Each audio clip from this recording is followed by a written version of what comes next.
And the Lord spake unto Moses, saying, Command the children of Israel that they bring unto thee pure oil olive beaten for the light, to cause the lamps to burn continually in the tabernacle of the congregation. And it shall be a statute forever in your generations.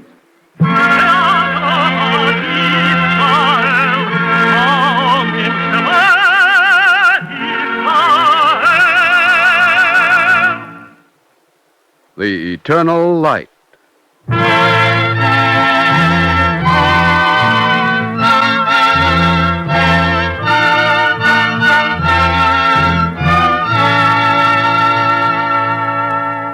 The National Broadcasting Company and its affiliated independent stations make free time available to present The Eternal Light, a program which comes to you under the auspices of the Jewish Theological Seminary of America.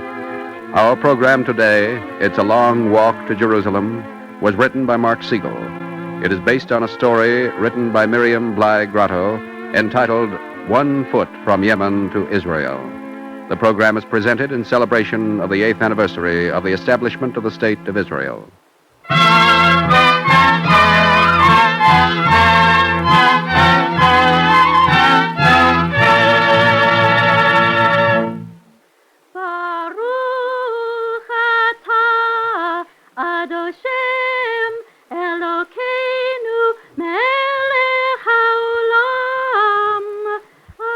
That's David singing, David Ben Ezra.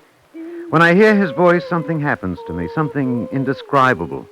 For his voice says, to me at least, anything is possible if you have the faith and patience. Anything. There's nothing so extraordinary about the voice of a boy preparing for his bar mitzvah, certainly not here in Jerusalem. There are other boys right here in this children's home right at this very minute chanting the traditional melodies which are part of the symbolic ceremony of becoming a man at the age of 13. But David is different, for his voice says something special to me. His voice says, it's a long walk to Jerusalem.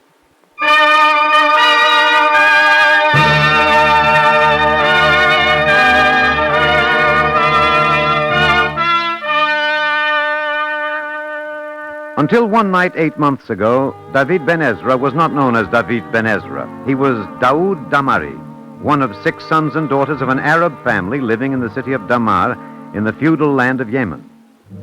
That night, it was a cool night, one of those nights when even the jackals do not feel like howling. Daoud slept soundly, surrounded by his family, who lay wrapped in their rugs on the floor of the clay hut which Daoud had thought always was his home. Daoud. Wake up, Daoud. What is it, my mother? Quiet, Daoud. You will wake the others. What does my mother want? Come outside to the courtyard. Now, my mother? Now and quietly. Silently, the boy followed his mother to the huge grindstone in the courtyard. Silently, he waited for her to speak. Daoud, hear me. For weeks I have struggled with my soul, but now the time has come. I must tell you. Tell me what, my mother? Listen then. Daoud, you are not my son. I love you, my child, but you are not my son. If I am not my mother's son, then who am I? 10 summers ago it was, Daoud, that your mother and your father died in the great pestilence. Miriam was her name. Miriam? And your father's name, Ezra. Ezra? That's a strange name. And you, Daoud, truly your name is David. David Ben Ezra. Miriam, Ezra, David. My child, do not weep. Forgive me, Forgive me, Shafika. I forgive you, little one. May you forgive me. Shafika, why do you tell me now? Why in the middle of the night? Why now and not before? Daoud, hear me, child. When your mother gave you to me, she made me take a vow. A vow? It was her dying wish, Daoud. What was her wish, Shafika? That in the 13th spring of your life, Daoud, you should walk through the gates of the city of Jerusalem. Jerusalem? Where is Jerusalem? To the north, Daoud, far to the north. And how am I to get there? You must walk. But why? Why does my mother wish me to walk to Jerusalem? It is the holy city of your people, Daoud. Of my people? Are we not of the same people, Shafika? Daoud, your mother Miriam was a Jew. Your father Ezra was a Jew. You are a Jew. Now make haste, my child. Go before you are stopped and questioned. And may Allah be with you.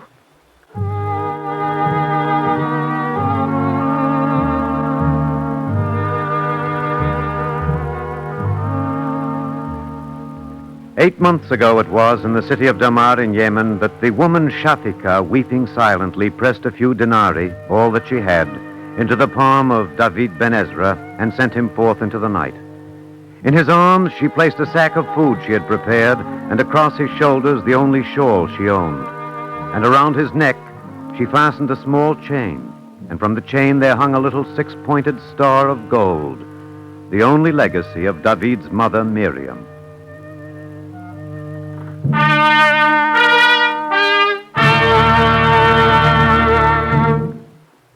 Through the silent streets of Damar, David walked as the city slept, northward towards the countryside, as Shafika had told him he must walk.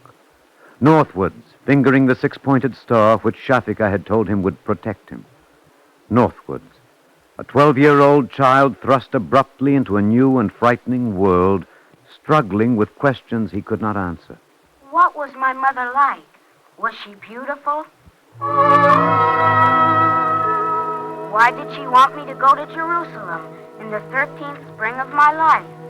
Why am I not a Muslim like everybody else? Why did Shafika tell me to tell no one I am Jewish?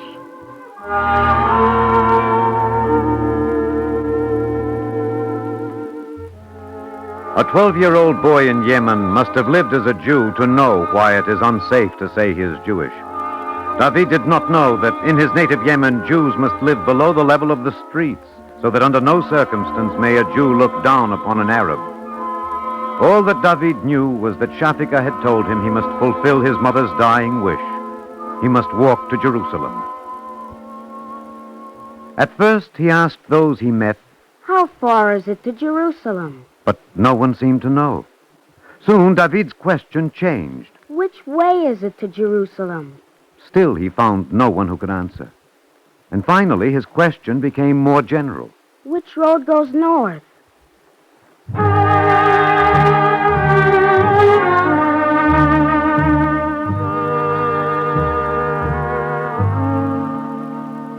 The roads went northward through the bleached desert lands of Yemen, and on them walked a weary child of 12, his black eyes wondering about his past and future, his throat parched with thirst. In the marketplace of Tuah, shadowed by the Asarat Mountains to the north, David learned that distance was not the only obstacle he would have to surmount. Merchant, this water bottle, what is its price? That one is expensive, boy. It is a big one. Too big a water bottle for so small a boy. It is a big one I need, sir. As you wish. It is half a dinar. You have that much. I think so, sir. Good. I will count out your change. Merchant, a last question. What now? Which road goes north? North. You are mistaken, little traveler. You cannot go north. Because of the mountains? I'm not afraid of the mountains. The mountains are hard enough, boy, yet those a man may cross, but not the border. Not the what? The border, where the country ends and a new country begins. Why is it so hard to cross, merchant? Is it a wall, then? Too high to climb? It is no wall, boy, but there are soldiers there. They will not let you pass. I must go anyway. Listen to me, little fool. I do not know you, and I do not know where you're going.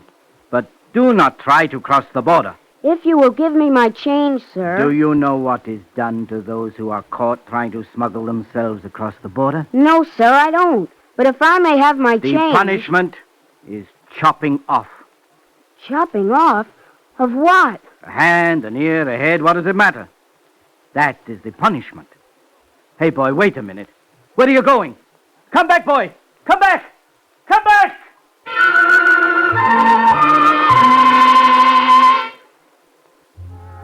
Hiding by day, walking by night, David Ben Ezra, aged 12, made his way into the steep range of the Asarat Mountains, approaching now the border between Yemen and Saudi Arabia. He had begun to think he had already crossed the border when one night he felt a large hand grasp him firmly by the arm. Not so fast, boy, not so fast. Mohammed, this way, I have another. Please, sir. My arm. You're hurting my arm. Enjoy the hurt while you still have the arm, boy. Where are your papers? What papers, sir? No papers, huh? Too bad. Mohammed, come here. I have a smuggler. The smallest one you ever saw carrying the biggest water bottle you ever saw. Please, sir. Please. Stop squirming, you little devil. There. That's better. Now be still. Mohammed, where the devil are you? May I... What now? May I have a drink of water from my water bottle? A drink? All right, have your drink. Thank you, sir. But do not try to run. If you run, I shall have to shoot you. Do you wish a drink, sir? Good. Give me the water bottle. Here it is, sir. May you use it well. Halt! Halt, you little fool! Halt! I'll shoot!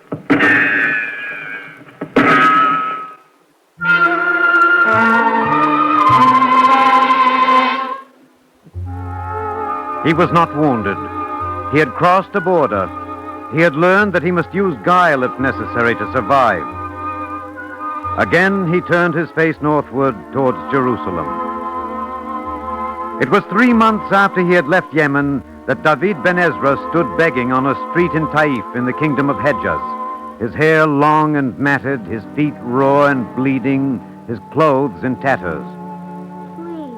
Please, something for food. A swaying 12-year-old who had forgotten how to cry, begging for a morsel to appease the hunger of a starving body. Most passed him by, but one who had passed him, noticing something, returned. Please, something Here for are a food. few coins, my son. Thank you, sir. May Allah shower his blessings on you. Thank you. Ella, where do you live, my son? On the road, On the road to where, my child? to the north, To the north of what? to the north, only to the north. Forgive me, sir. Please let me go now to buy food. Before you go, child, answer one question. What question? That gold star I see through your rags, where did you get it?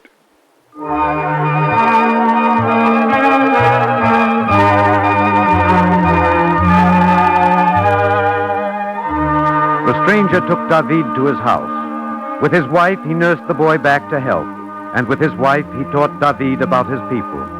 For the stranger was a Jew, the first Jew David Ben Ezra had ever known. Call me Uncle Yosef, David, uncle. Are you my uncle, then? No, I am not. On the other hand, you can use an uncle. Then tell me, Uncle Yosef, about the star. More about the star? All you know. There is much more to know than just about the Star of David, child. Much more. And when will I learn the much more? When, David? All your life, I hope. All of your life.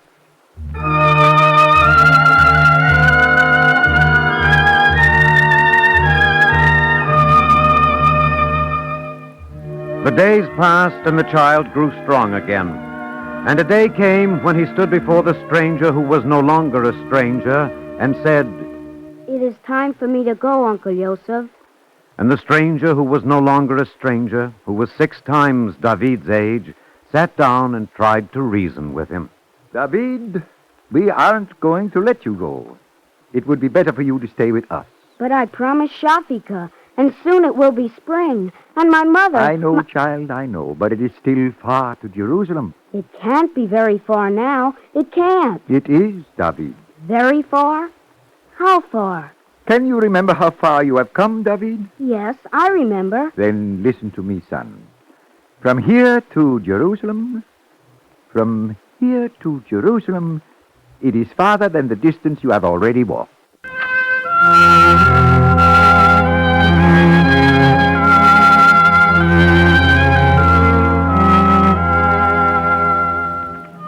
How far does one send a child of 12 alone? Across a few city streets? To a neighboring village, perhaps, on an errand? With a leader on an outing of a few miles?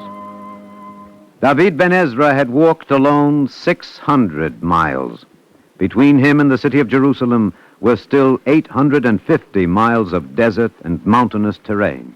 Even so, I must go. I must. No, not alone. Then you come with me, Uncle Joseph. I am old, too old. Too old to go to Israel? To see the star on the flag? Too old to smuggle myself across the border, David. I'll show you how. Too old to hide, too old to run. You will not stay with me, David? I want to, Uncle Joseph, but I promise. Yes, I know.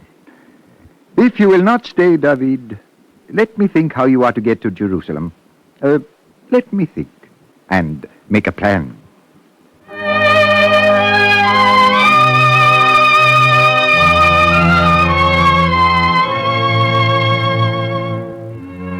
The city of Taif, in which Joseph lived, is not far from Mecca, the holy city of the Muslim world. To Mecca each year the pilgrims come from all the Arab lands, and it was that time of year in which the annual pilgrimage is made. On these facts, Joseph constructed his plan. You will go to Mecca, David. To Mecca? It is to Jerusalem I must go. To Jerusalem by way of Mecca, then. When, Uncle Joseph? Tomorrow, David. Tomorrow. I will remember you, Uncle Joseph, all the days of my life. All of them. Please, my child. No partings yet. But if I'm to go tomorrow... David, you have walked enough alone. Do you think I would let you go to Mecca without me?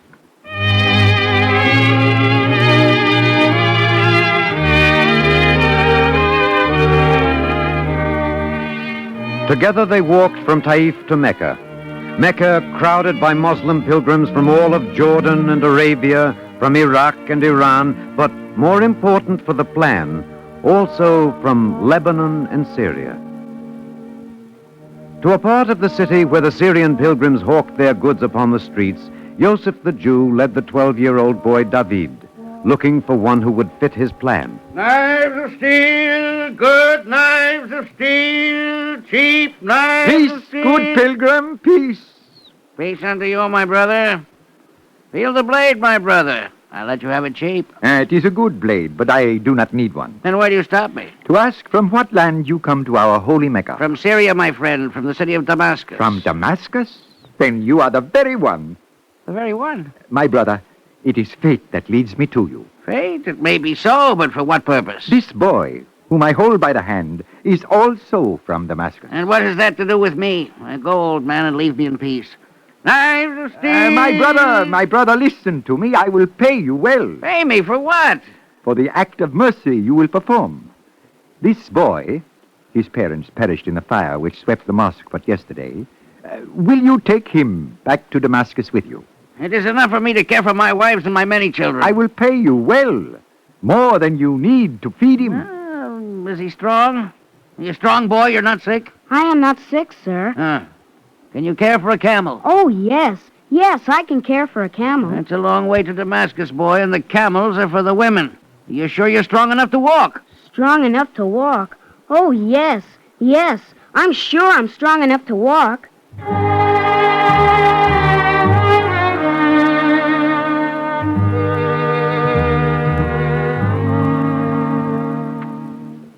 For a month, David walked with the Syrian pilgrims northward through the Arabian Peninsula. There was food, thanks to Joseph's generosity, and there were kindly people around him. But now the enemy was fear. Fear that his secret would become known and he would be turned back.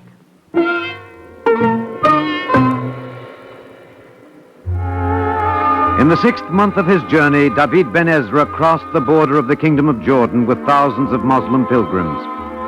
Under cover of night, he slipped away from the Syrian pilgrims with whom he had come.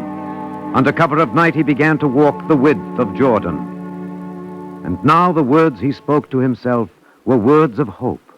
Soon, soon, soon. And he told himself, It is near now. It is near now. It is near now. And only the smallest voice said, Just one more border. Only one. But that is the best guarded of all.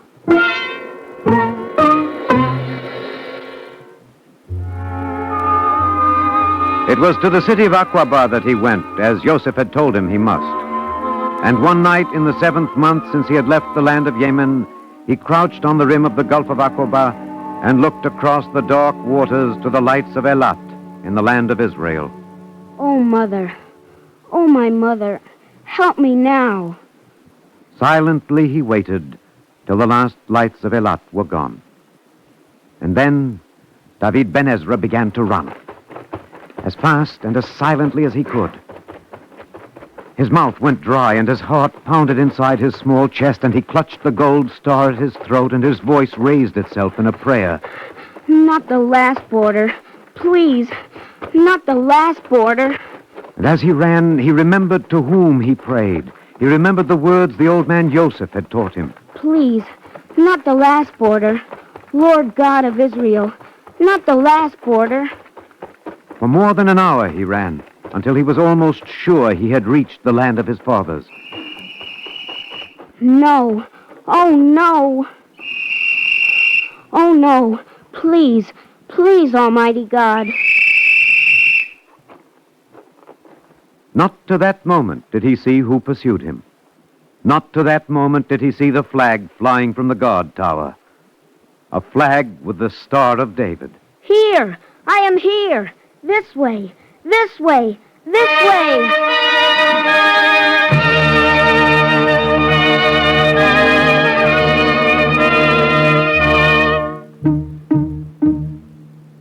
They took him to Israeli army headquarters at Eilat, and he told his story. The unbelievable story of a child who had walked almost 1,300 miles to be in Jerusalem for the 13th spring of his life. But to the commander at Eilat, the story was believable. Perhaps he remembered certain other Jews who wandered for 40 years in the desert to reach the land of Israel. Well, David, we'll see that you're in Jerusalem tomorrow. In Jerusalem tomorrow? But I can't walk that fast.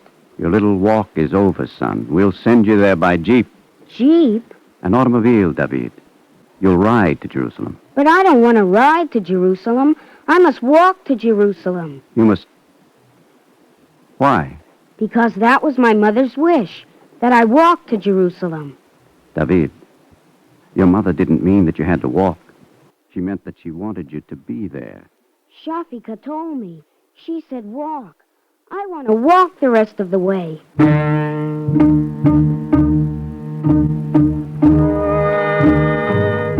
The word went out. From army post to army post, through the Negev, David Ben Ezra walked, escorted by patrols of Israeli soldiers. Northwards he walked, from Eilat, where King Solomon mined for copper, to Beersheba, where his ancestor Abraham tended cattle, to the gates of Jerusalem, the city of David, after whom he had been named. And in the 13th spring of his life, David had come home.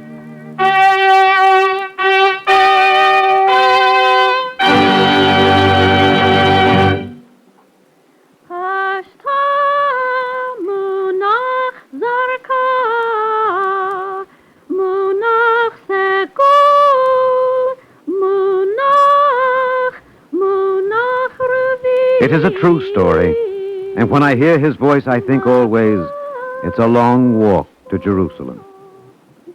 But the voice of David Ben Ezra means more than that to me, for it seems to me that every man carries his own Jerusalem in his heart, his own city of brotherhood, his city of love, his city of peace. And when I am discouraged or fearful of tomorrow, I think of David Ben Ezra. For it's a long walk to Jerusalem, a hard walk. But if you have the faith and patience, you can get there. You can get there.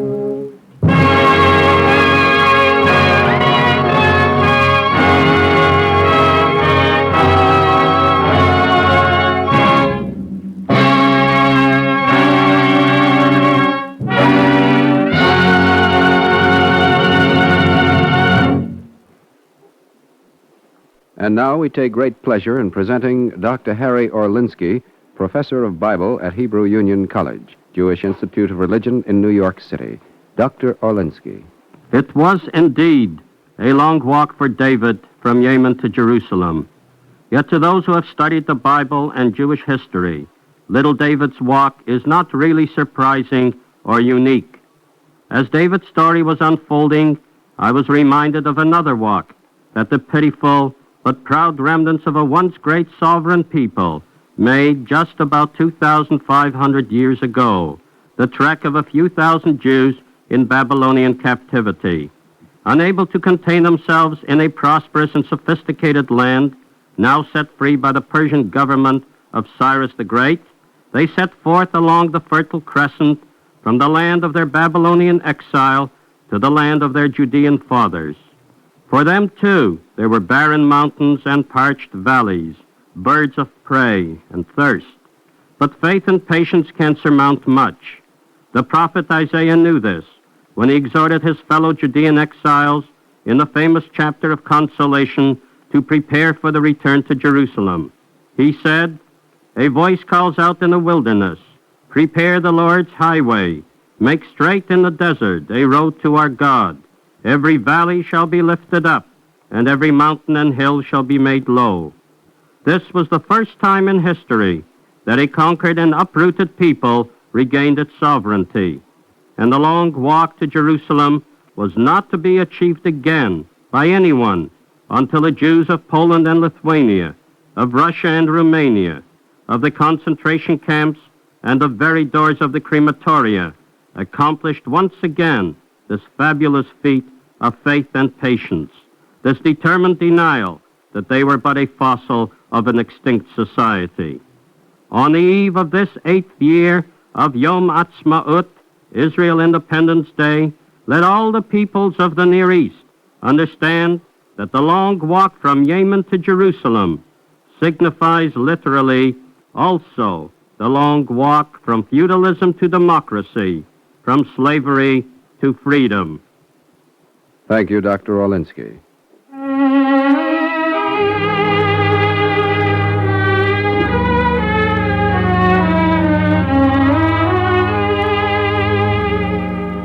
Our Eternal Light drama today was It's a Long Walk to Jerusalem, written by Mark Siegel, and based on a story by Miriam Bly Grotto entitled 1 Foot from Yemen to Israel, which appeared in the Jewish Horizon magazine, published by Hapoel HaMizrachi of America.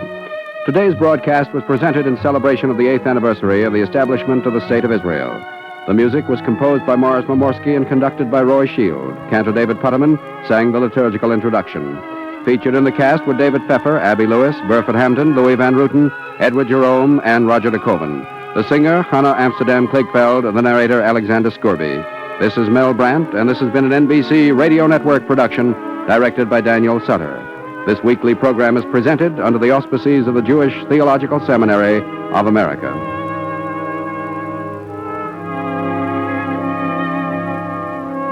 This is the NBC Radio Network.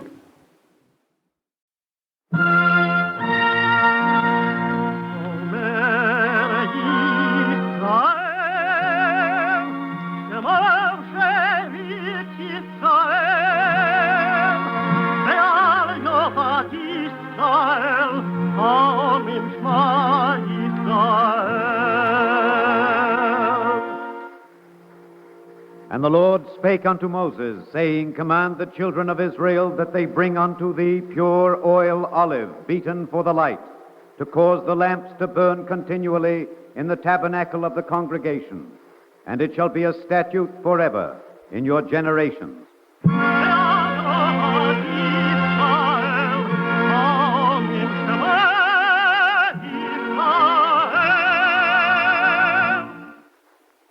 The Eternal Light.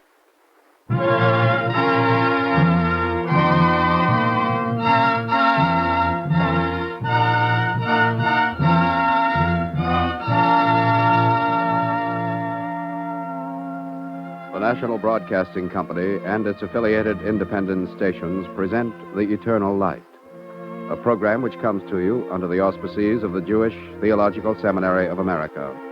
Today's program, A Man is Not a Thing, is by Rhea Weinstein.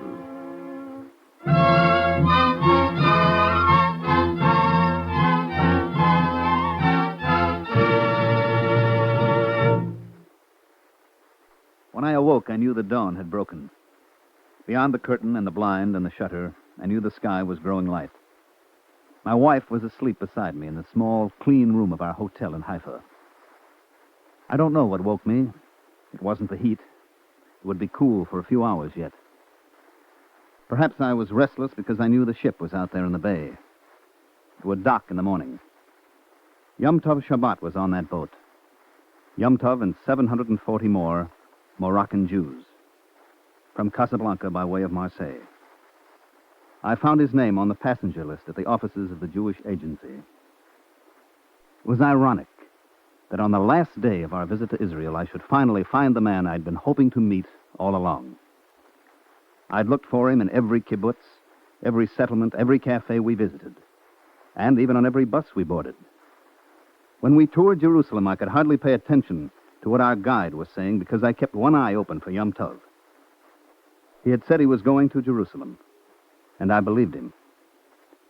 Let's see, how old must he be now? He was about 16 then. That was 1942 in Casablanca.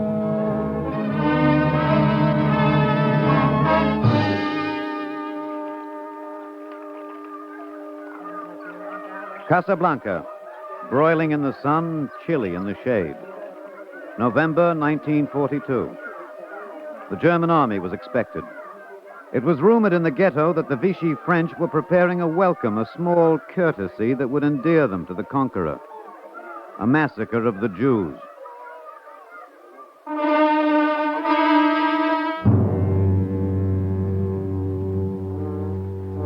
In earlier times, when a people grew bitter and angry, it was policy in some countries to turn upon the strangers in their midst, the Jews. After the murderous purge, the populace was quieted for a while, and Jews everywhere in the world felt another layer of fear being packed away in the marrow of their bones. Now it was the Nazis' turn. A miracle was needed for the Jews of Casablanca. A miracle happened. It was not the Germans who came, it was the American army.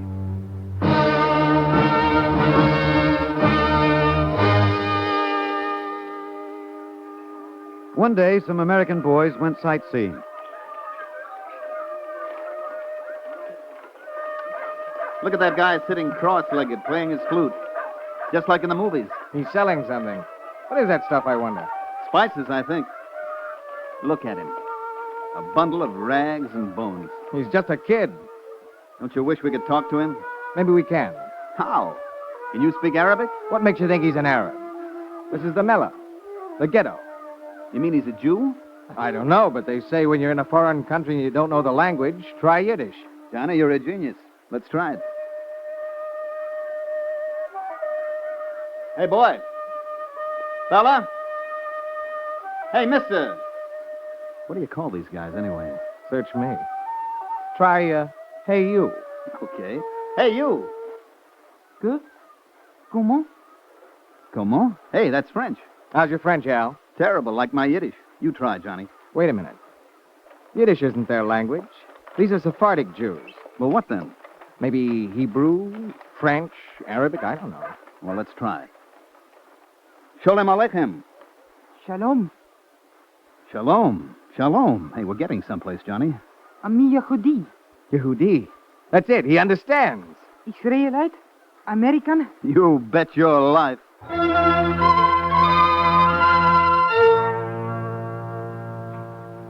We saw him many times after that, as often as we could. We struggled along in tortured French, scanty Hebrew, and some English that Yom Tov picked up. Gestures helped, but it was the mutual goodwill that saw us through. One day, he took us sightseeing. Don't go there, Excellency. Don't go into that dark alley. Why not, Yom Tov? Don't people live there? Well, why do they call you Yom Tov? And for goodness sake, stop calling me Excellency. You're confusing him. One question at a time. He's still afraid of you. Afraid of me? Yes, you're pretty noisy, you know. So I make a lot of noise. Is that right, an Excellency? The uniform adds weight to the sound. In this part of the world, the people are divided into two parts, the master and the slaves. Being a Jew makes you anybody's slave, automatically. What a deal. Boy, give me Brooklyn anytime. I'd show this kid something. Don't go down this alley, please. Why not? What's different about this one? Smells just the same, if not worse, than any other alley in the Mela. It's the animals. Is this where the animals are kept? Some of the families keep animals. Animals? And people, too? I wouldn't be surprised if they all lived together. Oh, yes, all live together. In one house? Sometimes in one room. Wow. And no water. Oh, we can buy water. Oh, look out, sir! Hey, you miserable bum! Why don't you look where you're going? Oh, you called him a bad name. He would have killed you if he knew. Well, the wheels of his cart almost ran over my foot. It is the water carrier. He would have killed you if he knew. If he knew what? If he knew you were Jews. In this country, Jews may not wear uniforms. Thank God he did not know. Why can't Jews wear uniforms here? They aren't citizens. They're subjects of the Sultan. What the Sultan says is law. There's no appeal. They sure get pushed around. I'd like to see anyone try to push me around. In your country, they do not spit on you? Spit on me? Look, I'm a person, a human being. I'm not a thing to be spat upon and pushed around. Relax, buddy. Nobody's doing anything to you. Take it easy. Yum Tov, you listen to me. If anybody spits on you, if anybody pushes you around, you let him have it, do you hear? Like this. Pow! Right in the mouth. Look at him. He's laughing. That's the first time I've heard him laugh. That Brooklyn, it must be a fine place. Well, I hope you'll come to Brooklyn someday. Yum Tov, we'll teach you to stand up and fight for your rights.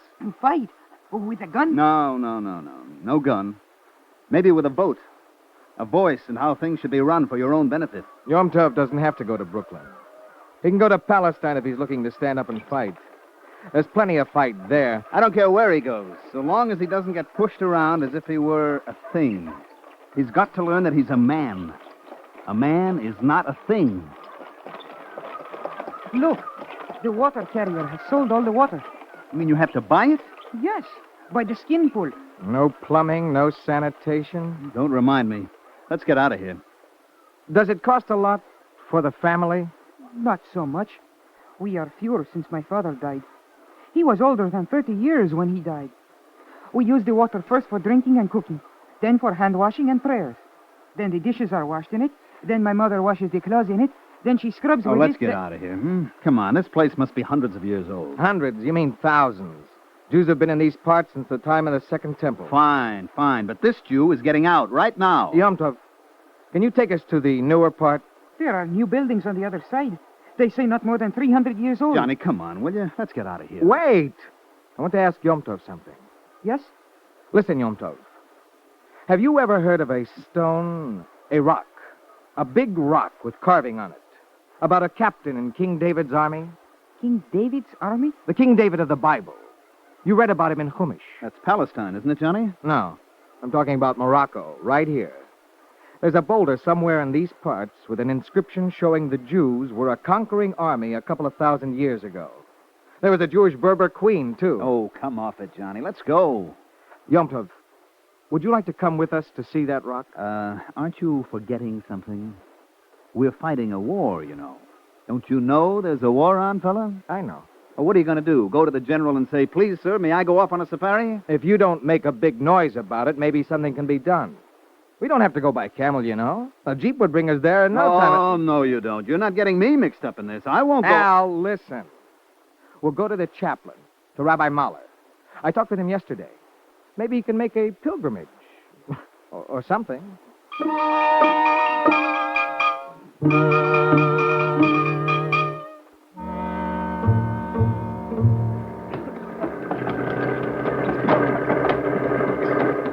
This dust is killing me. Is it much further, Rabbi? I think it's farther south. If you didn't drive like a maniac, you wouldn't raise so much dust. Well, I want to get there. So do we all. Slow down, you'll pass it. Stop. What's the trouble, Rabbi? No trouble. I think this is the place. Let's have a look. Okay, everybody, pile out. Come on, Yom Tov. We're here. Look at him. He's glued to the spot. He's scared to death. So would you be if this was your first car ride. In a jeep at that. Come, Yom Tov. It's okay. We're all going into the field to see the carving on the rock. I did not know how it would be. Was it rough? Like an earthquake and a dust storm all in one. Well, now you've had a jeep ride. Come, let's follow the others. Do the Americans fight always with jeeps? I think they will win all the wars. It is. It is! This is it! Here it is. I, Joab, son of Zeruiah, drove the Philistines to this point. This is it? But we traveled all this way to see this rock? Doesn't it make you feel good to know that once the Jews had powerful kings? It makes me feel good. Oh, we didn't have to come here for that. I knew it from the Bible stories. But here, look, touch it. Evidence. Hard as a rock. It isn't a legend. It's the real thing. It's been here thousands of years. Isn't it wonderful? King David's army, all the way to here. A Jewish king came here. His army came here to this point. From Jerusalem? No, from... I am going to Jerusalem. Nosea atal Yerushalayim? Yes, I am going to Jerusalem. Matai nosea atal Yerushalayim? Someday. Soon. It is written in the prayer book.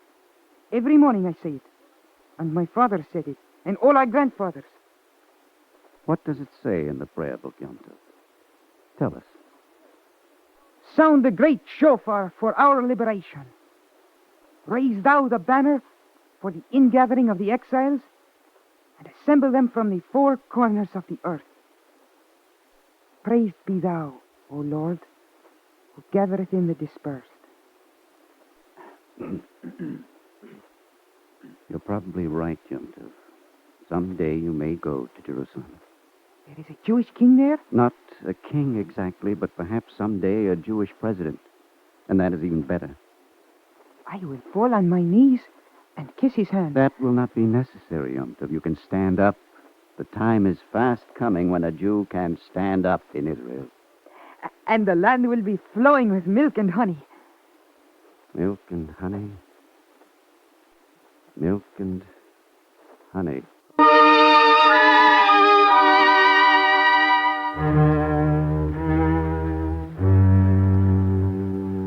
No, Palestine was not flowing with milk and honey. They tried to tell Yom Tov what was happening there.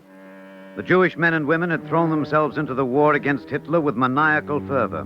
The doctors, nurses, personnel, the suicide squads at Tobruk. It helped to ease the hurt that lay deep in their bones. It helped to ease the smarting wounds and to pay in part a score that could never be paid in full. And still, a Jew could not stand up in the land of Palestine.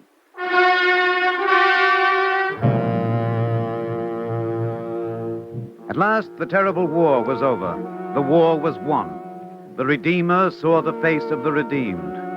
The reconstruction began. America poured her help into every jagged ruin, be it man or thing. The Jews counted their dead and asked themselves, what now? And they turned toward the east. It was too soon. Another enemy lay there, snarling and growling, ready to spring. And spring he did, time after bloody time. There was work to be done, so much work.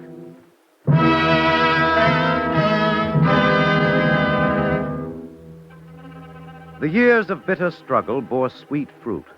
There came a day like no other day since the world began. It was a day of wonderment for Jews in every land.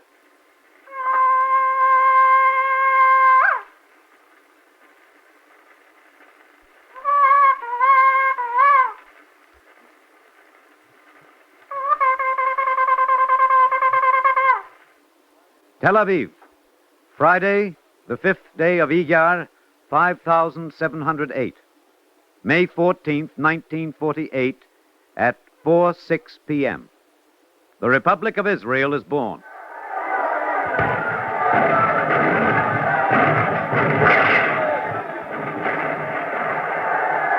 It was heard around the world. In Casablanca, Yom Tov Shabbat heard it, and the dream that had been lighted in him by those American Army engineers burned brightly. He showed the heart of this dream to others, and they learned from him. Children! Children! This day, a new era begins. An era of the ingathering of the exiles. It is time for the morning prayer. Please rise and face the east. Repeat after me. Sound the great shofar for our liberation. Sound the great shofar for our liberation. Raise thou the banner for the ingathering of the exiles. Raise thou the banner for the ingathering of the exiles. And assemble them from the four corners of the earth. And assemble them from the four corners of the earth. Praised be thou, O Lord, who gathereth in the dispersed.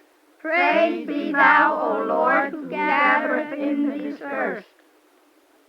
Those of you who are to receive eye treatments today will line up on the right. Those of you who are to receive scalp treatments, go to the left. We will march down to the new clinic in orderly fashion, so they will know we are not savages. When you come back to the classroom, you will receive a glass of milk. All those who are well and healthy will go to Israel. That is why we do not complain if it hurts a little. You understand? Very well. 1, 2, march. Oh, do not put your hands on the beautiful fresh walls.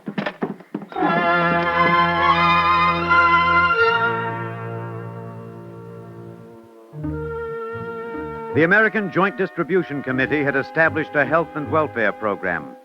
The Alliance Israélite started schools. The Jewish Agency provided personnel.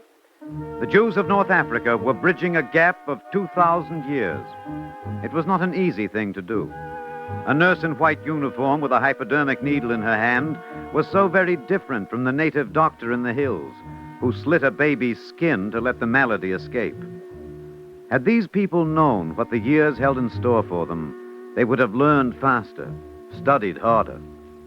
Yom Tov. Quiet, don't you see our night classes in session? They are burning Jewish shops. Run for your lives. Wait, David. We do not run. Students, there's trouble in the town. We shall put out the lights and wait quietly for as long as is necessary. When it's safe to walk the streets, we will leave 2 at a time in intervals, the same as last time. David, please, put out the light. Thank you. Students, tonight I shall tell you the story of the 2 American engineers and how people vote in America. Voting is a matter for all. All men and women have a chance to declare themselves. In America, all men and women are considered equal.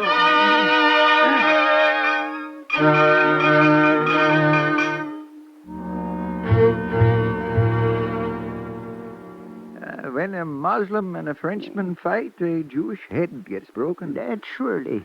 It is easier to vent one's anger on a man who has no gun. This land is no longer safe for us. The Lord chastiseth whom he loves. Let us hear what the young man is saying. And in Petit-Jean, 7 Jews killed, 16 wounded. Wounded and killed in burnings in Marrakesh.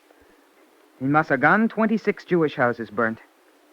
In the small town of Ouedzem, 3 killed, 10 stores burnt, 3 homes. Quetzand, Safi, Boujad, same story everywhere. This is a black year for us. I have called you here for a purpose. Listen to me. The gates of Israel are open to all. To an old one like me? And a blind one like me? To all, I said. Old and young, sick and well, rich and poor. Israel has declared an emergency. The gates are open. And how will we go to Israel? On a velvet carpet in the sky, no doubt. Or perhaps the angel Gabriel will come. The Jewish Agency will pay the costs for all. We will go by boat to Marseille. We will stay at the Aliyah camp for a few days, then sail for Israel, and go to our temporary village as soon as we arrive. All families and relatives will be kept together. While we are learning to use the tools and the land, we will be paid a daily wage. Then we go to our permanent settlement, every man to his trade where needed. Yom Tov and his stories. Soon he will tell us about the voting. We want refuge. We want food and shelter for our families. Who cares about his everlasting voting? Listen to me. You are going from the frying pan into the fire. There is fighting in Israel. They are surrounded by enemies on all sides, both at home and abroad. That is true. But where else have we so much to defend? The gates are open. A home is waiting. There's land to cultivate, food for all, and freedom. Freedom. Freedom to fight and to die. Freedom to defend yourself. And if you survive, to live in dignity. You and your children's children, forever. Listen to him. He does not talk like a fool. Hey, Yom Tov, you are coming with us? Yes, I will come. My work here is finished. I will go to Jerusalem. To Jerusalem.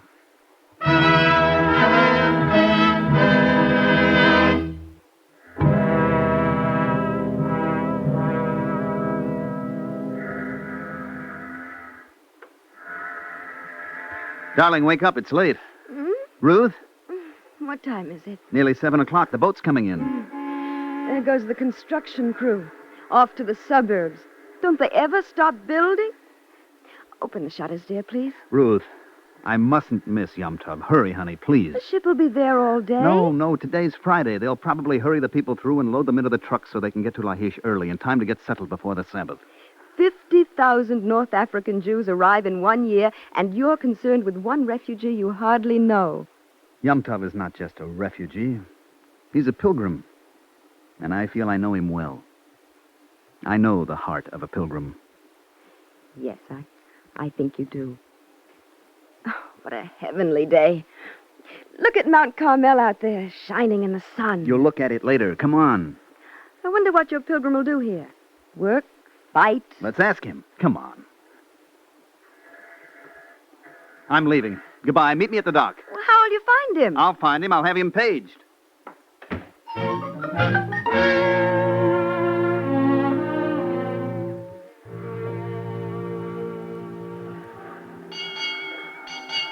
Is this your man, sir? I found him in the immigrant shed having tea. Oh, thank you. Here is Yom Tov Shabbat, Casablanca. Yom Tov, do you remember me? You know who I am? Shalom. Ani Yehudi. Yom Tov. How are you? How are you, Yom Tov? You look wonderful. I am magnificent. I told my wife to meet us here. There she is. Ruth. Honey. No, she won't believe it. He speaks English. He's going to teach. What are you going to teach, Yom Tov? Your favorite subject. That man is not a thing. A man is God's work. Hello. Ruth, meet a pilgrim.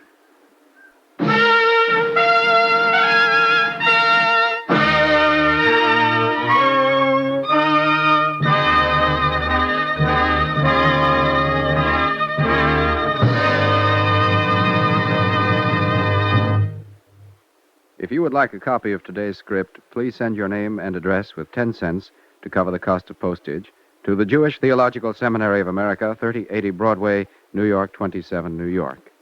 And now we take great pleasure in presenting Mr. Saul Margolis of Boston, Regional Chairman of Northern New England for the Jewish Theological Seminary of America.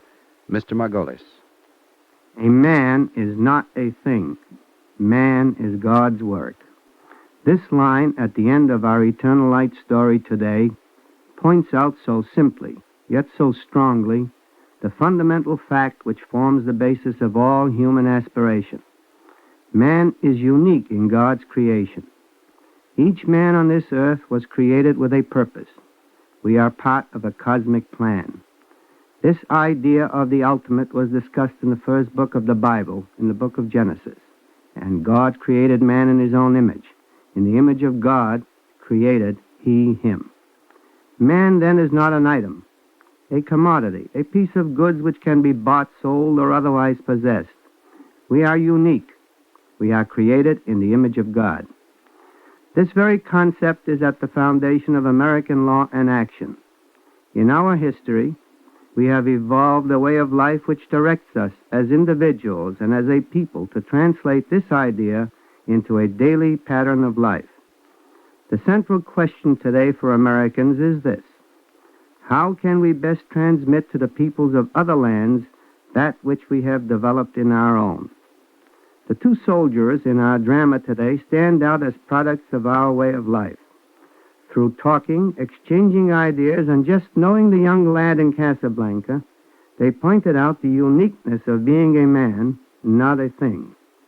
But talk and description seems inadequate. We will have to find a way through our action to teach the peoples abroad that we have been able to teach our own people here. I know no greater challenge to man. I know no greater opportunity. Thank you, Mr. Margolis.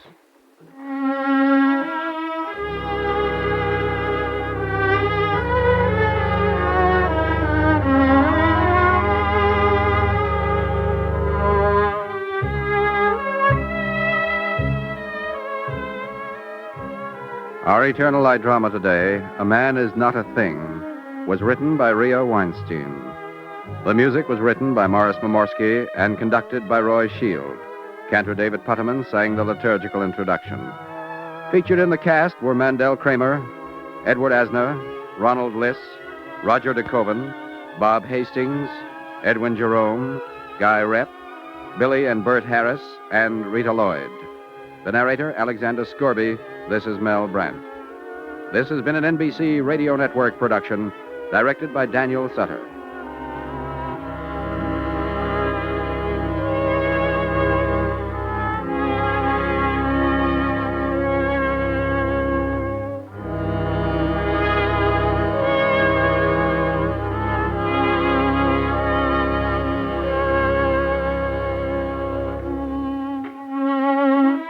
This weekly program is presented under the auspices of the Jewish Theological Seminary of America.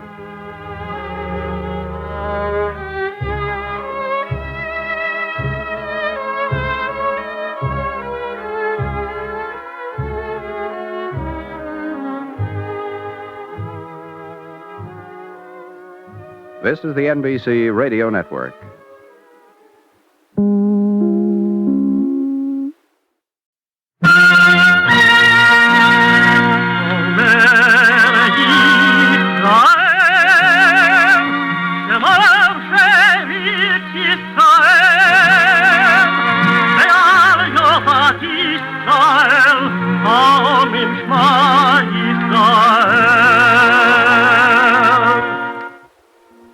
And the Lord spake unto Moses, saying, Command the children of Israel that they bring unto thee pure oil olive beaten for the light, to cause the lamps to burn continually in the tabernacle of the congregation.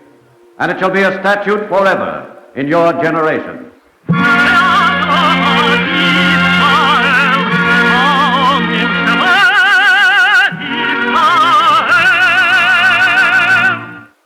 The Eternal Light.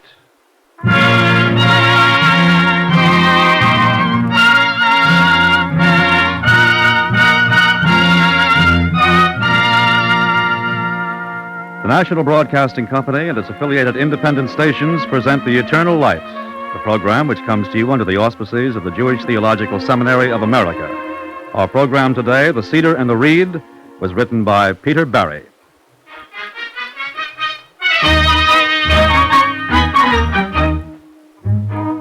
My name is Yitzchak Ben Jonah, and I'm a rabbi. Now, there's no need to scratch your head and try to remember me. I am, let us say, a humble servant, content to do my daily best without any undue recognition. But I must confess to just a tinge of chagrin at the enthusiasm aroused by my announcement that Rabbi Simeon Ben Eliezer was on his way to visit our community. Did you hear that? No, it isn't true. He isn't actually coming. I have received a letter signed by his hand.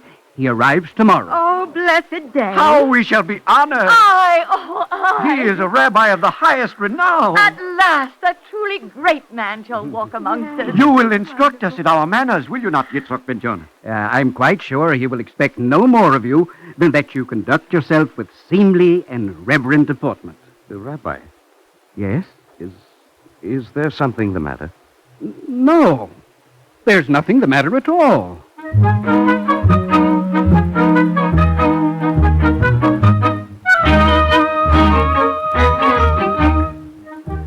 And nothing was the matter. I was already reproving myself for having felt even a pang of such an unworthy emotion. I was delighted, I told myself. I was resolved to be delighted. And yet, well,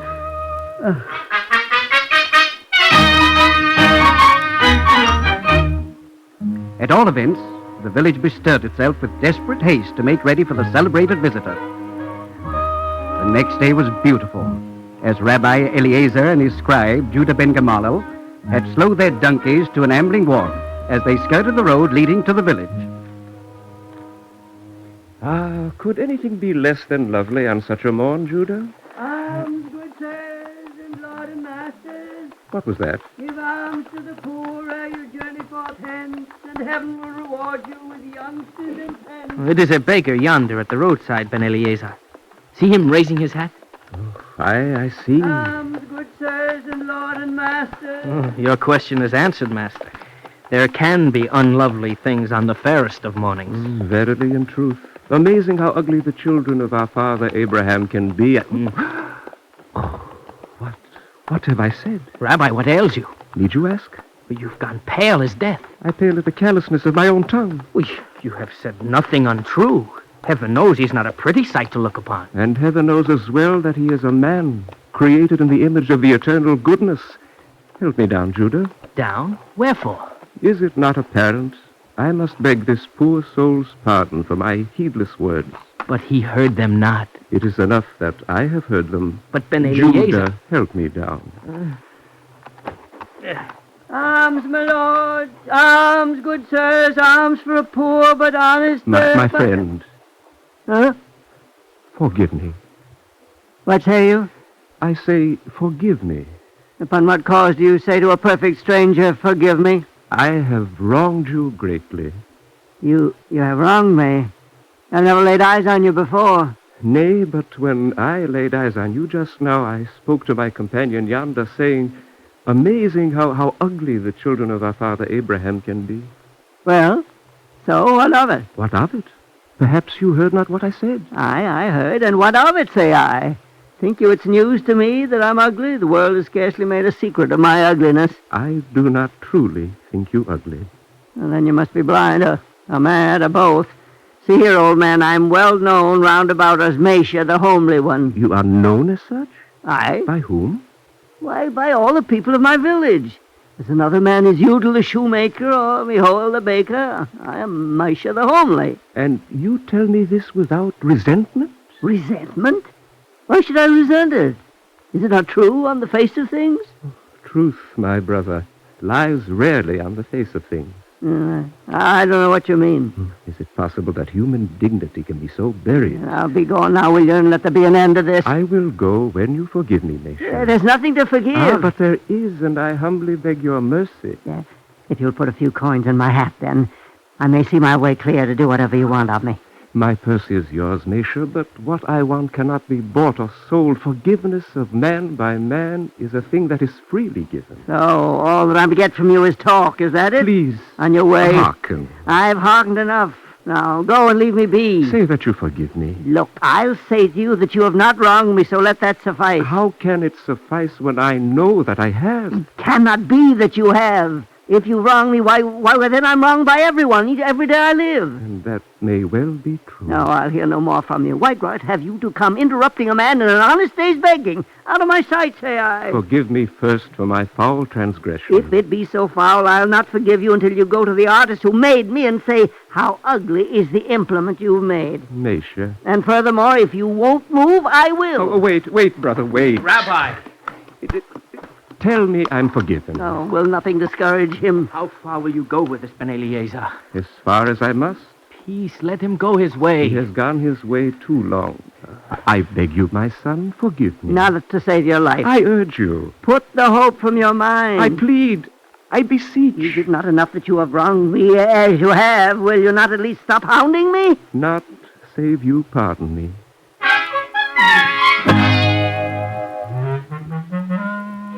As the minutes ticked by, the sun had climbed steadily into the heavens. Here and there, a child had begun to wail, and the watchers in the village square were on the point of asking themselves if their illustrious visitor would never arrive, when abruptly 3 hurrying figures appeared around the dusty bend of the road. Oh, is it he? Indeed, I know not. Ask Rabbi Jonah. Aye, that is Simeon ben Eliezer. Oh, happy day. Oh, day of glory. How like a saint he looks. How magnificent he sits astride his donkey. But that is not Ben Eliezer. What? Not astride the donkey. No. No. Ben Eliezer is walking. The second man in line. Strange. Most strange. Who is that first man? Yes, who is he? He looks somehow familiar. Little wonder he looks familiar. What do you mean? That's Mesha the homely. Mesha the homely? Is it really Mesha? How could that coat be mistaken anywhere? Of course it's he. Oh, I don't understand. Simeon ben Eliezer seems to be following him. Reasoning with him, pleading with him. Can this actually be happening? I don't know if it can, but it is. What do you make of it, Rabbi Yitzchok? I'm at a loss to say anything, save that it's time to go forward and greet our distinguished guest. Yes, Welcome to our village. Welcome, Simeon ben Eliezer. We greet thee, Master. Master? Master, someone said? Aye, Mesha, even so. Quick, out of the way, man. Well, whom do you address as master? Him who is walking behind you. That? He's a master? Aye. Then may there not be many like him in Israel. Huh? What said he? May there not be many like him in Israel, he said. God forbid. The insolence of the beggar. I said it and I meant it. Silence him. Grab him! We'll teach him the price of affronting Simeon ben Eliezer. Grab him! Let me go. Let me Peace, peace, my children, my brethren. He did insult you, master.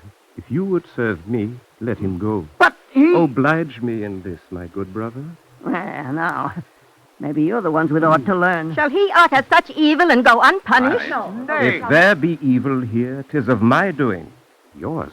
The transgression and the guilt are both my own. But surely... You must not harm him now or later, lest one man be punished for another's sin. Let me understand this. Simeon ben Eliezer has sinned? I tell you so, and you may take my... Oh, What is it? He's faint. Quick there, support him. Make way, stand back. Who are you? Judah ben Gamaliel the scribe. My master is no stripling that he can walk 3 miles in the sun on the heels of an obstinate beggar. Now I'm obstinate. Please. Aye, that you are. In the name of heaven, make matters no worse. I bid thee hold thy peace, good Judah. It will help me to my quarters.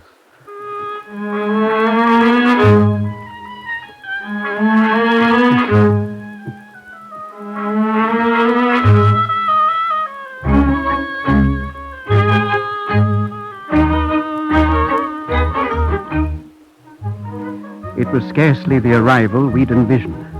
As I led the way for the master and his scribe, there was more relief than dismay in my heart. This was the man before whose wisdom and virtue I, Yitzhak ben Jonah, was to have bent. A sinner self-confessed. Well, the truth had supplanted the legend before the eyes of all. And though I sorrowed in my heart for Ben Eliezer's grief and guilt, I knew there was no need to bend now. Shall I deny I was gratified that I could stand again as ever, uneclipsed before my villagers, as straight and upright and unyielding as a cedar of the forest?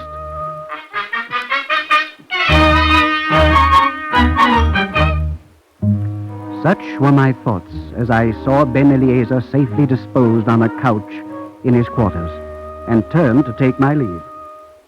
Our thanks and gratitude, good Rabbi Jonah. I'm honored to have been of use to you, and I trust a little rest will soon restore Simeon ben Eliezer. Fret you not upon me. I shall be better presently. It were well you were, master. The feasting in your honor begins at sunset. Feasting? Aye. Think you I would feast this day? What mean you?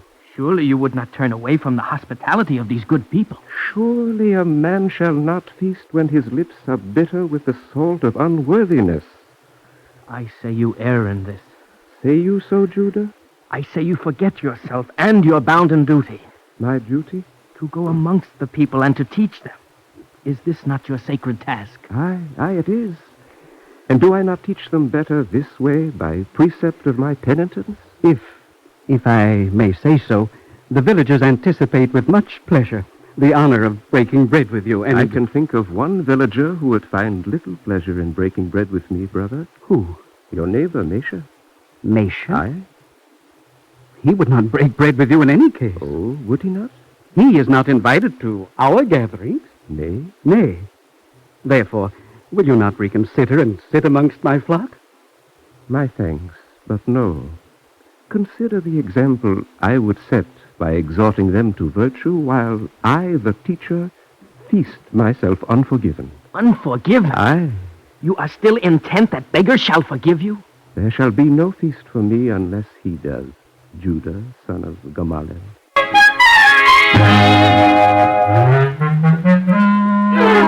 If Simeon ben Eliezer's coming had been a disappointment to the people of my village, the news I bore from the master's quarters came as a calamity.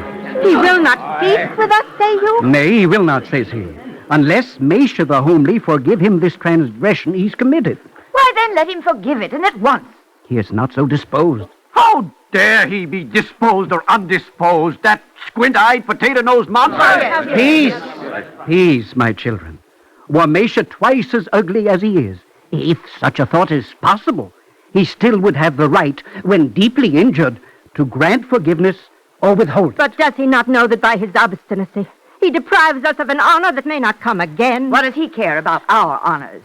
Since he has no part in them, he just as soon destroy them as preserve them. Aye, the selfish gargoyle. Had I my way, I'd change his mind for him. But you'll not have your way, Ben Solomon. There'll be no violence here. Hold on a moment. Wherefore? He cares not for our honors, Selma said. But suppose now that we made our honors his. What mean you? Suppose that we invited Mesha to the feast.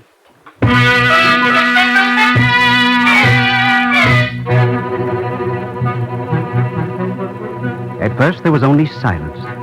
Then, like the breaking of a storm, debate flared forth. But from the start, the conclusion was foregone. Surely the best chance of dissuading Mesha from destroying our feast was to include him amongst the feasters.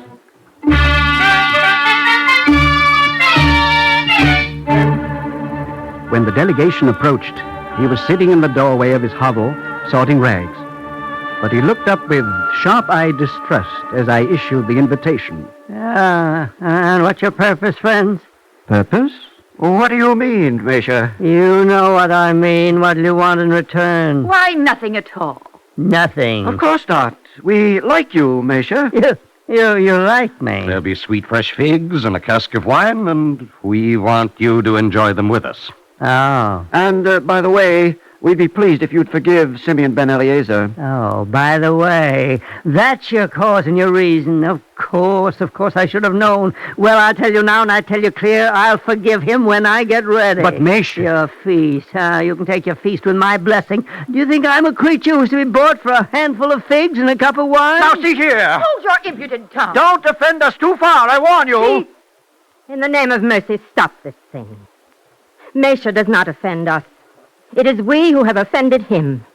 Of course he's not to be bought for a handful of figs. And it was this that we have tried to do here. This precisely.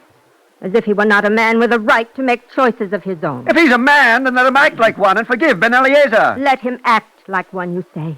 But have we ever paused to treat him like one? She is right. We do ourselves no credit here.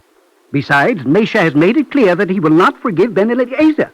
So let us take our departure. Rabbi, it's rock. Aye? You quoted me a little incorrectly. I said I'd forgive him when I got ready. Well, isn't that the same thing? Except that if he'll come and apologize to me in the village square, I may be ready now. Oh, does he really mean it? I think he does. Do you jest with us, Mesha? No. You will really do this thing? Aye. Wherefore, Mesha? Because, as a man with a right to make choices of his own, I choose to.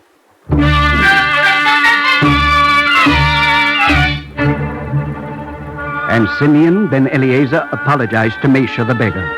In front of all the village, he stood before him with clasped hands. I do indeed with all my heart regret the evil that I did you, and my soul shall be forever in your debt, if you will grant me pardon and forgiveness. And Mesha lowered his eyes to the cobblestones as he pardoned and forgave. And a cheer went up to the setting sun, and the housewives scampered away to spread the banquet table. Gloom departed from the village like a raven taking flight, and Ben Eliezer straightened his shoulders as though a heavy burden had fallen from them, and strode off to his quarters to prepare for the feast.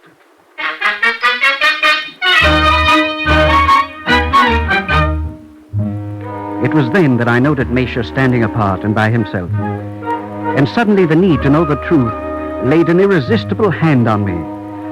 Before I was fully aware of what I had done, I had crossed to his side and spoken. What difference now it's over, Yitzhak ben Jonah? I want to know. I need to know. Why? I can't say why, because I don't quite know. But tell me what it was. What was it he did to you? Well, if you must know, he remarked upon my ugliness. And? And what? What was it he did to you? That's what he did to me. He remarked upon my ugliness. surely this was not all. Shall I make up some more for you? Do you mean to tell me that this was the sin of Ben Eliezer? Well, why ask me? The word was his. Yes. Yes, you're right. It was.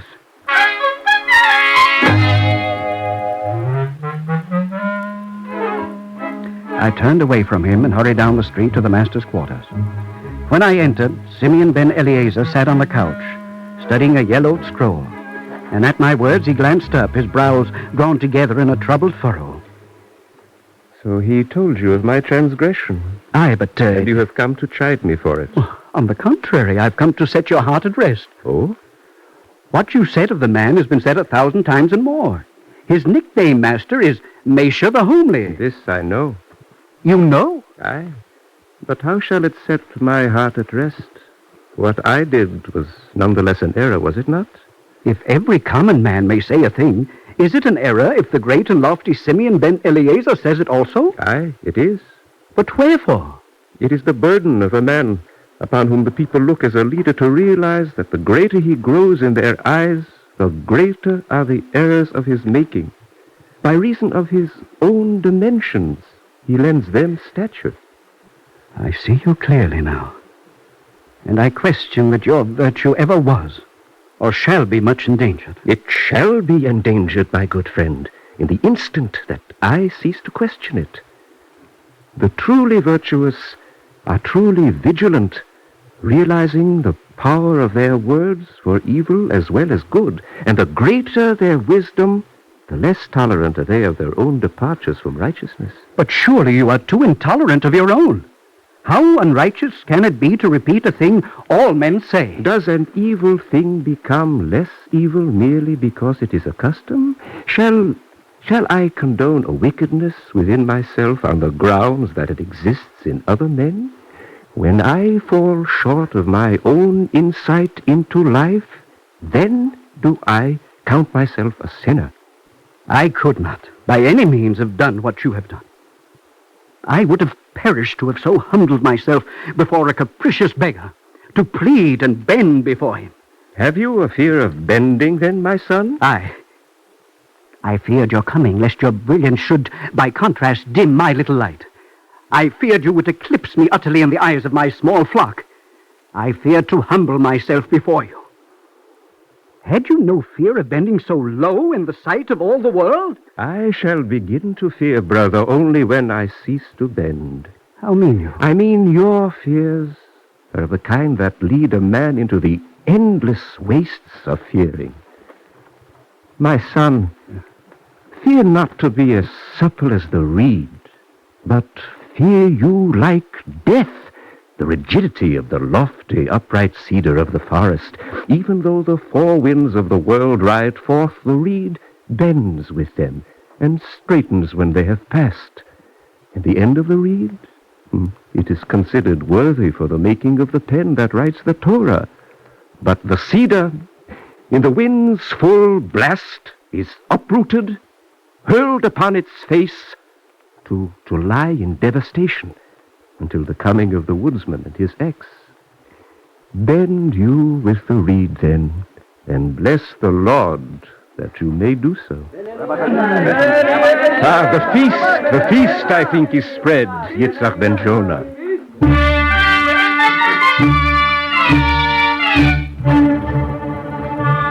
And so at last Ben Eliezer came into the midst of my flock, and at his right hand he placed Mesha the beggar, and taught us from the pages of wisdom, saying, And you shall walk after the Lord your God. How can a man walk after the Lord? This means that he must try to emulate his ways. As he is just, we must be just. As he is merciful, we must be merciful. Yet how can a man emulate God's justice and mercy? He must forever scrutinize his deeds to see wherein he falters. Every day he must repent his sins, for the way that leads to God is the way of penitence.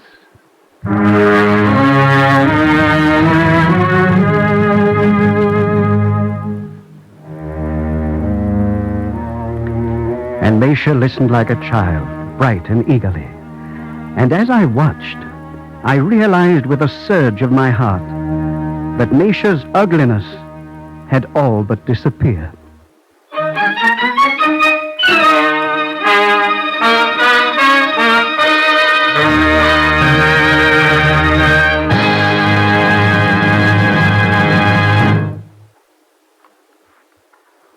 If you would like a copy of today's script, please send your name and address with 10 cents to cover the cost of postage to the Jewish Theological Seminary of America, 3080 Broadway, New York 27, New York. And now we take great pleasure in presenting Congressman Herman Koppelman of Hartford, Connecticut, former member of the House of Representatives and member of the Executive Council of the United Synagogue. Congressman Koppelman. Every one of us knows a Mesha. These Meshas of our acquaintance get little of our attention until at some moment they rise in their full dignity and demand that measure of respect which every human being deserves. At such moments, we are jolted out of our complacency and are compelled to look upon them as people of account. Most of us have something of Rabbi Yitzhak in us. Most of us are endowed with some quality of leadership or learning which causes others to look up to us. And often, in our pride of that leadership, we look down on others less endowed. But occasionally, we Yitzhaks come across the path of a Simeon ben Eleazar. At such times, we are taken aback, possibly awed, possibly humbled, and wonder what additional quality the Master has which sets him above us. What is it that makes a leader? Greater learning? Yes. The personality to command? Yes, that too. The ability to reach people? Yes.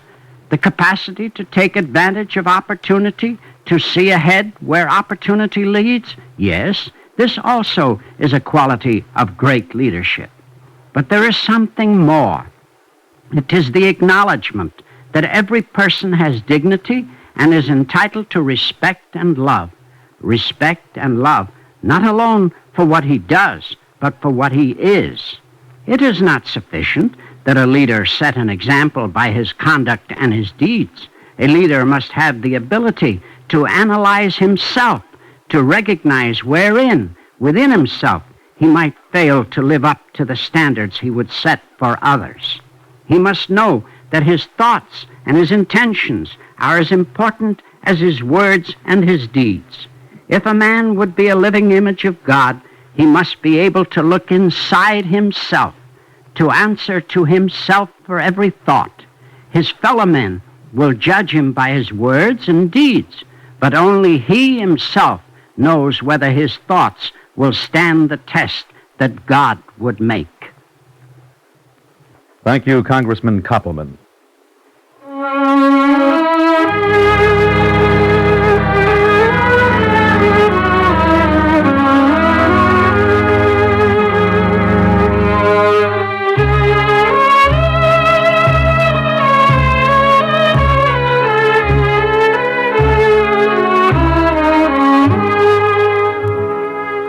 Our Eternal Light drama today, The Cedar and the Reed, was written by Peter Barry.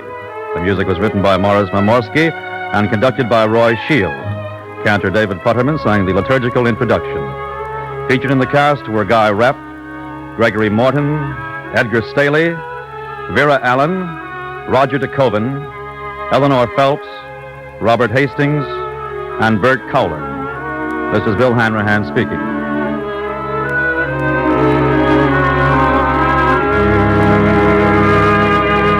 This has been an NBC Radio Network production directed by Daniel Sutter.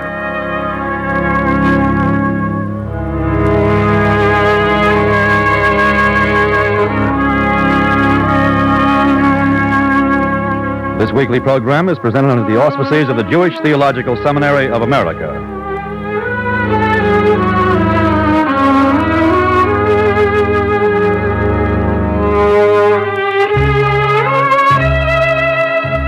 This is the NBC Radio Network.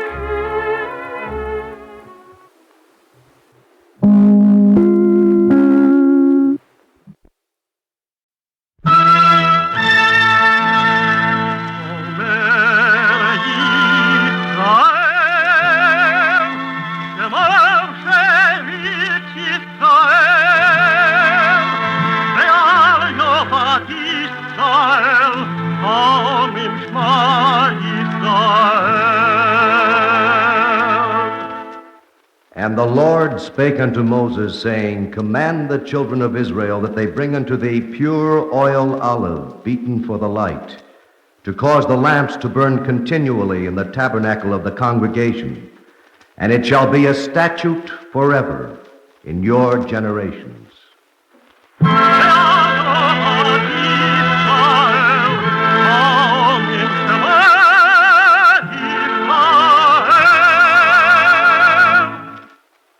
The Eternal Light. The National Broadcasting Company and its affiliated independent stations make free time available to present The Eternal Light, a program which comes to you under the auspices of the Jewish Theological Seminary of America. Our program today, The House with the Blue Curtains, was written by Mark Siegel. It is based on the book October 43, written by Ua Bertelsen.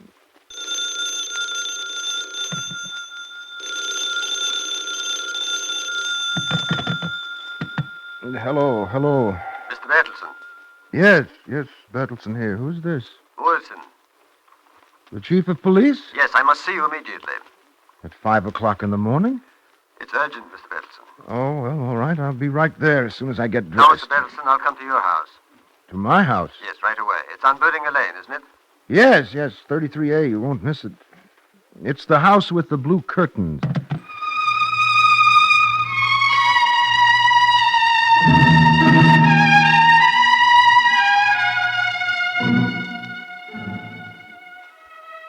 My name is Ua Bertelsen. In September of 1943, I was a school teacher, a teacher of divinity, to be exact. I lived with my wife Gerda and my 2 children in a house with blue curtains in Lyngby, a suburb of Copenhagen. We lived quietly, or as quietly as one could, in Denmark, Hitler's model protectorate. I didn't like the Nazis, what civilized man could. But I must confess, with shame, that until a foggy morning in September 1943, I didn't understand fully what was happening to my country. It was on that day that Morrison, Lyngby's chief of police, telephoned me at 5 o'clock in the morning. 15 minutes later, he was at my front door. Mr. Bertelsen? Yes, I am Bertelsen. May we come in? Of course. We? I have 2 children with me. You have your children with you at this hour? Not my children. Please, Mr. Bertelsen, it would be wiser if we came in immediately.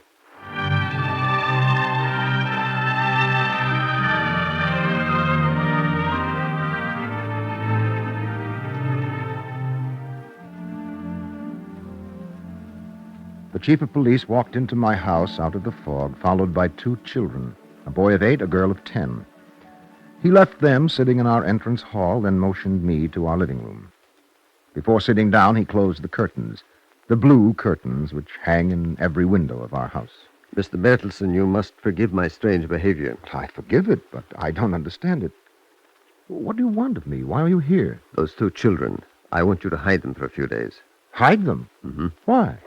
Who are they? The boy's name is Benjamin, the girl's Ruth. They're Jewish. What's that got to do with it? Frankly, this is the most extraordinary... Mr. Bertelsen, please listen to me carefully. Well, of course, but... Now, we have had word. The Nazis are planning a surprise raid on the Jews. Here? In Denmark? Mm-hmm. Well, that's not possible. They haven't bothered the Jews here up to now. Why should they begin now? I don't know why, Mr. Bertelsen. I only know what the orders coming through will be. The orders will be to round up every Jew in Denmark for deportation. Will you hide these 2? Will I... Mr. Moritzen, why did you come to me? You were my nephew's teacher. I understand you're a good teacher. A good teacher would not want to see children hurt. No. No, he would not. Now, you understand this is illegal. If they're found... Moritzen, you need talk no further. We'll keep them here, of course. Good. I knew you would. You knew? What made you so sure? How could you not, Bertelsen? Don't you have 2 children of your own?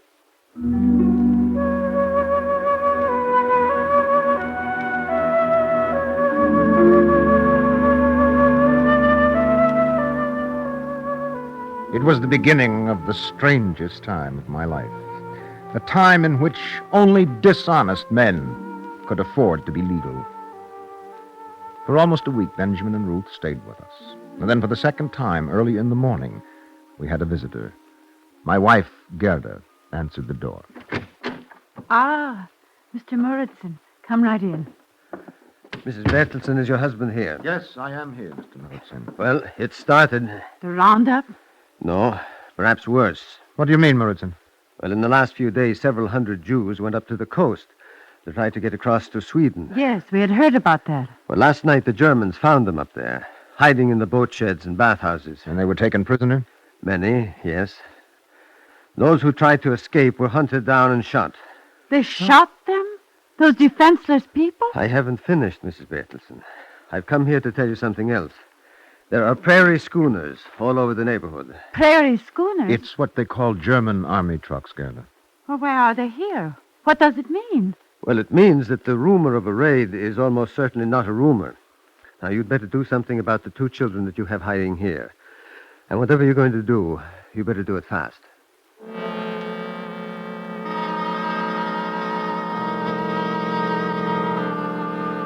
We looked at each other, Gerda and I, and we knew we had a moment of decision upon us. A moment in which a man must face himself when he must make a choice, knowing that he must live with his decision to the end of his days. The attic. We can put them in the attic. Yes, of course, Gerda, the attic. I should have thought of that myself.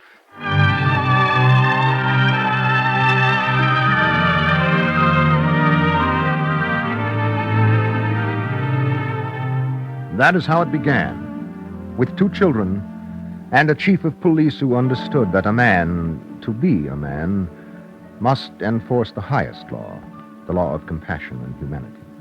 But I am getting ahead of my story. I kissed Gerda goodbye and bicycled to my school to see our headmaster, Mr. Sigdriksson. Of course, Bertelsen. I agree with you completely. I knew you would, Mr. Sigdriksson. It's barbaric what they're doing, barbaric. Whatever can be done must be done. I wish I could help, too. But you are helping, sir. Not as much as I'd want to. Will you go ahead, then? Take as much time as you need, a few days, a week if necessary. It may be longer than that, sir. Well, whatever's required, then. But you'd better cover your absence in some way. I've thought of that. I'm going straight down to the district medical officer to get a certificate of illness. Ah, it's a good idea. What will you tell him? Oh, I will tell him there's something with my stomach. It's not so far from the truth. I am sick to my stomach with what's happening. All right, then, Bertelsen. Go ahead and good luck. Thank you, sir. But when you go down there to the district medical office... Yes, sir. Better take my son Sig along with you. I'm quite sure he's having trouble with his stomach, too, this morning.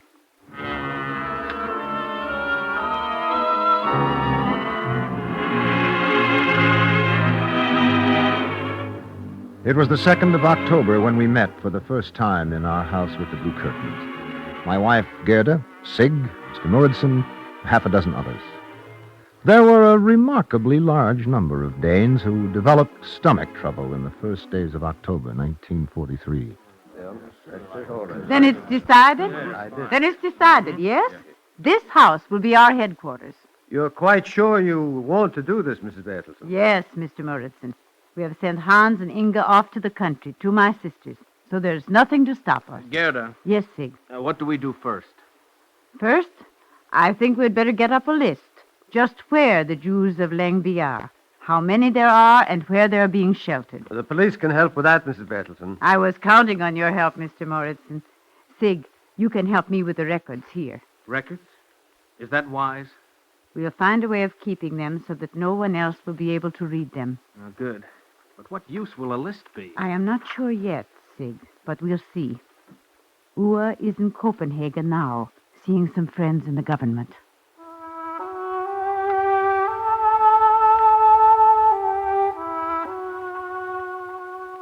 We really didn't understand at first. We thought we could get exit permits from the government. Sometimes we knew after Nazi actions against the Jews in other countries, the Germans had let some of the survivors out.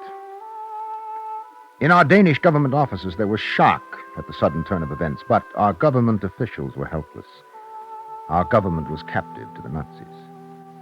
Still, I kept trying, hoping always that someday... Where to now, mister? The Ministry of Finance, driver. Right.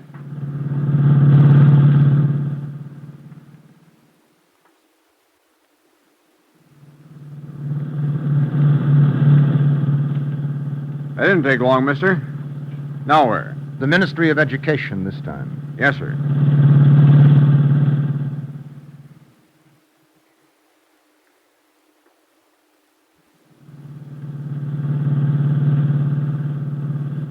Where do you want to go now, mister? You've been to every government office in Copenhagen. Don't you think I know that, driver? Look, mister, it's getting late. Where do you want to go? Take me out to Lyngby. To Lyngby? Look, I wouldn't go to Lyngby for 1,000 kroner, not at this hour. You can get yourself another cab. But you know I can't find another cab. They're very scarce. Well, that's just too bad now, isn't it? Driver, I must get to Lyngby. I'm sorry, mister. It's time for me to turn in. Listen to me, driver. This is a matter of human lives. Many human lives. Many? Many. Perhaps hundreds. You mean the Jews? I've said all I can say. Well, why didn't you say it before? Of course I'll take you to Lyngby. I'll take you anywhere except Berlin.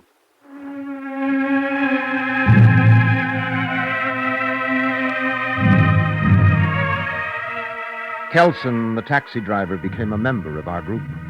So did Larking, the taxi driver, and Professor Eyer, and Dr. Strandbeigard, and Professor Prohaska, and, well, I cannot name them all. But within 2 days, there were 60 members of our group operating out of our headquarters, our house with blue curtains. The word traveled fast about the house with the blue curtains, but it was understood that no Jew would come to the house. That danger was too great. Wow. Can you see who it is? Yes. It's someone I don't know. It's a policeman. A policeman with a beard. With a beard, you say?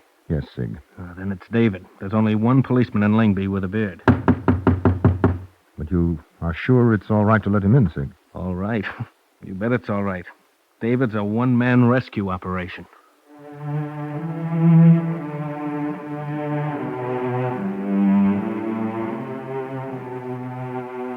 It was David, I learned, who had brought Ruth and Benjamin to the chief of police to be hidden.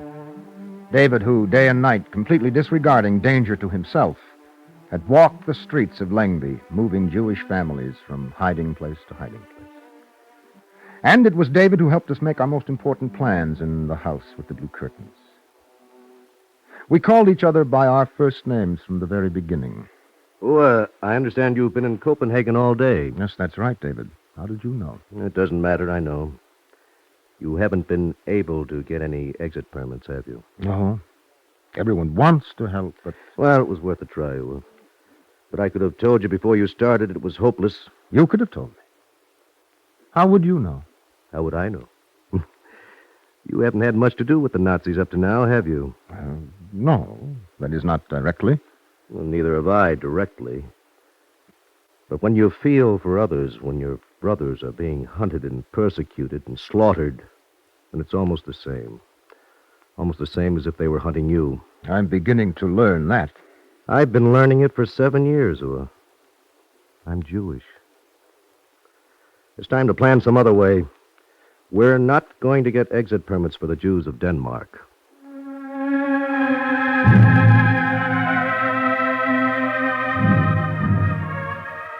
Our plan for rescuing the Jews of Denmark, both those who were citizens and those who had sought refuge within our frontiers, was based on the geography of our country.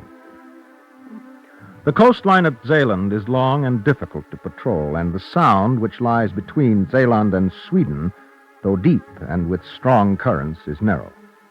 At one point, it is only 3 miles between the Danish and Swedish coasts. All of this we took into account as we made our plans in the house with the blue curtains. There must be private boats up there. If we could find out who owns them. What do you think, Sig? Gerda, the Nazis have confiscated every private boat up there. But the fishing boats go out, I'm sure of that. But that will take money, a good deal of money. We'll get it, David.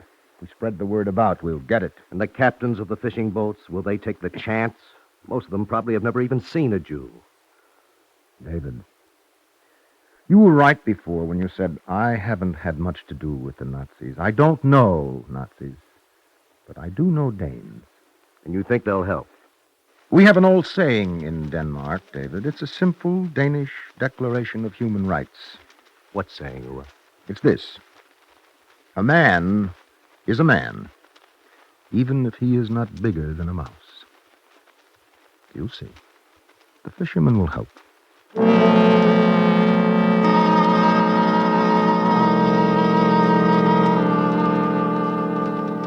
We sent Sig up to Hummelbeck on the coast to make what arrangements he could.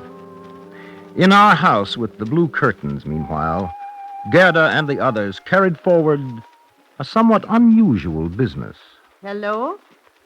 Hello? Yes, this is Mrs. Bertelsen. I understand you have some rare books in your house. On the telephone, because we feared wiretapping.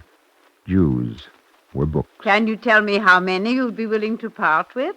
There was something appropriate about it. In a way, each Jewish man or woman or child was a book, a living repository of the greatest book of them all. Then we'll plan to pick up 5 large books, 3 medium-sized books, and 20 small books tonight at 8. Is that clear? It was very clear.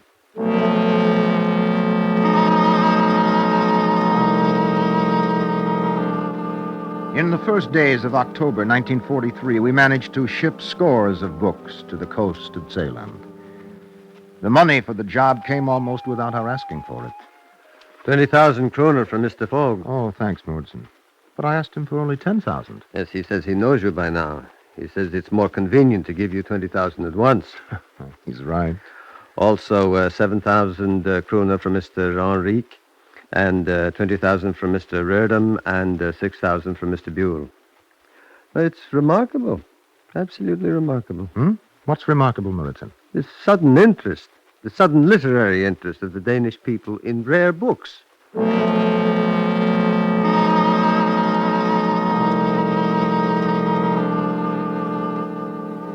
It took less than 2 days to complete our arrangements for our first transport. And on a dark night in October 43, Kelson, our driver, settled himself next to me in the cab of a truck, and we began our rounds. This way. Bring them this way. Quickly.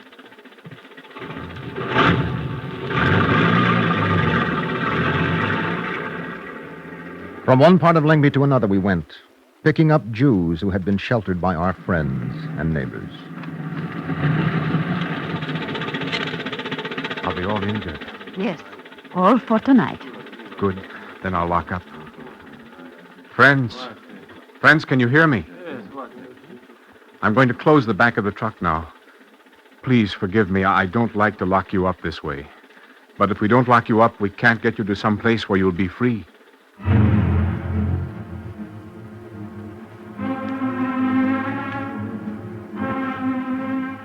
We took them northward, our precious truckload, by back roads, past Nazi sentries, northward toward the coast of Zeeland and freedom. At Hummelbeck, in the darkness, we found our way to a farmhouse which Sig had secured for us. Ua. Yes, here, Sig. Where do we put them? In the hayloft. This way. Follow me.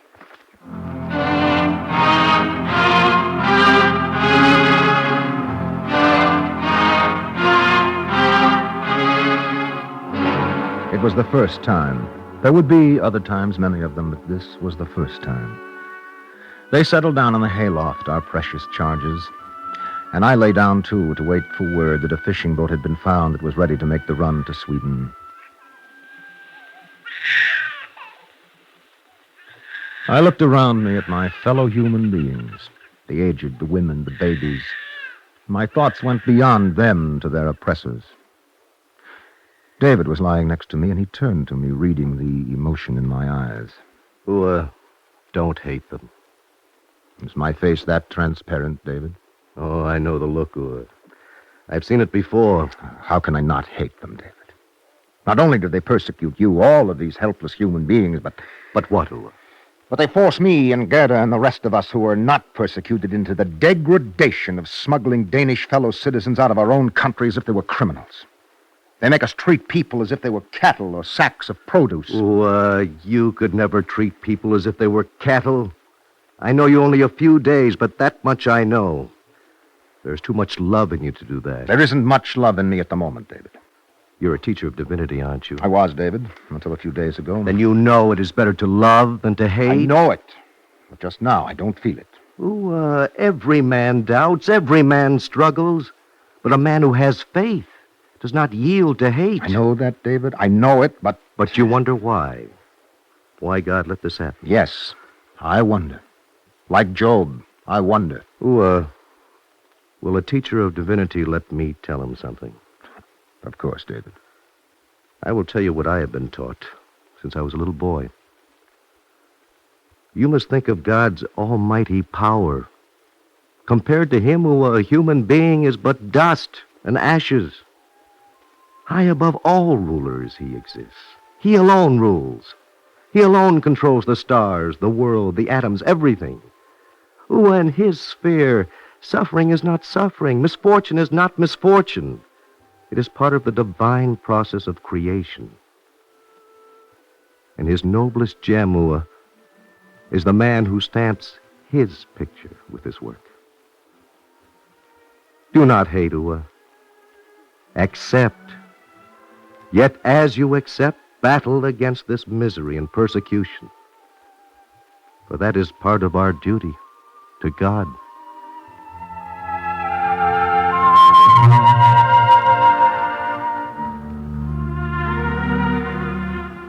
The words were in my ears that night, all that night. I thought of them the next day while we waited still for a boat that would take our fellow Danes across to Sweden. And I was thinking of them still on the second night as we watched David jump from the wharf to the fishing boat which had agreed to take our rare books to Sweden. All on board, Ua?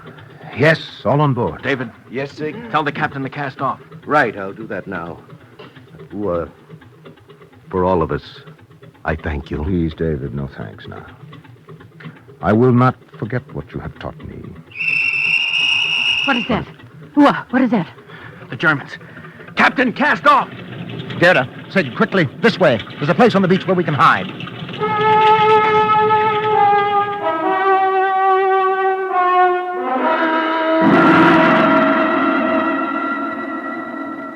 We found a place behind a dune and waited. The Nazi soldiers came, but did not find us.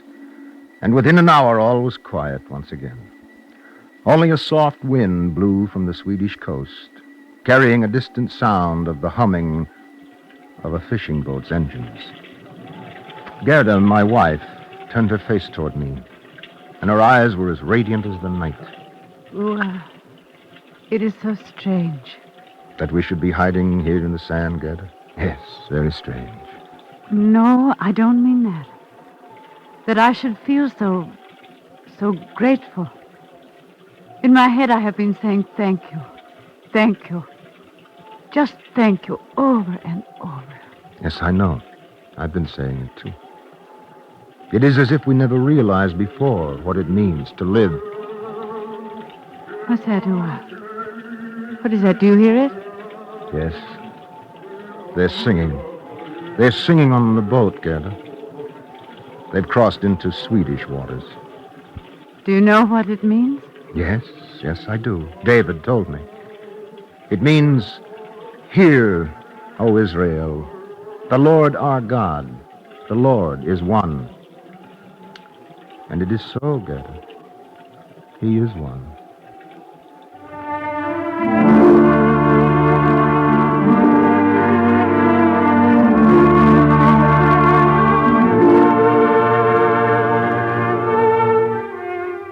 It is 13 years now since we worked in the house with the blue curtains. The house itself no longer stands.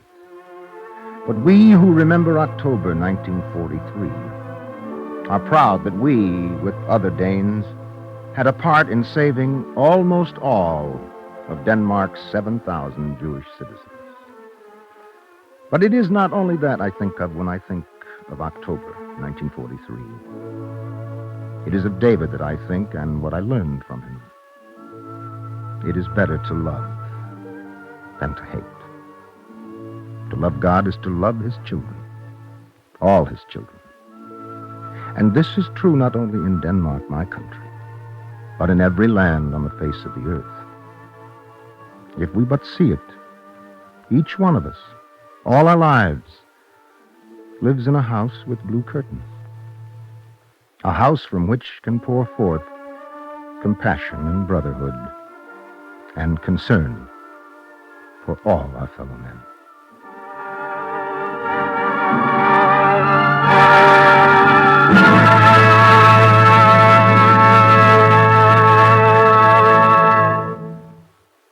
If you would like a copy of today's script, please send your name and address with 10 cents to cover the cost of postage to the Jewish Theological Seminary of America, 3080 Broadway, New York 27, New York. And now we take pleasure in presenting Mr. Herman Levin, member of the Cabinet of the National Planning Committee of the Jewish Theological Seminary of America. Mr. Levin. If we but see it, each one of us, all our lives, lives in a house with blue curtains, a house from which can pour forth compassion and brotherhood and concern for our fellow men. If from these final lines of our script today, we realize that there is within each of us a divine power, then why do we keep this power dormant? Must we wait for a Nazi Holocaust to evoke compassion and brotherly concern? Why can't we, under all circumstances, in peace as well as in war, why can't we at all times, in daily living as well as in crisis, serve each other with this love and understanding? Aga Bertelsen and his fellow Danes worked together under a crisis. Aga Bertelsen and men like him continue in times of peace to help to eliminate man's persistent enemies, poverty, disease, ignorance, bigotry, forces more devastating and more destructive than any war. We must harness in peacetime our wartime spirit, energy, and resourcefulness if we are to create a world brotherhood of man. This is a challenge to all men. Let us devote more of our time to succor the sick. Let us help uplift the downtrodden. Let us aid and enlighten the uneducated. Let us unite to remove the blemish of bigotry. We must learn to love rather than to hate. We must be concerned rather than unconcerned. We must try to the best of our abilities to be a house with blue curtains, a center of love and brotherhood for all men at all times, in every street, in every town in USA. Thank you, Mr. Levin. Our Eternal Light drama today, The House with the Blue Curtains, by Mark Siegel, was based on the book entitled October 1943, written by Ua Bertelsen. Cantor David Putterman sang the liturgical introduction. Featured in the cast were Virginia Payne, Carl Swenson, Santos Ortega, Robert Hastings, Joe Helgeson, and Sam Gray. Ua was played by John Larkin. This is Bill Hanrahan speaking. This has been an NBC Radio Network production directed by Daniel Sutter.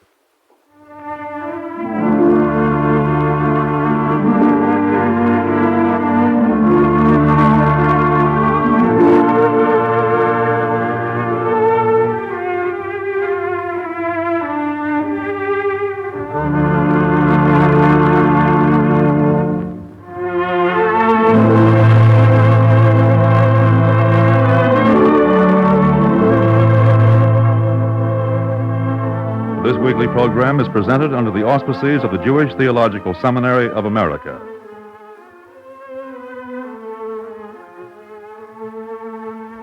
This is the NBC Radio Network.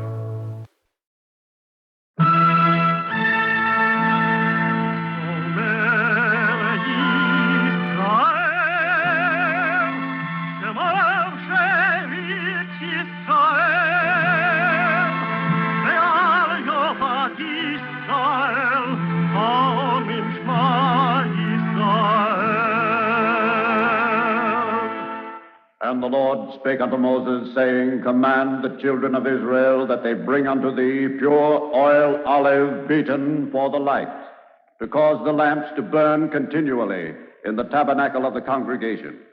And it shall be a statute forever in your generations.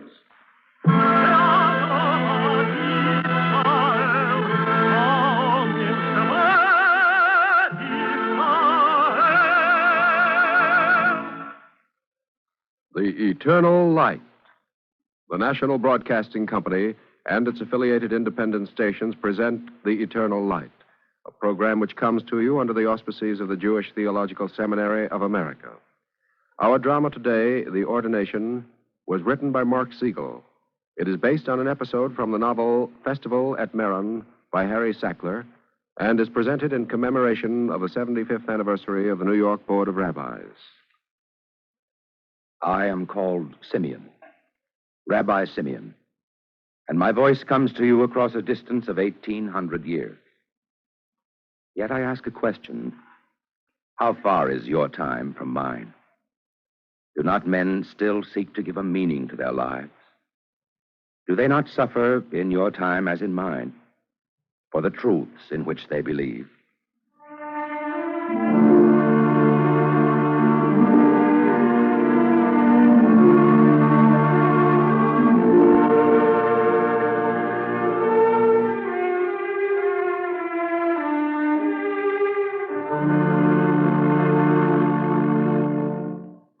In the year 138, I and 4 others were the only scholars left in all Judea. We met secretly, illegally, that we might learn and pass on the eternal truths of our holy Torah. In the spring of that year, our teacher, Rabbi Judah ben Baba, was summoned to the palace of Tinius Rufus, the Roman governor of Judea. Call him in, Captain. It is done, Tinius Rufus. Judah ben Baba!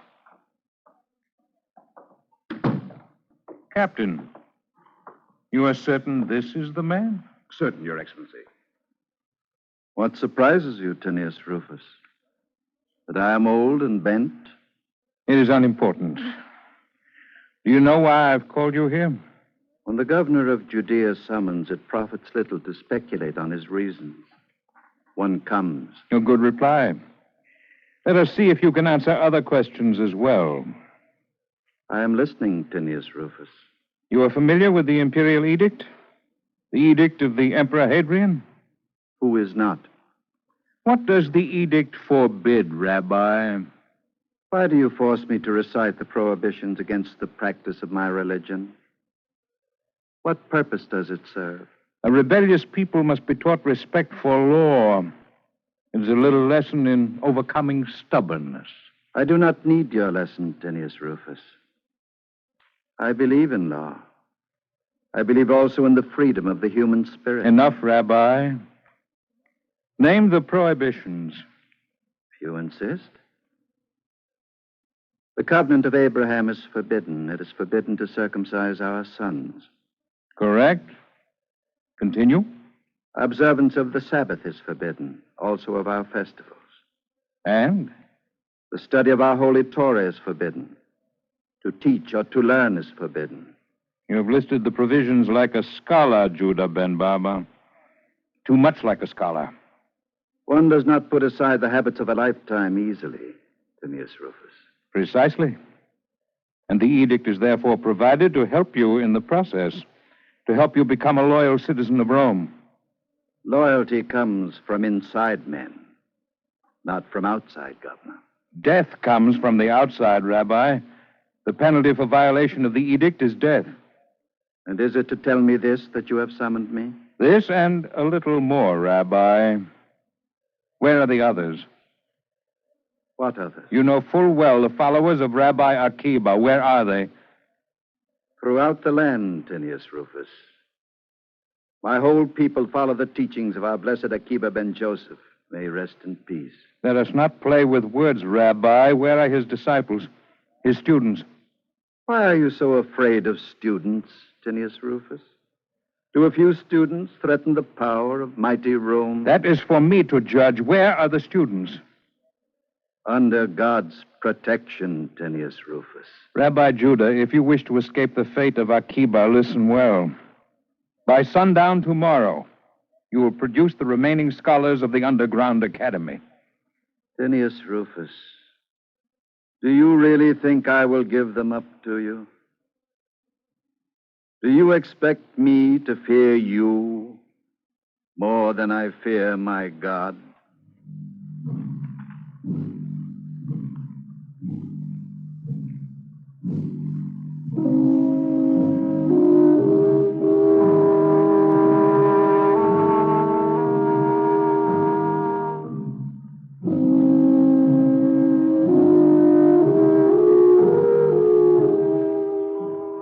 That night, under cover of darkness, we fled from Caesarea to Usha. A pious potter, Enoch, gave us refuge. And in the cellar of his house, we continued our study of the written and the oral law.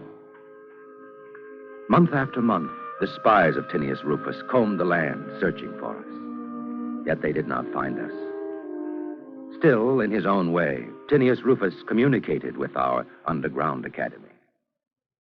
A proclamation!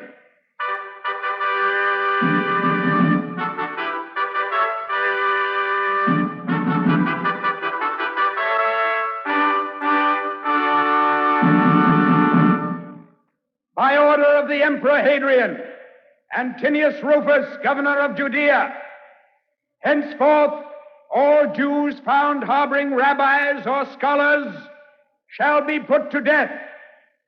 All Jews apprehended in the act of feeding or providing food for rabbis or scholars shall be put to death.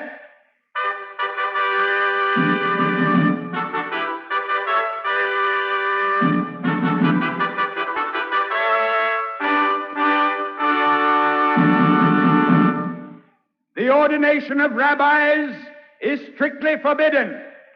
The penalty shall be not only death for those who participate, but the destruction of the entire city in which the ordination is performed.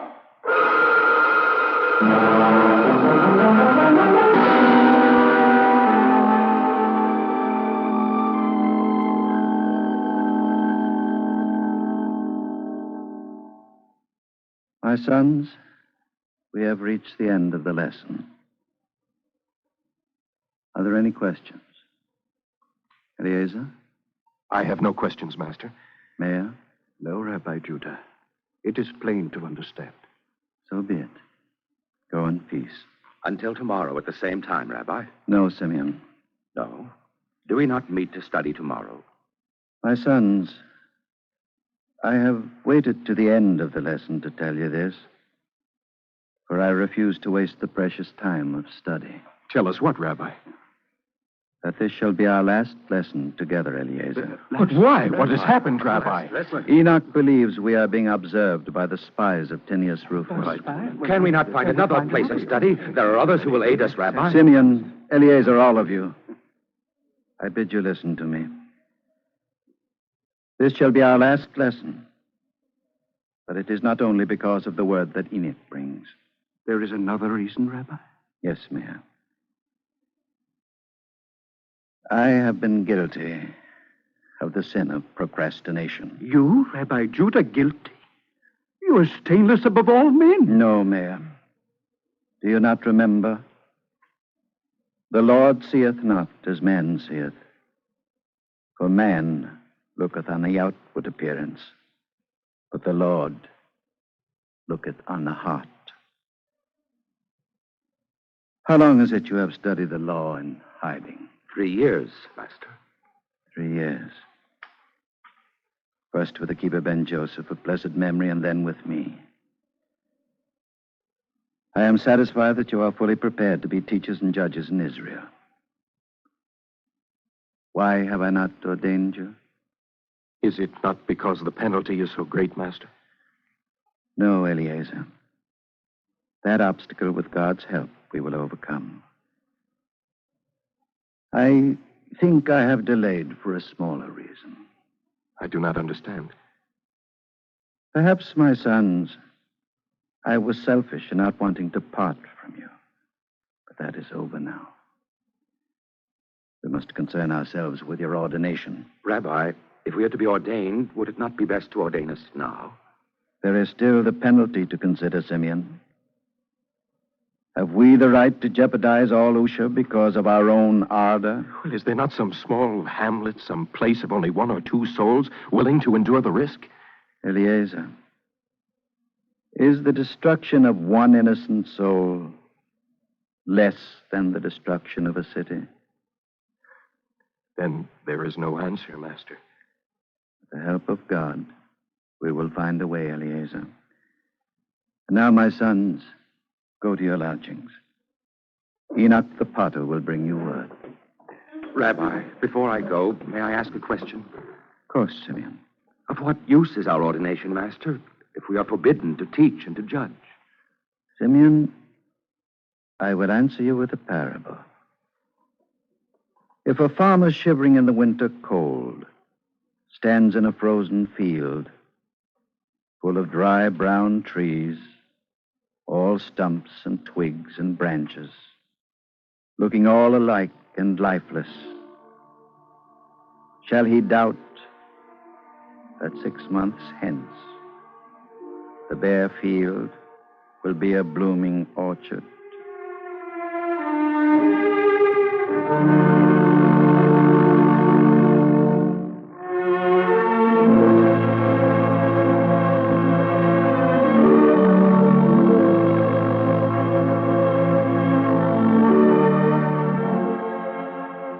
It was agreed that Enoch, the potter, should scour the countryside for a safe place for the ordination. While we waited, each in our own lodgings in Usha, Enoch made discreet inquiry. Jugs, vessels, pots, big and small, wine bottles, pitchers. Potter, let me see your wares. Gladly, farmer. But first, tell me where I am. Do the tax collectors come to you from Usha or Shepharim? From Usha, Potter. Huh? You are near the boundary line, then. A league, more or less, Potter. Do you see the hills which rise beyond the second field? I do. They mark the outer boundary of Usha. I thank you, farmer. And now to our business.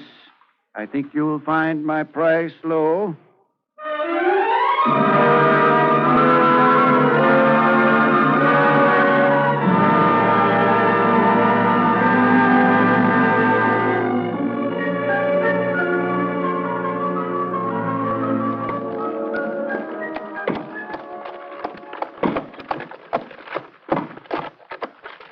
Hey, boy, how far to Shepharim?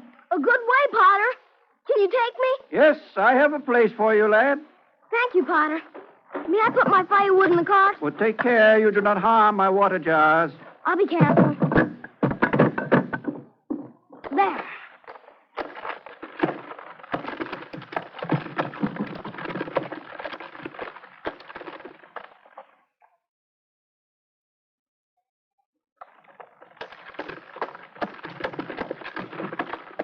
Are we already in Shepharim, lad?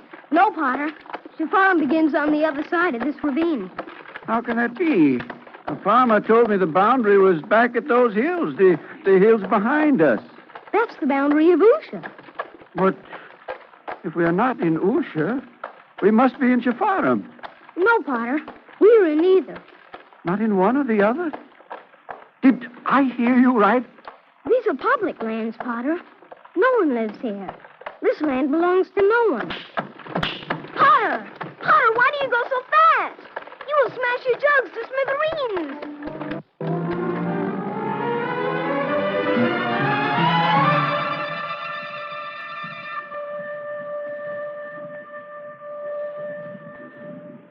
You are certain, Enoch? The land belongs to no one. To no one, Simeon. Here, I'll show you on this parchment.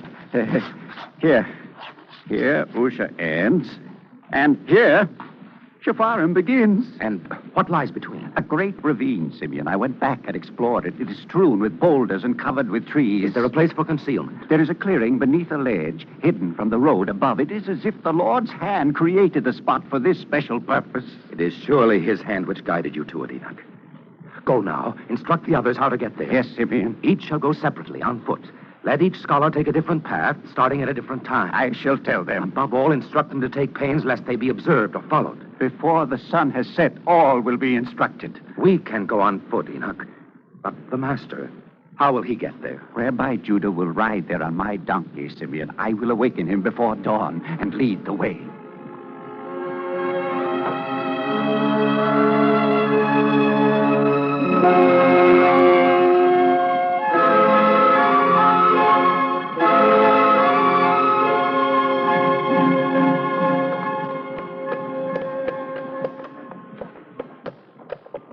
Enoch, my son, could not one of the scholars have walked with me? Was there need for you to take this risk? Rabbi Judah, it is you who taught me that he who begins a good deed is bidden to complete it. You have done many good deeds, Enoch. Rabbi, you speak as if in farewell. Forgive me, Potter. It is a strange thing to be riding to an ordination in secrecy. Yes, Rabbi. I remember other ordinations, Enoch. They were joyful and gay. Scholars dressed in white. The people came from miles around to join in the rejoicing. I remember, Rabbi. And when the crown of learning was bestowed on those who had attained it, the people would shout and sing. Tell me, Enoch, for the sake of an old man's dreams, will you sing?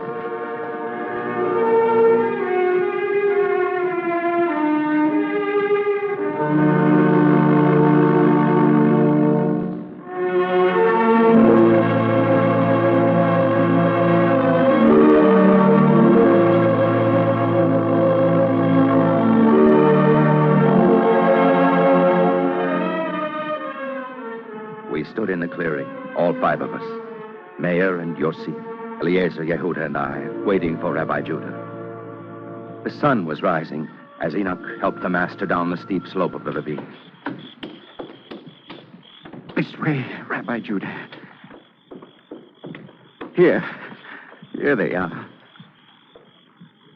Are all the scholars here, Simeon? All five of us, Master. Then let us begin. Before you start, Rabbi. Yes, Enoch. Let me show you something.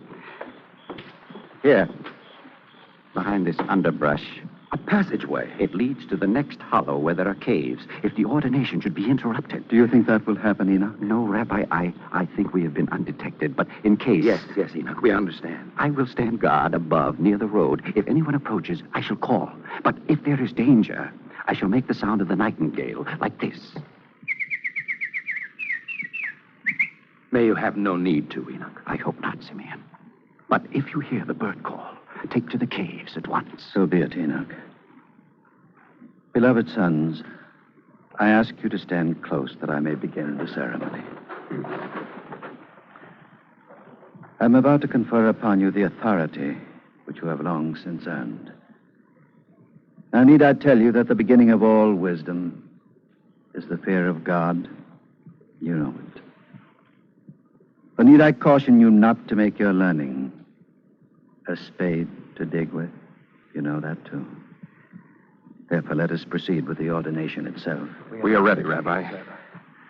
May the spark that I strike now in the isolation of this ravine become a pillar of fire that will lead Israel from the gloom of these distressing times to the glory of a brighter day.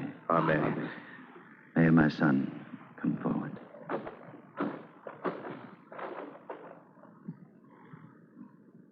I place my hands upon your head to signify that henceforth you may teach and you may judge.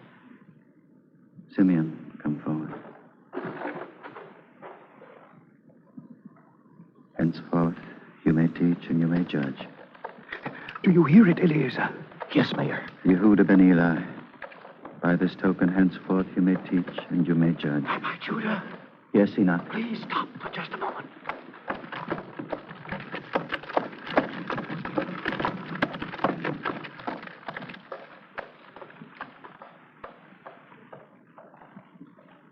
It is safe now, Rabbi. They are gone. Proceed, but please lower your voice.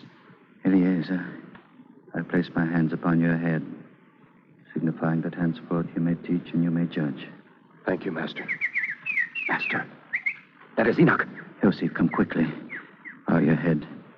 Henceforth you may teach and you may judge. Praise God. It is done. Rabbis, quickly conceal yourselves. Who is it, Enoch? Spies? Worse, Simeon, soldiers at the turn of the road. Come, Rabbi Judah. Let me help you crawl through the passageway. No, Simeon. The others first. Eliezer, Yehuda, Yossi, into the passageway speedily. Where are you going, Simeon?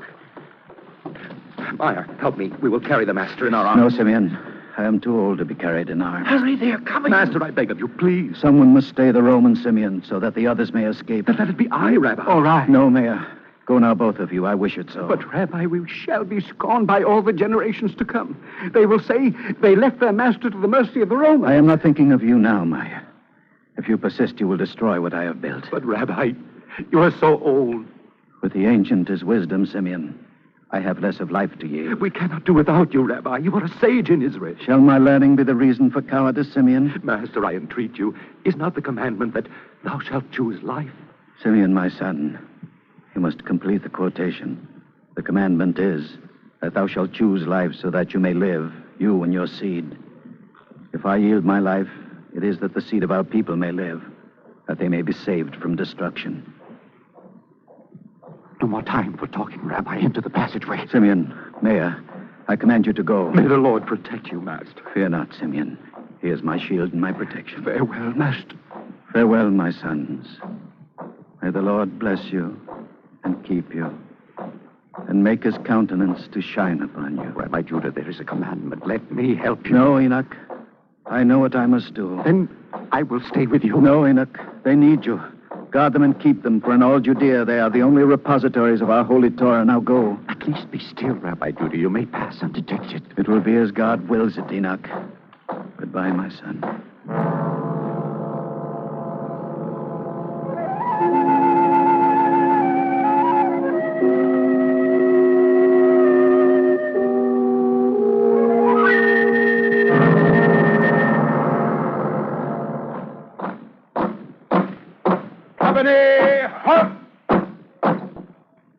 Tinius Rufus.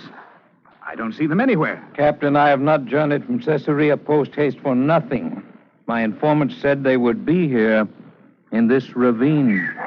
There. I hear the braying of a donkey. You need search no further, Tinius Rufus. I am here. My dear Rabbi Judah, I am delighted to see you. Where are your students? I should enjoy seeing them, too. They are no longer students, Tinius Rufus. They are rabbis in Israel.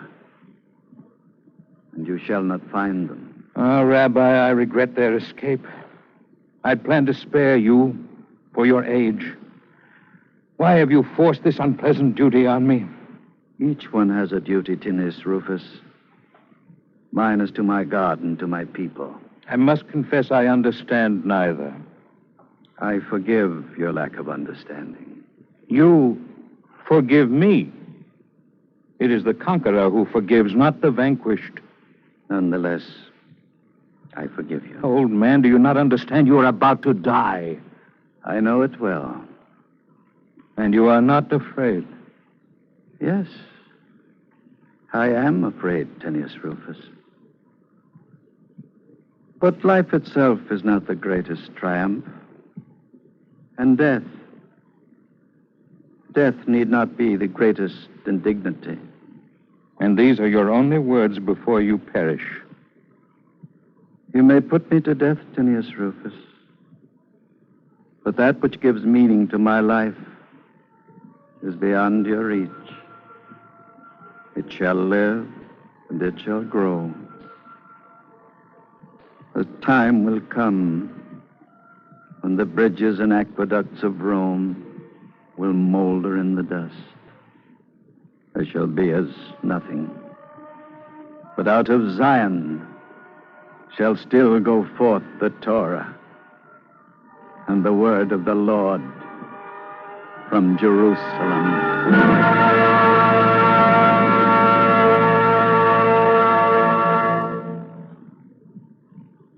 If you would like a copy of today's script, please send your name and address with 10 cents to cover the cost of postage and handling to the Jewish Theological Seminary of America, 3080 Broadway, New York 27, New York.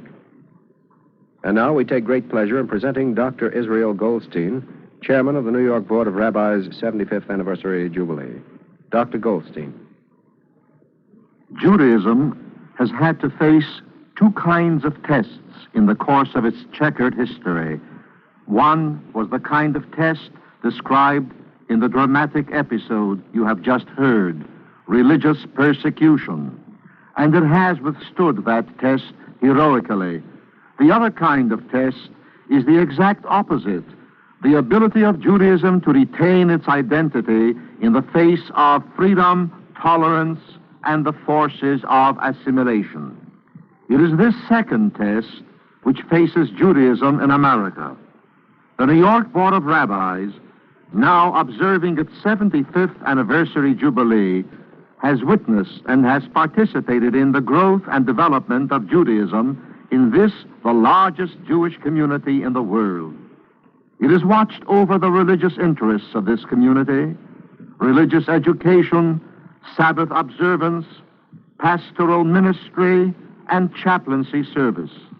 It has tried to safeguard the American principle of separation between church and state, resisting every attempt to force religion into the public schools.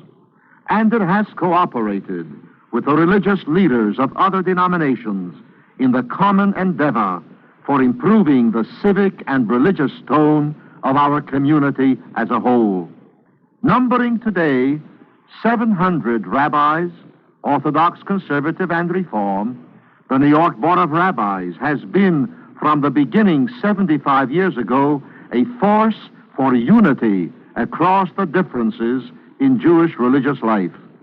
It has been the first, and today is the largest group of its kind in any city in the world. Size alone, however, is no criterion of value in the Jewish tradition. The New York Board of Rabbis has distinguished itself by the quality of its service to our community. God grant that it may serve American Judaism in the future as it has done in the past, dedicating its efforts to the end that the faith of the fathers remain the faith of the children under the sunny skies of American freedom. Thank you, Dr. Goldstein. Our Eternal Light drama today, The Ordination, was written by Mark Siegel. Cantor David Putterman sang the liturgical introduction. Presented in the cast were Santos Ortega, Carl Weber, Guy Sorrell, Alan Bergman, Arthur Seelan, Roger DeKoven, Guy Repp, Kermit Murdoch, and Peter Laser. This is Mel Brandt. The production was under the direction of Daniel Sutter. This has been an NBC Radio Network production.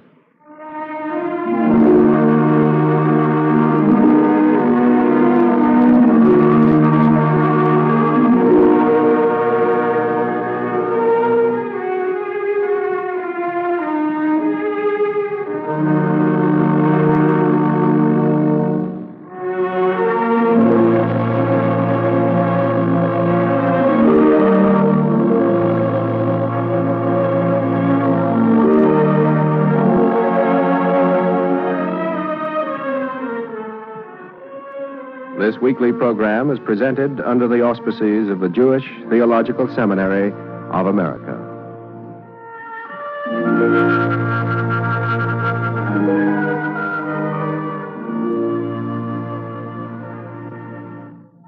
This is the NBC Radio Network.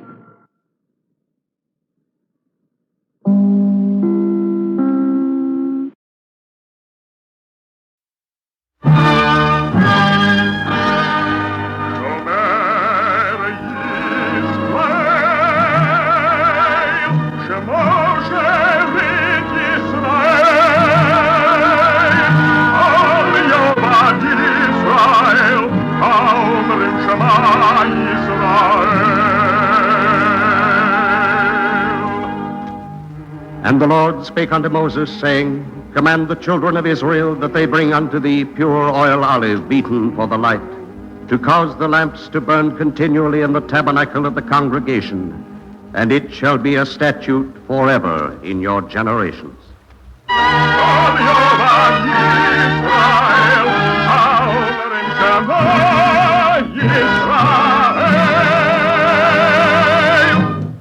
The Eternal Light.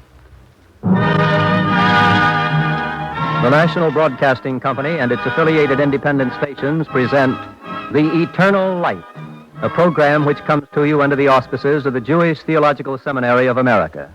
Today's program comes to you transcribed from Boston, Massachusetts. It is entitled Be Franklin American, written by Joseph Mindell and starring the distinguished actor Ralph Bellamy as Benjamin Franklin.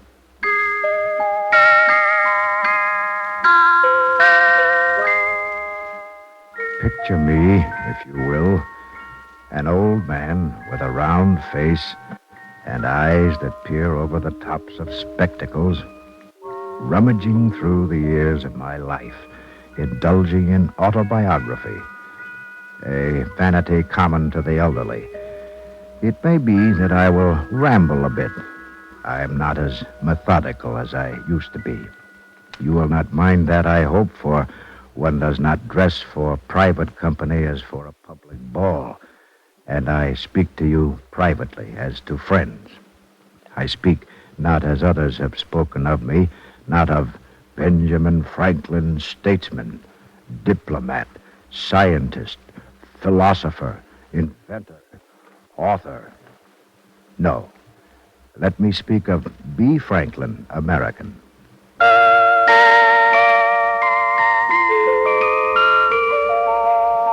Here I am, then, returned, alas, in spirit only, to Boston. My friends in Philadelphia will understand, and the good people of Boston will, I hope, welcome me back to the city of my birth. The house on Milk Street where I was born, surely it is gone. But the street itself, does it still remain? I have thought of them often, and of the shop where as a boy I learned the printer's trade, apprenticed to my brother James. Bring the form, Benjamin. Hurry, lad. He takes his time about it. Oh, do you not know enough to lock a form? Type is scattered all over the floor. 2 hours of work gone for naught.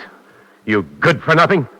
My brother James was not the kindest master, but I learned to set type.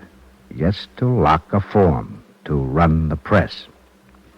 What I wanted most, to write for his newspaper, the New England Courant, that I had to do in secret, slipping my little essays under the door at night to be found in the morning and read by James and his friends.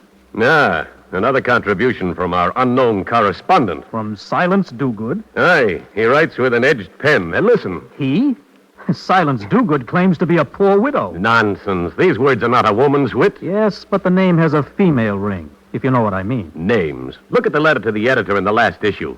Where is it? Here. From Abigail Afterwit. From Timothy Turnstone. Tom Penshallow. Tabitha Talkative. Ichabod Henroot. What are you laughing at? I see nothing humorous. Don't you, James?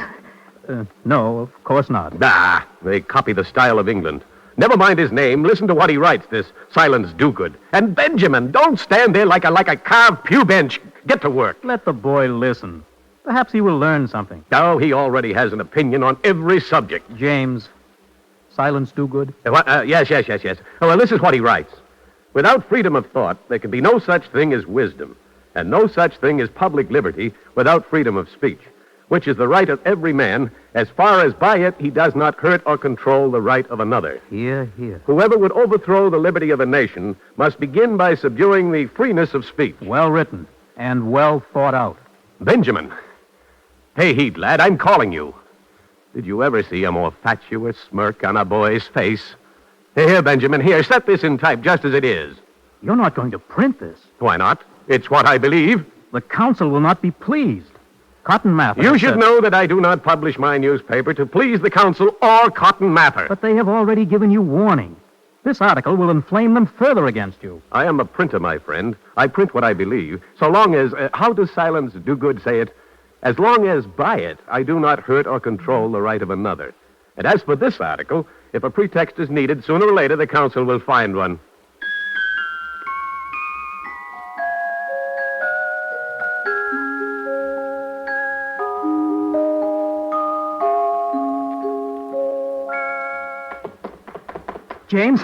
James, the bailiff is coming. Calm yourself, my friend. Catch your breath. I ran ahead to warn you. I've been expecting a summons from the council. James, there's talk that they will confine you. Not for long, I think. A week, perhaps, is a lesson. And that they will forbid you to publish your newspaper. Then we'll use the scheme we have contrived. Give me that pen. I'll sign the document now before the bailiff comes. He's only 17, James. Is it wise, do you think, to make Benjamin the publisher of the Courant? Oh, for a short time, only while I'm away. The bailiff. Benjamin, quickly, lad. Take the document and show it if you must. And Benjamin, remember, you are now the publisher of the New England Courant.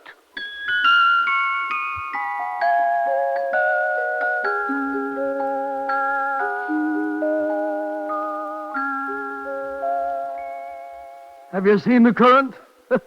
The new publisher, it seems, does not like the prevalent use of honorary titles. What does he know of the world, a boy of 17?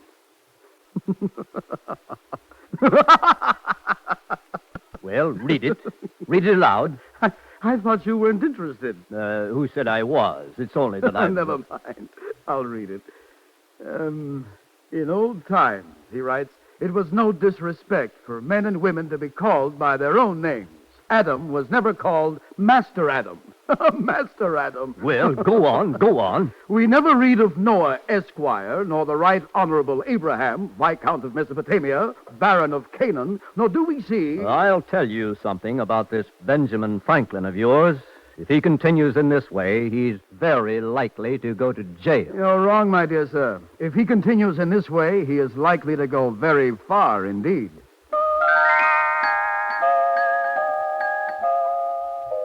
I remember how my father used to gather his family around him. He had 17 children, and I remember as many as 13 sitting at the table while he read to us from the Bible. It hath been told thee, O man, what is good, and what the Lord doth require of thee, only to do justly, and to love mercy, and to walk humbly with thy God. I have never forgotten the words of the Hebrew prophet Micah. Thus it is that how far and how high have never seemed to me to be as important as how the journey is made. And thus it is also that I have endeavored to weigh others as myself in Micah's scale. And I have not been impressed by titles of honor, nor prejudiced by man's faith, or race, or the color of his skin. We'll kill them all. Every murdering redskin. In the year 1763, long after I had left Boston and was settled in Philadelphia, in that year, some Indian tribes of the Six Nations fell upon the western forts and massacred the soldiers. And the women and children. Angry mobs gathered near Philadelphia, threatening the Conestoga Indians who had long lived among us in friendship. Prime your guns, boys. There are vermin to exterminate. There may be some here who know me. Aye, we know you, Ben Franklin. Now stand aside. No, you do not know me if you think I'm so easily stopped from talking. There's nothing to talk about, Mr. Franklin. You're giving shelter to the Conestogas in Philadelphia. The Conestogas have done no injury to you, nor to your family or friends. Mr. Franklin, my brother was in Fort Pitt, whose garrison was massacred. Not by the Conestogas. Indians are Indians. What difference does it make? The difference between justice and murder, between civilized people and barbarians. Take care, Mr. Franklin. Don't push us too far. What is the crime of these poor Conestogas? That they have a reddish-brown skin and crooked noses? Maybe that's a good enough reason. Is it? You, my friend with the red hair. Who, me? Your hair is red and your face is covered with freckles. There's no call to make personal remarks. If a man with red hair and a freckled face should injure me or mine, would it be right for me to revenge it by killing every freckled, red-haired man, woman, and child that I could find? You do not answer, my friend. Mr. Franklin, we mean to have those Indians. You will not take them. You threaten us with your soldiers? No, with the kind of world you will make for yourselves and your children by such an act.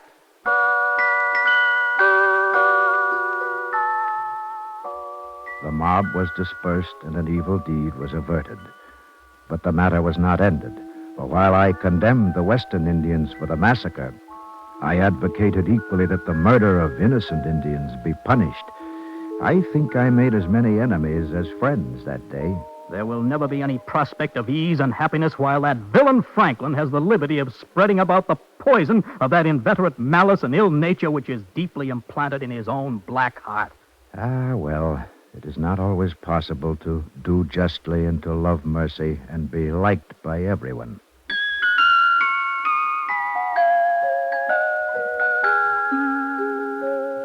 I will not ask you to judge the blackness of my heart, nor of my enemies.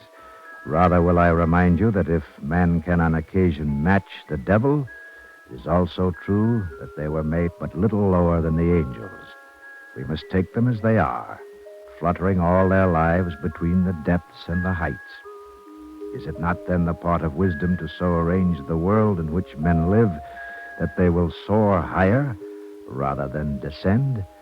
This, it has always seemed to me, is the task of the philosopher. My dear Mr. Franklin, you are no philosopher. No? You see, Mr. Franklin, I've read your pamphlet, Proposals Relating to the Education of Youth in Pennsylvania. Surely the education of youth is a fit subject for philosophy. Oh, most certainly. But some time ago you wrote, what did you call it? Plain Truth. And before that, a proposal for promoting useful knowledge. And earlier there was... Try my modesty, sir. That was not my intention. I was about to point out a strange circumstance connected with your writings. Now you arouse my curiosity. I have noticed that each of your statements somehow results in the establishment of some institution that no one has thought of before. A public library, a company to fight fires, a learned society, a voluntary militia. You will agree, I hope, that these are good things? Of course they are. And you also agree that Pennsylvania should have an academy, a college, as I demonstrate in the pamphlet you have in your hand? Perhaps I do. But, Mr. Franklin, you did not come to me to discuss the philosophy of education. You came to ask for money. Ah, a philosopher should never ask for money. Let me explain. You don't mind my talking in this manner? My dear sir, in my time I have been called many names. One more or less will matter little. Well, then, philosophy, you see, is a discipline that requires a certain objectivity, a detachment, one might say, from the hurly-burly of daily life. I may be wrong, but it seems to me to be quite the contrary. You are wrong, Mr. Franklin. And yet, if a philosopher tries to discover what is right and good, should he not also endeavor to bring them out? No, absolutely not. That is not his domain. It must be a great comfort. I don't know what you mean, sir. To be infallible. But, I once knew a certain lady who, in a quarrel with her sister, said, I don't know how it happens, sister, but I meet with nobody but myself that's always in the right. Mr. Franklin, I'm sure that Pennsylvania will have its college. How much money do you want from me? I leave that to your conscience and your pocketbook. I ask only one thing. Yes? Pay your contribution in yearly quotas for 5 years. That's a strange request. Not at all. When you divide the whole into 5 parts, each part will be so small as to be painless. So that I will give more in 5 years than I would in 1. Mr. Franklin, I salute you. I am happy, my dear sir, that you see the advantages of philosophy.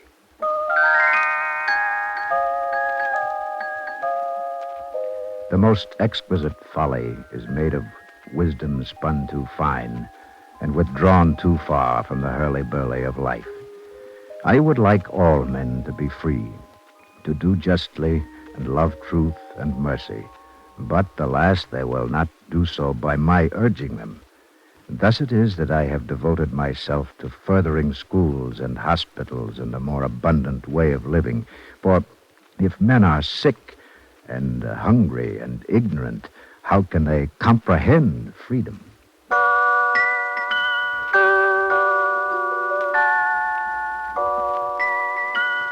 You will understand my reluctance to deal with abstractions. And perhaps you will also understand that while the Continental Congress appointed me to the committee for preparing a Declaration of Independence, the writing of it was given to young Jefferson. I cannot help feeling, Dr. Franklin, that you should have written the Declaration. No, Mr. Jefferson. This must be a noble and lofty statement of our beliefs, must it not? A solemn document. Yes, but there are still... some people who say that I could not resist putting in a joke here and there.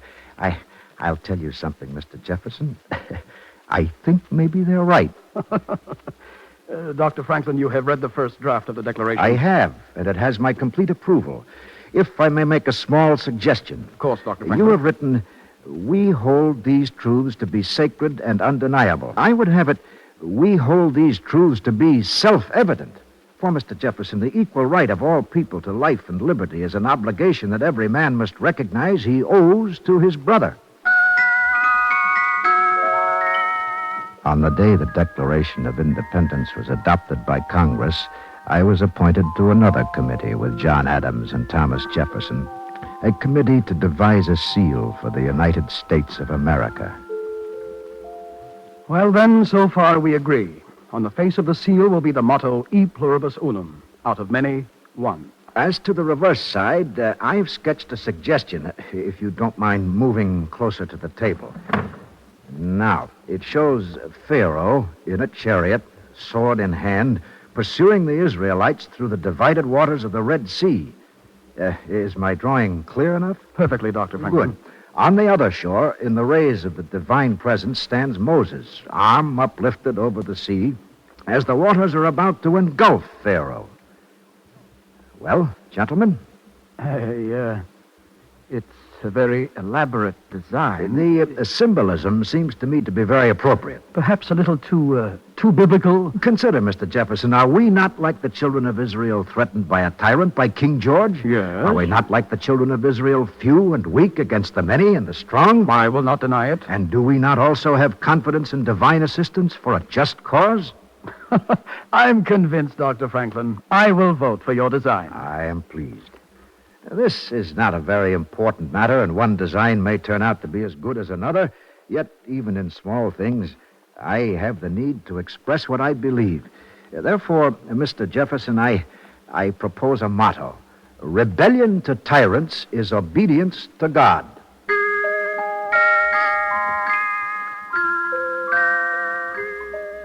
In the Great Seal of the United States, the spirit of the committee's report was adopted, but of our specific recommendations, nothing remained except the motto, E pluribus unum, out of many, one.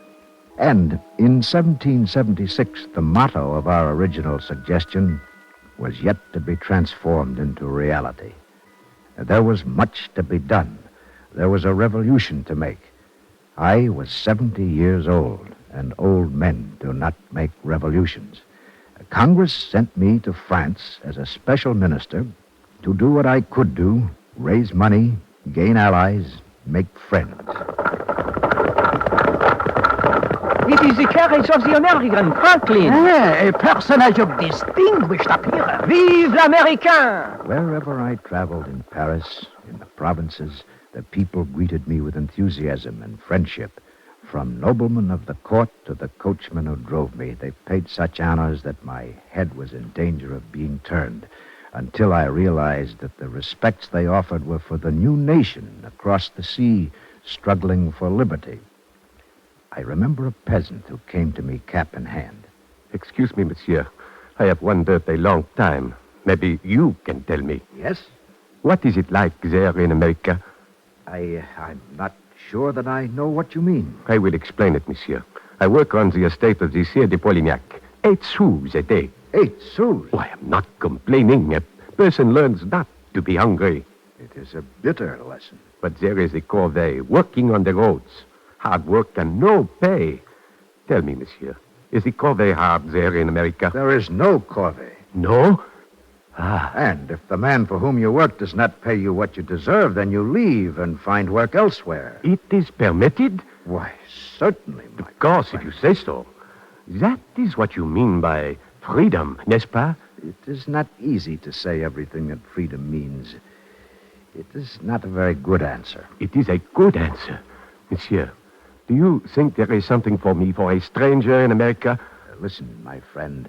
America offers to strangers a good climate, fertile soil, wholesome air, free government, wise laws, liberty, a good people to live among, and a hearty welcome. I would like to go to America. I would like to help you fight this war for freedom. It is a glorious war. You must not say that, my friend. We must fight. And it may be that we are fighting not for ourselves alone, but I think that there never has been nor ever will be any such thing as a good war or a bad peace.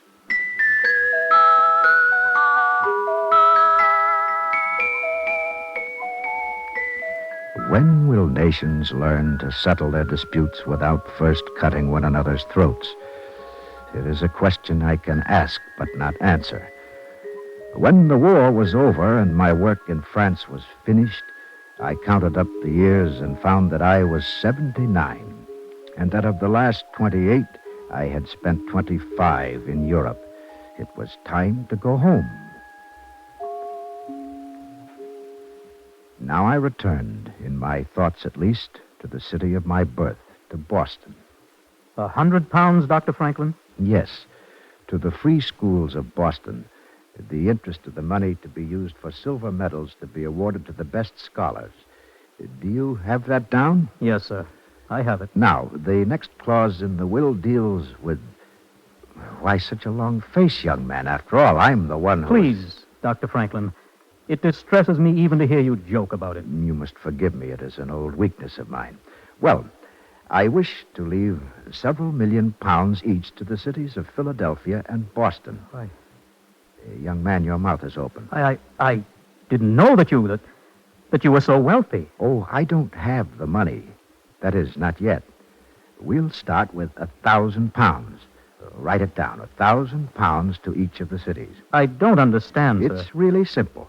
When I was a young man, not yet 25, and married, I set up as a printer with money that was lent to me. The £1,000 is to be used for loans, at interest, of course, to young married tradesmen just beginning. The principal and interest are to be accumulated for 100 years. Why, in that time, the total will amount to... £131,000, of which 1,000 are to be spent on public works, and the remainder continued as loans for another 100 years. Then each city will have... If no unfortunate accidents have occurred, £4,061,000. Young man, you dropped your pen. I don't know what to say. You might say that it's a respectable legacy. That is, for a philosopher.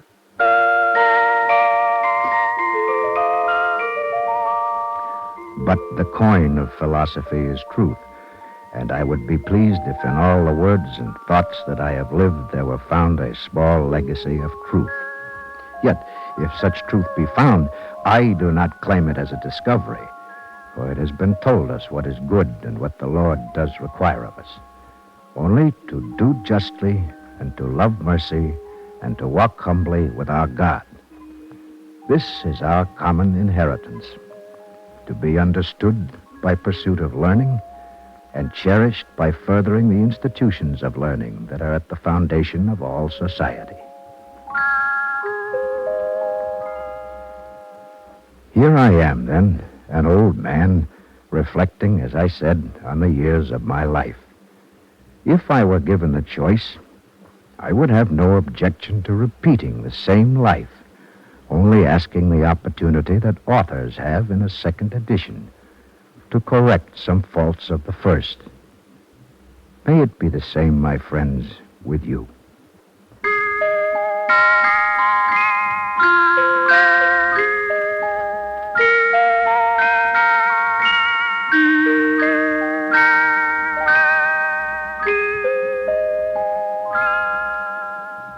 If you would like a copy of today's script, please send your name and address with 10 cents to cover the cost of postage to the Jewish Theological Seminary of America, 3080 Broadway, New York 27, New York. And now we take great pleasure in presenting Mr. Benjamin M. Reeves, member of the Board of Overseers of the Jewish Theological Seminary of America. Mr. Reeves. In the interesting script we have just heard presented in celebration of Benjamin Franklin's 250th anniversary, the final incident stands out as a striking illustration of the uniqueness which characterized B. Franklin American. Franklin, we will all agree, was a unique example of a great man. Even in the will he drew up, there stands out the values in which he believed. In this will, Franklin left far more than pounds. He left in one document a type of summary of his attitudes, his teachings, his values, which governed the full life he led. To us, 250 years later, there is a lesson which we can derive from this incident. Benjamin Franklin, in drawing up his will, put his full and complete faith in the generations of the future. He gave them hope. Are we today doing as much? I believe that at times it would be wise if we ask ourselves what we, as individuals, are doing with our lives that can be of value, not now, but to future generations. Are we giving to the future any faith? Are we instilling anywhere in the world any hope? Or are we so involved in our own everyday living that we are ignoring the broader picture of the years to come, the children yet unborn? If we cannot answer the question satisfactorily, it would be well that we re-examine ourselves to make certain that we are living in our lives to the fullest possible capacity. In other words, every man and woman, you and I, have the opportunity to write a spiritual will each day of our lives. In our services to our fellow man and in devotion to God, not only do we add meaning and direction to our own lives, but we communicate purpose to the lives of men, women, and children of generations to come. The story of Benjamin Franklin, great American, should inspire us to devote more and more of our energies, our time and our talent, to the good of the society of today and tomorrow. Thank you, Mr. Reeves. Our Eternal Light program today came to you transcribed through the facilities of station WBZ in Boston, Massachusetts. The script, B. Franklin, American, was written by Joseph Mindell and starred Ralph Bellamy as Benjamin Franklin. The music was written by Morris Momorsky and played by Mike DiNapoli. Cantor Robert H. Siegel sang the liturgical introduction. Featured in the cast were William Siren, Conrad Jameson, William B. Reeves, Richard Kilbride, and Streeter Stewart. This has been an NBC Radio Network production directed by Henry Lundquist. This weekly program is presented under the auspices of the Jewish Theological Seminary of America. This is the NBC Radio Network.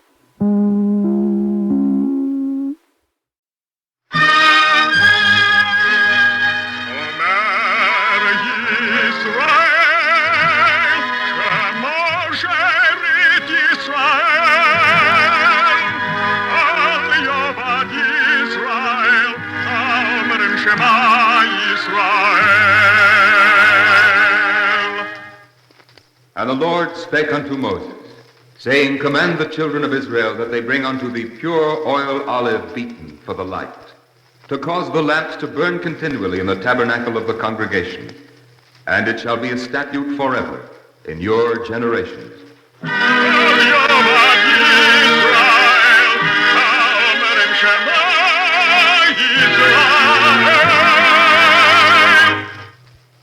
The Eternal Light. The National Broadcasting Company and its affiliated independent stations present The Eternal Light, a program which comes to you under the auspices of the Jewish Theological Seminary of America. Our program today, The Guardian Angel of Genessee County, was written by Mark Siegel.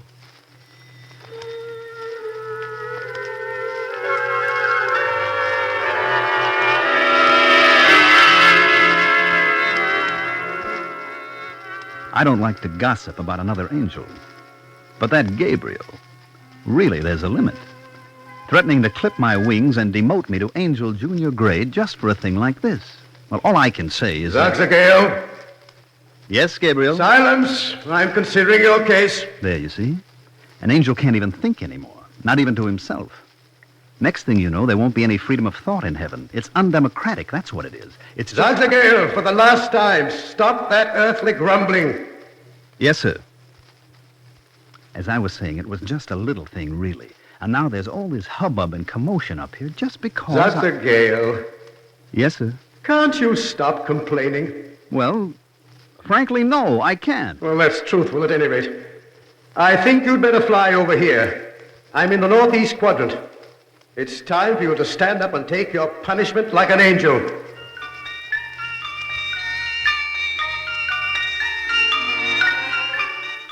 The working conditions up here are really getting intolerable. Choir practice 3 times a day, wing inspection every 20 years, throne duty every century, and then you make the slightest mistake and Gabriel has you on the carpet. I'd like to tell you what I think about Gabriel. I really would, but I can't. I'm sorry. Angel's present. Well, what's your explanation this time? Well, it's like this, Gabe. Don't call me Gabe. I'm sorry, Gabriel. It's just that every few centuries or so, I get restless. You know, idle hands. I mean, it was only a minor miracle. Zagzagale, I don't know what to do with you. You're full of the... you're incorrigible. I'm afraid you'll have to stand a departmental trial. A, departmental trial? There's nothing else left to do. But first, we'll have to decide what to do with him. With him? Who? Oh, please, Gale, don't act so innocent. With that rabbi. Don't you think I know he's in the southwest quadrant on a cloud?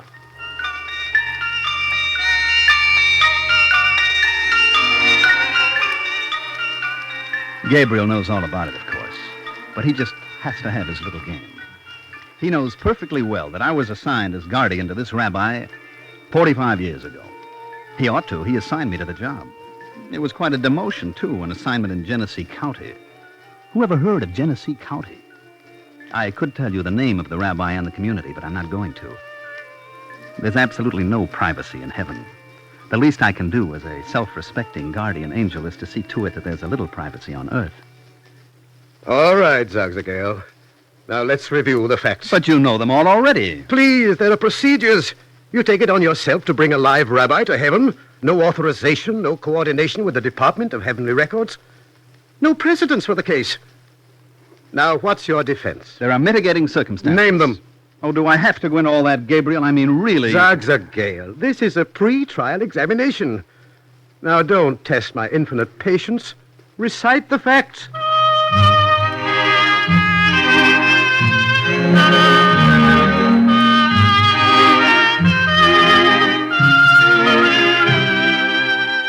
I'm not going to burden you with all the facts I gave Gabriel. It's enough to say that I told him that being guardian angel to the rabbi was a very boring assignment right from the beginning. I watched him grow up. I watched him become a good student. I watched him lead his class at a theological school.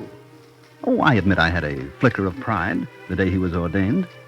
But then he went and took that pulpit in the dreary little town in Genessee County. Really, the assignment was a bore. There wasn't a thing for me to do. That's about what I told Gabriel, but he wasn't satisfied, not Gabriel. And you call that a mitigating circumstance? That you found your assignment boring? Well, it's just that there was nothing to do, Gabriel, nothing at all. So I began to devote my attention to details, little details. I just wanted to be helpful. What little details, Gale? Well, that matter of the congregation's talking. Talking? Talking. Every time the rabbi got up to deliver a sermon, someone in the congregation would be talking. It got so I couldn't stand it. Every Saturday morning for 20 years, I've watched. And just as the rabbi gets into the pulpit, during that little pause between the service and the sermon, some man leans toward his neighbor and says, "Want to play golf tomorrow, Joe?" Or one of the women whispers, "I've been thinking about it, Sylvia. Not a theater party this year, a strawberry festival." And the rabbi, what does he do when this happens? Nothing, Gabe. Absolutely nothing. He just stands there and waits for them to quiet down. I tell you, Gabriel, that rabbi, he's an absolute angel. Oh, very good, Gale, but now we're up to this morning and your indiscretion. You're prejudging me. Nothing of the sort. What happened this morning? Ah, yes, this morning. Well, it's a beautiful spring day down there in Genessee County this morning, Gabriel. If you take your nose out of that record book, you could see it. You see plants pushing up through the soil, birds singing, sap rising. Please, Gale, I'm familiar with the awakening of nature. What happened inside the synagogue? Well, just about half an hour ago, I was watching as usual. The rabbi walked to the pulpit when it came time to deliver his sermon. Now, he's particularly proud of this sermon. Worked on it since last Tuesday night, in fact. And? When he stood up, there was the most infernal gabble going on. My friends, my sermon today... It was the worst infraction in 20 years. It must have been the weather or something. They just wouldn't stop talking. My dear friends, I would like to begin my sermon. Nothing would stop their talking. Really, it annoyed me terribly. You know how I hate people who talk too much. I hadn't noticed. No, it doesn't matter. Finally, the rabbi tried a third time. My friends, I must ask you to allow me to proceed with the sermon. But they went right on. Really, it was just too much for an angel to bear. Even the rabbi, after 20 years of suffering in silence, seemed just a little annoyed. Did he tell the congregation that? No. But a thought crossed his mind. Of course, I knew what it was. Angels can hear even the littlest thoughts, you know. I'm familiar with the phenomenon. What was the thought? Well, the rabbi listened to the buzz of the congregation for another moment, and then he thought, I wish to heaven I had a quieter congregation. That's reasonable. Of course it's reasonable. And the second he thought it, I said to myself, At last, Zazagal, something to do. So I reached down, and faster than you can say Genessee County, I brought him up here for reassignment. Well, I must say you've got yourself into a fine mess, Zazagal. A very fine mess indeed. Now, look, Gabe, I'm sure we can find him another congregation. Someplace interesting, maybe? San Francisco or Paris, maybe? Silence! Yes, sir. I am not concerned about the rabbi. We can straighten out his situation. It's you I'm considering. Me? You forget that this is a pre-trial examination. I'd like to, but you don't let me. Nonetheless, it is. And your defense is weak, to say the least. Boredom is no excuse for an angel. Angels are not bored, Zazagal. They're not? They are not. The only possible defense you have when you come to judgment is the goodness of the rabbi? Precisely. Gabriel, for your own good, I advise you to drop the entire proceeding. What's that? What's that you're saying? If my case rests on the goodness of the rabbi, I've won it. Really, Gabe, as a friend of yours, I'd advise you to drop the whole matter like a hot potato. Now, you know, you may have seniority. I'll worry about myself, Zazagal. Just now, we'll concern ourselves with... I'm ready to take your testimony. And please... Please what? Please, no ethereal poetry. Just the facts, the plain, unvarnished facts. Well, now, point one. Yes? Point one, the rabbi's congregation needs him. The congregation needs him. And that's your defense for bringing him here for reassignment? Oh, that's completely illogical. Now, Gabe, 1 point at a time. I'm trying to show that the rabbi is so good that any angel might have made the same mistake. The fact that the congregation needs him is a material argument. Completely illogical, Dr. Gale. But for the sake of peace, I'll go along with you. Now, what's the proof? Lots of proof.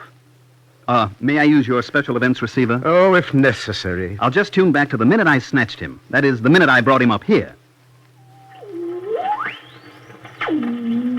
There it is. Now listen. The rabbi. What's happened to the rabbi? He's disappeared. He's completely disappeared. Now, just a minute, everybody, please. As the president of the congregation, I ask for order.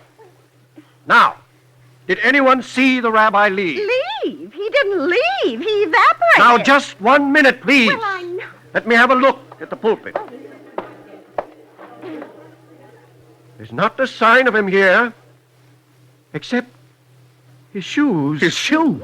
The rabbi's shoes are there? Right where he was standing. Well, what are we to do? Do? There's nothing to do except go on with the service. Well, Mr. President, don't you think we should call the police? Maybe. After the services. I don't think the police are very effective in cases of evaporation of rabbis. Maybe the services themselves are more effective. I think we should pray for the return of the rabbi. All right, then let's pray. Before we start, there's something I want to say. What's that? I notice one of the rabbi's shoes has a hole in it.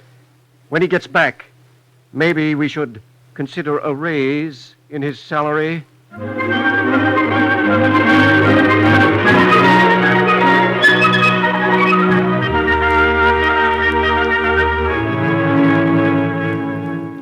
Not very convincing, Zazagal. Not convincing at all. Well, that's just the way they are in Genessee County, Gabriel. Pretty cool-headed folks, that's what they are. But they sure need the rabbi. They seem to be able to go right ahead with their services. Doesn't that prove they need the rabbi? He's taught them that they can pray without him, but they're praying to have him back, aren't they?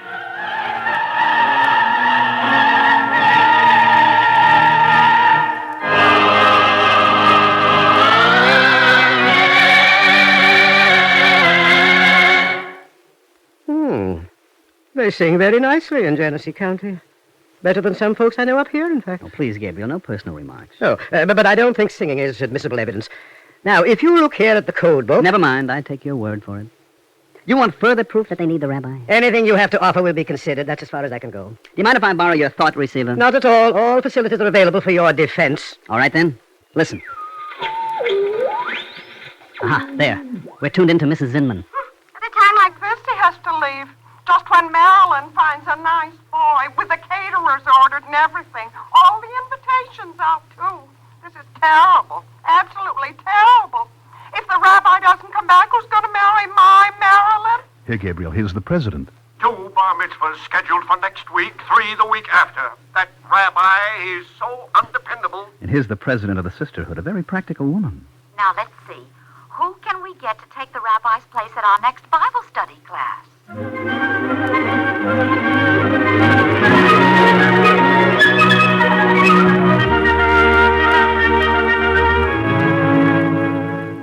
see, they really need the rabbi. Zagzagel, every congregation needs a rabbi to perform marriages and officiate at bar mitzvahs and conduct Bible classes. Oh, you're in bad shape, my boy. Very bad shape. I didn't say I was through, did I? You never do. You know, this rabbi has interested several young men in Genessee County in studying for the rabbinate. Interesting, but not too material. He's built them a beautiful synagogue. Do you care to have a look? Prayer isn't a matter of steel and stove, Zagzagel. He's very active in community organizations. So are many men. And in the pulpit. Such wisdom, such eloquence. I've warned you already. No poetry, please. Give me another fact. A fact? All right, a fact. He's an understanding man. He understands children. Now, you take that time he had a boy who was a problem in the Hebrew school. The teacher didn't know what to do with him.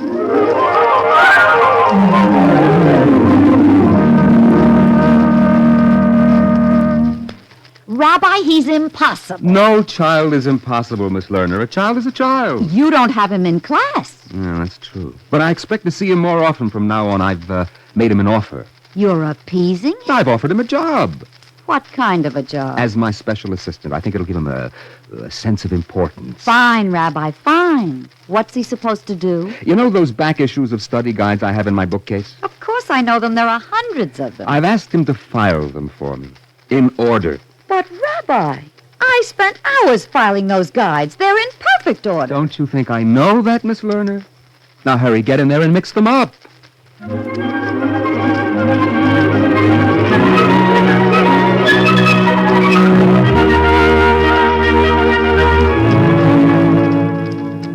Very nice, Zagzagel. I must admit, very nice, but a little on the light side. Oh, you'll need something more substantial for your defense. Well, now, perhaps that day he talked to the president of the congregation is what you're after. It was at a meeting of the men's study group. The rabbi had just finished his lecture on the sayings of the fathers, and there was quite a good attendance. Rabbi, I want to congratulate you. That's one of the finest classes I ever attended. I agree with the president, Rabbi. It was one of the best. And one of the most unsuccessful. Gentlemen, listen to this. After a brilliant lecture like that, the rabbi says he's unsuccessful. You see, it's what I've been telling you. He's not only learned, he's modest, too. Rabbi, I don't understand. What do you mean unsuccessful? You have to ask the president. He's the only one who can answer your question. I can answer it, Rabbi? How? You own a large business, don't you? What's that got to do with what we're talking about, Rabbi? I hear your employees want you to help them set up a pension fund. Rabbi, we're talking about our study group. I'd be glad if you'd keep my business out of it. I told you it was a very unsuccessful lecture. Now, look here, Rabbi. What are you getting at? All right, here. I'll show you. In the portion of the sayings of the fathers we've been studying, Simeon, the son of Rabban Gamaliel, said, "Not learning, but doing is the chief thing." Did he also say I have to give my employees a pension fund? No, he didn't say that. That is, not if you don't care if my lecture was unsuccessful.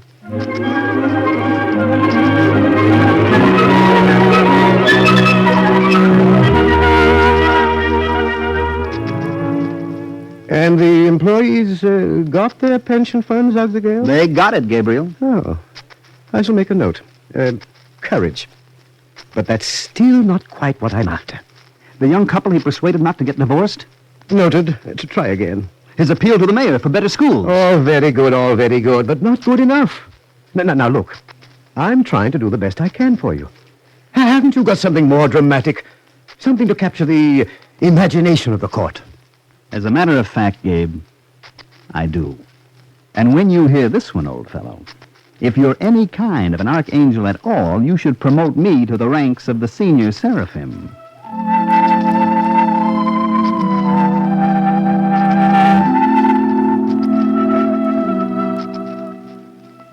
When the rabbi first came to Genessee County 20 years ago, things were pretty bad. The county was in the grips of the Depression. You know, the sort of thing we used to call a famine. Well, he'd hardly got settled in the little house the congregation had provided for him when one day a man came to his door. The man's clothes were shabby, but his face looked more threadbare than his overcoat. Are you the new rabbi? Yes, I'm the rabbi. Come in, won't you? I won't take long. Oh, that's all right. Please, here. Sit down. I'm afraid I don't know you. What's your name? The name doesn't matter. It doesn't? What can I do for you? Rabbi, I've come to make my peace with God. Your peace with God? Oh, you're in trouble. Real trouble. A crime? Have you committed some kind of crime? No. No, I haven't, Rabbi. Oh, you can talk to me in confidence. I can advise you. I don't have to reveal anything, not even on the witness stand. You know that, don't you? Yes, I know it, Rabbi. But I haven't committed any crime. I haven't done anything dishonest. Well, then I don't understand. What do you mean you want to make your peace with God? Rabbi, Oh, don't be afraid. Go ahead. Tell me. Rabbi, I'm planning to take my life.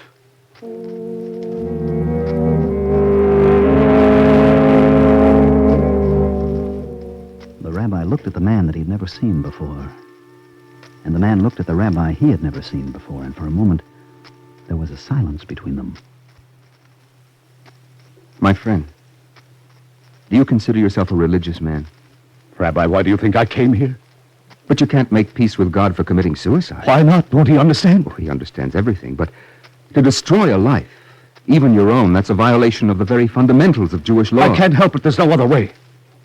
Maybe you'd better tell me why. I'm beaten, Rabbi. Beaten and broke, that's why. What do you mean, beaten and broke? I have no job. I have nothing to eat. I have no home. There are others in the same terrible condition. You don't understand, Rabbi.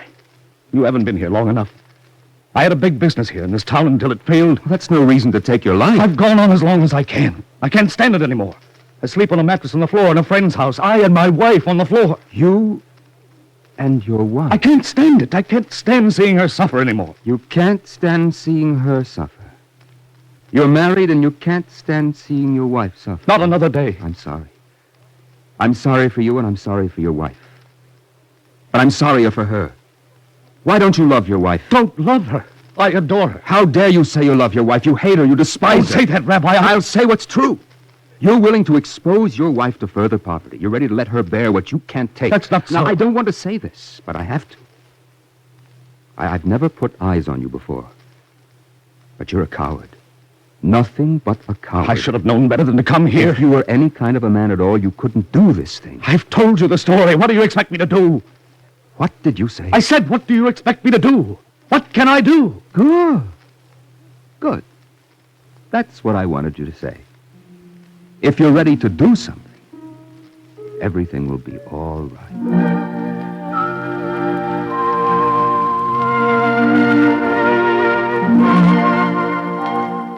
It worked out all right, too. The rabbi saved that man's life. And as I keep telling Gabriel, although he doesn't seem to be listening, if he who saves one life is as one who has saved the whole universe, why should his guardian angel be punished for bringing him to heaven for reassignment?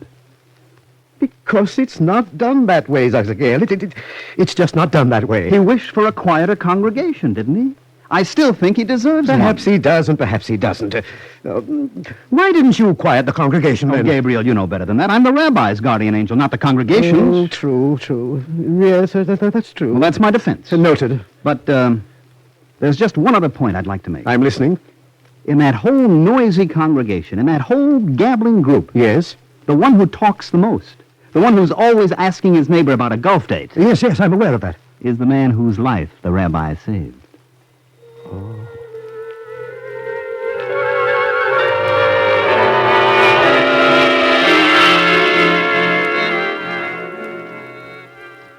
Gabriel looks thoughtful. That last point, I'm pretty sure I scored with that one. I tell you, when an angel's right, he's right. Rabbi. Hadn't you better use the voice of authority? You know, the one you use with me? Not with the rabbi, Zagzagale. Rabbi, do you hear me? I hear you, Gabriel. Oh, Rabbi, as you've probably gathered, there's been a slight mix-up here. Oh, I don't mind, Gabriel. It's been a very enjoyable trip. Very unusual. Yes. Your guardian angel, Zagzagale, is in some small difficulty over his error. But that needn't affect you. Well, if there's anything I can do for Zagzagale... Oh, you've done a great deal already. Now, there may be some merit in his notion of reassigning you. Where would you like to go? Well, if you don't mind, Gabriel. Anything you say. Genesee County. But that's where you've come from. And it is rather a noisy congregation. Noisy or not noisy, foolish or brilliant, bad or good, Gabriel. It's my congregation. Genessee County, please, Gabriel. I begin to understand Zogzagale's mistake, Rabbi. Thank you, Gabriel. We would appreciate your discretion in keeping this whole matter private, Rabbi. Huh? Oh, you have my word, Gabriel. Oh, that's more than enough for me, Rabbi. Well, ready? Quite ready, Gabriel. Goodbye, then. And, oh, yes. What, Gabriel? Keep up the good work in Genessee County. And I'm sure you'll have a good trip back. Ready? Quite ready, Gabriel. Goodbye, then. And, oh, yes. What, Gabriel? Keep up the good work in Genessee County. I couldn't do better myself.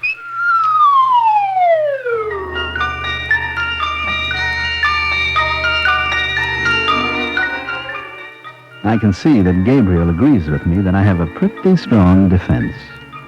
But he is a stickler for the rules and regulations.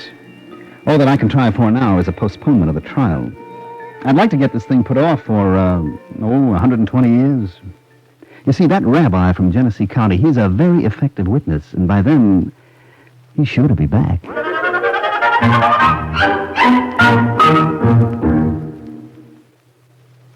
If you would like a copy of today's script, please send your name and address with 10 cents to cover the cost of postage to the Jewish Theological Seminary of America, 3080 Broadway, New York 27, New York. And now we take great pleasure in presenting General Melvin Krulowitz of the United States Marine Corps Reserve. General Krulowitz. You all know that rabbis have their troubles and tribulations, and I'm sure it's true of all gentlemen of the cloth. From our script today, we can see that it sometimes is true even for angels. On this occasion, a time of year when we're all mindful of the celebration of Memorial Day, as a Marine, this is a fitting time to be reminded of the influence that spiritual leaders have had upon my life.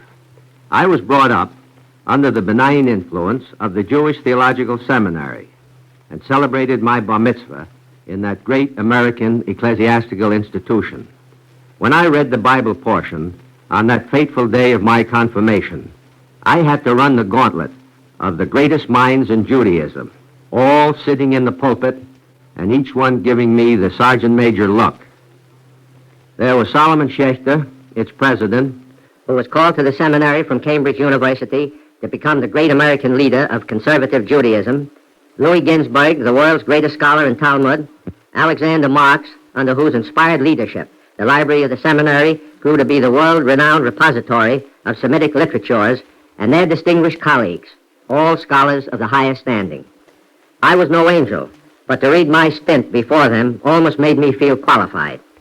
Now, after participation in 4 wars, I must say that the warming influence of the seminary's rabbis and chaplains in our military service has been a source of comfort to me and to thousands of servicemen of all religions throughout long years of service. I spent some time in the Hawaiian Islands and visited Lahaina, where the mountains meet the sea. There's a school located in that village which was established over 100 years ago by the visiting missionaries. That little country school, nestling in the mountains, has a most significant motto, which in English may be translated as, "The strongest winds from the mountains cannot extinguish the torch of our learning." So it can be said of the great centers of religious, cultural, and spiritual values in our glorious land. No ill wind of adversity from any quarter can ever extinguish their effectiveness in giving real purpose and inner security to our lives. Thank you, General Krulowitz. Our Eternal Light drama today, The Guardian of Genessee County, was written by Mark Siegel. Cantor David Putterman sang the liturgical introduction. Featured in the cast were Mandel Kramer, Mercer McLeod, Betty Kane, David Gothard, Raleigh Bester, Roger DeKoven, Norman Rose. This is Mel Brent. The Eternal Light is directed by Daniel Sutter. This weekly program is presented under the auspices of the Jewish Theological Seminary of America.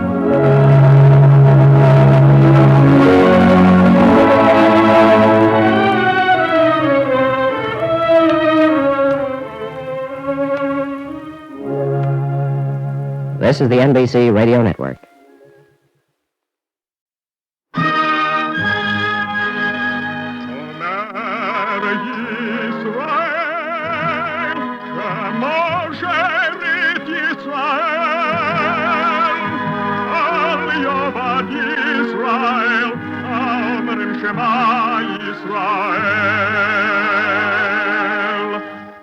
And the Lord spake unto Moses, saying, Command the children of Israel that they bring unto thee pure oil olive, beaten for the light, to cause the lamps to burn continually in the tabernacle of the congregation. And it shall be a statute forever in your generations.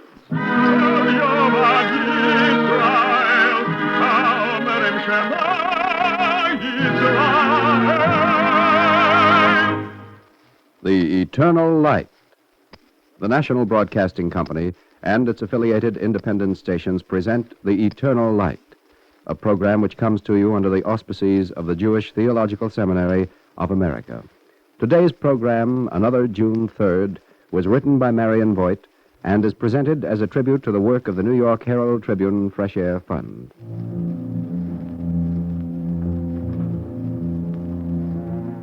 Today is June the 3rd, 1956.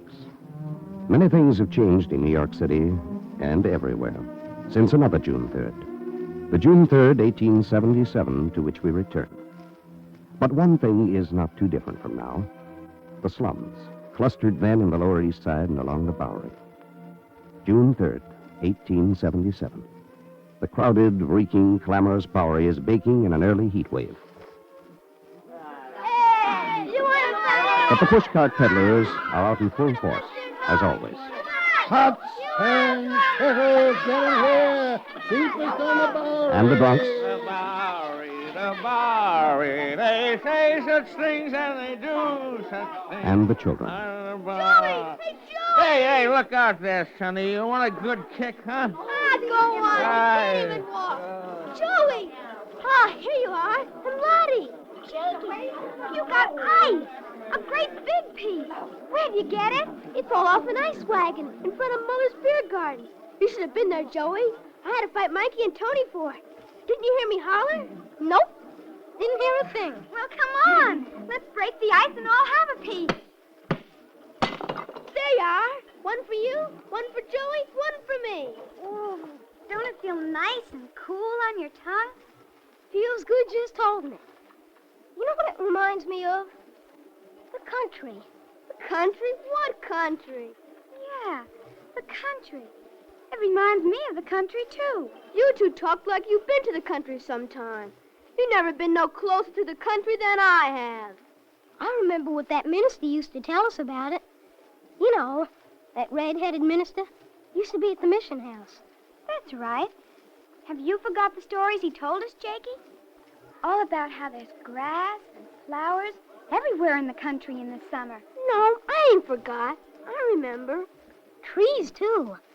Like at St. Mark's Square. But everywhere. He was a nice man, that minister. He gave me a plant once, all for my own. But it died in the winter. He gave Ma a book. It had pictures in it of the country. Cows, too. A lot of good pictures are. Come on, let's do something. That minister. He's off in the country now himself. Yeah. Probably cool as anything in the country. Must be kind of like heaven. Trees and grass and flowers everywhere. Pots, pans, kettles, get in here. Cheapest on the Bowery. Oh, come on, Joey. Stop thinking about it. Let's go look for a fight or something. And stop thinking about the heat and everything.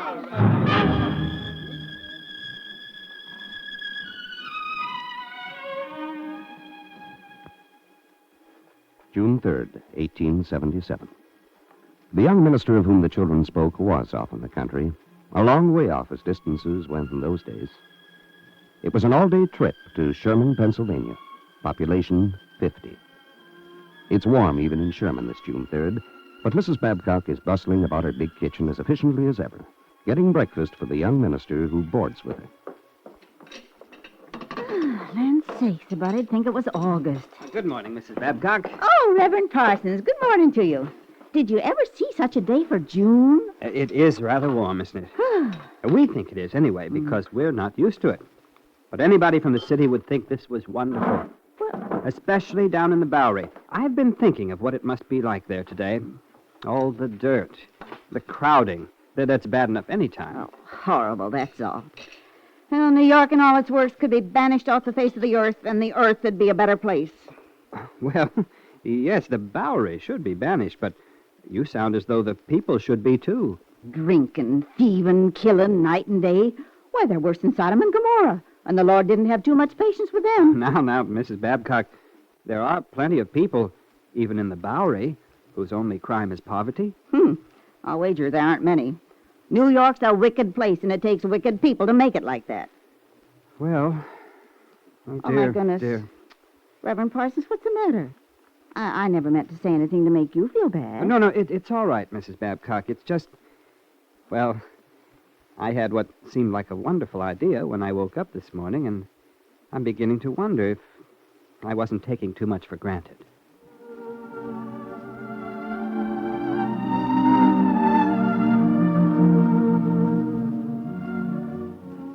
Yesterday, the Reverend Parsons had found a letter waiting for him. Troubled and disturbed by it, he had made his way, as he often did, to the home of a quiet, gentle man, with whom he had found many ties of sympathy and understanding. Good Sabbath, Rabbi Harber. Oh, Reverend Parsons, good to see you. Come, join me on the porch. Ah. You look warm, my friend. Oh, this heat seems like nothing after reading this letter from New York. Ah? You've had bad news from the city? Yes. There are more difficulties in the way of your great desire, huh? My great desire? Why, the foreign missions assignment you hoped for. Oh, yes, I have a call to travel. No, this letter is from a friend of mine who's still working the Bowery Mission where I worked when I was a student. Oh, yes? It seems they're having a heat wave in New York, too. Ah, yes. I see why you look unhappy. It's hard to sit here in comfort and know that all the while there are so many in such misery. My friend wrote about some of the children I'd known there. Joey Verdoni, a little Italian lad whom I can't think of anyway, but on the move. He was always as full of energy and high spirits as a monkey. Now what, my friend? Well, now, McAuliffe writes that Joey was sick last winter, pneumonia. And small wonder, considering the cellar room where the whole Verdoni family lives. Joey pulled through, but he's just a pack of skin and bones now, and does nothing but sit on the curb all day long. He'll be a long time getting well again in the heat and stench of the Bowery. If only he could have just a little of the fresh air and sunshine that we take for granted out here. Yes. If only I had a house of my own instead of just boarding as I do. I'd bring him out here till he got well. And I wouldn't stop with Joey. I'd bring Lottie, too, and Jakey, and... Wait a minute. Yes? Rabbi Harber, all of a sudden it just came to me. Now, Sherman is full of generous, hospitable folks. Suppose I asked them if they wouldn't open their homes to some of the children for a couple of weeks. My friend, what a wonderful idea. You like it, Rabbi Harber? You think they might agree, some of them, anyway? Why not, my friend? They're generous, hospitable folk, as you said. Yes? But, wait, we forget. How do the children get here? Well, I'll go get them and take them back. And their fares. Your salary is not large. Wait. Let me contribute to their fares. You'd be willing to? Yes. All right, and thank you, Rabbi. And then, if by some happy chance I can find invitations for more than one or two children, I have friends in the city who'd contribute too, I know. There you see. Oh, it is a great idea you've had today, my friend. An idea to be proud of. Well, you sound so very pleased, Rabbi, as though it would help such a lot if one or two Bowery children get out into the country for a few weeks. But it's not really anything at all when you think of the thousands there. My friend, may I quote you some words of the Talmud? He who sustains a single life, it is as though he sustained the whole world. Each of those children is a whole world, my friend, reflecting the God who made him. Help but one of them. It's not too little. Thank you, Rabbi. You're right, of course. If I can just get Joey out here and fill him full of fresh air and sunshine, give him a view of what life can be like so he can go back armed with a vision. It would be enough, my friend. All right. And this is what I preach about tomorrow. Joey and the other Bowery children are the subject of my sermon.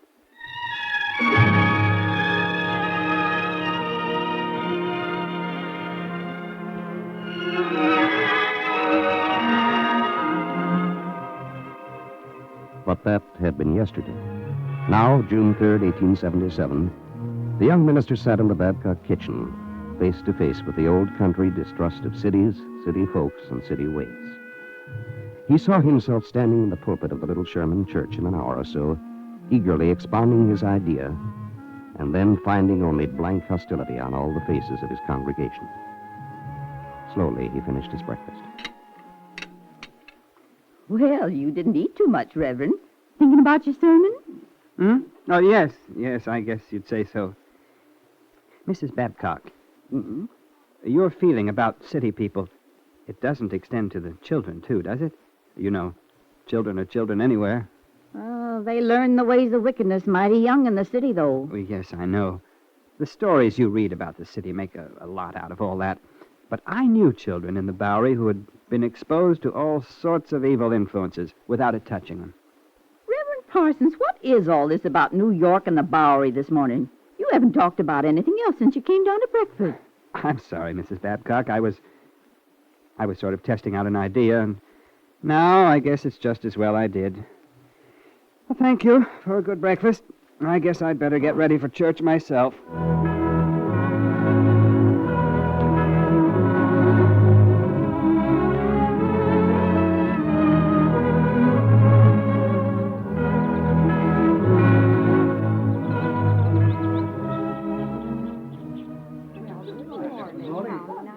Morning, Reverend. Another hot day. Oh, good morning, Mr. Jones. Yes, it is, isn't it? Deacon Early and I went in and opened all the windows in the church. Thought we'd let in what air we could. Oh, fine. Thank you, Mr. Jones. Whoa! Reverend Paul. But, Rabbi Haber. I do not keep you a moment. I was on my way to visit Mrs. Rosenstein, and I saw you here. Oh. You're all ready with the sermon that will launch your great idea? Well, Rabbi, all of a sudden I'm not sure anymore. Not sure? Well, not because I'm afraid it wouldn't help enough children, Rabbi. What you said about that was true, I know. But what then, my friend? I have no right to question you. This is your sermon, your flock. I will drive on. No, wait a minute. I'd like to try to tell you, if I get up in the pulpit and make a suggestion such as we talked about, perhaps I'm imposing on my authority as a minister. People who are dead set against it may feel that they have to ask a child out here just because I ask it. And doing it in that spirit... What makes you think they'd be set against it? Not a soul in this congregation has ever traveled to New York. Rabbi, it's a symbol of vice and wickedness to them. Yes, of course. And it is so close to home, too. What do you mean by that? It is so easy to feel pity for sinners far from home. So easy to love a stranger. Yes. But so much harder to love those who are hardly strangers at all. Good morning, Reverend Parsons. Good Rabbi Haber, isn't it? Good morning to you. Good morning. Good morning, Mrs. Trent. I do declare today'd be a fine day for one of your foreign mission sermons. Well, Talk I'm about not lands sure. of the burning sun today, and they wouldn't seem so far away as they sometimes do. Oh, I guess not. Though I must say, you have a gift for making those faraway places seem not so far away after all. Well, I thank you. often tell Mr. Reynolds we're lucky to have a minister who does do that. We live awful shut in out here in the hills. Need to hear about the world outside. Yes. Well, I best be getting in. Good day, Rabbi Haber. Good day, ma'am. We live awful shut in out here. No. I talk too much. I must be going along. No, wait. I make faraway places seem not so far away. Places like Africa and China. But I hesitate to talk to them about New York and the children here. Rabbi, maybe I'm the one who's found it easier to love a stranger. I'm going to give the sermon I planned.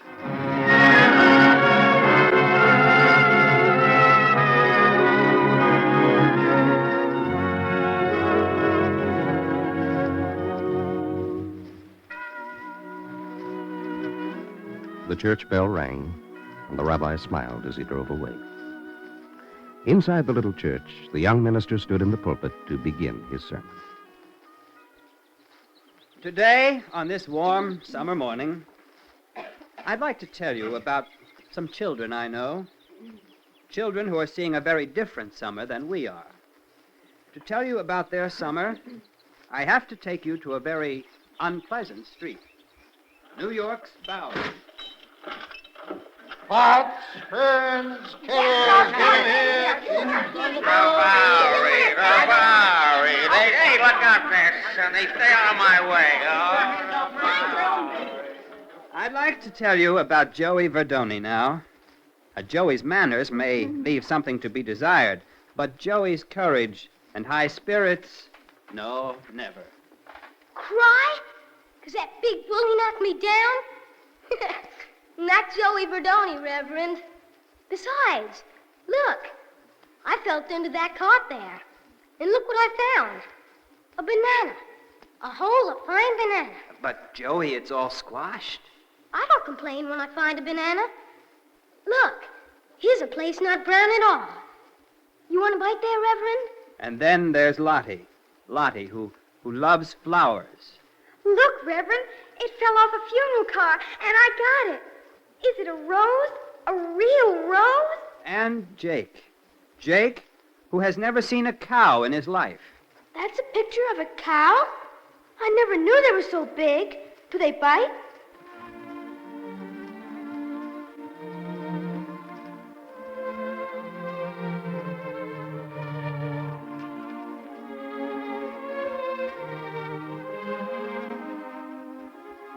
And so, I'm asking if you can find it in your heart to open your homes to some of these children and have them as your guests for a week or so. Even a week of fresh air and sunshine will be a priceless gift. A gift of health and a vision of a better world than any they've known. And I ask you to give this gift to them if you can.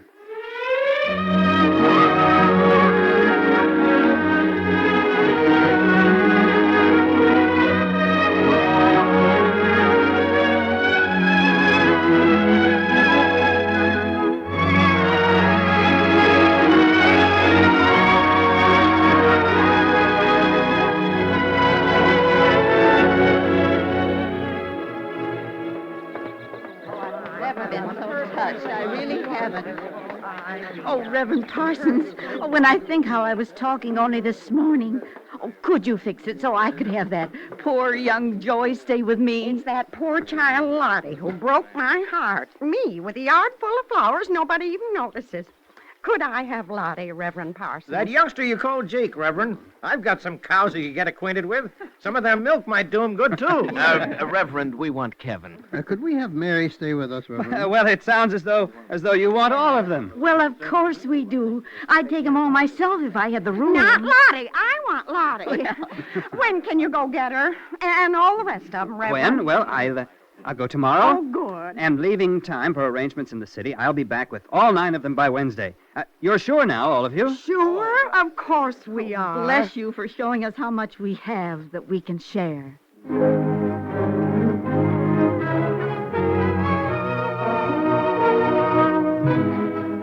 The next day, June the 4th, 1877, the Reverend Parsons left for New York. And on Wednesday, he was back with 9 incredulous, breathless children who were met by 9 expectant families. Now came the real test. How would these children of another world fit in with the quiet country life of Sherman? The days passed.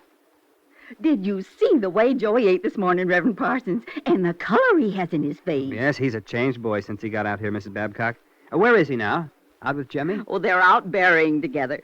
Jemmy never in his life thought berrying was a lark until he saw how wonderful it was to Joey. My land, that youngster's doing my Jemmy a world of good. And vice versa, Miss Babcock. Well, all I can say is this was the best idea you ever had, Reverend. Oh, has Mrs. Polk spoken to you yet? As a matter of fact, she has. She wonders if there aren't some more children in the Bowery who could use a summer vacation. Oh, she wants some of the satisfaction of seeing a youngster just bloom and come to life. There are more, aren't there? More? There are thousands. Thousands? Yeah. Oh, dear. Well, I know anyways 5 people who'd like it fine if you could bring back children for them when you take these back. Though, lands, I dread saying goodbye to Joey. I've heard from 10 who want me to bring children to stay with him. Oh. I've written to more of my friends in the city to see if I can't collect fares for that many more. Oh, you know something, Reverend. I've an idea you could spend the whole summer doing nothing but going back and forth from the city, fetching children out here. Well, there are only 50 people in all of Sherman, Mrs. Babcock. If I bring back 10 or more, that's 19 you will have entertained. Mm-hmm. A pretty high average for a town of 50, I'd say. Sustain one life, the rabbi said, and you sustain a world. Who'd have dreamed we could sustain 19?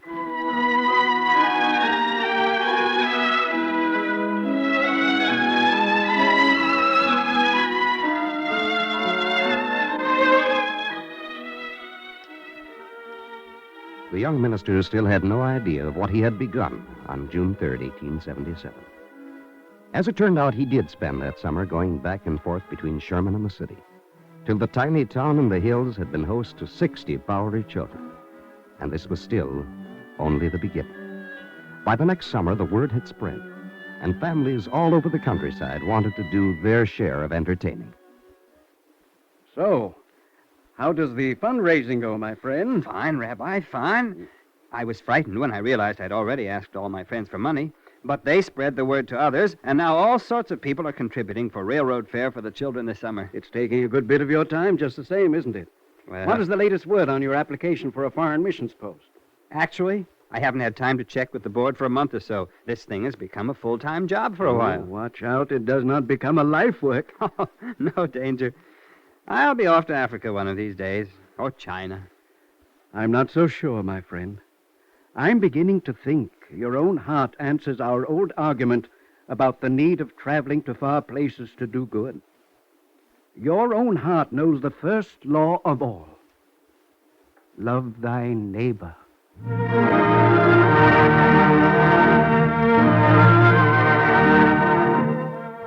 1881. The Fresh Air Fund established offices in New York City, and hundreds of children were sent to the country for fresh air vacations. The next year, more went, and the next year, more. And the Fresh Air Fund was the Reverend Willard Parsons' life work till the day he died in 1907. Since then, sponsored by the New York Herald Tribune and hundreds of devoted men and women, it has continued to grow. Till now, in 1956, more than 800,000 children had known the joys of summer through the Fresh Air Fund. Today, June the 3rd, 1956, many things are different from what they were on June 3rd, 1877. But the misery of New York's slums remains, and the need of its children to escape them, to find sustenance in the fresh air of the country. This year, 100,000 and more of them will, thanks to what happened June 3rd, 1877.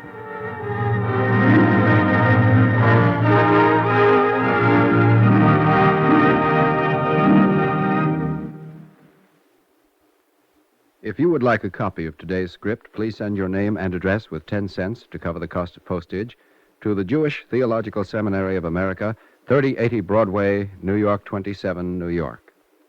And now we take great pleasure in presenting Mr. Daniel G. Albert, Chairman of the Metropolitan New York Cabinet of the National Planning Committee and member of the Board of Overseers of the Jewish Theological Seminary of America. Mr. Albert. As I listened to this story of the task performed by the Reverend Parsons, I could not help but think of all the Boweries that exist in this world and of all the little Joeys and the Lotties and the Jakes who lived in them and who were in need of aid.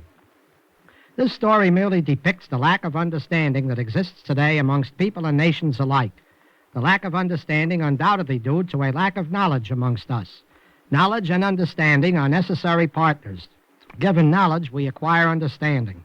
And with the acquisition of understanding, we open the gates of our minds and our hearts to cope with and find solutions to urgent and pressing problems.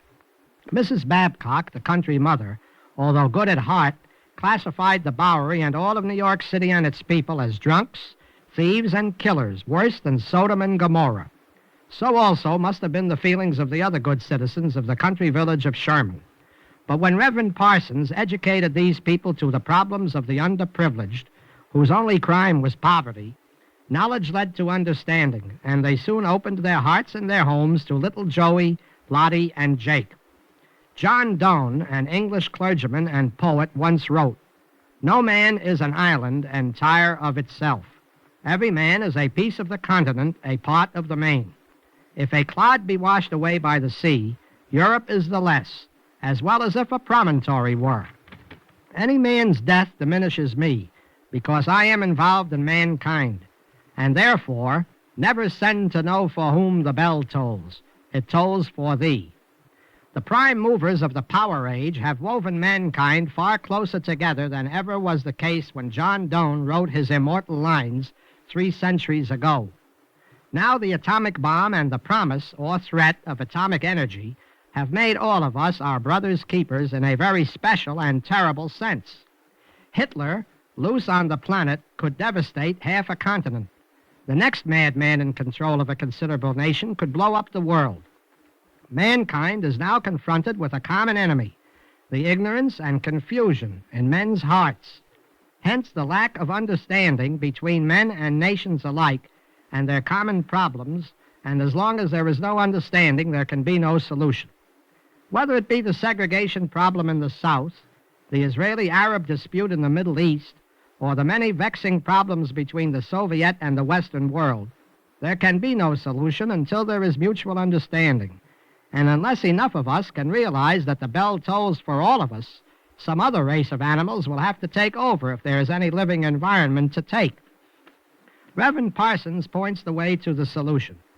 Surely this minister must have had in mind the golden rule of human conduct when he preached the sermon that enlightened the minds and opened the hearts of his congregation to his little friends from the Bowery. Thou shalt love thy neighbor as thyself. And this command, found in chapter 19 of Leviticus, applies to classes and nations as well as individuals. And if only applied by them, it could lead to the solution of many of the seemingly imponderable problems of the day. Thus it was that the sermon preached by the Reverend Parsons in a small Pennsylvania community on June 3, 1877, led the way to the noteworthy task being performed yearly by the Herald Tribune Fresh Air Fund, with the help of thousands of Americans whose knowledge and understanding of the problems of underprivileged children have opened their hearts and their pocketbooks to this worthy cause. Thank you, Mr. Albert.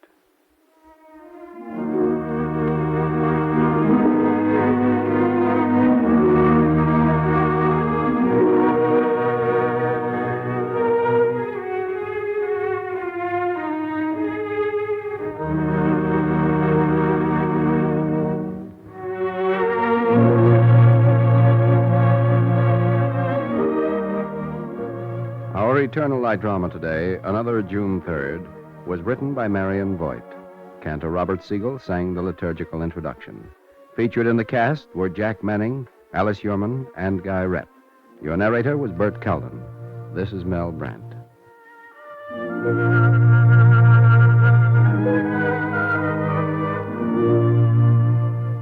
This weekly program is directed by Daniel Sutter and presented under the auspices of the Jewish Theological Seminary of America.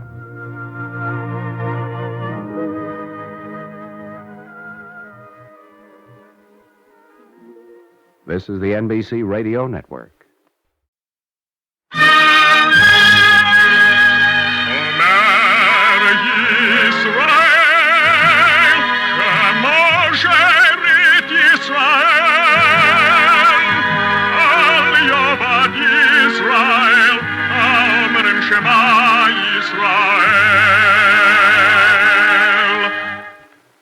And the Lord spake unto Moses, saying, Command the children of Israel that they bring unto thee pure oil olive beaten for the light, to cause the lamps to burn continually in the tabernacle of the congregation, and it shall be a statute forever in your generations.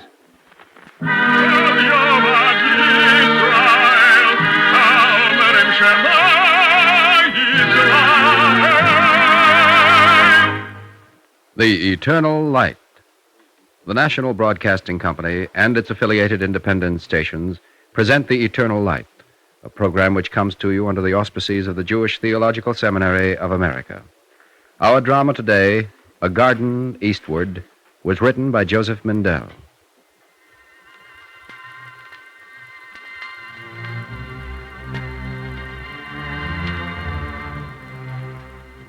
On a summer evening, when the sky was not yet dark, he would take her hand and they would climb the hill, they and their two sons. There they sat in the sun's last rays that cut the twilight like flaming swords, and he would talk of that other place. The fruit was on the trees all the year round. Do you remember? I keep thinking how soft the earth was. No matter how far you walked, you never tired. Listen, my sons. This is a thing to hear and remember. There were no stones to bruise the feet, no thorns to scratch.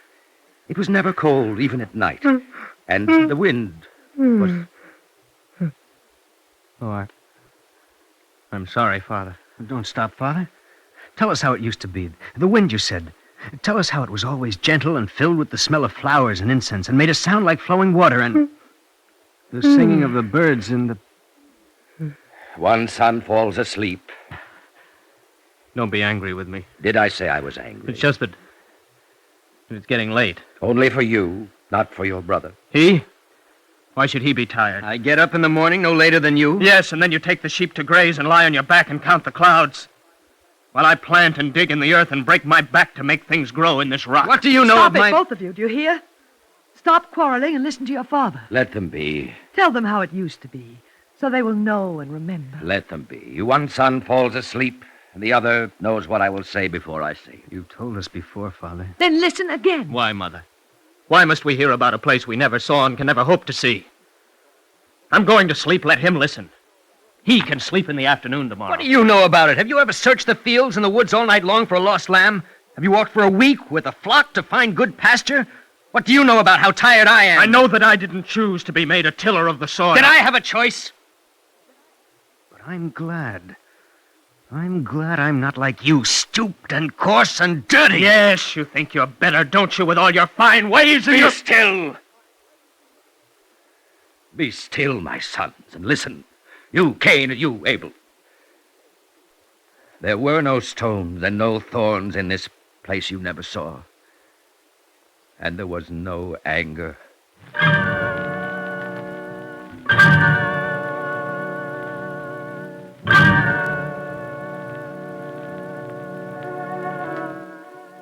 Adam returned from dreams of paradise, and they walked down the hill, their feet bruised by stones and scratched by thorns. His son slept, but Adam could not sleep, and Eve saw that he was troubled, and she was also awake. You're still thinking of those days. They were days to be remembered, Eve. The fragrance of the air, the speech of the birds, how the angels came to visit us. How you looked on that first day. I will not forget, Adam. But when I try to tell our son... Must they also know? Do you know what it's like when I try to tell them?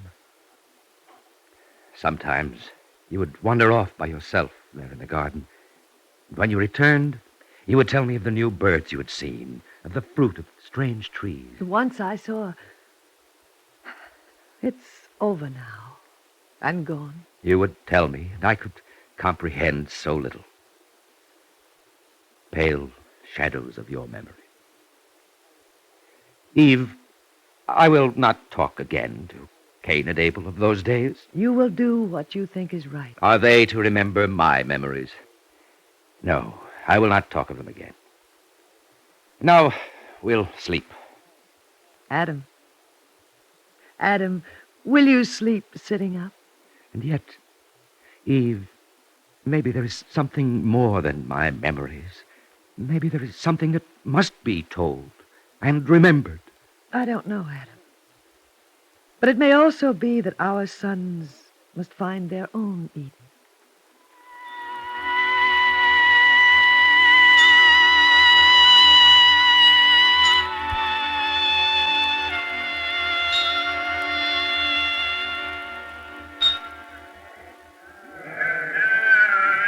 Get them out of here!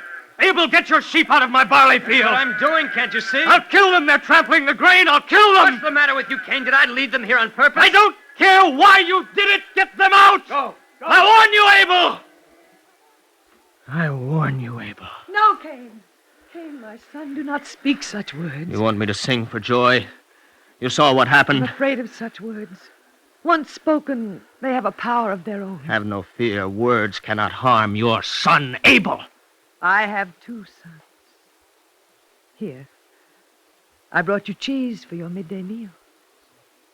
I'll eat barley bread. Take the cheese and give me bread to bring to Abel. You always have a plan.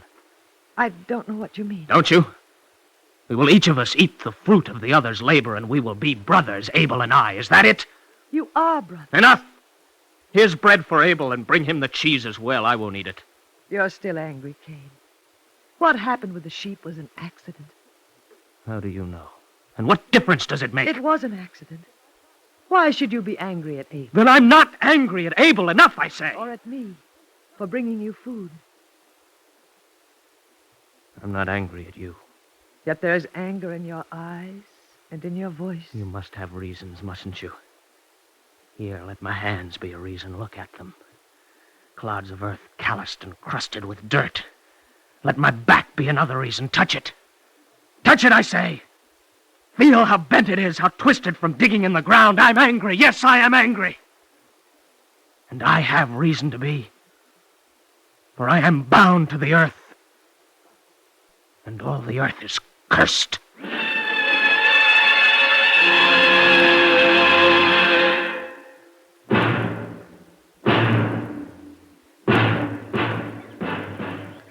Look upon me, O Lord. Look upon Adam, whom you created.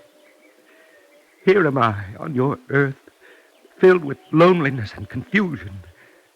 O Lord, let me hear your words again and the sound of your voice. Father? You're alone, Father. Yes, Abel, I am alone.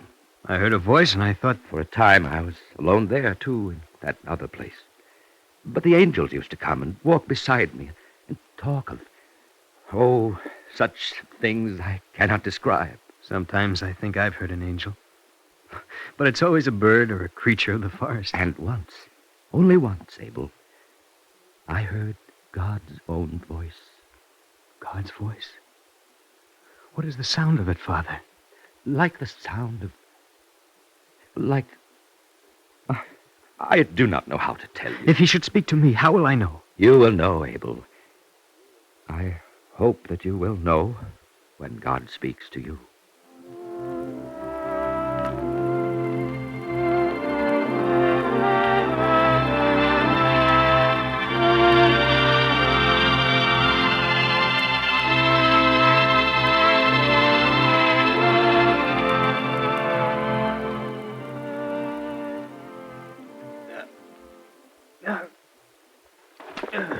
What are you doing, Abel? Building I can see that. What are you building? an altar. I could build a bigger altar, twice as big.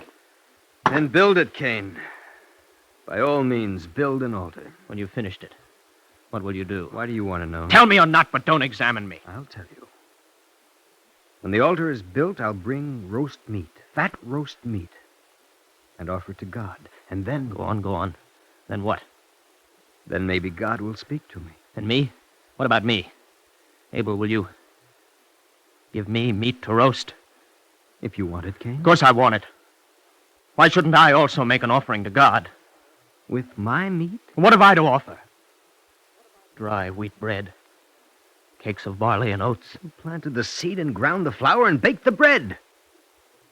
Yes, these hands labored and made something out of bare earth. God will understand. Still, if you want the meat... No, it's no good to me. I have my own offering. All the same, I see it now. I see the trick. What are you talking about? You're clever, Abel. You persuaded me, thinking to yourself, surely God will know how to choose. Do what you like, Cain. I don't want to quarrel with you. Or surely you thought roast meat is superior to dry bread as Abel is superior to Cain. Have I said that? Those are your thoughts, not mine. No. I'm not clever enough to have such thoughts. Why do you set us against each other? We're brothers. I'm not clever. I'm Cain, who grovels in the earth, coarse and filthy. You're the clever one, brother. But Abel, my brother,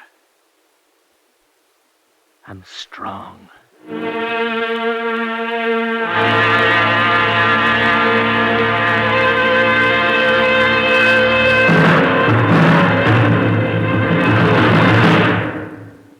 Where are you going, Adam? Only to the top of the hill. It's dark. You can see nothing. A corner of the sky is always lit, even on the darkest night. Did you know that, Eve? Eden is where it always was. I don't have to look. I like to sit up there and think about many things. No, Adam, no more. It was all so long ago. We sorrowed for so long, and then we stopped grieving and could remember without pain. Adam, why are you beginning again? Maybe because everything is not finished yet. It is. There's no use wishing for something you can't have. Is that what you think, Eve? That I'm still longing for the Garden of Eden? You're not?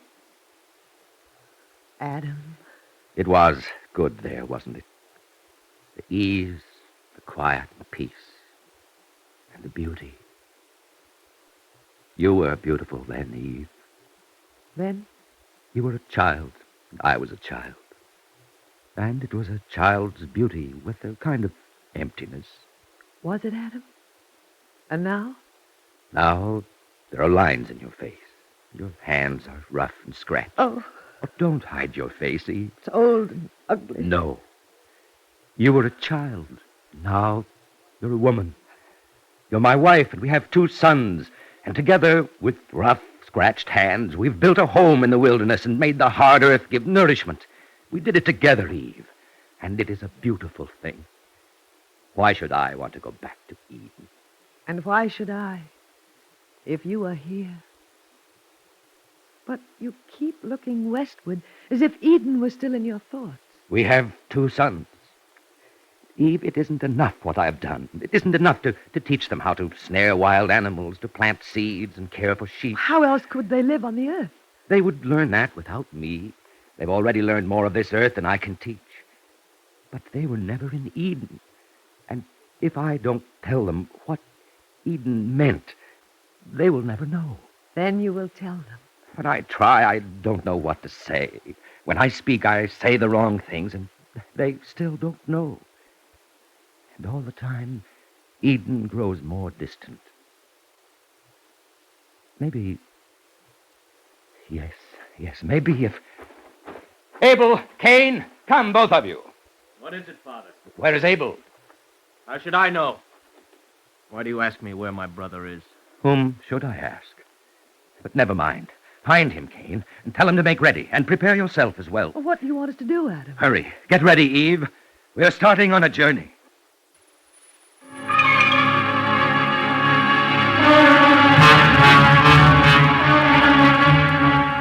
Adam journeyed back to the place where once he lived, and Eve walked with him hand in hand, and their sons followed. When they stopped in the evening to rest, Adam did not rest, went off a little way and was alone. The memory of Eden grows dim. Be gentle with me, O Lord. Let me hear again the sound of your voice. Adam listened, but there was no sound, and all the night time of the earth. I cannot remember. Let me therefore bring my sons near to the garden, where I learned that which they must know in order to live. Be with me, O Lord, that I may know how to tell them.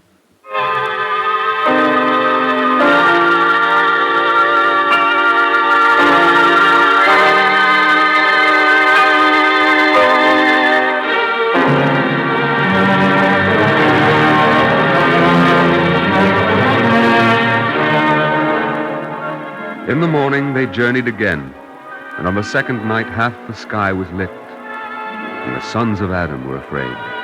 They stood to the east of the Garden of Eden and hid their eyes from the flaming sword that turned every way. How can he bear to look at it, Cain? And what does he see? Nothing, you fool. How can he see anything in that fire except what is in his mind? Come closer, my sons. Cain, Abel. Maybe if we went to where he's standing. I'll stay here. It's close enough for me. Do not tremble so, Abel. Let us go back, Father. Let's go home. Not yet. Cain, lift up your head. You don't have to be afraid. I'm not afraid. The flames blind me. Open your eyes and look through the flame. Why? Why should I look? Why? Eden lies beyond them. Even if it does, and even if I should see it, what then? There is still a wall of fire between me and Eden. I'm going home. No, wait. While I wait, the weeds will grow up in the fields and choke the stalks of grain, and the work of weeks will be for nothing. I'm going home. On this spot, God spoke once long ago. Here, where you are standing, my son. Are you coming with me, Abel? Wait a little while, Cain. No. God has already spoken. He will not speak again. Only a little while. But Adam, our father, will tell us again how it was in Eden in the old days. About the soft earth and the gentle wind, about the fruit waiting to be picked, and the angels who guided his steps. Ask him why he tells us these things. Be still, Cain. Ask him, Abel. He won't tell you, but I will. He needs our eyes to freshen his memory of Eden. Stop it, you'll make him angry. I'm the one who's angry. Cain, my son, whatever I know of Eden is not mine alone. I want it for you as well, if I can find the word. I don't want to hear any more. All of Eden will not straighten my crooked back or take the pain from my bones. I won't be taunted with stories of paradise, knowing I must return to the earth. The earth is your home. Where would you want to go? To Eden! Will you take me there? I have brought you as near as any man can go to this spot. I know where once God spoke. And I also know what he said. You have told me, thorns and thistles shall the earth bring forth to thee. And in the sweat of thy face shalt thou eat bread. I know the words. And I know that he also said, the earth is cursed. No.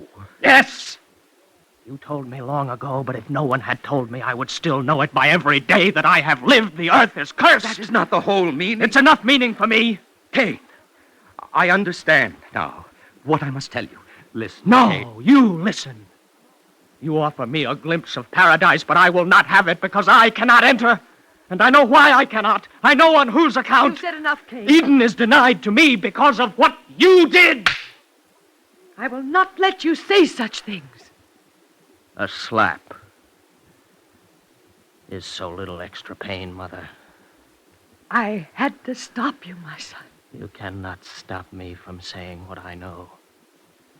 If the earth is cursed, it is because of the wrong that you also committed.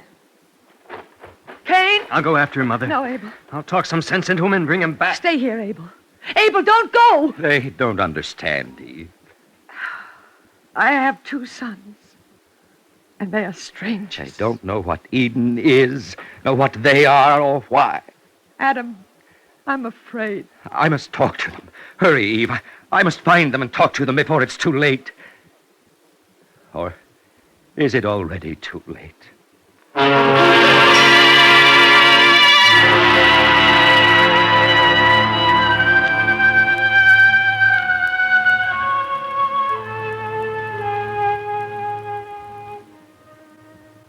Where is Abel? How should I know? Cain, where is your brother? Maybe in the pasture with his flock. I looked. He's not there. And maybe he's on a hillside asleep. How should I know? Am I my brother's keeper? Why do you look at me? You're hiding your hands. They're stained and ugly. Am I always to account for Abel, what he does and where he is? Show me your hands, Cain. They are cursed. As the earth is cursed. Don't go, Cain. My hands have work to do in the barley field. The work can wait. I will not let you run away again. You will not let me. Eden is closed to me, and the earth will not have me. Where will I run? And how will I hide what cannot be hidden? Oh, where shall I hide?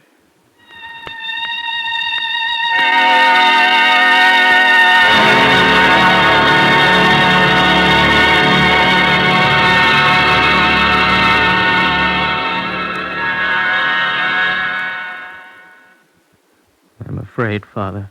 Now, Cain. Now you are afraid. Wherever I go, I will be hunted. Yes. You will be a fugitive and a wanderer. Whoever finds me will kill me. God does not want your life. There is a sign set upon you, a mark by which men will know you and what you have done. By which they will know me and kill me. No, God will not allow it. Now, I have God's protection. May I speak, Father? A strange thing for you to ask. Your meekness comes too late. What I have done is done. Maybe it is also too late to talk of how it might have been if you had not left Eden. If I had also lived in Eden with Abel, my brother, on the fruitful earth under the fragrant sky. What are you trying to say, Cain? The deed is mine, but of the blame there may be enough for more than one. You're not angry? I am your father. I blamed myself long before you thought of giving me a share. I am not angry. Then you do not know what I mean. One deed is mine, but the other was yours, and I was punished for it. I was banished from Eden and condemned to the bitter earth and to the deadly end for your sin in Eden. You do not deny it? What should I deny? That I ate of the tree of knowledge, and God said, Behold, the man is become as one of us to know good and evil. You were driven from paradise, and I was punished. Cain, my son, what a waste, what a waste. Don't pity me. Only acknowledge your responsibility. You never understood, you and Abel. And I did not see how deep was the well of envy and bitterness. For that I blame myself. Cain, how were you punished? Do I have to tell you who knew both worlds? No tender fruit dropped in my mouth. I dug in the earth, with hands the color of earth, and the earth yielded me thorns and thistles. Listen, Cain, and understand. It's too late for understanding. Still, you listen. In Eden, I was like a child. But then I knew good and evil. And the knowledge was also yours. If I had known the words to tell you.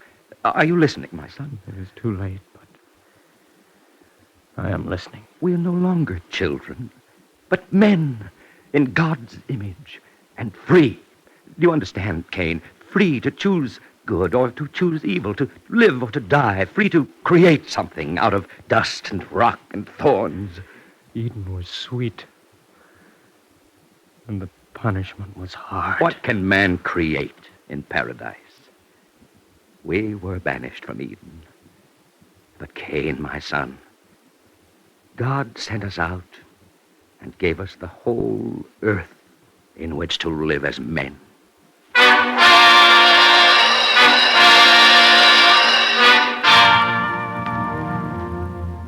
Cain went out and dwelt in the land of Nod, on the east of Eden. And Adam and Eve were alone again, until a son was born to them. And his name was Seth. He was a child, and then he was a man, living on the earth and dreaming of Eden. And Adam, his father, searched for words to explain the meaning of both, so that Seth would know for his life and for the time of his children. And so it began all over again.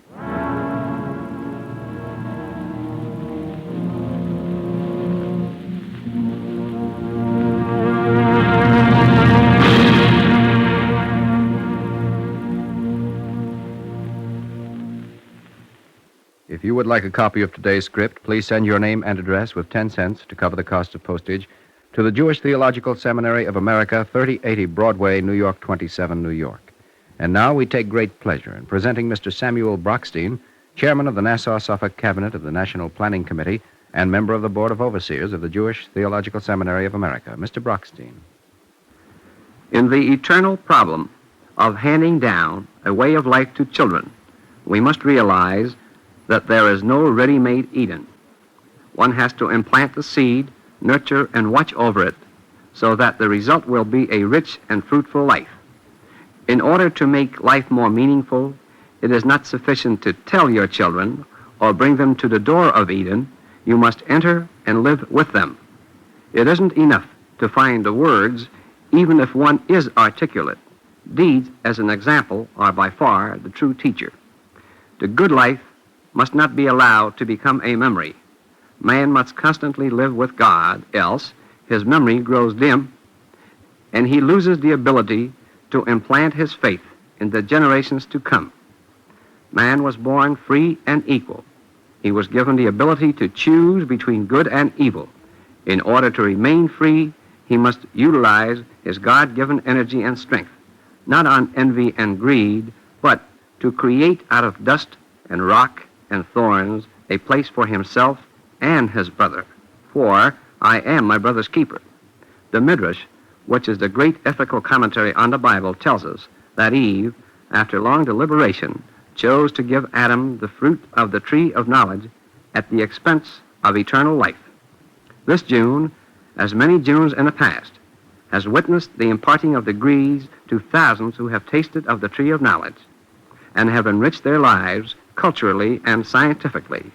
These man-made Edens are the result of great effort on the part of sons and daughters combined with the sacrifice and devotion of the parents. Seeing these trees, devoted to the ethical enhancement of mankind, give forth their fruits of knowledge and life, brought to mind a passage in Genesis, and God saw that it was good. Thank you, Mr. Brockstein.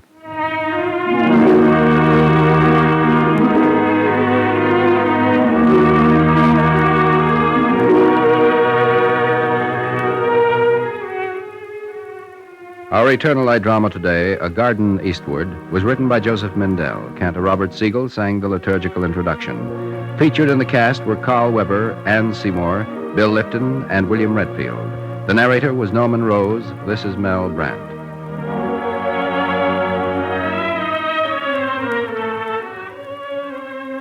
This weekly program is directed by Daniel Sutter and presented under the auspices of the Jewish Theological Seminary of America.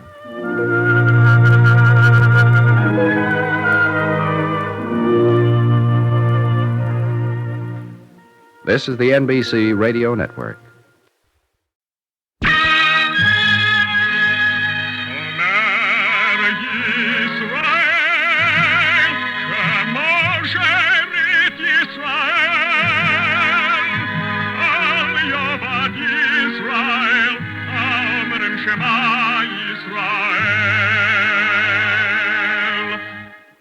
And the Lord spake unto Moses, saying, Command the children of Israel that they bring unto thee pure oil olive beaten for the light, to cause the lamps to burn continually in the tabernacle of the congregation, and it shall be a statute forever in your generations.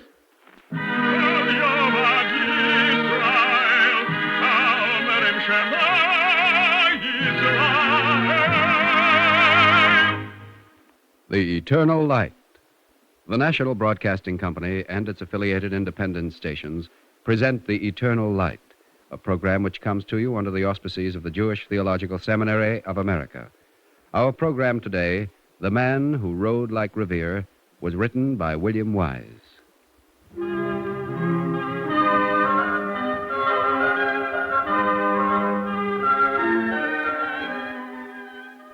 Of all the heroes of the American Revolution, few have been honored more than Paul Revere, and few have been honored less than Francis Salvador. Yet their deeds were remarkably similar. Each was a leader in the patriotic cause. Each rode through the dark of night to warn against a surprise attack by the enemy.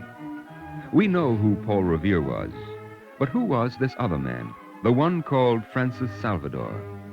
To begin with, what was he like in his youth? And before that, what had he been like as a child?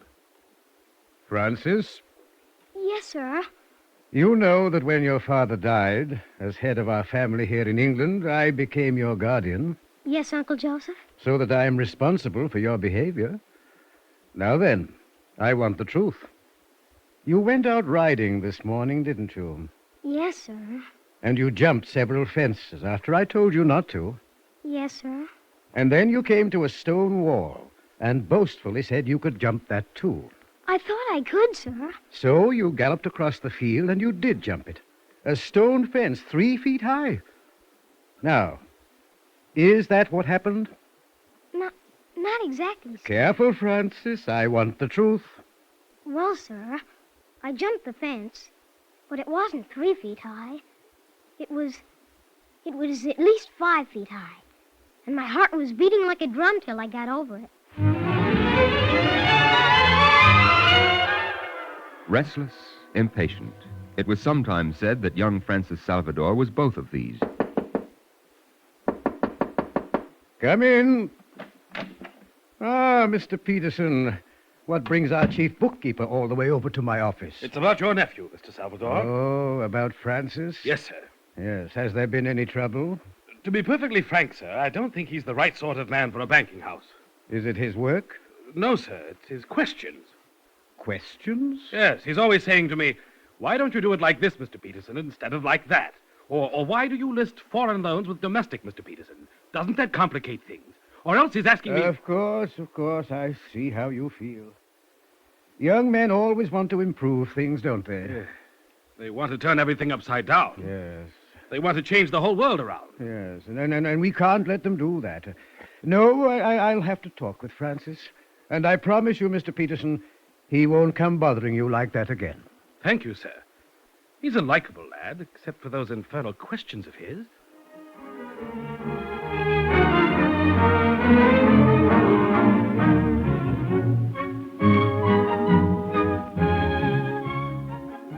You said you wanted to ask me something, Francis? Yes, but I couldn't inside, Sarah, with everyone dancing. Are you sure it isn't too cold for you out here on the balcony? No, it's perfect. Such a warm, lovely night. What did you want to ask me? Well, you know we're cousins, first cousins? Of course I know that. And you know how fond I am of your father, Uncle Joseph. Of course. Is that what you wanted to ask me? Well, no. No, what I really wanted to ask you was, did you really think I liked you just because we were cousins? Did you think that was the only reason? Well, I'm not sure I ever thought about it, but if I had... Yes? I don't know what I would have thought. Well, if that's all you wanted to ask me, Francis, we might as well go back inside. Oh, no. No, that wasn't all. Sarah, I love you. More than the whole earth, more than I thought I could love anyone. It's always been like this ever since I can remember. Will you marry me knowing me the way you do? Oh, Francis, yes. With all my heart. Only... Only what? Tell me. Whatever it is. Well, it's only that I wondered, Francis, why in the world did you take so long to ask me?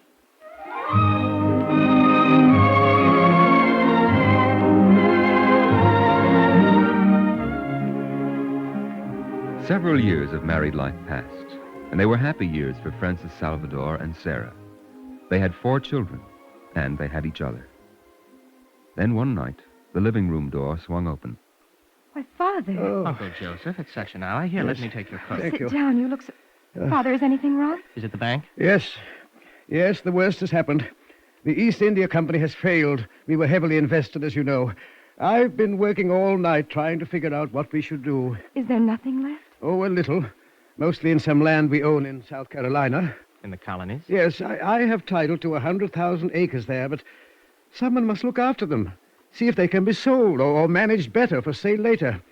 If we're lucky, our man wouldn't have to stay on very long. Mm-hmm. And there's nobody there already whom we can trust. No one. One of us must go ourselves. To tell the truth, it requires a younger man. Well, then, I'll go, Uncle Joseph. If things are that bad, I'll go quite willingly. Oh, I knew you'd say that. I have no one else to ask. But, Francis... It's only for a few months, Sarah. Please, try to smile. There's a packet leaving next week for Charleston. Good. I'll plan to book passage then. It won't take me long to get ready.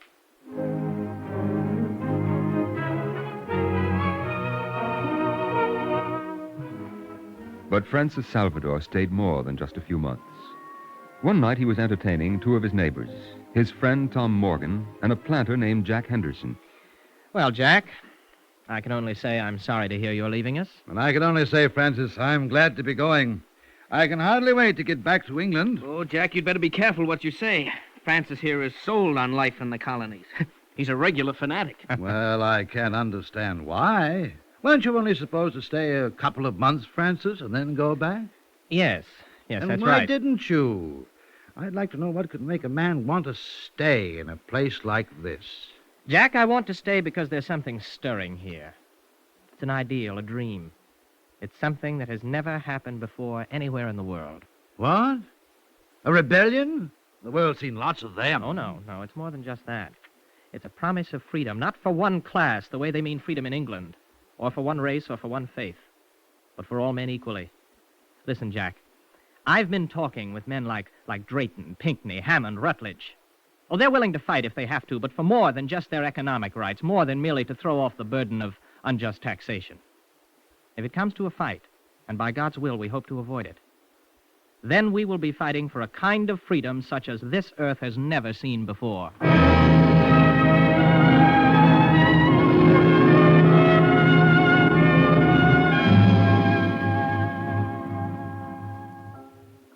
Is that all Francis says in his letter? No, Father, there's more.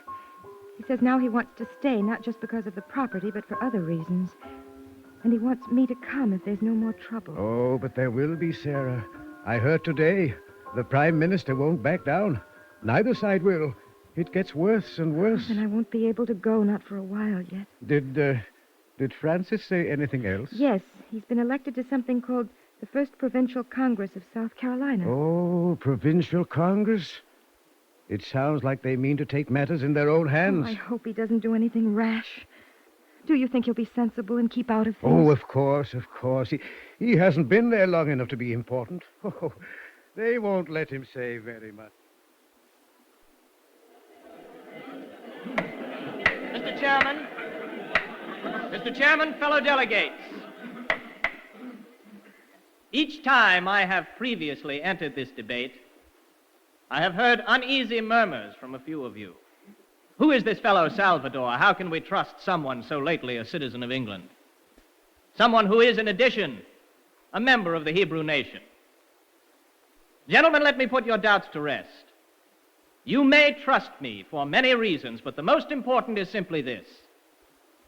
You may trust me because I am a member of that homeless nation which has been forced to travel over so much of the earth for so many generations. Here, at almost the first moment that my foot touched the soil of this colony, I realized there was a land of great natural wealth to which had been given a still more priceless gift, the gift of freedom. And my nation, gentlemen, if such it can be called, has more reason to value this gift than perhaps any other people on the face of the earth. Therefore, I say to you, consider who I am, what I represent, and you will know that I must be wedded to our mutual cause as proudly and as firmly as the boldest among you. Some of you come from nations that have dreamed of liberty for 100 or 200 years. My people, gentlemen, have been waiting for more than 2,000.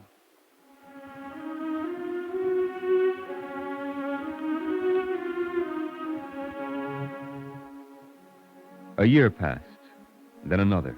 Pitched battles were reported in the north, at Lexington, Concord.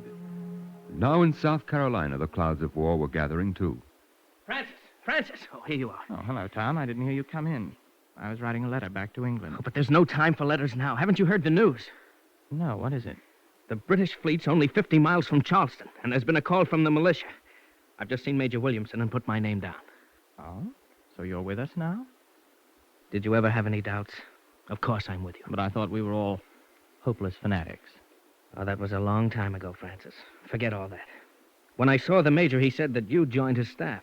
Yes, I did it last week. But you didn't have to, Francis. You could have stayed in Charleston to help run things there. No, we're all needed here, I'm afraid. You mean the Cherokees? Yes. Major Williamson is sure the Indians plan to attack our farms at the same time the fleet attacks the harbor. Yes, and they'll be fighting, just like up north. Yes, fighting. For a long, long time, I think. Well, you want to finish the letter you were writing. Yes, there's a ship leaving tonight. It might slip through. I want to try anyway.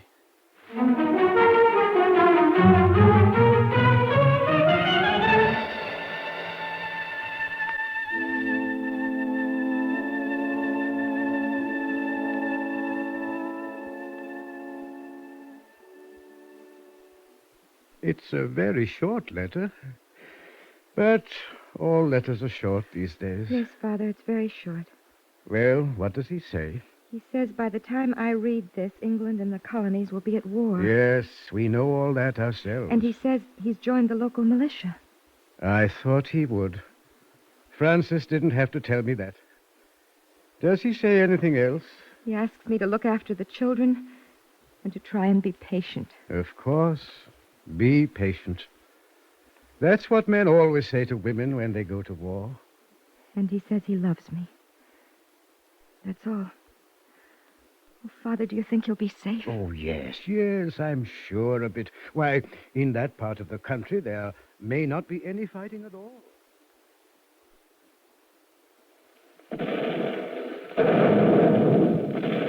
But 3,000 miles away, the British fleet had attacked the harbor. 2 nights later, in the hills... Help me! Mr. Salvador, help me! I'm coming. Who is it? What's the matter? Who's out there? It's me, Harry Smith. Oh, Harry, my boy, you're wounded. Here, lean on my arm. That's it, lad. Thank you. We'll have you fixed up in no time. Tom, come here and give me a hand. Yes, Frank. What happened to him? The Cherokees attacked our farm. We had no warning. No, Harry, don't get excited. Lie down here. We'll fix up your wound.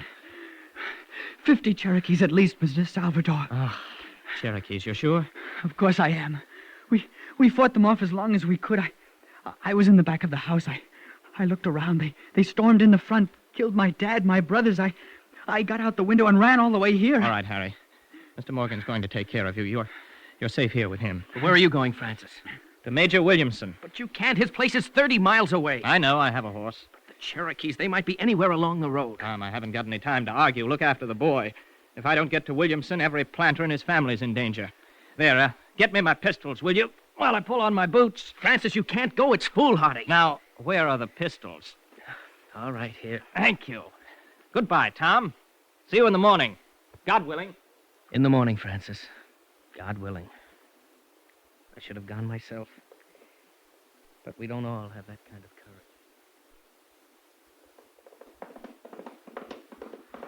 The moon. I didn't need the moon tonight. It shows up everything. Haven't ridden like this since I was a boy. Not since England. It's morning in England now. Sarah will be up looking after the children. How big they must have grown. I wouldn't even know them. The youngest wouldn't even remember who I was. Dear God, what's that? Oh, just an owl. Hunting over the field. Not a band of wild Indians. Oh, Francis, your nerves aren't very strong tonight. Not far to go. Just another mile or two. Oh! Hit! But there's no blood. Oh, it was that tree back there. The branch hit my arm. What a coward I am. I'm like an old woman tonight. There, around the bend. I can see the Major's house. Just a moment longer now.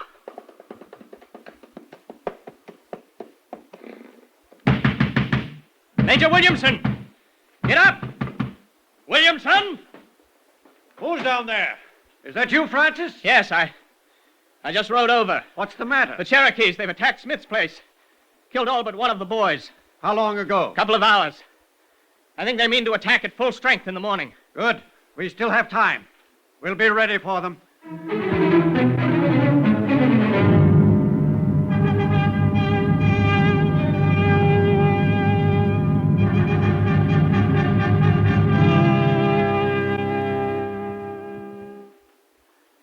Are the men all placed, Major?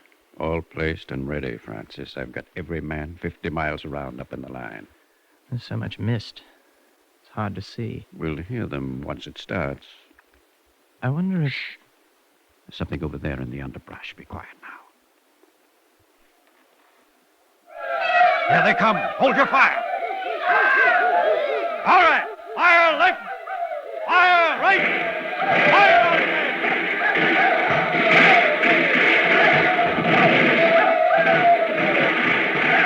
They're giving ground, Major. We've beaten them. Keep firing, men. Aye, we've turned them back. Look at them run. Look at them run. Well, Francis, our first battle's over. I want to thank you for myself and for the rest of us. Well, Major, I'd rather you didn't. Oh, when a brave deed's been done, it has to be recognized. Your ride last night gave us the time we needed. If you hadn't risked your own safety, half the people in this part of the country would have been killed in their beds. We have no way to repay you, but every one of us owes you a debt of gratitude. And for that matter, so does the state of South Carolina. Thank you, Major. Come on, let's go back to my house and I'll tell you what I plan next. You know, Francis, for a member of the legislature, you handle a pistol very well.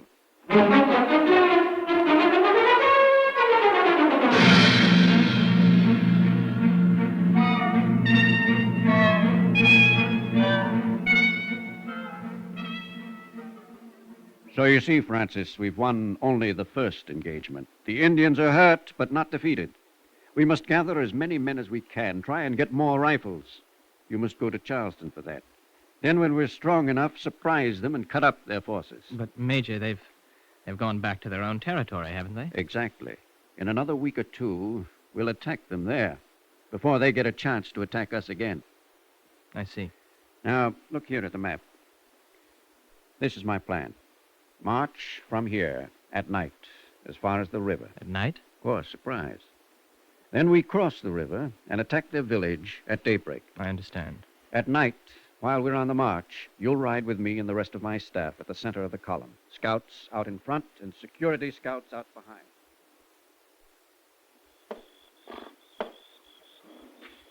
Major? No need to whisper. We have miles to go yet. That village up ahead? It's our own. We're still miles from Indian country. I've heard the place is full of Tory sympathizers. Maybe so. What difference does it make? Behind that fence there. What? I'm sure I saw a shadow moving. No, I don't think so. Your imagination. I'm afraid you're not used to soldiering yet, Francis. Could have sworn I saw a shadow. Like a man. Well, we'll be there in a minute or two, and then we'll have a look at your shadow. The scouts have gone by already, and they didn't see anything. No, for another few miles yet, we're as safe as if we were home in our own beds. It's a funny thing about the dark. I remember once when I was much younger. Return the fire! Keep facing them! Don't give ground! Return the fire, man! Now! Francis, you're hit in the shoulder! I'm all right! What is it? Where's Salvador? I saw him wounded. Corporal, try and find him. Well, Corporal, we've driven them back where they came from. How many Indians killed? 17, sir. And how many of our men? None, sir. 2 men wounded. Who's that they're carrying there? It's Mr. Salvador. Carry him carefully there. Set him down on the level ground. Here, put my jacket under his head. What happened to him, Corporal? I saw him wounded, and my own horse was shot from under me. Mr. Salvador was wounded 3 times, sir. One of the soldiers saw him lying under a bush. Someone was bending over him. The soldier thought Mr. Salvador was being attended to. The soldier could have killed the Indian and didn't? Yes, sir. The one who was scalping Mr. Salvador. What does the doctor say? He can only live a few minutes longer, sir. He's fully conscious, but he doesn't realize what's happened. Thank God for that. How do you feel now, Francis? All right, Major. How did the engagement come out? We've driven them off. But how are you really feeling? There's no pain. I was hit 3 times. Then I believe I fainted. Yes, you did. That's never happened to me before. Well, we'll have you up and around again in no time. No, Major. I'm dying. But there's no pain. No pain at all. Is there anything I can do for you? You might write to my wife. Tom Morgan knows where she is. Tell her I thought of her at the end. And say that as I lay here in the dark, my thoughts were still of her. Of her.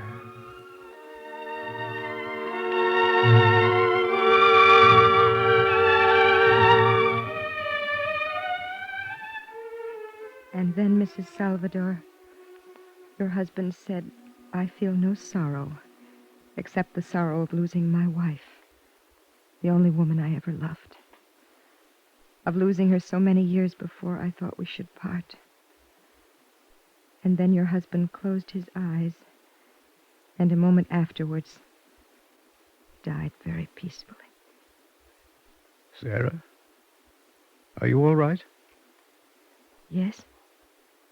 You aren't even crying. I have nothing to weep for, except for my children or myself. Not for Francis. He was so young. He meant to do so much. But he died believing in the dream he looked for all his life. Isn't that one of the greatest blessings God can bestow on us?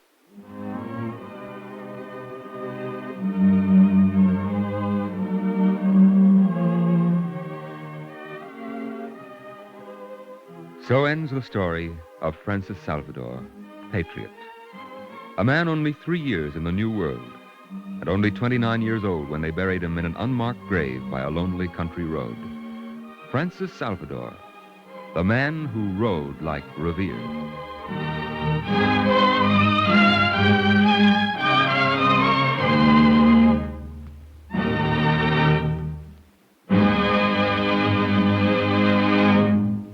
If you would like a copy of today's script, please send your name and address with 10 cents to cover the cost of postage to the Jewish Theological Seminary of America, 3080 Broadway, New York 27, New York.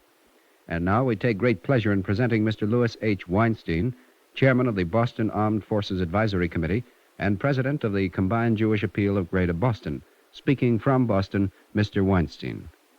Francis Salvador gave his life for his newly adopted country. Deeply embedded within him was a heritage of devotion to freedom, and his heroic ride was a spark which, added to others throughout the colonies, set ablaze the flaming torch of liberty and made this nation free.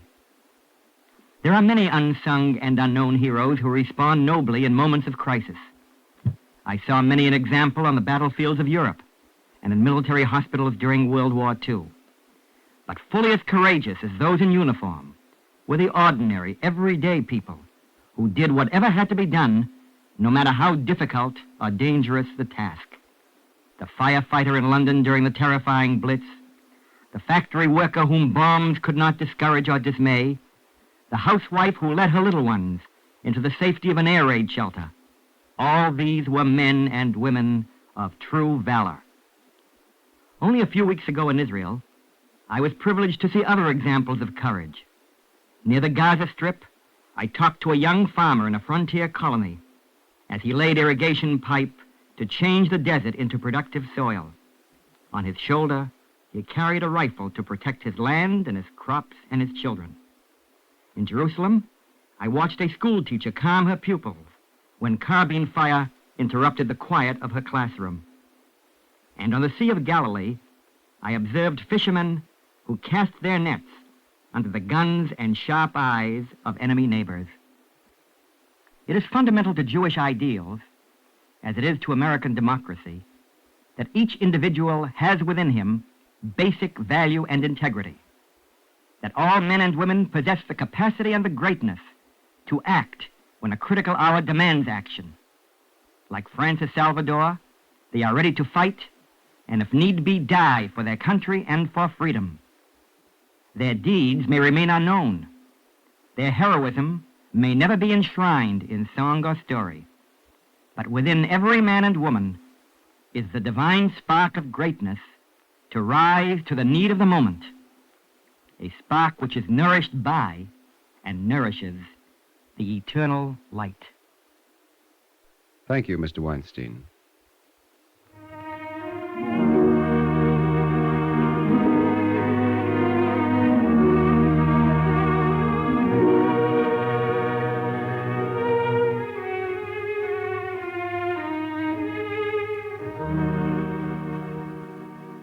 Our Eternal Light drama today, The Man Who Rode Like Revere, was written by William Wise. Cantor Robert Siegel sang the liturgical introduction. Featured in the cast were William Redfield, Terry Keane, Mercer McLeod, Peter Laser, Ivor Francis, Robert Hastings, Peter Fernandez, Roger DeKoven, and James Dukas. The narrator was Norman Rose. This is Mel Brandt. This weekly program is directed by Daniel Sutter and presented under the auspices of the Jewish Theological Seminary of America.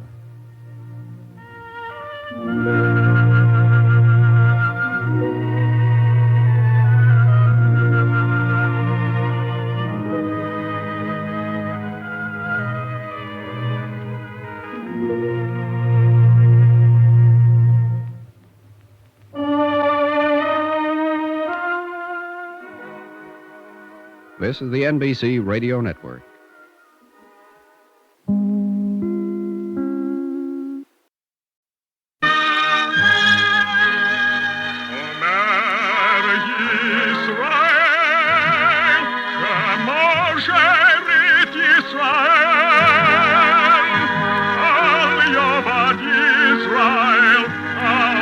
Shema Yisrael.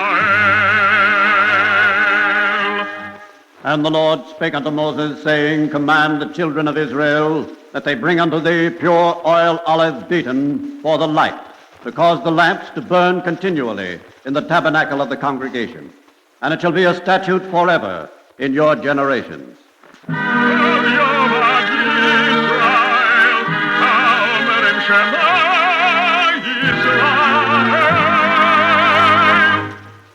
The Eternal Light. The National Broadcasting Company and its affiliated independent stations present The Eternal Light, a program which comes to you under the auspices of the Jewish Theological Seminary of America. Our program today, The Rabbi with the Ink-Stained Hands, was written by Mark Siegel. Otto! Otto! What is it, Rabbi? What's the trouble? Otto, this printing press. Listen to it. Like an old gate, it creaks. I'll admit it's a little noisy, Rabbi, but it does the job. Yeah, it does the job. But I tell you, Otto... What, Rabbi? I tell you, this printing press, it is much noisier than the last one. When they destroy this press, Otto, we get a nice, new, quiet printing press, yeah?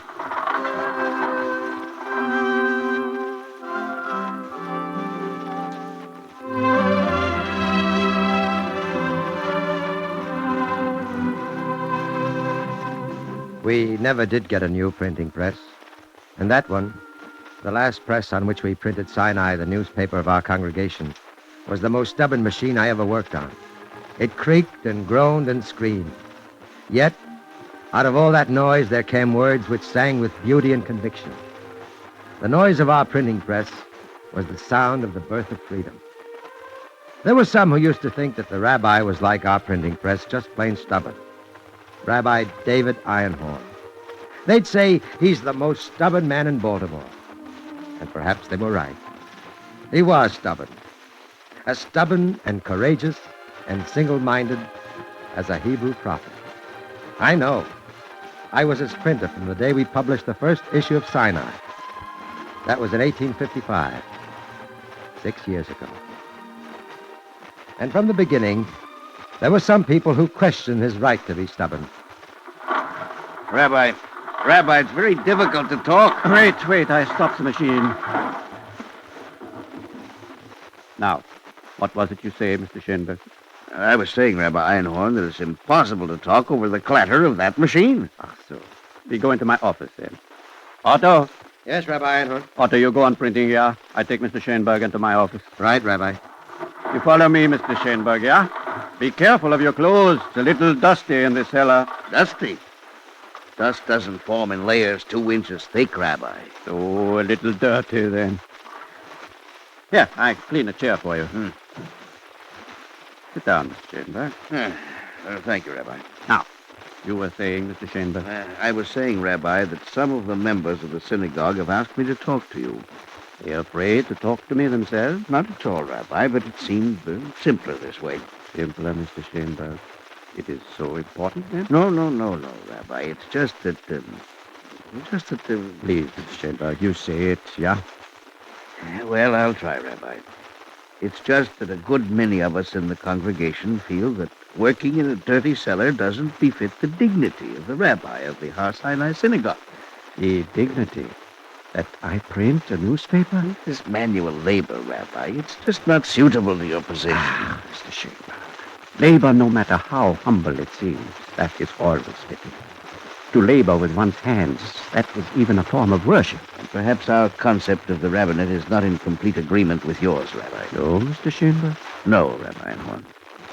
I didn't wish to put it this directly, Rabbi, but our congregation does not enjoy having a rabbi with ink-stained hands. Yeah, I see.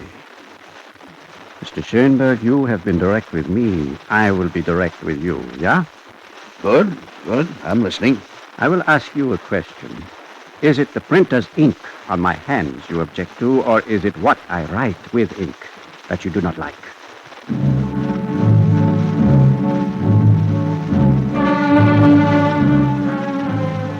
Perhaps you will understand better if you know just one sentence from one of Rabbi Einhorn's editorials in Sinai.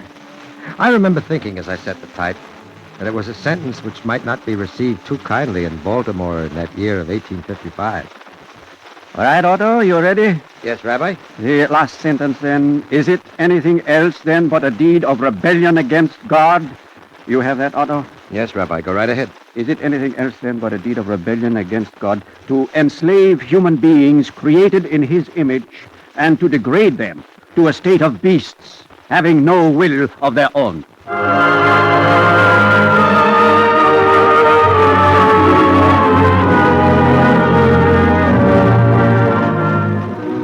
It was soon after we printed that editorial that Mr. Shaneberg visited us. And it was soon after Mr. Shaneberg's visit that the rabbi was called to a meeting of the board of directors of the synagogue.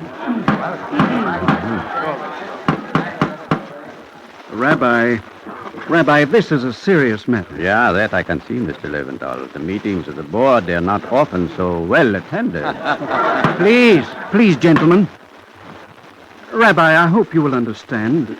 We respect your scholarship. We respect your leadership, but it seems... But, as Mr. Schoenberg says, you don't like the ink on my hand. Exactly. Mr. Schoenberg, in fact, has proposed that you discontinue publication of your newspaper. Because he thinks it is not dignified for a rabbi to be a printer. We knew you would understand, Rabbi. Yeah, Mr. Schoenberg, I understand. Gentlemen, I ask you a question, all of you. Why did you bring me here from Austria? Because of your reputation, of course, Rabbi, as a scholar, as a great speaker, as a teacher. Yeah, good. But why did I come? You can answer that? Not as well as you can, I'm sure, Rabbi. Well, I tell you then. I came because I thought there in America is freedom. I thought there no government will close down a synagogue. There a man may pray as he will, believe as he will. Mr. Chairman, this is hardly relevant to our discussion. Please, Mr. Schoenberg, let the rabbi continue. Thank you. Then I come here. I find there is freedom, blessed freedom, yes. But I find there is slavery, too. How can I be silent? I am the same man I was in Austria. Rabbi, you missed the point. This is not Austria. This is Maryland. Do you suppose the Almighty recognizes the state boundaries, Mr. Schoenberg? Rabbi, if I understand what Mr. Schoenberg is saying... What do you think he is saying, Mr. Leventhal? He is saying that there are matters of custom. Does custom justify an evil? Rabbi, slavery is as old as Maryland. Ah, it is older. That is no reason for accepting it. Rabbi, I don't think you understand.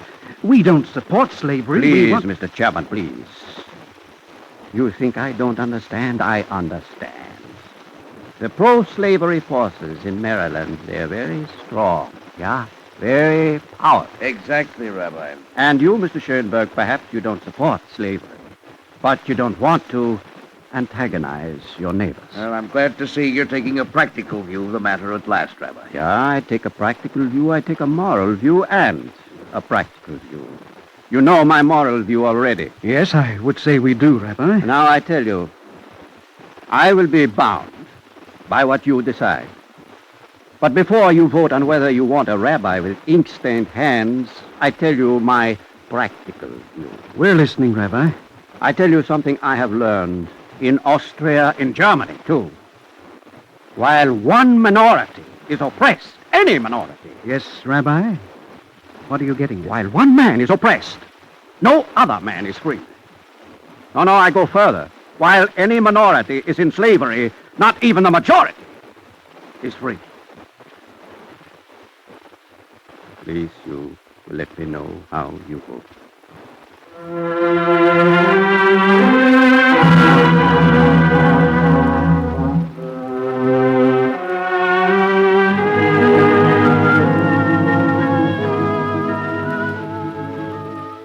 They voted to let him continue the publication of Sinai. And in its pages he spoke out strongly for freedom, for brotherhood, for an end to enslavement of one man by another. And while we worked together on the old press in the dusty cellar, the years passed, and the crisis deepened. So, Otto, there it is. Good job. Thanks, Rabbi. Volume 4, number 1. Volume 4. I tell you, Otto, when we started, I never thought we would be printing Sinai for 4 years. 4 years. A lot's happened in those 4 years, Rabbi. That's true. Perhaps more will happen in the next few days. What do you mean, Rabbi? Otto, did you read the editorial in this issue? Well, of course I read it. I set the type. I don't think some people will like this editorial. Well, won't be the first time, Rabbi. That's true. I'm afraid they won't like this one particularly. It favors Mr. Lincoln. They're not very fond of Mr. Lincoln in Baltimore.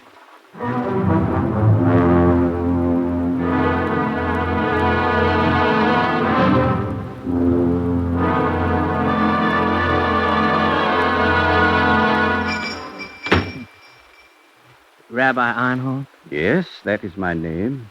Oh, they said you were German. Well, I came from Germany originally. But you don't even speak with an accent. Is it important that I should? Well, no, it's not. Rabbi, I've come here as a friend. Good. I don't believe I've had the pleasure of meeting you before. Well, that's true. Perhaps it's better that you don't know my name. I don't understand. But if you tell me that it's better, I won't ask it. Rabbi, I'll be brief. I don't agree with your abolitionist sentiments. I see. You have that right. But I don't want to see any violence done. You are warning me? Precisely. I'm rather used to such warnings. Now, I've come here for your own good, Rabbi. You see, there's a lot of talk about you around Baltimore. And what do they say, sir? They say you're dangerous. I am dangerous?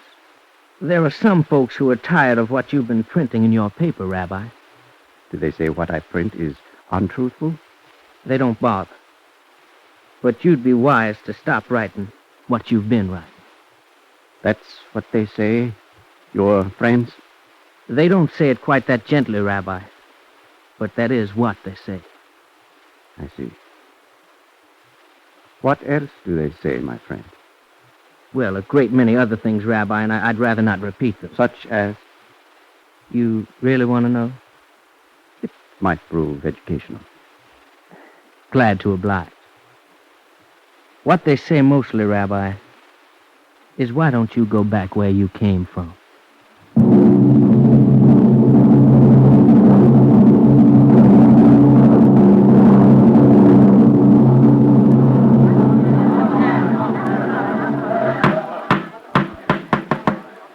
There you have it, Rabbi.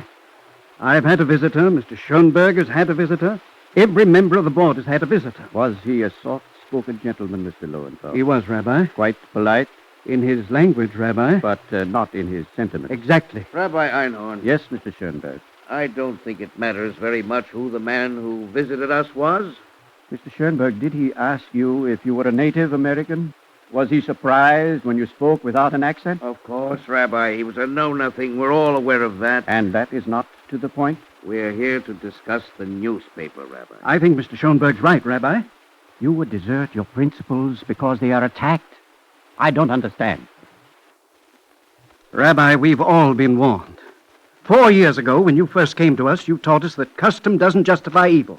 We accepted that, Rabbi, but the times have changed in these years. That's just what I was trying to say, Rabbi. It's a question of safety, not a question of right and wrong. Mr. Schoenberg, the greatest safety a man has is to be in the right. Rabbi Einhorn, don't you have any concern for the well-being of this congregation? It isn't enough to be concerned only with the well-being of our own congregation, Mr. Schoenberg. There is a larger congregation. I don't understand, Rabbi. The congregation of all mankind, Mr. Lowenthal. Now, that's a big responsibility for one rabbi. We bear the responsibility jointly, Mr. Schoenberg. Rabbi Einhorn, you're right, of course. You're always right. But will you answer me one question? Ask it, Mr. Schoenberg. All right, I'll ask it. Why are you so stubborn? You mind if I answer with a question, Mr. Schoenberg? No, not at all, Rabbi. If Moses had been less stubborn... Yes, Rabbi. If Moses had been less stubborn, do you think you and I would be here discussing other people's slavery?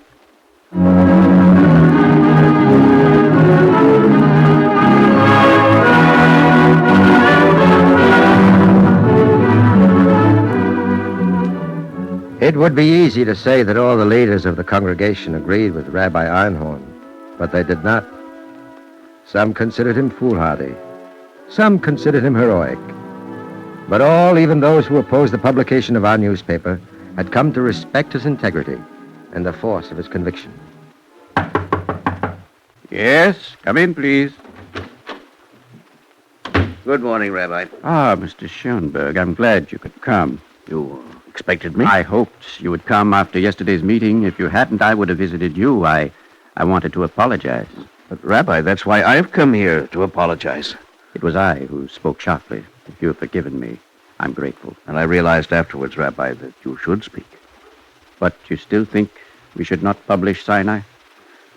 For many reasons. Mr. Schoenberg, in all good spirit, I must ask you, where would you draw the line? What line, Rabbi? The line of our responsibility to others. Rabbi, I've already said time and again, I am not a supporter of slavery. That is no longer the whole issue, Mr. Schoenberg, as you know. Then what is, Rabbi? The whole issue, the sanctity and freedom and uniqueness of man. Well, that's a big jump, Rabbi. It goes by little steps, Mr. Schoenberg. A small compromise leads to a bigger one. Rabbi, you're an idealist. To go on publishing your newspaper is dangerous. Perhaps it is more dangerous not to. I don't think you understand the lengths to which these pro-slavery men will go. I think I estimate the possibilities correctly, Mr. Schoenberg. And you're willing to take that chance? I do not think there is a choice. Rabbi, I do not know if you're a wise man, but you're certainly a selfless one. A selfless one, Mr. Schoenberg? No, not at all. I'm very much concerned with myself. You are? In a new way, then? No, not new. Very old, Mr. Schoenberg. Do you know the words of Rabbi Hillel? Which words, Rabbi? A few words for all time, Mr. Schoenberg. If I am not for myself, who will be for me? And if I'm only for myself, what am I? And if not now, when?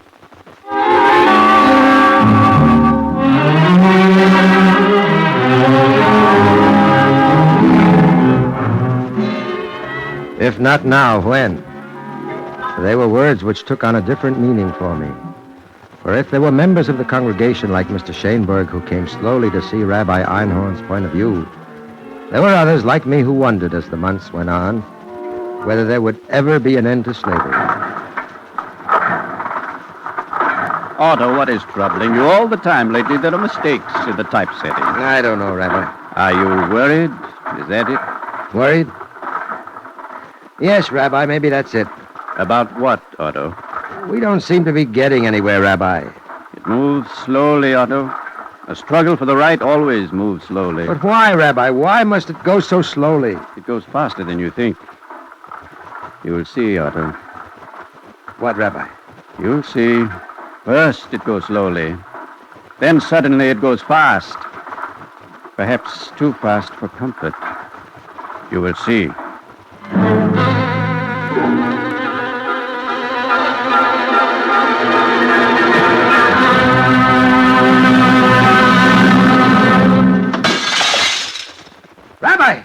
Rabbi, are you all right? Yes, Otto. You're not hurt? A little scratch, nothing. What was it? A brick. They threw a brick through the window. Oh, that was very careless of someone. Rabbi, how can you joke about it? You could have been hurt badly. I can joke because I wasn't hurt, Otto. Look, there's a note tied to it. What does it say, Otto? It says, remember Elijah Lovejoy. I don't know what it means. Yeah, Otto. Should read more history. He was a minister, Presbyterian minister in Illinois. But why do they say we should remember him? Maybe because he believed in freedom, Otto, and published a paper, as we do, to say so. But why did they tell us? One night, a mob threw his press into the Mississippi River. They thought they could drown the words. Then they didn't? He bought another press. That one they wrecked. How, Rabbi? They circled by night with torches and guns around the warehouse where he had the printing press, and they set the warehouse on fire. What happened to him, Rabbi? What happened to Elijah Lovejoy? They shot him, Otto. They killed him. Now let's get on with the printing. We went on printing Sinai after that, every month until last week. It has happened the way the rabbi said it would. First slowly, then fast. Faster than we could imagine. Mr. Lincoln became president, and had to steal through Baltimore at night on the way to Washington because they planned to kill him. The slavery men got bolder and bolder. And then last week I was working at the press when Mr. Lowenthal came running into our print shop. Otto, where's the rabbi? Mr. Lowenthal, what is it? Rabbi, quickly, you must get home at once. What's wrong, Mr. Lowenthal? My wife, is she all right? She's all right, the children too. But the news, have you heard the news? What news? They've fired on Fort Sumter. It's begun. Oh, it should not have come to this, not to war. Rabbi, you don't understand. There are mobs in the street. Secessionist mobs. The militia will bring them under control, Mr. Lowenthal. That's why I've come, Rabbi. The military commander of the district came to the synagogue. The military commander? Why? He had a list, Rabbi. A list drawn up by the secessionists. What kind of a list, Mr. Schoenberg? A list of anti-slavery men they have sworn to kill. Rabbi, please go home at once. Your name is on that list.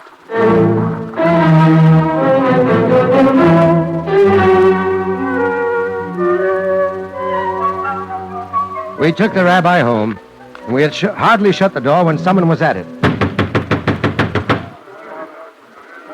Who's there? Let me in, Rabbi. It's Schoenberg. Let him in, Otto. Rabbi, I brought a carriage round to the back of your house. You'd better hurry while there's still time. You think I will go now, Mr. Schoenberg? I've told you how I feel. Rabbi, please, it's a matter of your life. A man's life is meaningless if he deserts his principles. Rabbi, you don't understand. There's a mob outside that door. My son is guarding that door with a gun in his hand. Your son? My son and Mr. Lowenthal's son and the sons of other members of the congregation. Schoenberg, I thank you, but I do not think I should go. It's not just you who are threatened. It's your wife, too. My wife, too? And your children. Mr. Schoenberg, you seem more concerned about my safety than your own. You seem more worried about my children than your own. It's something I learned from a very stubborn man, Rabbi. Now will you go? God bless you, Mr. Schoenberg. God bless you and keep you. Let us go to the carriage.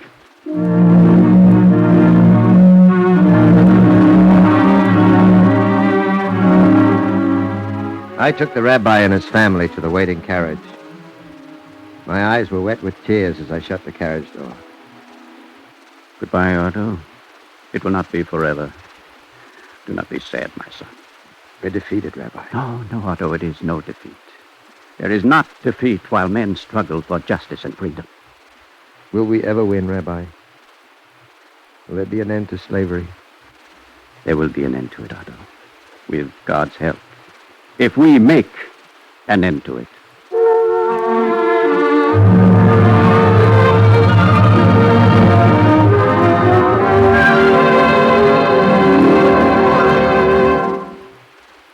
It is only a week that he is gone. But to me and to all those who worked with him, it seems an eternity. Yet I hear his words always, and perhaps others in time still to come will heed them too. Slavery will go, yet other evils will take its place. Still there is hope for man who is created in God's image. There is hope and a responsibility for each one towards all the others. There is hope, for each man has been granted the power to choose between good and evil. There is hope, for it is not thy duty to complete the work, but neither art thou free to desist from it.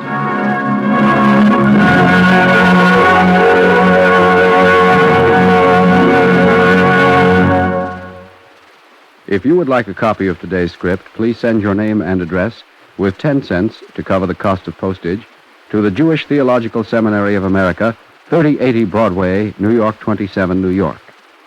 And now we take great pleasure in presenting Mr. Louis Schaffer, Chairman of the Board of Temple Israel of Wilkes-Barre and President of the Wyoming Valley Community Chest. Speaking from Wilkes-Barre, Pennsylvania, Mr. Schaffer. Though Rabbi David Einhorn, the courageous spiritual leader of our story, lived a full century ago, his prophetic conception of the function of religion has striking validity for the contemporary scene. This intrepid spirit dedicated his life to the proposition that religious faith must concern itself not only with ritual, but with righteousness. It therefore follows that the rabbi, or any clergyman for that matter, must be not only a teacher of ancient and hallowed traditions, but a foremost champion in the application of the spiritual truths to the pressing problems which challenge the soul of men today. The prophetic conception of righteousness was not static or fixed, but to the contrary was ever growing and expanding, seeking to effect a wider application to a growing number of human beings. So, too, the foundations of democracy, which are rooted in the principles of prophetic justice. It is my firm faith that our beloved country, the United States, has reached the highest expression of national democracy in the history of mankind. Yet it would be fatal to regard our achievement as complete and the status quo as the best of all possible attainments. As in Dr. Einhorn's turbulent period, so too today there is an urgent need to broaden and deepen the spirit of democracy. Religion must show the way. Righteousness dictates that religion must express itself unequivocally on the issue of desegregation, for the deprivation of the fundamental rights of human beings on the basis of color must surely be an abomination to the Lord. The ethics of religion demand that there must be equality of opportunity in housing, with the right of every family to a decent home, and with the outlawing of restrictive covenants which are fundamentally un-American. In the field of education, we must look to the breakdown of the rigid quotas in universities which discriminate against minority groups. Civil liberties, with their emphasis upon individual freedom, must be reconfirmed in practice. America's immigration policy must be resubjected to the teachings of prophetic righteousness. These are but a few examples of issues in which religious faith must assert its fundamental viewpoint. The Judeo-Christian tradition, which has as its cardinal principles the fatherhood of God and the brotherhood of man, dare not permit religious teachings to remain pious phrases without dynamic application to our national life. In the pursuit of this goal, it behooves us all to strengthen the social action programs of our synagogues and churches and to reaffirm the right of our clergy to teach the principles of righteousness, for religion in its truest sense is the conscience of the community. Thank you, Mr. Schaffer.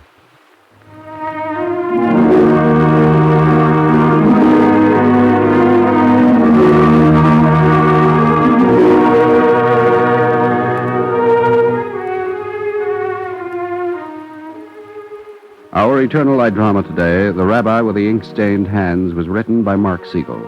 Cantor Robert Siegel sang the liturgical introduction. Featured in the cast were Roger de Koven, Guy Repp, Louis Van Rooten, and Bob Hastings. The narrator was Joe DeSantis. This is Mel Brandt. Listen next week to the first of our summer series, Words We Live By, a group of discussions by Maurice Samuel and Mark Van Doren on highlights of the first 5 books of the Bible.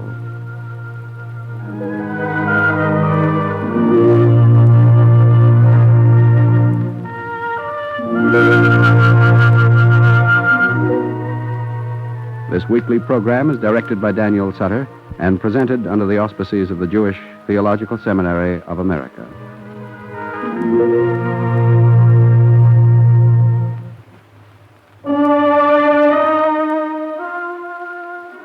This is the NBC Radio Network.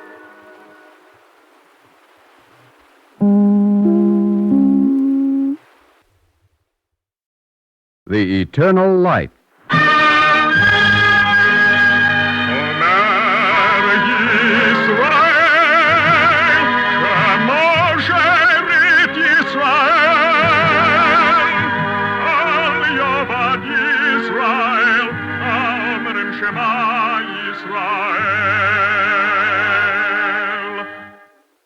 And the Lord spake unto Moses, saying, Command the children of Israel that they bring unto thee pure oil olive beaten for the light, to cause the lamps to burn continually in the tabernacle of the congregation.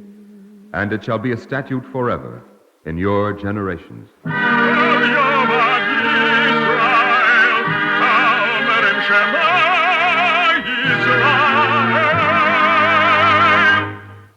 The National Broadcasting Company and its affiliated independent stations present The Eternal Light, a program which comes to you under the auspices of the Jewish Theological Seminary of America.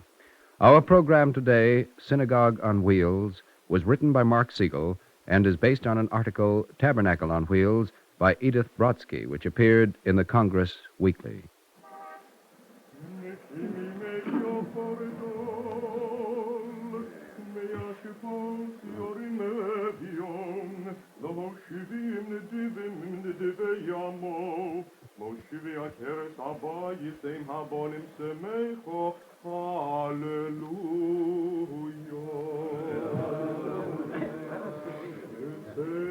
Michael, Huh? what's going on there, yeah?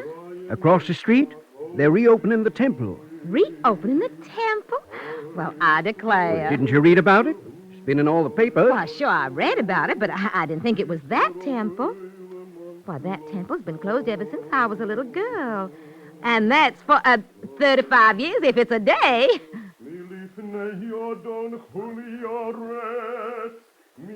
It wasn't just the folks passing by who were surprised the day we rededicated our temple here in Statesville. Some of us in the congregation were kind of surprised, too.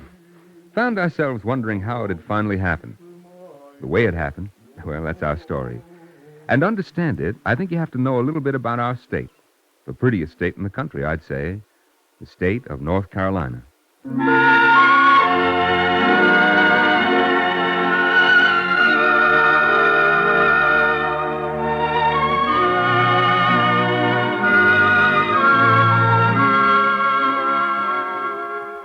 If you've ever visited down here, you know that North Carolina is divided into 3 parts. There's the sandy coastal plain that stretches in from the eastern banks. To the west, there's the red clay beauty of the mountain country. And in between, here where we are in Statesville, the gently rolling Piedmont, where the loamy soil yields up the green tobacco, rich in its scent of bittersweet. The climate is kind, the soil is rock-free. It's a fertile place, North Carolina. A place where ideas and men can grow at least as well as cotton and tobacco. Back in 1953, the idea that led to the reopening of our temple was planted at a meeting in High Point, about, 50 miles from here. Gentlemen, let us proceed with the discussion. The meeting was the 20th annual meeting of the North Carolina Association of Jewish Men.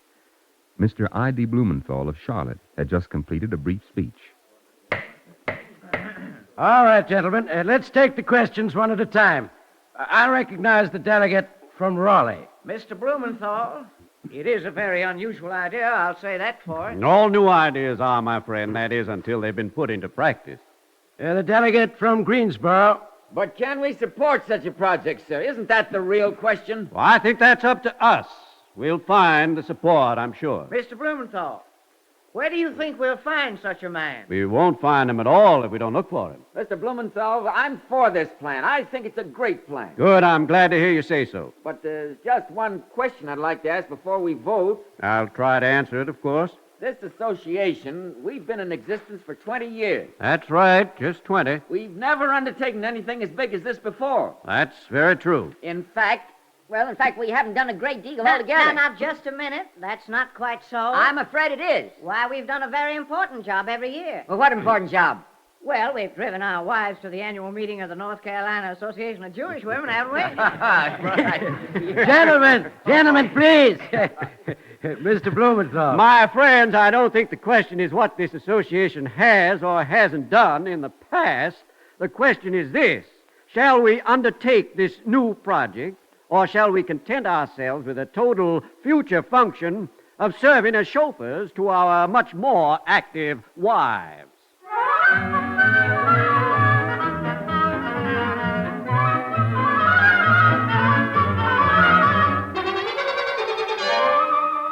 The vote was taken, and, as you might have expected, a decision reached to undertake the project.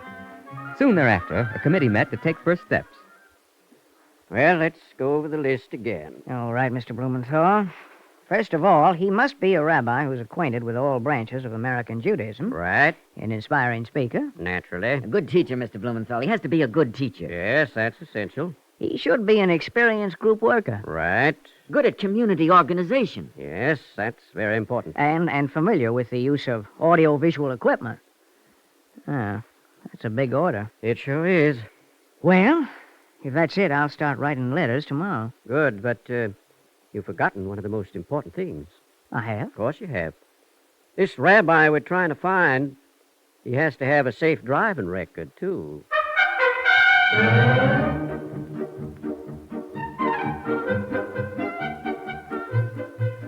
If you're wondering why we looked for a rabbi with a safe driving record, then you don't know about our state. And as I told you at the beginning, to understand this story, you have to know something about North Carolina. The important fact is this. Down here in North Carolina, our population is very evenly distributed throughout the state. We don't have many big cities. More people live on the land between the cities than live in them. One result is that we have the largest school bus fleet in the world. Any morning in the week, you can see these yellow buses on the roads in any part of the state. Now, I don't say that's what gave us the idea, but you can see that with our population spread like that, North Carolina's a state that could use a circuit-riding rabbi.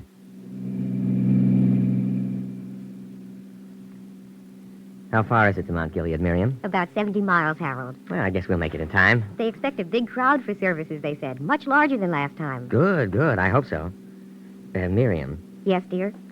what do you suppose they mean by a big crowd in Mount Gilead? For the services? Mm-hmm. Well, it could be anything, Harold. Who knows?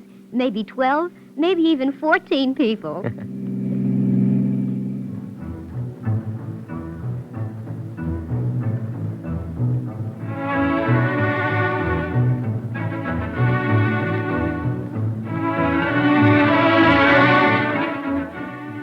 The rabbi we found was Rabbi Harold A. Freudman, and he and his wife Miriam began covering their circuit by auto.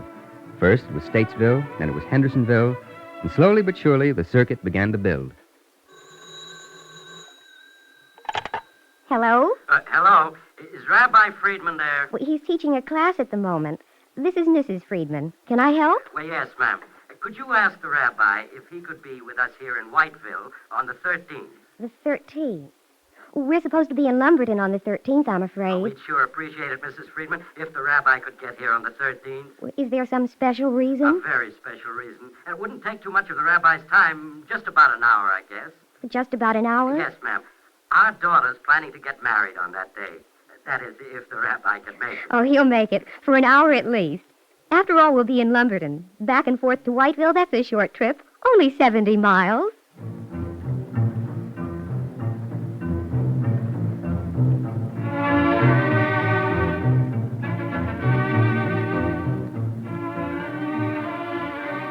Only 70 miles, only 130 miles, only 260 miles. In the first 8 months of Rabbi Freudman's circuit riding, the circuit grew as fast as a stalk of Field corn in the rich and ready soil of North Carolina. On Monday, Statesville. On Tuesday, Hickory. Wednesday to Hendersonville. Thursday all the way across the state to Lumberton. Okay, Harold? Yes, Miriam, that'll do it. Friday, we can drive up through Rocky Mount to Roanoke Rapids and Weldon. Spend the Sabbath there, and then start back on Sunday for Rock Hill. Miriam, I don't know what I'd do without you. You're wonderful, really wonderful. Well, thank you, Harold. But it's not more than any rabbi's wife would do. No? Well, a lot of rabbis' wives plan their husbands' schedules, don't they? Yes, I suppose they do. What are you laughing about, Harold? Oh, nothing really, Miriam. I was just amused by an idea, that's all. What idea, Harold? Just this, Miriam. Most rabbis have a schedule. I have an itinerary.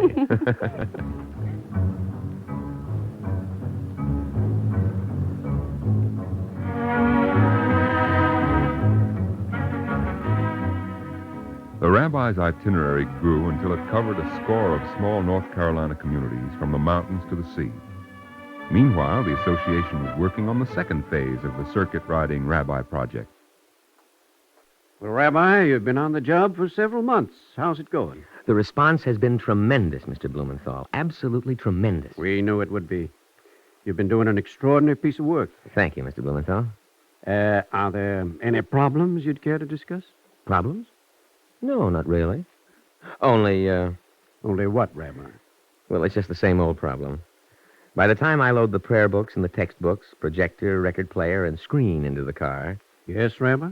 Well, half the time after all the material we need is in the car, it's a mighty tricky problem to squeeze in Miriam.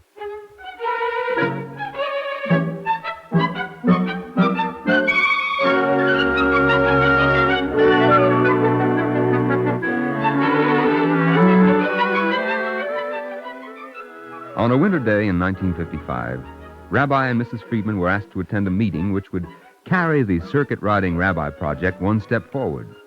A giant step forward. Now, if you'll follow me, Rabbi, I'll show you something I think you'll be glad to see. Outside, Mr. Blumenthal? If you don't mind. Ready, Rabbi? Yes, of course. And you, Mrs. Freudman? Yes, certainly, Mr. Blumenthal, but what's all the mystery? You'll see in a minute. All right, you can bring it on.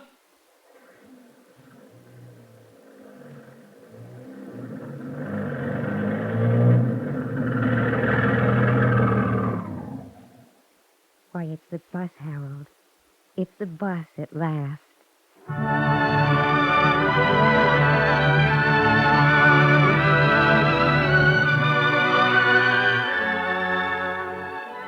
The original plan had been for a trailer. But the size of the classes and of some of the congregations in the smaller communities had suggested that a bus, a good-sized bus, would prove more practical.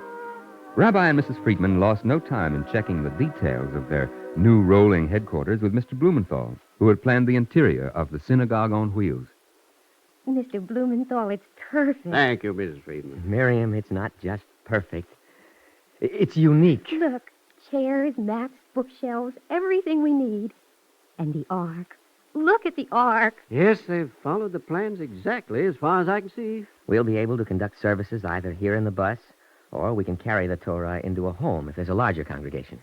Mr. Blumenthal, just try one of these chairs. They look comfortable, very comfortable. There's just one little matter, though. What's that, Mr. Blumenthal? Is something wrong? No, nothing really wrong, but, look here. You see? What, Mr. Blumenthal? Down here, under the seat. Bus has only one battery. Well, do buses usually have more than one battery? No, but, Well, then what's the matter with it, Harold? Nothing, but we must get an auxiliary battery. It was your plan to have one, wasn't it, Mr. Blumenthal? Yes, Rabbi, of course. But why, Harold? If a bus is only supposed to have one battery... You don't understand, Miriam. The eternal light in this bus will be powered by a battery. We need an auxiliary battery for our eternal light. If the bus ever breaks down, I could stand that. But I don't think I could abide an undependable eternal light.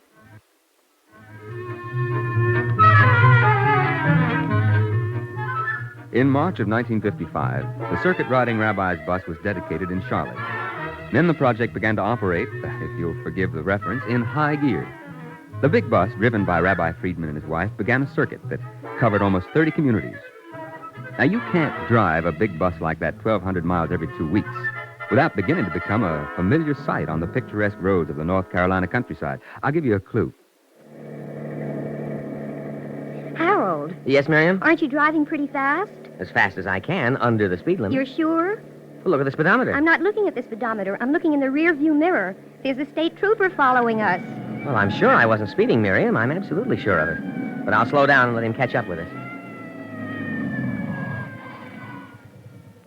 You're in quite a rush, aren't you? I'm sorry, officer, but I'm sure I wasn't speeding now. I didn't say you were speeding. But I don't understand then. Why did you stop me? I've been watching you go by this stretch every couple of weeks, Rabbi. Oh, you know who I am, officer. Well, of course I know. Everybody knows. Like I was saying, Rabbi, I've been watching you tear by here every couple of weeks, and, well, I've been thinking. What, officer? I've been thinking. I've escorted ambulances. I've escorted doctors. Why, I've even escorted the governor a couple of times. Yes, but I... But I've never escorted a rolling church bus before, and I reckon You're my only opportunity. Now, you just follow me, Rabbi, and let's not be wasting any time. If what they say about you is so, they're waiting in the next town right now.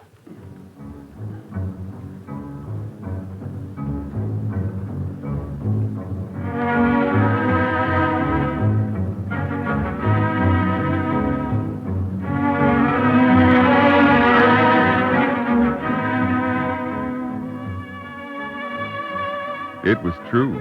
In every next town, the folks were waiting. They were men and women who'd never had the experience of meeting and praying together in a congregation. And there were folks who'd had the experience earlier in their lives, but had found themselves isolated and alone in some of our smaller communities. There were customs to be reinstituted and ceremonies to be relearned. And everywhere in each town where people waited for the circuit-riding rabbi, there were questions. Rabbi, the last time you were here, you told us about how the children of Israel lived in booths while they were wandering in the desert. Yes, it's called the Festival of Sukkot. Yes, and it's customary to build a sukkah for the Feast of Tabernacles. Yes, it is. Well, we'd like to do that here then. Good, that's wonderful. But since the last time you were here, I've been thinking, Rabbi, could you get a blueprint for us for building a sukkah?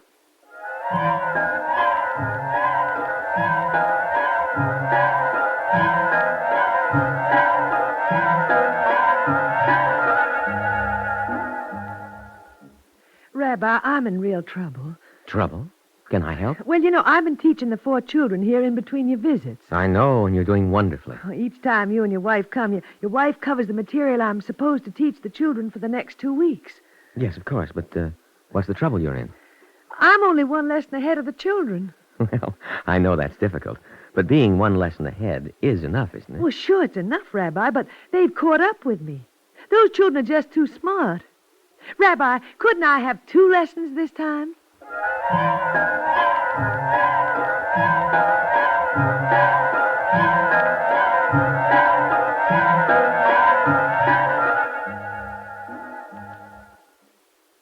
Rabbi, I have a very serious question to ask you.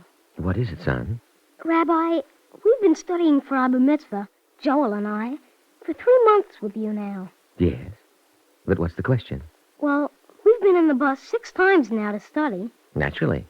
It's been 3 months. And we've been in the bus several times for services.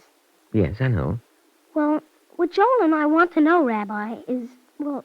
Is what, son? Before we're bar mitzvahed, or maybe even as a bar mitzvah gift, couldn't you take us for a ride in the bus?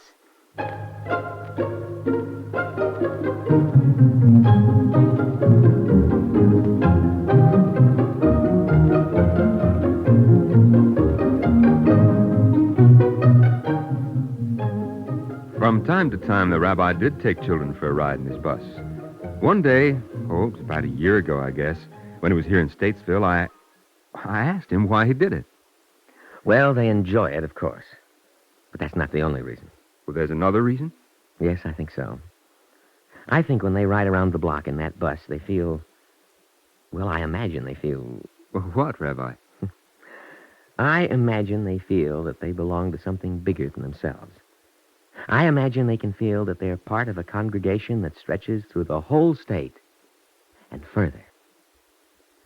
I must have looked thoughtful when he said it, or well, maybe there was some special expression on my face, because the rabbi paused and looked at me, and then he said, "By the way, when you step into the bus, don't you feel that too?"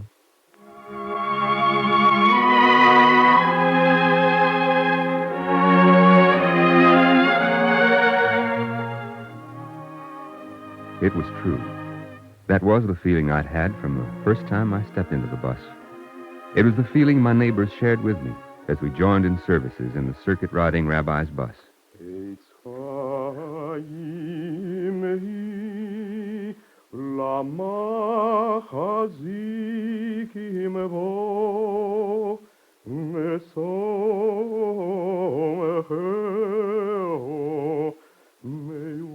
There was a sense of belonging to a congregation that stretched outwards in space and backwards in time. Hear, O Israel, the Lord our God, the Lord is one. We'd said the words before in services in our homes, but in the bus the words felt different. We had a sense of unity, a sense of the continuity of our religious tradition that was strengthened by the words of our circuit-riding rabbi. To many of you, this bus is unique and novel. It is, I grant you, unusual. But what is most meaningful about it is not its novelty, but its resemblance to the ancient tabernacle. That, too, was a portable structure that served the Israelites in ancient times as a sanctuary during their wanderings in the wilderness, uniting in belief the congregation of the children of Israel. From it went forth the word of the law, and a message which is also the message of this tabernacle on wheels. The Torah is a tree of life.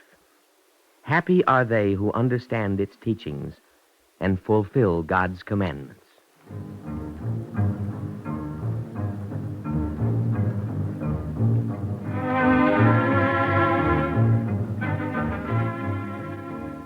It's been a great thing for us, the circuit-riding rabbi's bus. It was from the beginning. But if you know folks in North Carolina, you know they're not satisfied with anything but the best that they can do. And it wasn't long before some of us in Statesville were talking to the rabbi. Rabbi, we want you to understand that we think the bus is wonderful, just wonderful. Well, I'm glad you think so. But I suspect that's not all you're here to say. Well, you're right, Rabbi. This circuit-riding bus of yours is all very well, but... But what, my friend? Well, we've been holding services, and we have a Sunday school started, and, well, we're feeling stronger, that's all, more able to do things. And so? And so we think we should have a temple of our own here in Statesville. But what she's saying, Rabbi, is that we want to reopen the old temple. It's been standing unused for almost 40 years, but we think we're ready now. Not that we don't think the bus is wonderful, Rabbi. Oh, I hope we haven't offended you. We just want a temple of our own again. Offended me?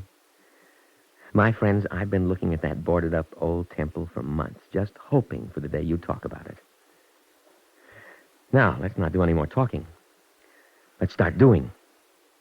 There's a lot of work to be done.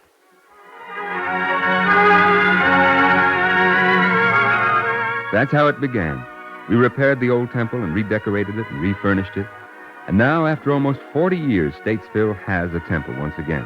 And we're not the only ones. Up at Weldon and Roanoke Rapids, they've built a new building. In Hickory and Jacksonville, they're well on the way. Over in Lumberton, just 11 families have built a new synagogue. There are Bible classes and Hebrew classes and Sunday school classes going throughout the state. And it's almost more than our circuit-riding rabbi can handle. The fact is, they're talking about another circuit-riding rabbi for North Carolina. I even hear they're talking about other circuit-riding rabbis for other states. Well, it's as I told you at the beginning. It's a fertile place, North Carolina. A place where ideas and men can grow at least as well as cotton and tobacco. And one of the best ideas that ever grew here was our circuit-riding rabbi's synagogue on wheels.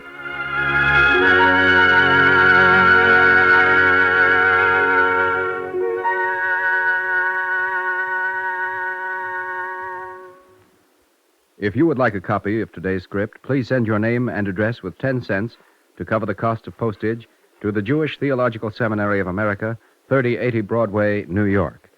And now we take great pleasure in presenting Mr. Abraham S. Kay of Washington, D.C., the honorary chairman of Bonds for Israel and a trustee of the American University in Washington, D.C.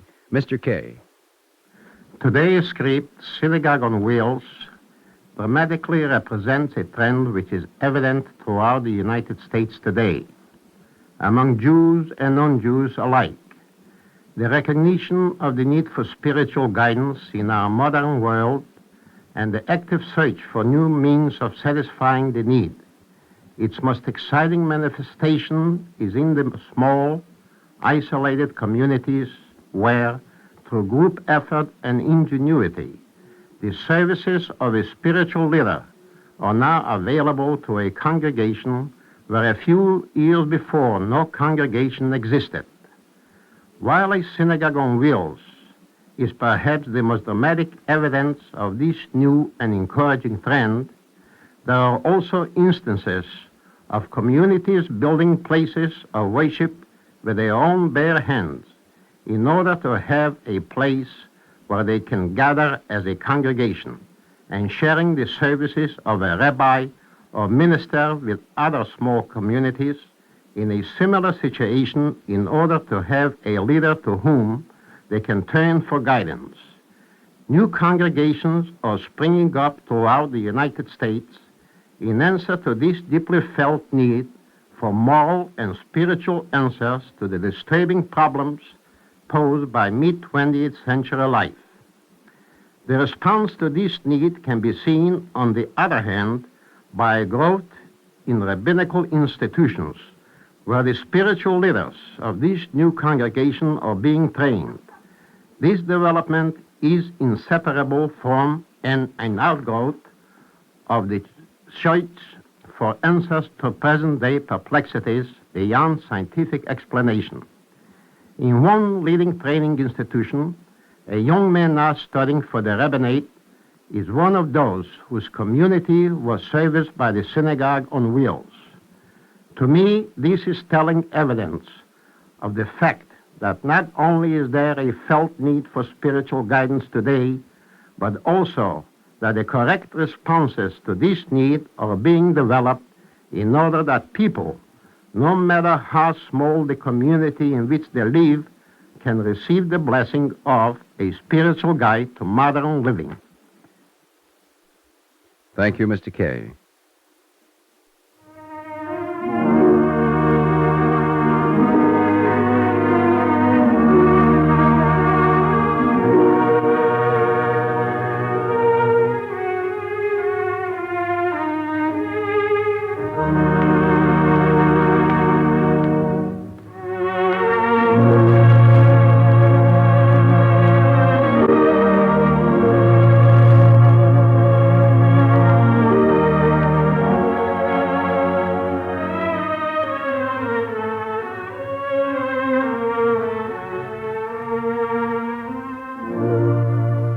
Our Eternal Light drama today, Synagogue on Wheels, was written by Mark Siegel and was based on the article Tabernacle on Wheels by Edith Brodsky, which appeared in the Congress Weekly.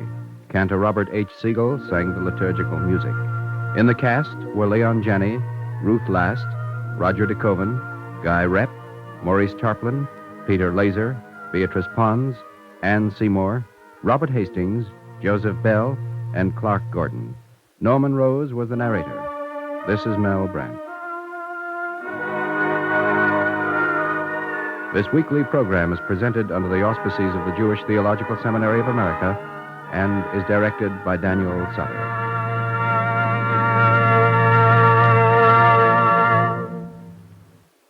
This is the NBC Radio Network.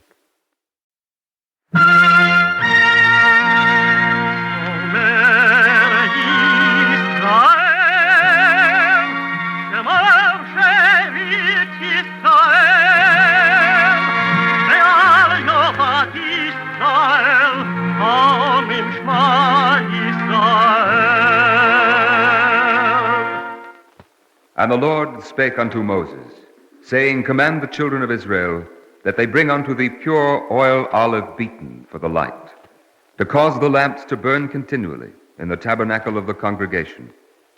And it shall be a statute forever in your generations.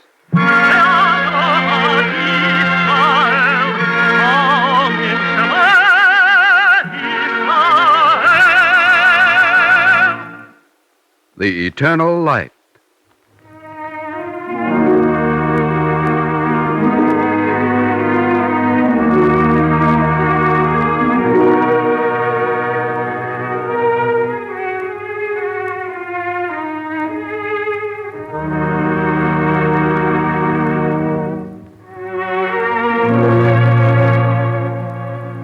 The National Broadcasting Company and its affiliated independent stations present the Eternal Light program, which comes to you under the auspices of the Jewish Theological Seminary of America. Today's program, A Little More Than the Angels, was written by Joseph Mendel. Man enters the world with closed hands. The world is mine. He leaves it with open hands, as if to say, Behold, I take nothing with me. At his entering and his leaving, he knows the truth. But in the years between, what is truth? And what is the meaning of his life?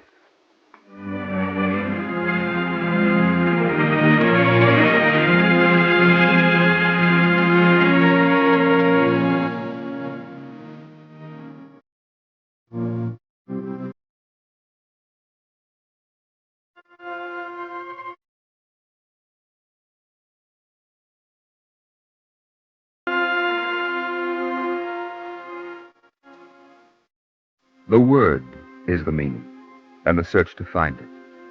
And no time is too distant, and no man seeking is alien. Once long ago, more than 100 years ago, there was a man who searched for the meaning. And if at first he did not know what he was looking for, maybe it was because he was not a learned man, but, like his friends, a woodchopper. This is the story of his search, the story of the woodchoppers of Berdichev. Come on, Daniel. We can't wait for Reuben any longer. Just a few minutes more, Caleb. He doesn't like to walk alone to the forest. And he should be prompt. You see, Gabriel, my horse is catching a chill. Not with your coat across his back. Laugh. If you had a horse, you'd worry about him, too. Come on, it'll soon be light. To be a woodchopper in Berdichev, or anywhere else, was not an easy life. Woodchoppers rose before it was light to reach the forest at daybreak. They dressed in the dark, ate their bread, and walked to the end of the last street. Here they waited for each other, since it was not pleasant to walk alone on the dark road to the forest. I'm going, Daniel. Wait for Reuben if you like. I'm here, Caleb. I'm here. Well, it's about time, Reuben. Come, Gabriel. You ready? Then get up.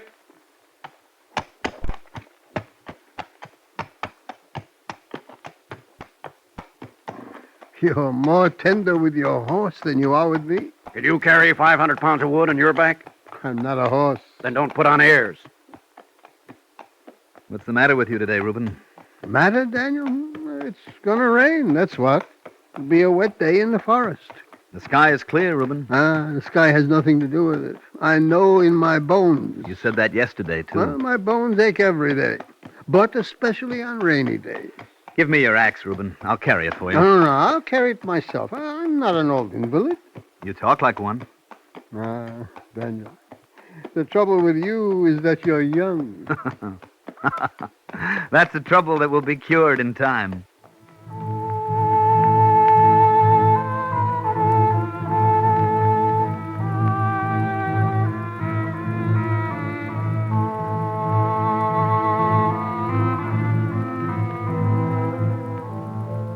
The stars faded as they walked to the forest. In this hour, no longer night, not yet day, they worked the stiffness out of their muscles and talked the bitterness out of their hearts. Later, when the sun rose, there was no time for talk, for each swing of the axe was a mouthful of bread, and there were few enough.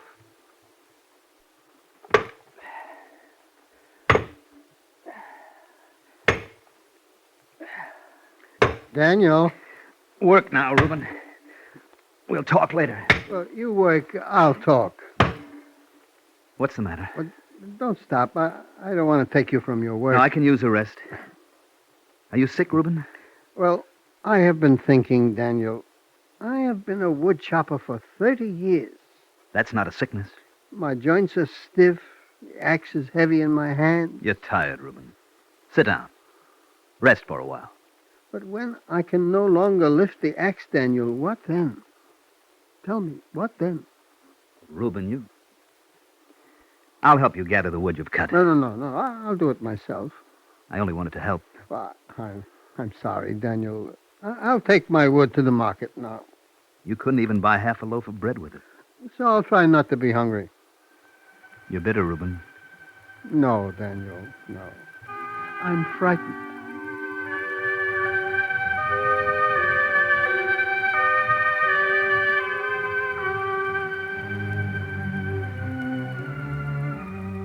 Daniel lifted his axe, and as it bit into the wood, he knew Reuben's fear. All day long, as he felled the saplings and trimmed the branches and gathered them and carried them to the city, it never left him, not even when he sat in his own house and his wife spoke to him. Come, Daniel. The soup is on the table. Deborah, look at my hands. Hard, callous. That's not unusual for a wood chopper. Since I was old enough to lift an axe, how many trees I've cut down. A forest of trees. Then you must be hungry. Come and eat. And there are other forests waiting. You'll cut them down, too. And what then, Deborah? That's what Reuben asked. Deborah, a man shouldn't have to be afraid of growing old. Daniel, you're not talking about Reuben now, are you? It's not enough for a man to work all his life only to get the strength to go to work. It doesn't have to be that way. What then, he asked me. How can I answer him? It's not my fault. He wasn't blaming you. It's not my responsibility, is it? Is it? How can I answer you, Daniel? He has to work it out for himself, don't you see? Even if he can't lift an axe, he can still trim the branches and gather the wood. He can... What is it, Daniel? I've thought of something, Deborah. Keep the soup hot for me.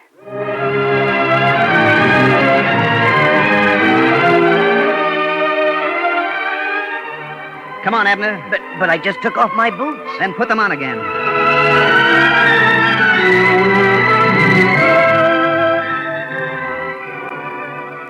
I'm too tired, Daniel.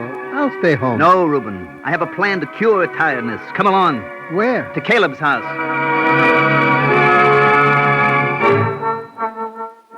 You have visitors, Caleb. What do you want, Daniel? It's late. Never mind. Tomorrow you can sleep till the sun is up. Listen, Caleb, Reuben, Abner, all of you. I have a plan to propose. What sort of a plan?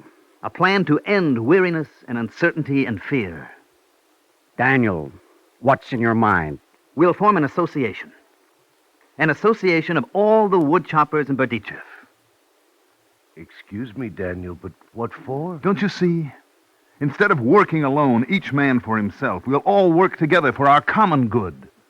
I can see it might be a good idea for Reuben, maybe for Abner, but you, Daniel, you're young and strong. Why should you join such an organization? Or I? Why should I? Why? Because you have a horse, Caleb. Exactly. Therefore, why should I join? You see, you can't answer me. It's not that, Caleb. No, Daniel? I hope that you would see the answer yourself. Oh, I'm sorry to disappoint you. Whoever joins you or I, Caleb, is helping others. Isn't that the answer? Daniel, I know my responsibilities. I give to charity as much as anyone, maybe more, but this is different. This is a practical matter. Caleb, what's practical and what isn't? Your plan isn't. That is not for me. All right. Then let's be practical, as you call it. How many trips from the forest to the market do you make in a day? Well, depends. With cutting the wood, tying it, loading it on Gabriel, let's say 3, sometimes 4. Suppose you didn't have to cut it, or trim it, or tie it. Suppose that every time you returned from the market, you found another load ready. How many trips could you make then? Many more, of course. Maybe 8 or 10. Let that be your job then, Caleb. I'll cut the wood together with Nathan and Joshua. Reuben can trim the branches, and Abner will tie and load. And when the wood is sold? Then we divide the money equally. But some work is more important We than... share equally, Caleb. No man's need is less than another's. I'm not saying you're right, Daniel, but count me in. Now you're being practical. What about you, Reuben? And Abner and Nathan? Yes, me too. Good. Only... Aren't you satisfied? Yes, Caleb, only... I wish we weren't such practical men.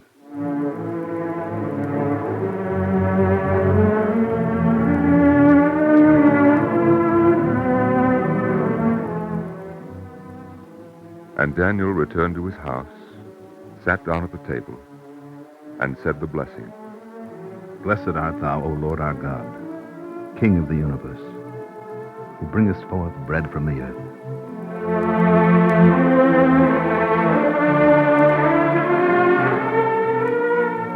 Thus was created the Society of Woodchoppers of Berdichev, and its creation brightened the darkness of early rising and shortened the long road to the forest.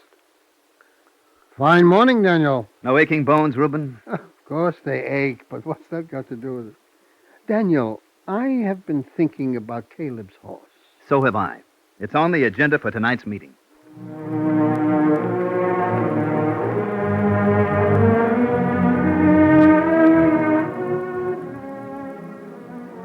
It is the sense of this meeting that the horse Gabriel shall not be considered an equal sharer in the society, but his keep shall be deducted before the profits are divided.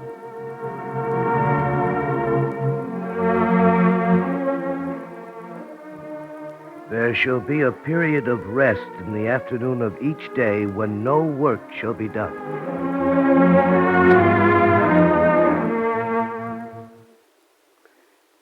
It is agreed that a portion...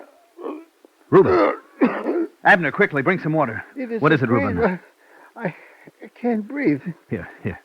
Drink this. I must finish my report. Don't try to talk now, Reuben. I'll take you home. You'll feel better in the morning.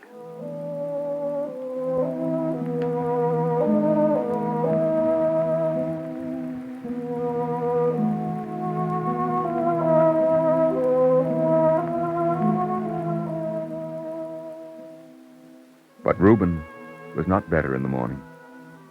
He lay in his bed, resting a body weary with 30 years of labor. At the end of the first week, Caleb came to talk with Daniel. It's Friday, Daniel. The day when we divide the money. Well, then divide it. You don't need me. The shares are different this week. Why are they different? Well, because of Reuben. That is, there's 1 share less. No, Caleb. The shares are the same. Daniel, I'm tired of your commands. You're only one. The others in the society, we have a voice, too. I hear only yours. Reuben didn't work this week. He shouldn't have a share. Ask the others what they think. Go on. Ask them. I'm listening. Daniel, don't be angry. Say what you want to say, Abner. Caleb is right. We're sorry about Reuben, but we have to think about ourselves. You see, Daniel? I see, Caleb. When you divide the money, give me none of Reuben's share. You're being childish. No. I'm thinking of myself as you are. I'm thinking of the taste of the bread in my mouth, knowing that it's Reuben's bread, and of the light of the Sabbath candles, knowing Reuben's house is dark. All right, Daniel. Have you forgotten what our society is for, Caleb? To work together for our common good, don't you remember? Daniel, we're not arguing anymore. No, but we had to argue, didn't we? The shares will be the same as before. Aren't you pleased? Should I be pleased? You're still not satisfied. What do you want? I don't know. I want something more, but I'm not sure I know what it is.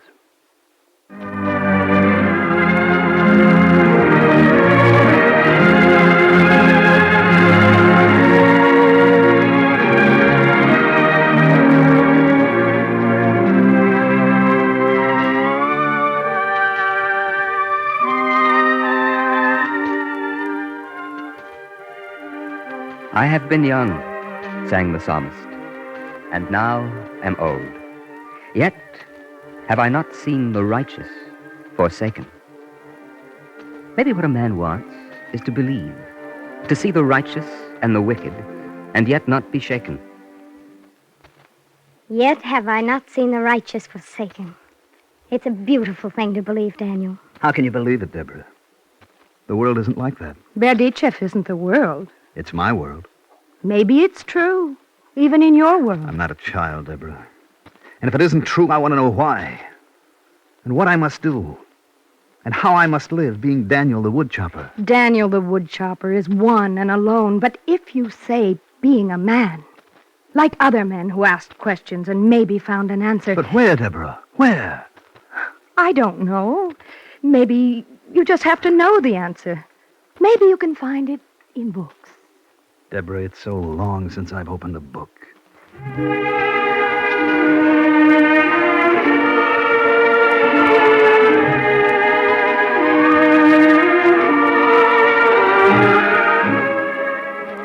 Daniel went to the shelf, took down a book, and held it in his hands, feeling its unaccustomed weight.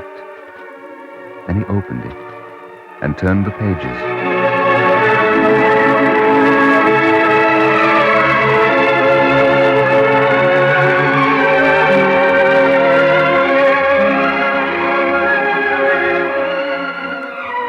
Every day he worked beside Reuben and Abner and Caleb in the forest, and the Society of Woodchoppers of Berdiche prospered. It is agreed by the society that a portion of each week's profits shall be put aside toward the purchase of a second horse. Every day Daniel carried a book as well as his axe. During the period of rest, while the others sat talking, he read his book. Our Daniel has become a scholar. Does it disturb you if I read, Caleb? Not at all. It's just that a book looks strange in your woodchopper's hands. I don't read with my hands. Oh, Caleb doesn't mean any harm, Daniel. But it is strange to see you sitting there with a book when you should be resting. You don't understand, Reuben. The book in his hands makes him superior. No, Caleb. The more I study, the more humble I feel. All right, all right. Only by the time a man reaches your age, he has studied enough. Enough for what? Study is not like a debt to be paid so much and then be done with it. Well, maybe it's different for scholars. We're not talking about scholars. When I was a child, I went to school. Now I have a family to feed. I've studied enough. Have you, Caleb? Tell me, do you remember the 8th commandment? Of course. Thou shalt not steal. What does it mean? What a question. It's plain. Thou shalt not steal from thy neighbor. Yes. But it may also mean thou shalt not steal from thyself. Daniel, will you do something for me? If I can, Reuben. There are still a few minutes left. Please, read to me from your book.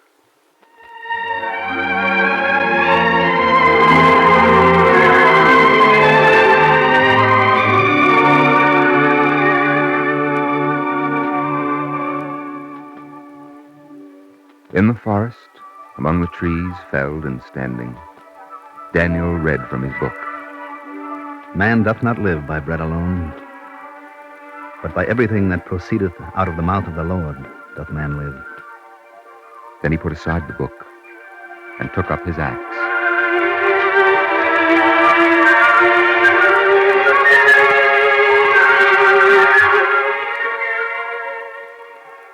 Daniel worked with haste now, as if every tree cut down was another obstacle removed from the way to truth. But always, there was another tree, and another. His axe rose and fell to the rhythm of the questions that leaped within him. And then, one day he knew. Put down his axe and asked the question aloud. What have we accomplished together? We cut more wood, yes. We earn more money. We're less afraid of growing old. Those are good things, Daniel. Yes, Reuben, but not enough. What more is there for us? I want to read you another passage. Listen. The greatness of God is infinite. For while with one stamp, man impresses many coins and all are exactly alike, the King of Kings with one die impresses the same image on all men, and yet not one of them is like his neighbor. Thus it is that everyone ought to say, for myself the universe is created. Not for me, Daniel. Not for Reuben the woodchopper. For Reuben the man. For me, for Abner, for Caleb. What do you want now, Daniel? There is good and evil, Caleb, and I want to understand them. I want to know why I am Daniel and what I must be. I want to study the world God created for me. Do what you like. I want to know will study and make me a better woodchopper. It will make you a better man. I'm not talking philosophy, Daniel. I'm a practical man. You're a stubborn man, Caleb. You've forgotten that we created our society for the impractical purpose of helping each other, and it gave you more bread. You're trying to confuse us. You know that was different. No, it's the same. The practical is not what you think. The practical is love thy neighbor as thyself. And Caleb, study is practical. We're not scholars, Daniel. You ask too much of us. I ask nothing. Study is an obligation from which you cannot free yourself. I owe nothing to anyone. Caleb, listen. There once was a man, an old man, who planted the seed of a carob tree. And he was asked, who are you to plant a tree? Surely you will not live to see the fruit. He thought for a moment, and then he said, maybe not. But did I find the world empty when I came? Well, Daniel, Wait, I haven't finished. After another moment, the old man said, if I do not plant, what am I? Caleb, if you do not study, what are you?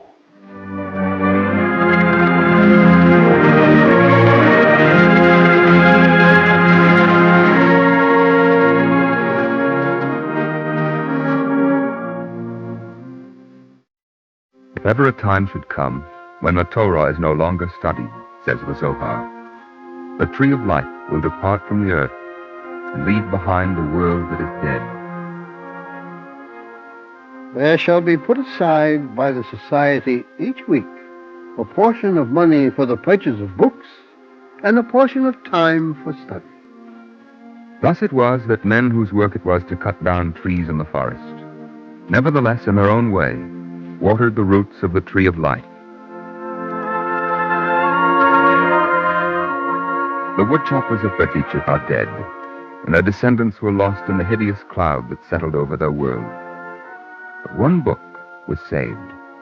You may see it with your own eyes. You may feel it with your own hands. If you open the book, you will find stamped on the first page the name of the owner.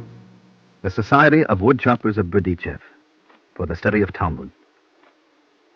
And underneath, in the hand of a man not accustomed to the feel of a pen, is written, the Torah was not given to the angels.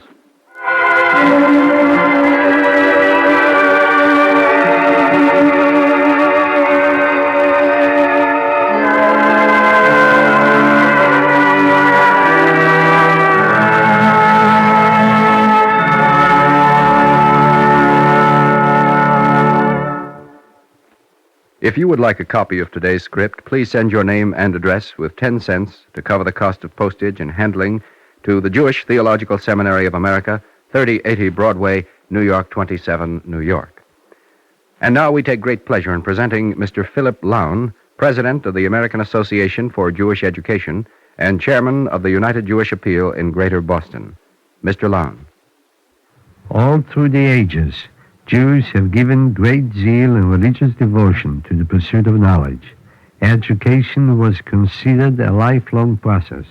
Houses of study for adults existed in every Jewish community.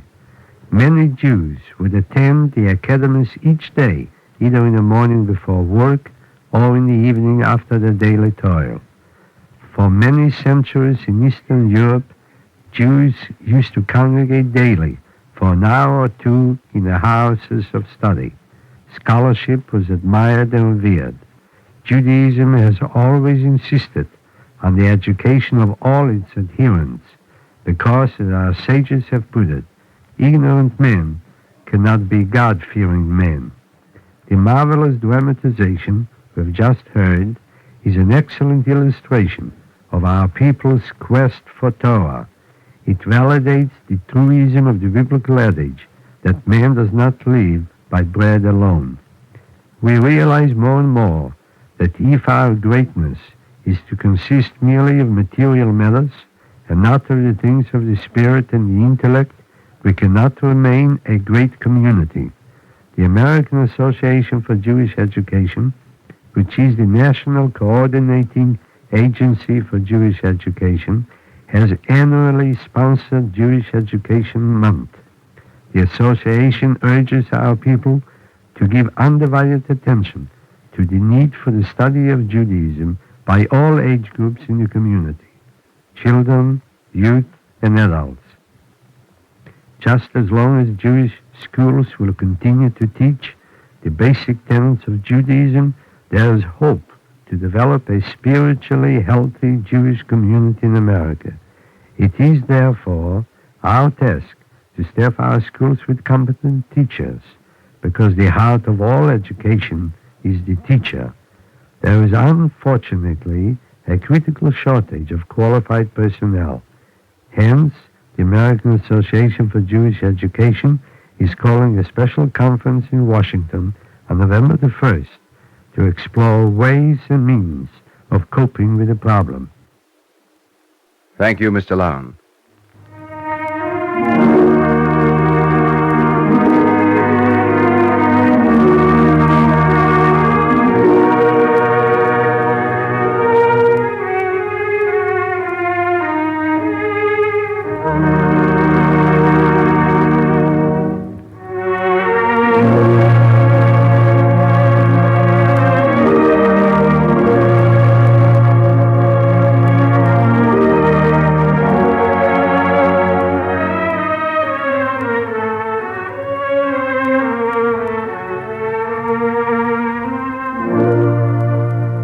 Our Eternal Light drama today, A Little More Than the Angels, was written by Joseph Mindell. Cantor David Putterman sang the liturgical music.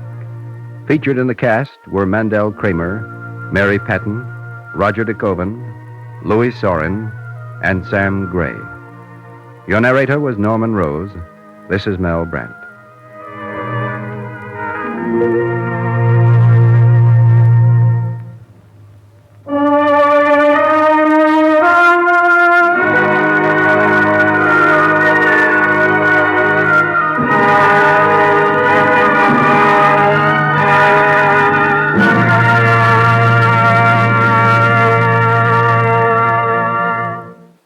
This weekly program is directed by Daniel Sutter and presented under the auspices of the Jewish Theological Seminary of America. This is the NBC Radio Network.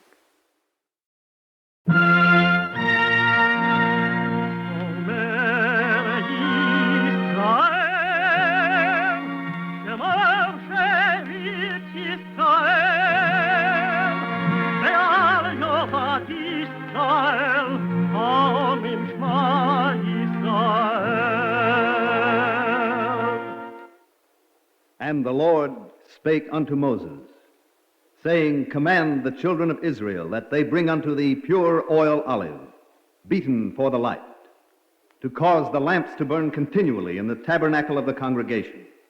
And it shall be a statute forever in your generations.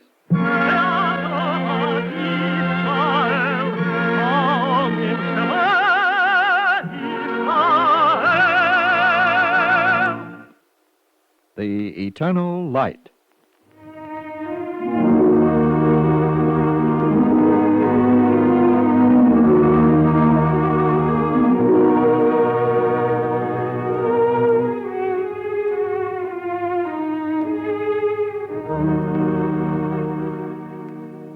The National Broadcasting Company and its affiliated independent stations present The Eternal Light, a program which comes to you under the auspices of the Jewish Theological Seminary of America.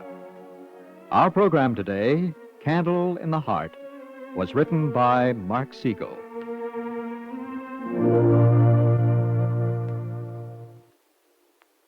I'm not too familiar with the prayer book.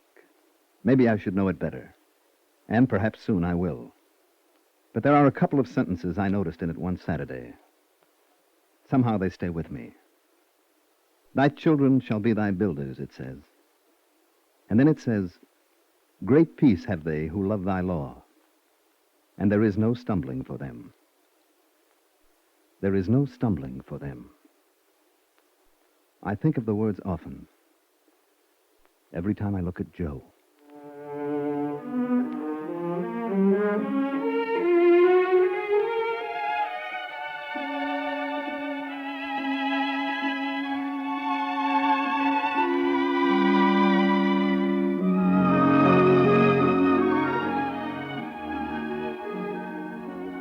Joe is my boy.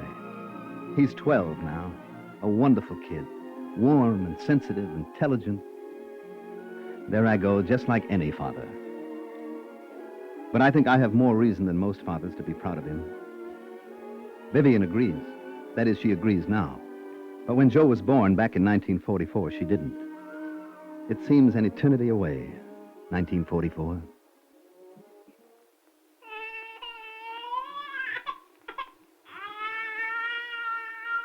Viv, he's crying. Don't you think I hear him, Ben? Please, Vivian, you can't do this to him. He's just a baby. Don't you think I know he's a baby? I didn't say Easy that. enough for you. You're away from the house all day.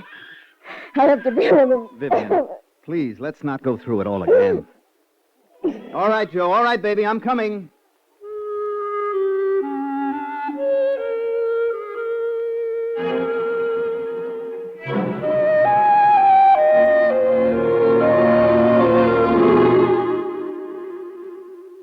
Does it seem unnatural to you that my wife should not have responded to our first and only child's crying?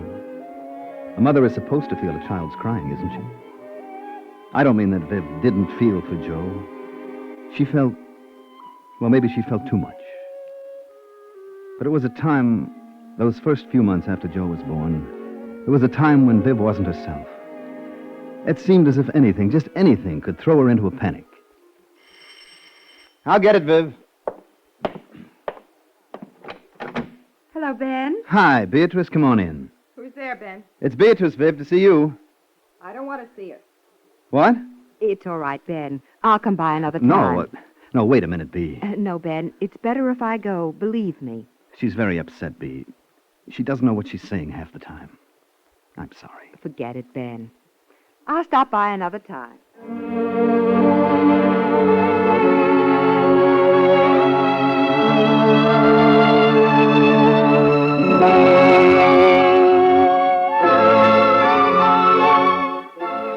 I remember that night. I remember it well because it was the first time the thing came out into the open at all. Not all the way into the open, but some. Enough to get an idea of what was ahead. Has she gone? Yes. Yes, she's gone. That was pretty terrible, Viv. Terrible?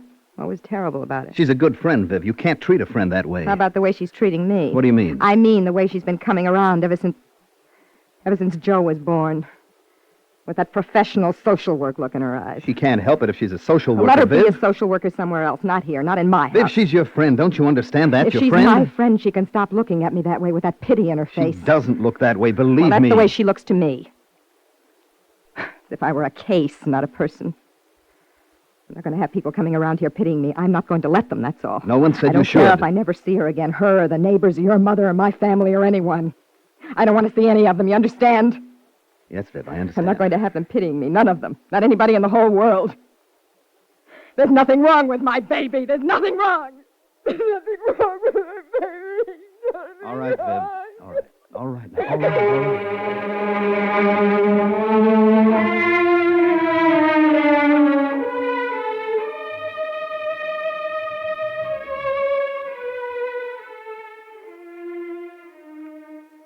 I stayed calm. I'm a lawyer, and I've had training in staying detached. So I stayed detached. I tried not to think about it too much. I tried to keep Viv from getting too upset, but it wasn't easy. Sometimes at night, lying in bed, I'd wonder what we had done to deserve this. But in the waking hours, I stayed calm. Or as calm as I could. It wasn't easy. You see, Joe, our son, our only child, Joe was born blind.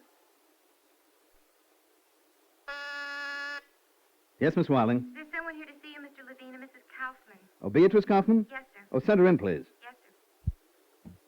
Yes, sir. Beatrice, how good to see you. Hello, Ben. I won't take much of your time. That's all right, Beatrice. What can I do for you? I wanted to talk to you about Viv and about Joe. Viv won't even let me visit. I know. I'm terribly sorry, Bee. Oh, it doesn't matter. Not about myself, I mean. But what's happening to her and to your kid, even to you... Nothing's happening to me, Beatrice. Perhaps not. Somebody's got to hold this thing together. That's right. But it has to be held together out of understanding, not out of fear. I don't understand what you're getting at. I'm doing the best I can. Of course you are. I'm not saying you're not, Ben. Then what do you expect me to do? I don't expect you to do anything. But it would be better for you if you faced the reality. What reality? That Joe is blind. That Joe is blind? You're kidding. I'm not kidding. I face that reality every day. I face it every time I see Vivian. No. No, you really don't, Ben. Bee, look, I don't want to be dramatic about this, but do you know how it feels when you smile at your child and he doesn't smile back? No, I don't know, but I can imagine.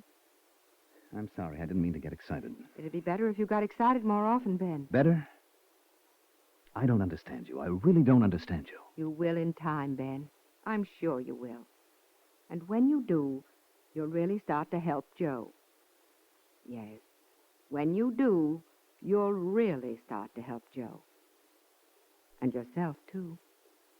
You'll see.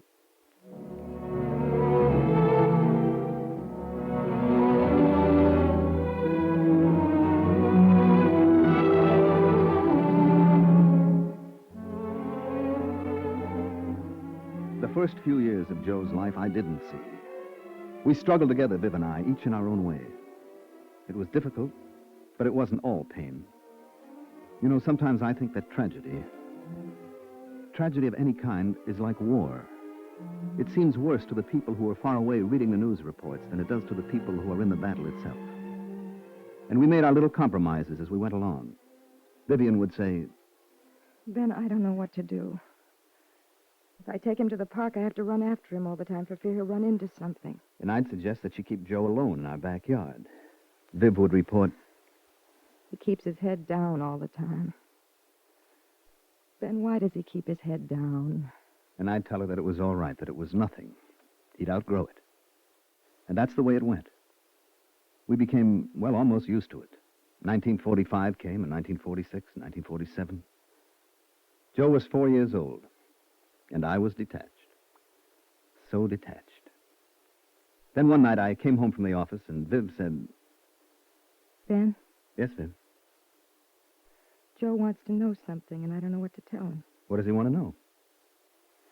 He wants to know what the click is in his room after I put him to bed and say goodnight. The click? The click of the light switch. Well, then tell him it's the click of the light switch. I told him. Then he wanted to know what the light does. So I told him that, too. Did he understand? I don't know. Ben, he wants to know how old he has to be before he sees the light go on and off. Can I tell him never?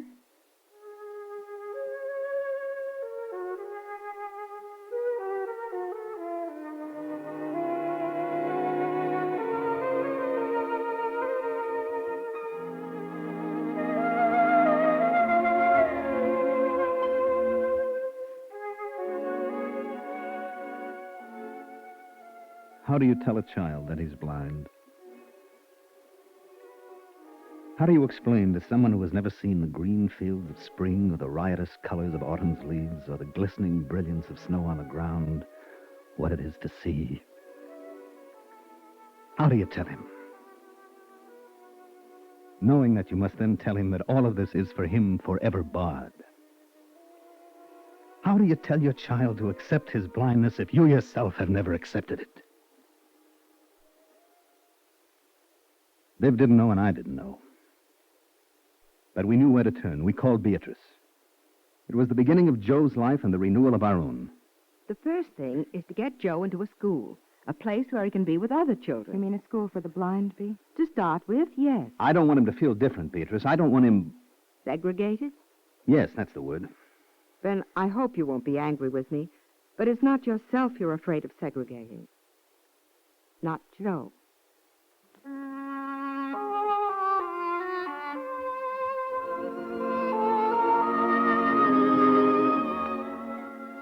I don't deny it now.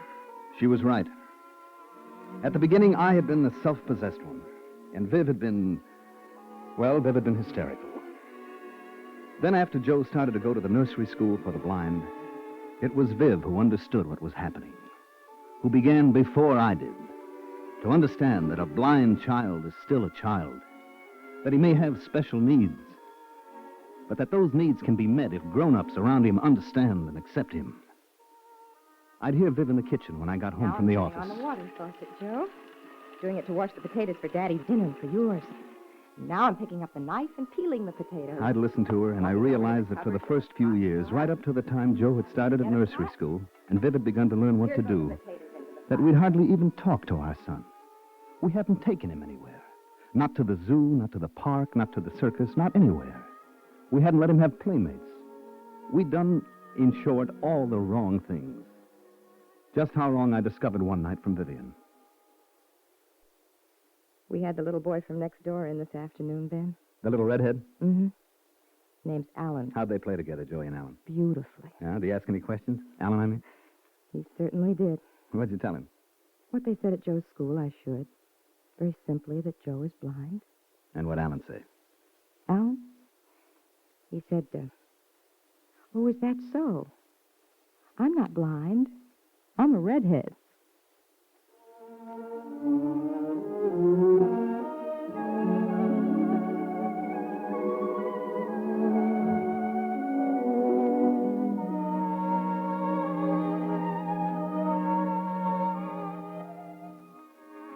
When Joe was 6, he went to school.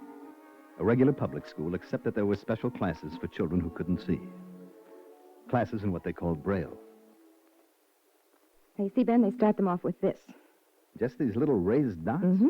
Well, how will he ever get to be able to read them? Thousands of blind people do, Ben. Now, look, there are just these 6 little dots, you see? Yes, I see. Now, here, when there are just 2 dots like this diagonal arrangement, that's an A. Well, I see what the theory is. Ben, it's not the theory. It's that he's going to be able to read. Now, you see, this is a B. These dots make a C. Yes, I understand. I don't think you do. What's that? I say I don't think you do understand. I don't think you understand at all. What are you talking about? I'm talking about how removed you are. How you don't really care what happens to Joe. Don't care? I care with all my heart. I don't think you believe in him, Ben. I don't think you have confidence that he can have a good life. That's a remarkable statement coming from you, Perhaps Viv. it isn't, perhaps it All isn't. these years, who's held this thing together? What was it like when he was first born? Oh, please, Ben. Don't you think I have feelings, too? Do you think it's been easy? I know it hasn't been easy.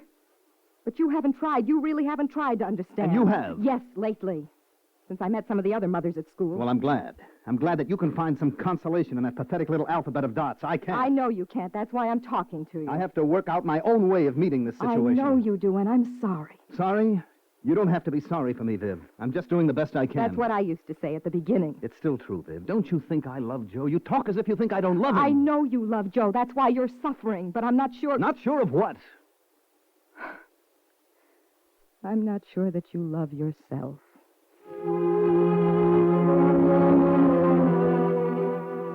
We argued, we fought, we made up, and we argued again. In our house, where there had been no dissension, no discord, each day was a dangerous day, an uncertain day. And now, as Vivian had at the beginning, I began to look back at my life, to ask myself the most terrible of all questions. What had I done that was wrong? I'm a reasonable man. Or at least I've always thought of myself as a reasonable man. I'm a logical man. But life is not always reasonable or logical. While Joe grew and went to school and read his books in Braille, I tried to reason with myself, to reach to the riddle of my unhappiness. But the solutions to a man's problems do not always come from reasoning or logic. Sometimes they come with the help of the very young. Sometimes with the help of a man's own son. Dad? Yes, Joe? Dad? Would you do something for me? Of course, son. Is there something I can get you? No, not yet. Do. Well, sure. What is it? Well, I want you to take me someplace on Sunday. Someplace special? To the Hebrew school. To the what? The Hebrew school.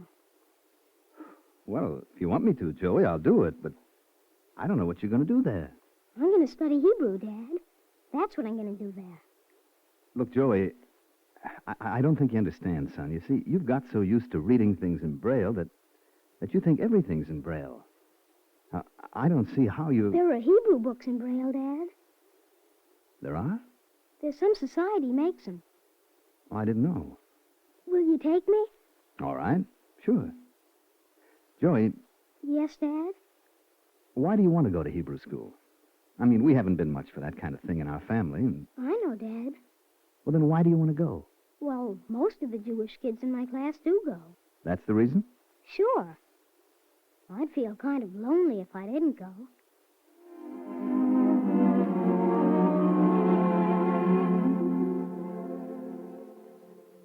That's what he said to me. I'd feel kind of lonely if I didn't go. So I took him to the Hebrew school. Viv got Braille books for him from the Jewish Braille Society. That's right. Books written in Hebrew Braille.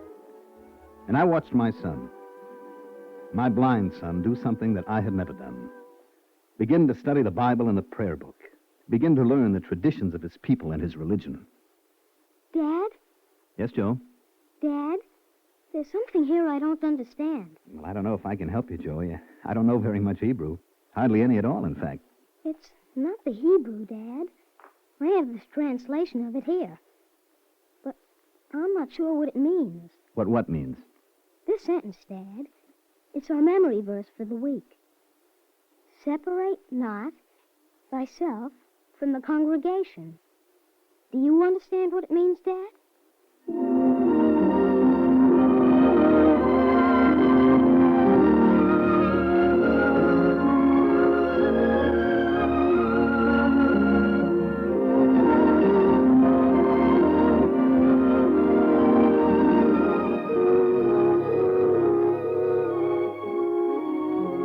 If you're a father, then perhaps you've had the experience of pride that comes with the first time your child solves a problem in algebra or science which you cannot solve. It's a common experience, that moment.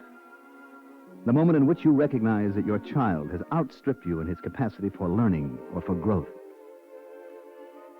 But if for the first 12 years of your child's life, you've considered him handicapped, if you've made the lifelong error of thinking that a child who is blind is also unseeing, then that moment comes with a great illumination. An illumination which can guide a man's way as a lamp unto his feet. Ben, where are you going? To the synagogue, Viv. To the synagogue. You? Yes, me, with Joe. Well, what are you going to do there? You can't even read the prayer book. I'm going to learn. If Joe can learn, I can learn. You're going to learn Hebrew? That's right. That'll take a long time, a long, long time. I know it. And when I've learned it, Yes, Ben? then I'm going to learn Braille. I don't plan to separate myself from the congregation. Not any congregation. Not even the congregation of my own family.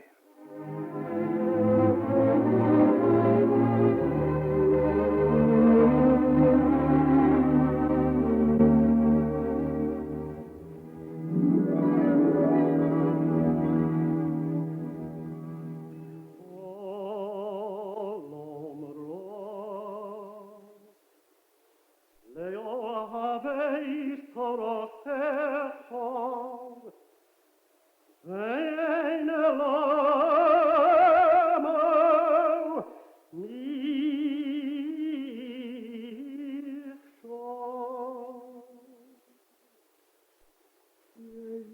We've stood together, Joey and I, in the congregation, and I've watched Joe's fingertips lightly passing over the tiny dots of Hebrew Braille, a gentle smile of belonging. Can you read as fast as he sings, Dad? Just about, Joey. How about you? Oh, I can keep up with him all right. You can more than keep up with him, Joey. And you're way ahead of me. Dad, you know how you sound now? How, Joey? I'm not sure, of course, but I'm almost sure. You sound as if you're smiling.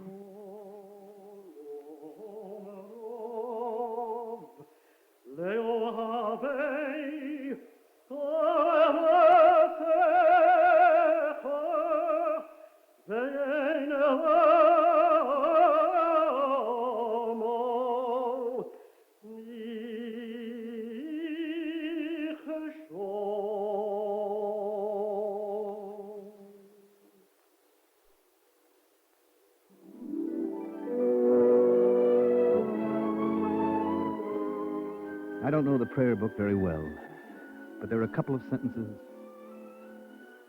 Thy children shall be thy builders, one says.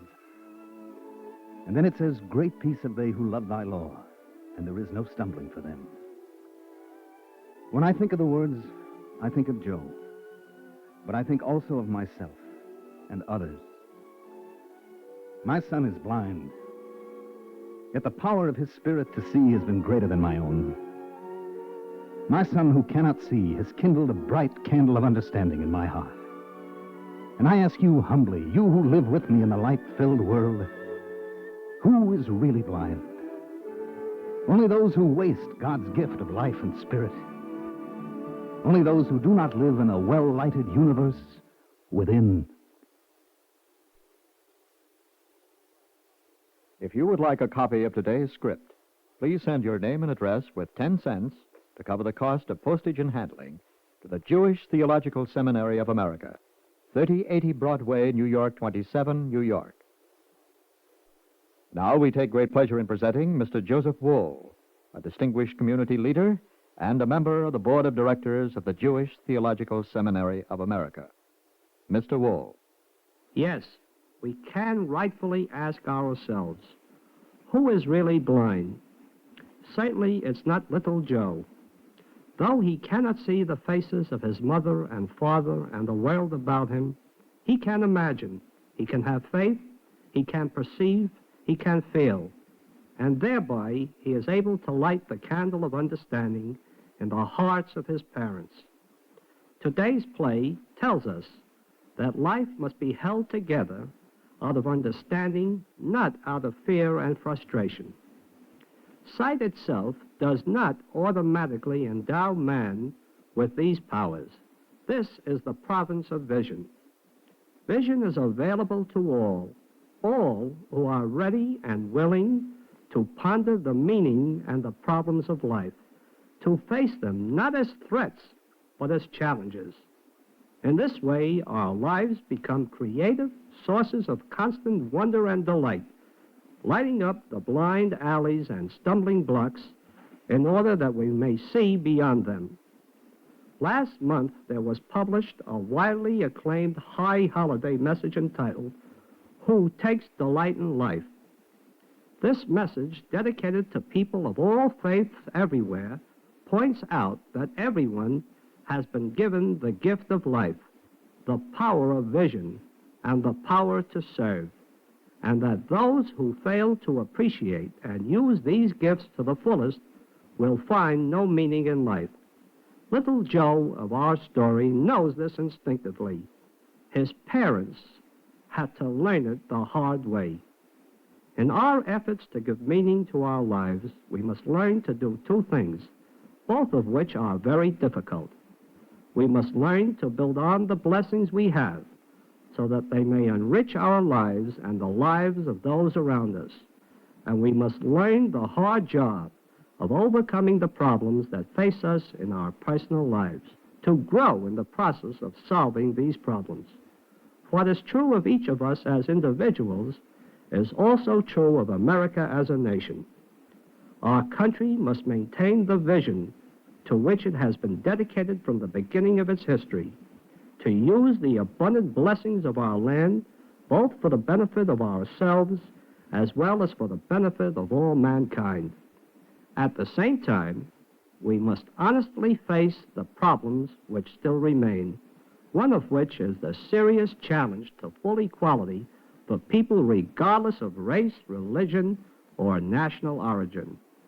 And so, as individuals and as a nation, we must always meet the challenges of life and utilize the God-given vision which enable us to grow creatively. Thank you, Mr. Wool.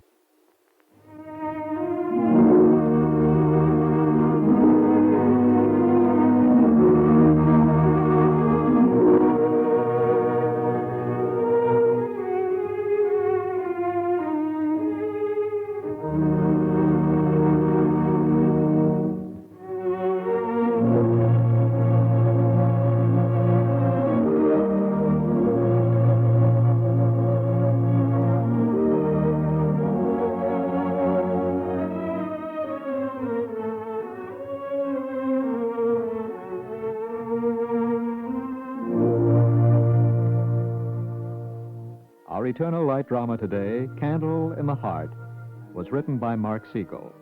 Cantor David Putterman sang the liturgical music. Featured in the cast were Mandel Kramer as Ben, Terry Keene as Vivian, Peggy Allenby as Beatrice, and Peter Laser as Joe. This is Lionel Rico speaking.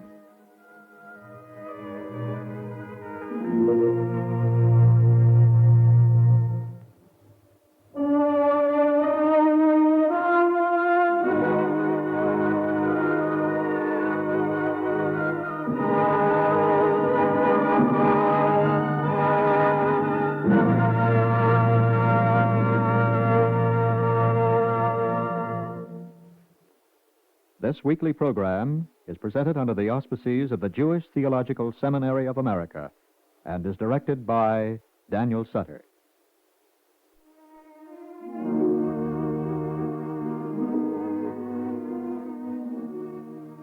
This is NBC, the national broadcasting company.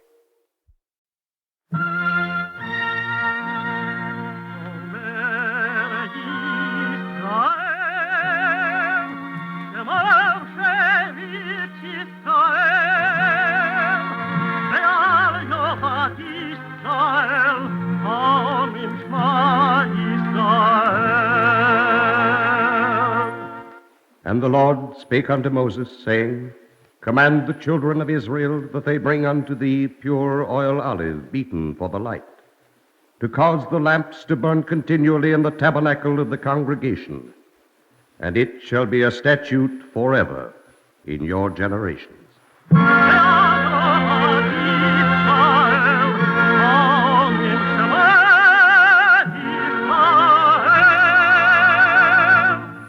The National Broadcasting Company and its affiliated independent stations presents the Eternal Light program, which comes to you under the auspices of the Jewish Theological Seminary of America.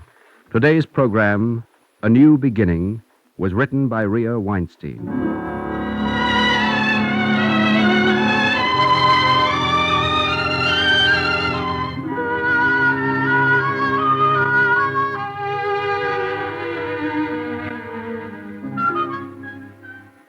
Good morning, Lucia, my dear. Any mail today? An airmail from Israel, from Marek. Well, what does that brother of yours have to say? His wife is expecting another baby. Another baby? Congratulations. Marek has plenty of family these days, even if he has to create it himself. Well, thank God for that. He'll never be lonely again now. More coffee, Vilek? What was that? Yes or no? So many years married, and my wife still does not understand me. Who could understand you mumbling behind a newspaper? Lovers should be able to communicate without words. More coffee, please. Lovers don't read newspapers at breakfast. That's true. Reading the newspaper at breakfast is an artifice created by husbands in self-defense. Is it so hard to face the day with me?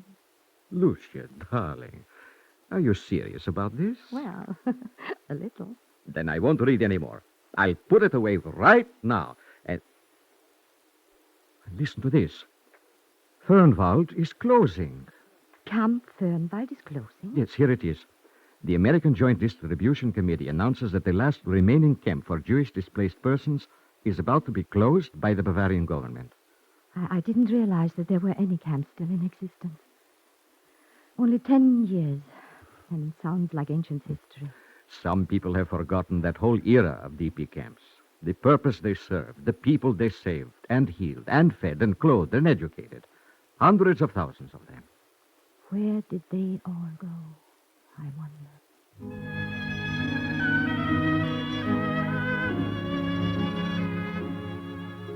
Where did they all go, those displaced persons? After the war, most people wanted to go home, just to go home as quickly as possible. But what of the Jews? To what home could they return? Home was the scene of pillage and plunder, of violent death. Home was enemy territory forever, for as long as one lived or could remember. Wilek, how far is Fernwald from Landsberg? The camp where we met?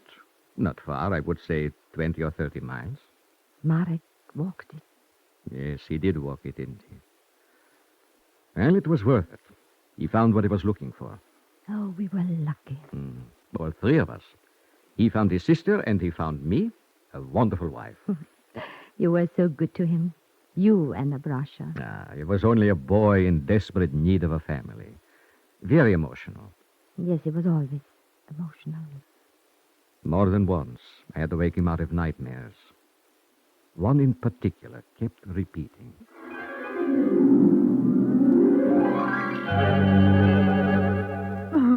Wake up. Marek, wake up. What? Oh. You were crying in your sleep. Thanks for waking me. I was dreaming. Yes, I gathered. We were hiding behind some chimneys on a neighbor's roof, listening for the Nazis. My parents and I and my sister Lucia. Marek, that is all in the past. It is finished, I tell you. You must look to the future. You are a free man. I don't feel it. Look at this number on my arm. The shadow of many deaths hangs over me. And we are still in a camp. Yes, it is a camp. But we are housed and clothed and fed. We are organized. In unity there is strength. Remember that. Together we can accomplish a great deal. While we wait to be admitted to other countries, we can use our time constructively. The Jews of all the world are helping us. I don't want charity. I want to study and work and stand on my own feet. It isn't charity. It is an act of faith. When did you get back? Did you find anyone you knew in Kovno? No one of my family. I'm sorry to hear it. Wilek, I am a survivor. We are all survivors. Shearis hapletor. Remnants of a people. There will be no one with whom to talk of youth and home. My roots have been cut. You will sink new roots. That is nature's way, and it is the way of God. A man sends down roots wherever he walks. Why did it happen? What has it taught us? That we are still savages, my friend. We have a long way to go. You are right. Excuse me for sleeping in your bed, Wilek. I was so tired when I got back, and I found a stranger asleep in my bed. Here you are. Why aren't you at the concert? Hello, Marek. When did you get back? Come downstairs.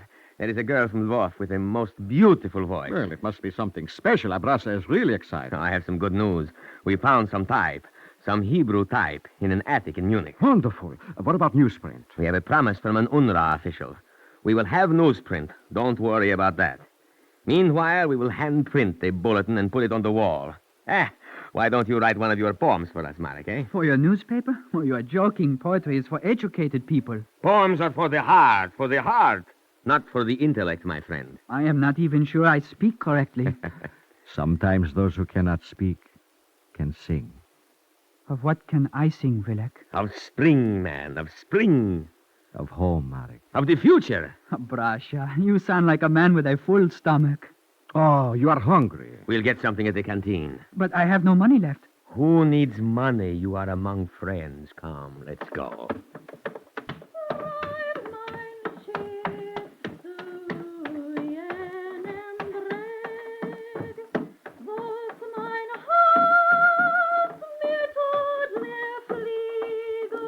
She reminds me a little of Lucia. Your sister? Yes. I found no trace of her. No evidence that she's alive. And did you find any evidence that she might be dead? No, I didn't. Well, then. Abrasha is right. The Jewish population of Europe is in motion. Every day, new people wander in and out of here. One of these days, you'll hear about her.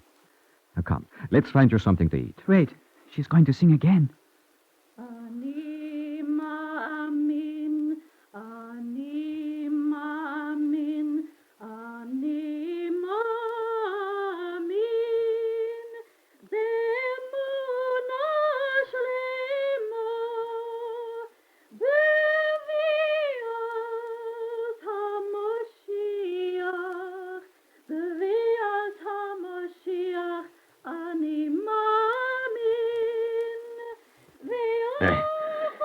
You are hungry. Come. Vilek, what's going on in that room across the hall? The Zionists are welcoming the Sabbath. Zionists? Here? The Jewish Brigade from Palestine has done a great job of propaganda. They go from camp to camp, organizing Zionist cells, establishing Hebrew schools in kibbutzim, teaching agriculture. Did you know they have a kibbutz on Julius Streicher's estate? A kibbutz on Julius Streicher's estate? Ironic, isn't it? They are preparing themselves for life in Palestine. Palestine. Another dream. It is not a dream, Mark. History will say of these people that when the darkness befell us, they lighted candles in the wilderness. They led the way. And proclaimed liberty throughout the land. Wait a moment, listen. And the I think they are reading from Isaiah.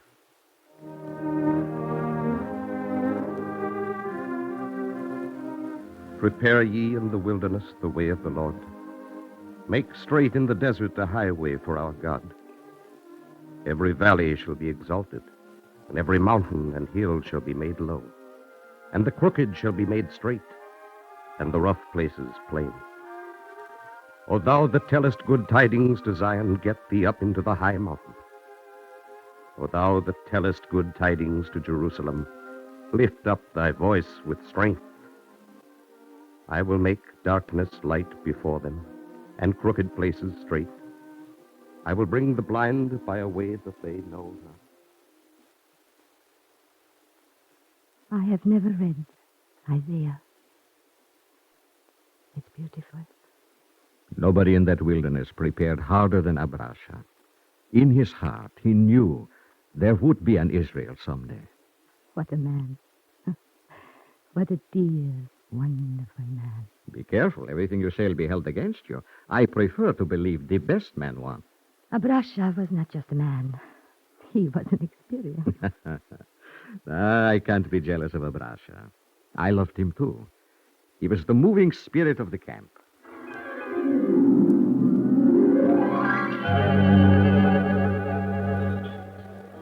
Good morning, good morning. I thought you were going to sleep all day. Not so loud, please. I haven't had coffee yet. The sun is shining. It's a beautiful day. Please, Abrasha, it's not yet 8 o'clock. I feel like singing. Sing at the risk of your life. Here comes Marek. Hello, sleepwalker. How long have you been up? Was that you I heard singing with the birds? You're too healthy, Abrasha. It is not aesthetic. The health is up here, my friend, in my head. Attitude, that's the secret. Attitude. Hurry and finish your breakfast. We have work to do. This afternoon, we write the bulletin, but this morning, we get our physical examination at the clinic. What about helping me with my chemistry? I have only a week to prepare for the qualifying examinations. Now, don't worry. We'll help you. In 2 years, I guarantee you'll be a pharmacist. 2 years? In times like these, 2 years? Marek, you'll have a profession with the help of God. And ORT and the Joint Distribution Committee. I hope so. What are your plans, Vilek? What will you be? What I've always been, a history professor. Palestine. That is the place for intellectuals. That is where I am going. What will you do there? A delicate question. Abrasha will give advice. Thank you. Advice giver. That is the most revered profession of all. And how will you get to Palestine, Abrasha? Will you swim? Like everyone else, I suppose. 95% of all displaced persons want to go to Palestine. If possible, we will go legally. If necessary, we will swim. What's going on out there? Well, let's go see. Soldiers, British soldiers. Those flags, they are waving. Blue and white flags. Stars of David. God in heaven, the Palestine Brigade of the British Eighth Army. Let's get closer. Stop pushing. Don't crowd, you get your turn. We all want to see. Oh, she's alive. She's alive. My wife is alive. Oh, What is he screaming about? His wife is alive. Some people have luck, and thank God.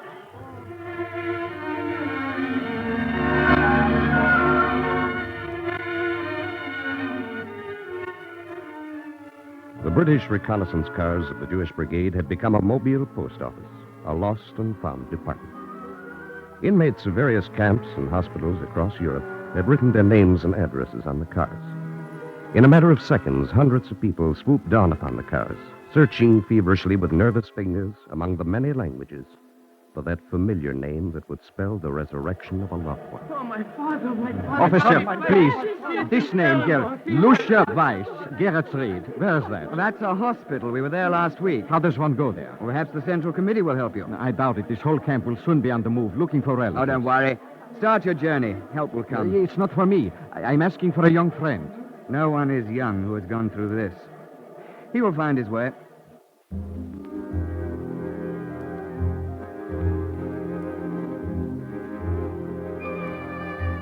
Willich was right. Hundreds of men and women set out on a march across Europe, to cities, camps, hospitals, searching, seeking, hoping to find a husband or a wife, a sister or a brother, a parent or a child.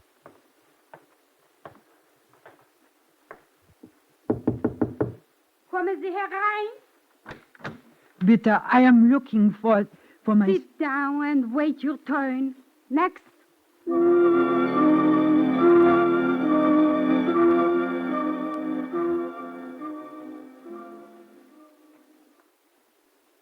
Next. Bitte, I am looking for my sister, Lucia Weiss. I was told she is in this hospital. One moment. Weiss. Leon, Lily? No, Lucia. Huh? She's not here. Where is she? Where did they take her? Those who recovered sufficiently were taken to Camp Feldafing. But that means she can walk? Probably. Feldafing. Thank you. I will go to Feldafing.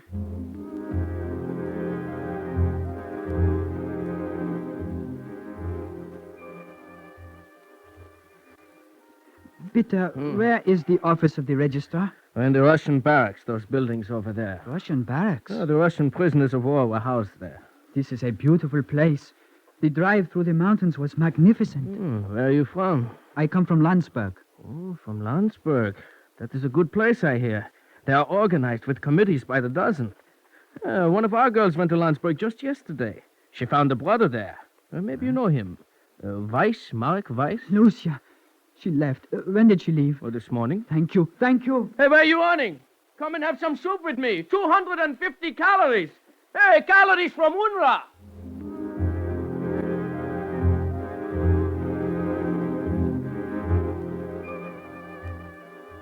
I suggest we wait in Willich's room. That is the first place Marek will rush to. Willich is the father image. You'll soon find out, Lucia, that a Brasher talks too much. That depends on what he says. You see, my charm has already reached her. Wherever there is a beautiful woman, there is a Brasher with his charm. Don't be bitter, my friend. Just do your best. You are an intellectual. I am charming. Here is Marek. Lucia's here. Yes, Lucia is here. Oh. Well, where is your greeting? Lucia. Oh, Marek. Darling. Oh, look at him. He's a man. I didn't expect to see a man. Oh. It is a well-known fact that men from little brothers grow. Marek, why didn't you tell me Lucia was beautiful? What was the big secret? I didn't know she was beautiful. She was my sister. Now we leave the family alone. I will see you later. Family. Oh, Lucia. Marek, my little brother, let me look at you. Oh, my God, it's beautiful.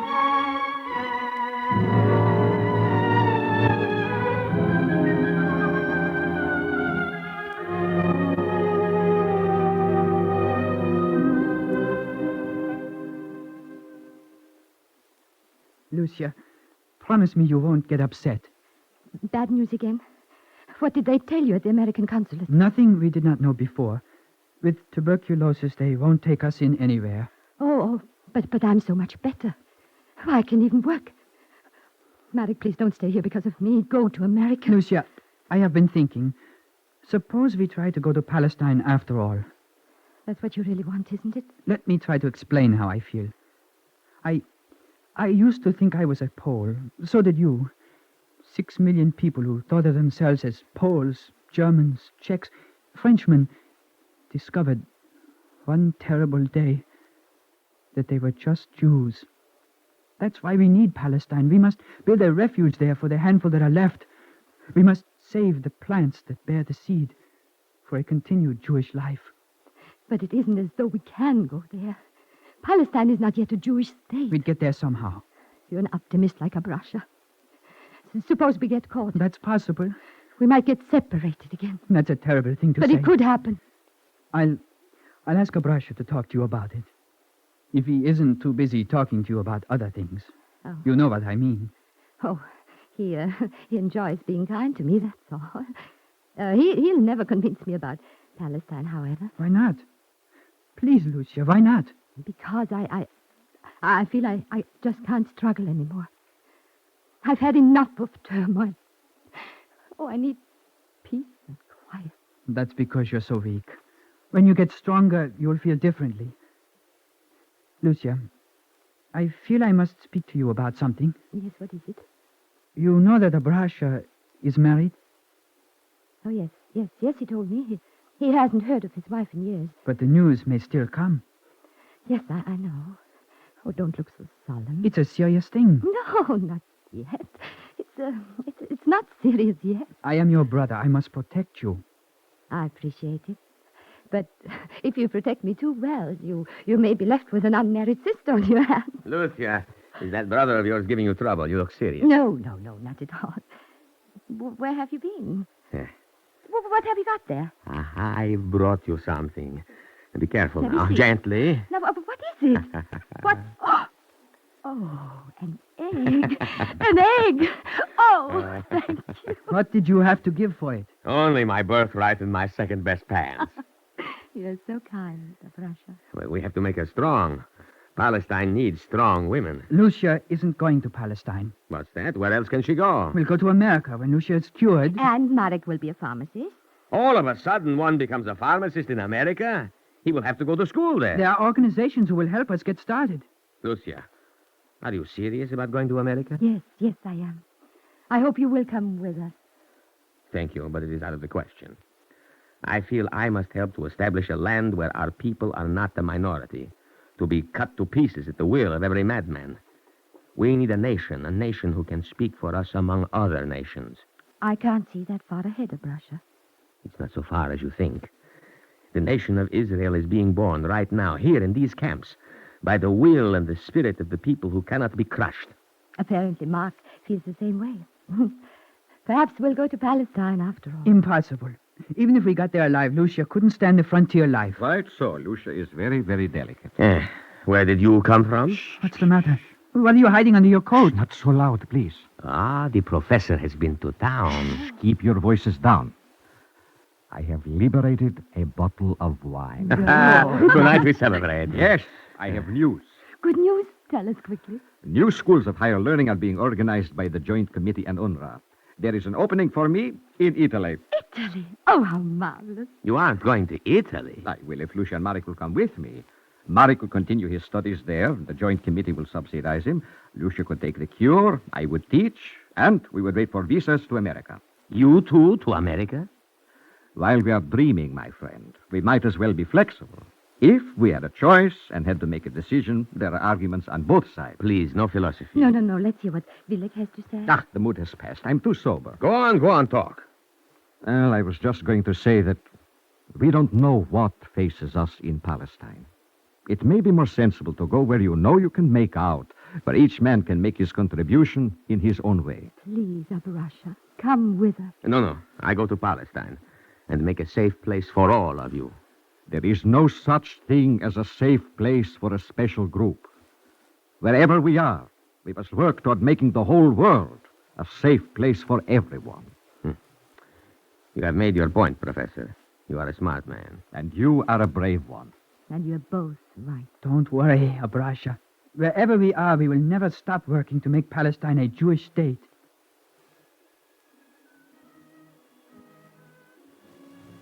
So you are all leaving. And this is the end for us? Every end brings a new beginning. Each of us is beginning a new life. And with God's help, it will be a fruitful one. For the first time, I see the purpose of philosophy. Let's have a drink. Glasses! Where are the glasses? I brought some paper cups. Good. Now, I make a toast. To the new beginning, wherever it may be. Amen.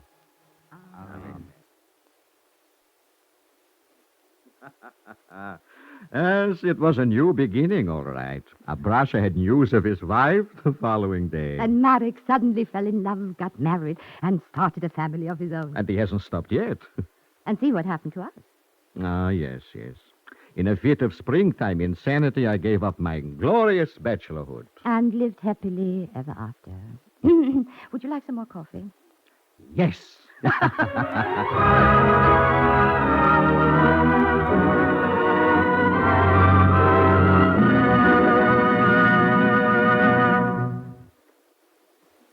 If you would like a copy of today's script, please send your name and address with 10 cents to cover the cost of postage and handling to the Jewish Theological Seminary of America, 3080 Broadway, New York 27, New York. And now we take great pleasure in presenting Mr. Charles Rosengarten of Waterbury, Connecticut, President of the United Synagogue of America and a member of the Board of Overseers of the Jewish Theological Seminary of America. Mr. Rosengarten. We have just heard Willich say, wherever we are, we must work toward making the whole world a safe place for everyone. That expression paraphrases what Israel's sages and prophets many centuries ago preached and strove to bring about through the establishment of the kingdom of God on earth. This aspiration, in its broadest implications, is the essence, the crystallization of Judaism. Throughout the ages, Jews clung tenaciously to that ennobling, purposeful ideal.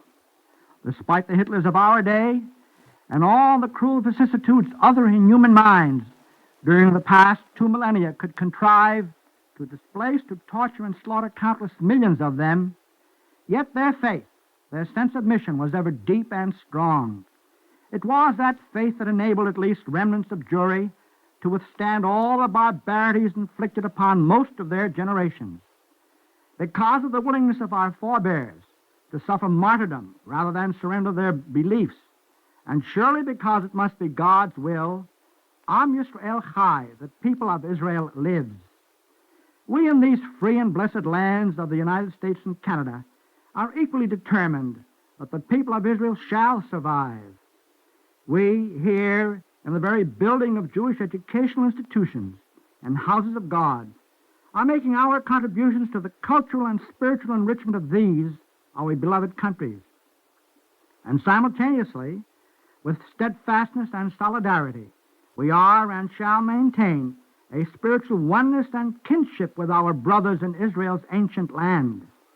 First, because we have solemnly committed ourselves to do so in the vow contained in the 137th Psalm, in which we said and say, If I forget thee, O Jerusalem, let my right hand forget its cunning. Let my tongue cleave to my mouth if I remember thee not, if I set not Jerusalem above my chiefest joy. Then again, in addition to other vital considerations, we have an abiding faith that once again out of Zion shall go forth the law and the word of God from Jerusalem. To these objectives we have dedicated ourselves with all our hearts. We have done so because we believe that it will ultimately make of the world a better, safer place for all mankind. Thank you, Mr. Rosengarten.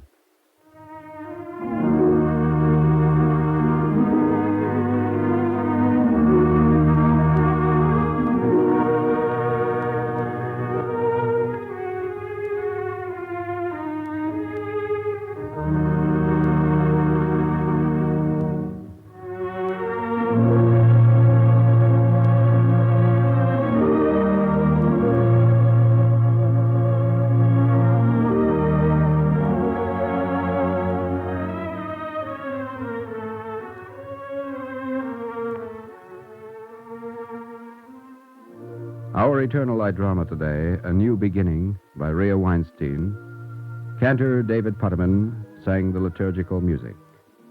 Featured in the cast were Vilma Cura, Brett Morrison, Peter Fernandez, Leon Janney, Alastair Duncan, Nina Hansen, Bob Hastings, and Fran Streetinger. The singer was Hannah Amsterdam Kligfeld. Your narrator was Bert Cowlin. This is Mel Brandt.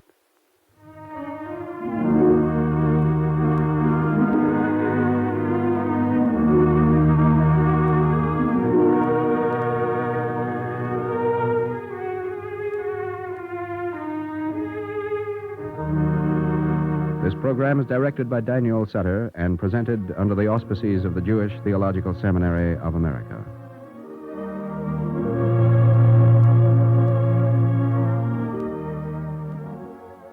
This is the NBC Radio Network. The Eternal Light.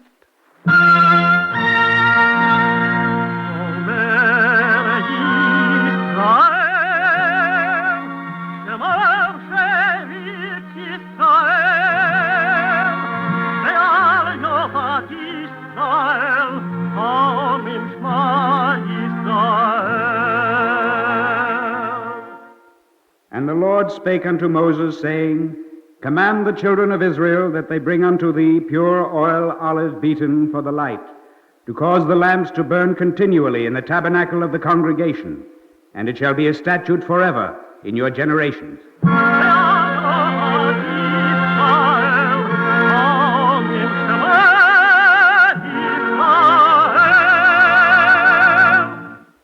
The National Broadcasting Company and its affiliated independent stations present The Eternal Light, a program which comes to you under the auspices of the Jewish Theological Seminary of America. Today's play is The Little Cork Hat by Stephen Gethers, based on a true article in the Jewish Digest, which was translated from a news item in Haaretz.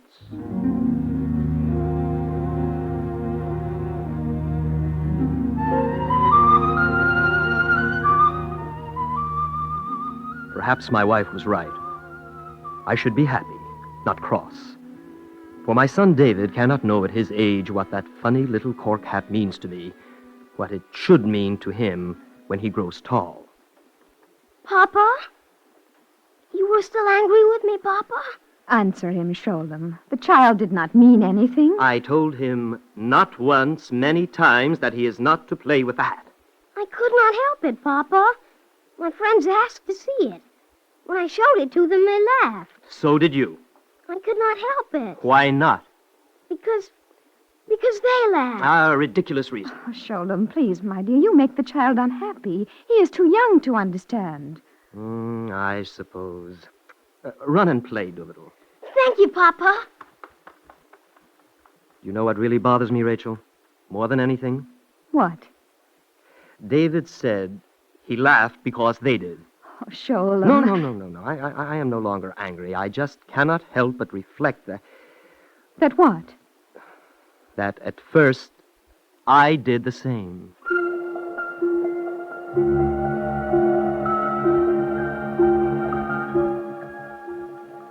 It was true. I laughed, just as David did, because they laughed. A silly reason when you finally realize that people laugh at others only because they do not understand themselves. Laugh all you want, my friends, but it remains the truth. I have the secret of peace, and the secret of peace is the secret of life. Where do you keep it, Joseph the Great? Under your hat? Is that why it is made of cork, so that the secret will not escape? I am Joseph Cohen, good people. I make no claim to greatness, only to a plan to keep us alive. Tell it then. Release the secret from under your little cork hat, Joseph. Wait, here comes Sholem. He has a persuasive tongue. Perhaps he can convince our liberator to divulge this master plan. Good idea. Sholem! Come, Sholem, and join the party here. Good evening, my friends. This is Sholem Lev, Great One. Sholem, Mr. Cohen arrived in our city several hours ago. We found him sitting on the bench. Correction, sleeping on the bench. Where do you come from? From Metella. That is a long way from here. How did you travel? On foot. We thought perhaps by sea. He could have floated here on that cork he wears on his head. I see you join in their laughter, Sholem Lev. No matter. I have heard these jokes before. You see, I have been to many cities. Come, it grows late. There's much to do tomorrow. And if Joseph is to make the peace between Israel and Jordan, we must prepare for the festivities. Why do you stand there, Sholem Lev? Why do you not go home?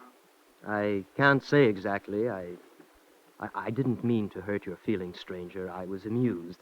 Take no offense. I am used to it. Half of these good people will return to their homes and laugh for a while. The other half will return and wonder why they laughed. Perhaps as I? Perhaps as you. At times our tongues grow larger than our minds, I fear. But never large enough where we are unable to speak nonsense. We laugh because others laugh. You do not sound like a man to be made fun of. You see? And yet you made fun of me. Forgive me, my friend. It has been a long day and I am weary. There is much to attend to in the next few days. I should like to sleep. Here? In the park? Your benches are softer than many I have slept on in the past. But if it rains... Then I shall get wet. And what will you do in the morning? Get dry. They said you had a plan for peace between Israel and Jordan. Is this the truth? The whole truth. I should like to hear your theory. A common failing of the world. Only the wrong people will listen. If I told it to you, what could you do about it? Nothing, I suppose. Then I will save it for him who will do something. Good night, Mr. Lev. Good night. Mr. Cohn. Yes? Do you mind if I ask you a question? Be brief. Why do you wear that funny cork hat? Because, Mr. Lev, it is the only one I have.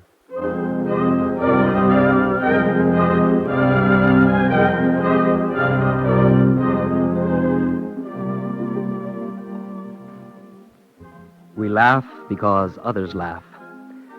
That night, as it grew late, I could not help wondering what the little man with the funny cork hat was thinking.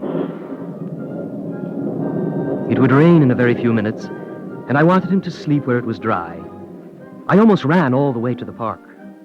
There is nothing like a brisk race with yourself to appease a guilty conscience. I expected to find him uncomfortably hunched on the bench. I was wrong. He slept like a babe in its cradle. Mr. Cohn. Mr. Cohn. Yeah? Oh, it is you. Yes. I hope you disturb me for a reason of great importance. I must think clearly on the morrow, Mr. Lev. A clear head requires a good night's sleep. What is it? I have spoken to my wife, and she asks that you join us for tonight. Where? At our home. We want you to sleep where you are welcome. Where is a man more welcome than under the stars, Mr. Lev? Please. I am all right here. I have the finest landlord in the world. I fear you are being dispossessed. Very well. Come, my host. Lead the way.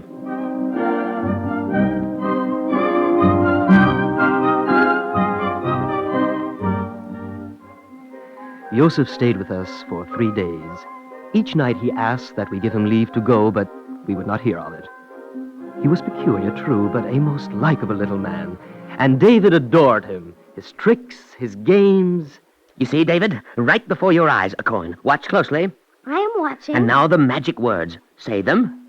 Disappear, my magic coin. Fade into the night. Rest within your hiding place. Stay there out of sight. Kazam! Gone! It is gone, Papa! So I see. It is magic, Papa. Beautiful magic. Joseph can make anything disappear. Anything he wants to.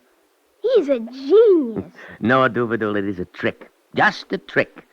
The real genius is in making that which has disappeared return. Do it, Joseph. Please. Make my coin come back again. Ah, that is more difficult. Why, Joseph? That is the secret which men have searched for so many years. You want your coin, David? Yes. Oh, yes. Badly? Badly. How badly? More than anything. That is badly enough. Oh, do not tease the boy, Joseph. Make the coin come back. Ah, it is not such a simple matter. First, the magic words. I forget them. Typical of all mankind, my son.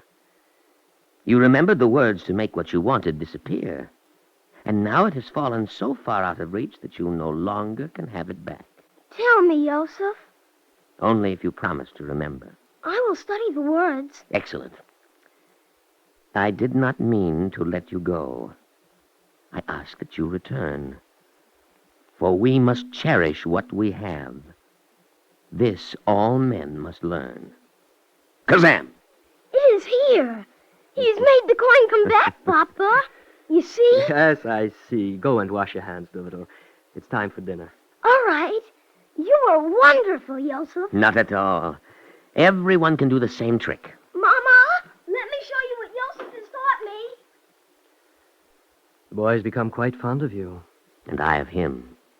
Perhaps you could stay a bit longer, Joseph. It would be nice, but I fear it is impossible. Why? I have set a task for myself. It must be finished. Joseph. Each man believes as he will, Sholem. I am a Cohen, disciple of Aaron, who loved peace and pursued it. But you have taken upon yourself an impossible achievement. I see you have not learned the magic words, my friend. Peace between our countries is not feasible at the present time. They will not listen. They will listen to me. Why?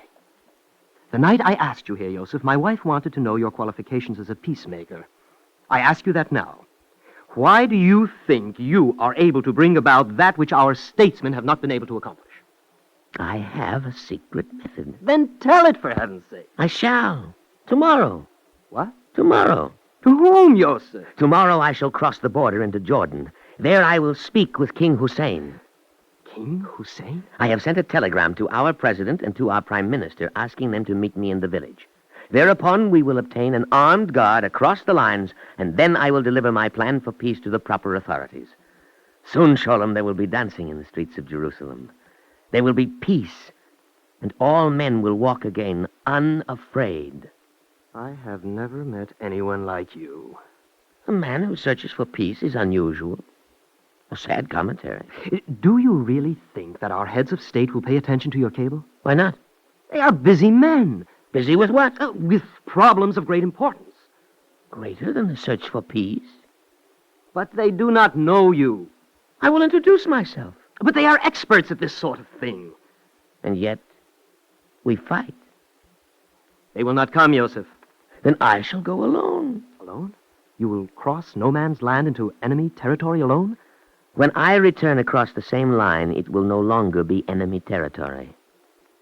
We shall be brothers. But you are not even armed. I go armed with faith, Sholem. Sholem, Joseph, dinner. Coming, Rachel. Excuse me, I must wash. Are you ready, Sholem? Oh, where is Joseph? He has gone to wash. Come to the table. Rachel, I've forgotten an errand I must do. Have Joseph make the kiddush. Will you be late? I don't know.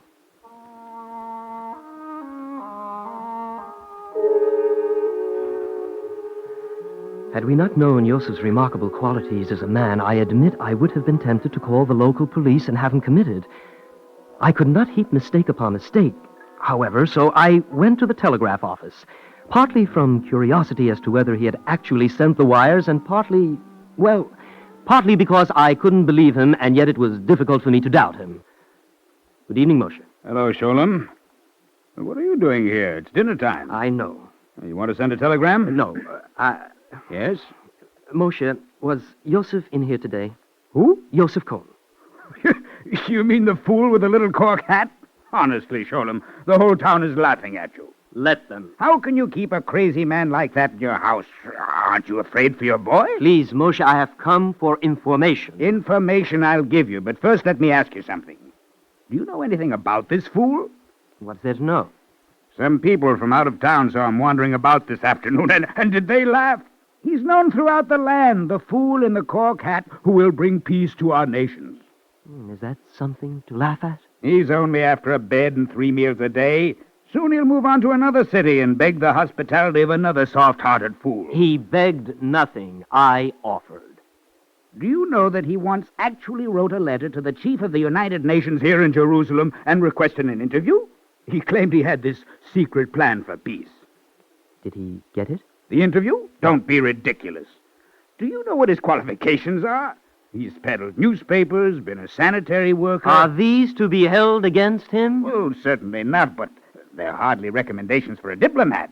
He's a nut, Sholem, a nut. You have not answered my question. Was he in here today? Yes.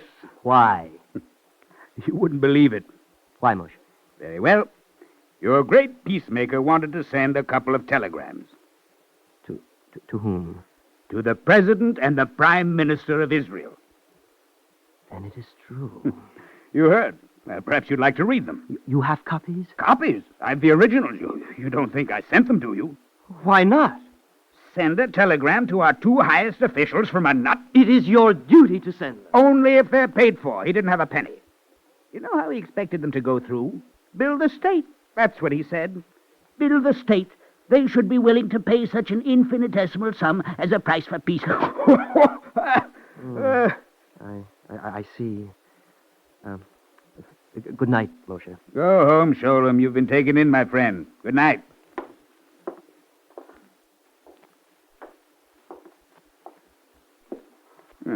Forget something, Sholem? Here is the money for Yosef's telegrams. You will be good enough to send them. What are you saying? Send them, do you hear? And if there is an answer, I would appreciate your delivering it as soon as possible. Since you're paying, I'll have to, but what's happened to your man? You're as crazy as he is.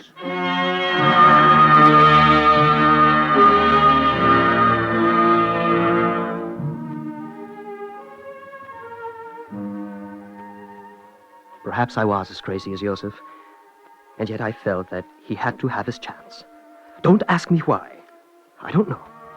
By this time, I, too, was doubtful about his sanity. Still, he made more sense than so many people I know. It was difficult for me to think. Would there be an answer to Yosef's wires? Or perhaps I had made a mistake in sending them? Was Moshe right? Maybe we were both insane. How could I possibly believe that this poor tramp in a cork hat could know the secret of peace? Sholem, I am worried about you, dear husband. Don't be, Rachel. I'm well, just a little confused. Where did you go? To the telegraph office. What for? Rachel, listen to me. Today, Yosef went to send some telegrams. I know. You know? Yes. He told me when you had gone. He told you to whom they were sent? Yes. What do you think? It is difficult to explain. Why? Well, don't laugh at me, Sholem, but... Well, I looked at him as he told me. My first impulse was to smile. And then I saw his eyes. They are the eyes of no one, Sholem. Yet they should be the eyes of everyone. In them there is a belief, a great belief, an obsession, if you will. But is it wrong? Is it insane to be obsessed with a search for peace? Rachel, I am proud that you are the mother of my son. Thank you, Sholem.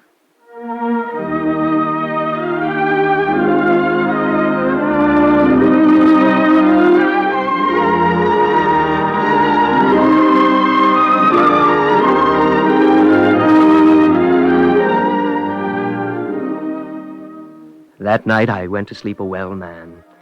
Rachel had put into words what I was afraid to tell myself. I no longer cared what the village thought. If Yosef was obsessed, no matter. Perhaps I thought more of us should be like Yosef Cohn. When I awoke the next morning, I went downstairs to speak with him. He sat at the breakfast table, but something was wrong. Good morning, Yosef. Good morning, Sholem. You seem rather unenthusiastic this morning. My telegrams have been returned. Returned? I found them under the door. They were to be delivered to the President and Prime Minister personally. And? They are not to be found. At any rate, my telegrams could not reach them.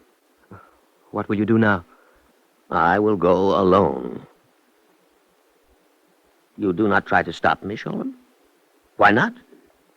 I do not approve, but I will not try to stop you. You said something to me yesterday, Yosef. Each man believes as he will. Who am I to tell you that you are wrong? How will you go? Before dark, I shall approach the Musarara quarter into no man's land. The Arab guard will either let me through or take me prisoner. No matter, it is one and the same. All I want is to be allowed inside. Once there, I shall speak to the king, somehow. It will not be long before he will send for our officials and peace will prevail. Then my secret will no longer be a secret. And the people of Jerusalem will no longer say that Yosef Cohen is crazy. They will say, "Long live Yosef Cohen, the man who wanted to bring peace." Would it not be better to wait a while, Yosef? Perhaps your wires will reach them in a few days. We could send them out again, huh? Perhaps this time they will be delivered. I have waited too long already, my friend. One day of peace is precious. I must go tonight.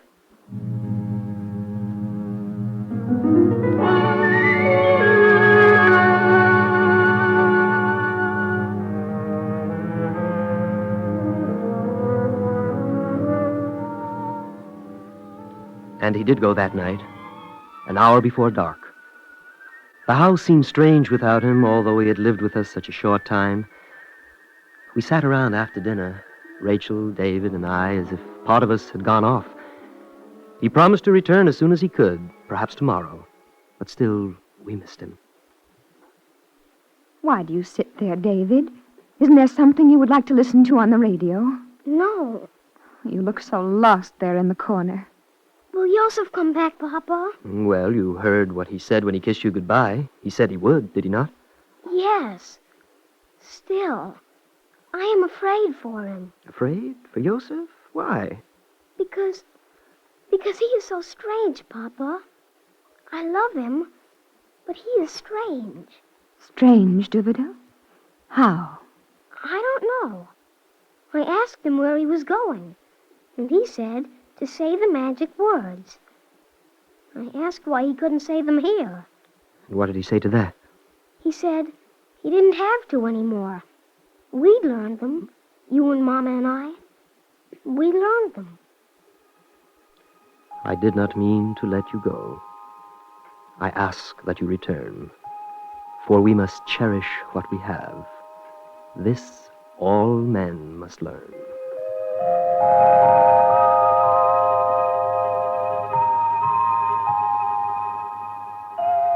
The magic words. I spent the day wondering what had happened to Yosef. It did not take me long to find out. The story soon reached the village square. They're bringing him back. Oh, the fool, the stupid fool. What happened? He went. He actually went into no man's land. I know that. What happened? He must have lost his way. It was dark when he reached the wall and could not see how to go. He lay down, to sleep, I imagine, until it grew light again. This is how it looked to the men who observed him from a distance. They tried to light his way. What happened, man? Speak. They shot him. Shot him? Why? Well, the man who brought him back said that it was dark. He was just a figure lying near the wall, so the Arab guard fired. They could not see the white flag he carried. He used it as a pillow. Here, they bring him now.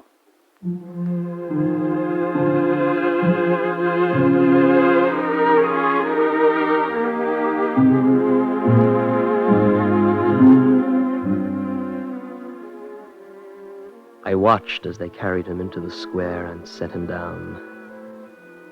Gently, I lifted the funny little cork hat from his head. He was asleep when they shot him. Somehow you could tell. And even in death, as he lay there, I thought of the words that Rachel said to me that night. His eyes are the eyes of no one, yet they should be the eyes of everyone. What was his secret? It will remain a secret for all time, but not to everyone. Only to the people who gathered about him and said, "Poor fool, crazy man." To go into no man's land. He gave up his life for what? A sanitary worker, a newspaper peddler, peacemaker. I feel sorry for him.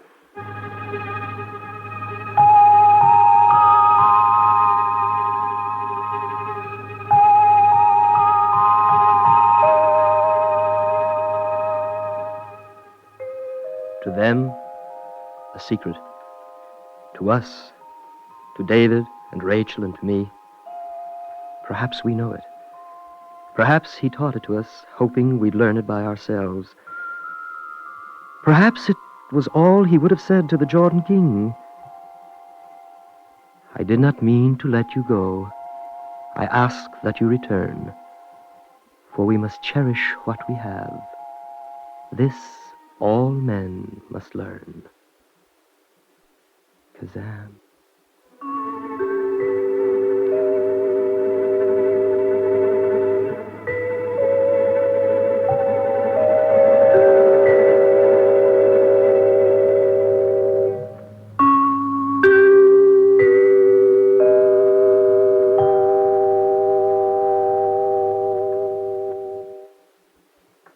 If you would like a copy of today's script, please send your name and address with 10 cents to cover the cost of postage and handling to the Jewish Theological Seminary of America, 3080 Broadway, New York, 27, New York. And now we take great pleasure in presenting Mr. Victor Leff of Great Neck, Long Island, a member of the Metropolitan Cabinet of the National Planning Committee of the Jewish Theological Seminary of America, and a prominent community leader. Mr. Leff. As I listened to the moving story, which was dramatized by the Eternal Light today, about a simple man who wanted to bring peace, I could not help but think of the contrast between him and what we read in the newspaper headlines every day. One must always maintain an attitude of skepticism towards the events reported in the press, for nothing we are told will quite turn out as events seem to indicate. Each day, a new area of tension is revealed, and unfortunately, new problems are not merely replacing old ones, but are taking their places between the old ones, thus compounding the difficulties with which the world is burdened. Thus, this sophisticated world is beset by the ever-increasing troubles of war, threat of war, conflict of interest, unrest, distrust, and most upsetting of all, an attitude of despair of ever finding solutions to the problems of the day. It is not strange, therefore, that the attempt by an ordinary man to bring to the attention of those who have the power to effect changes simple, time-tested truths which could bring peace to men should be scoffed, ridiculed, and ignored. It is not unnatural for men to feel that if the most prominent personages in the world cannot foster new means of settling differences, then a common man can hardly have the answer to the troubles of our time. But perhaps what is needed is just the type of reasoning which a common man uses to work out the problems in his own life, applied to the great issues of the day. Reasoning developed to bold and adventuresome solutions which retain as their basis the fundamental truths which we have been taught from time immemorial.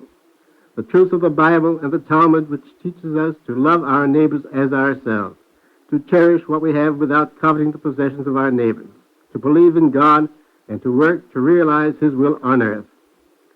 With these truths in mind, there can be an end to the uncertainty and fear which torments the world. And it does not matter whether an ordinary man sees that we must keep these basic truths in mind. The important thing is that every man is capable of such a contribution if he only seeks within himself, and he can serve as the instrument for helping society as a whole. Thank you, Mr. Leff.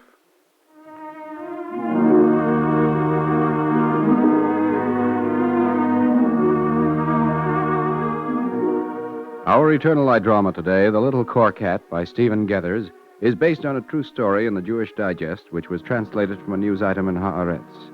Cantor David Putterman sang the liturgical introduction. Featured in the cast were David Opatashu, Leon Janney, Patricia Wheel, Peter Laser, Guy Sorrell, Connie Lemke, Ralph Camargo, and Robert Hastings. This is Mel Brandt. This weekly program is presented under the auspices of the Jewish Theological Seminary of America and is directed by Daniel Sutter.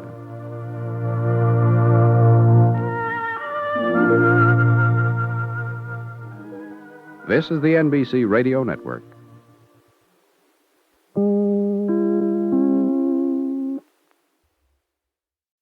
The Eternal Light.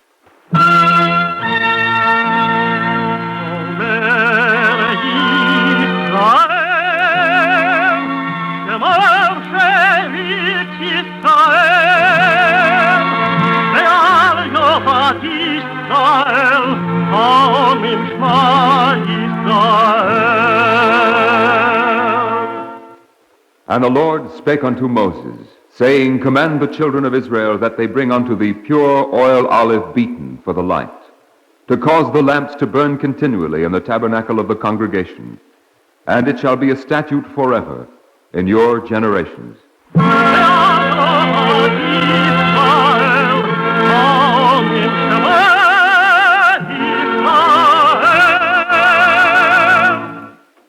The National Broadcasting Company and its affiliated independent stations present The Eternal Light, a program which comes to you under the auspices of the Jewish Theological Seminary of America.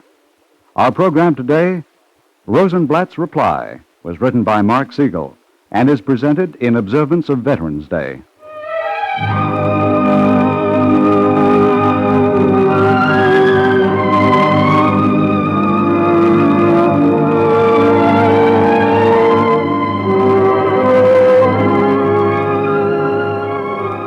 He was a soft-spoken fellow, tall, good-looking, quiet, serious. But most of all, friendly. I don't mean that boisterous kind of friendliness. I mean you could feel, if you knew him at all, that he was concerned about you, about what happened to you. I come from California, and he came from Omaha and later New York. He was a lawyer, and I'm an engineer. Our backgrounds were different. Our religions were different. Our basic interests were different. But he could have been my brother. That's what I felt about Herman Rosenblatt. And I think I know whereof I speak. We were shipmates in the Navy for 3 long years. Shipmates and brothers.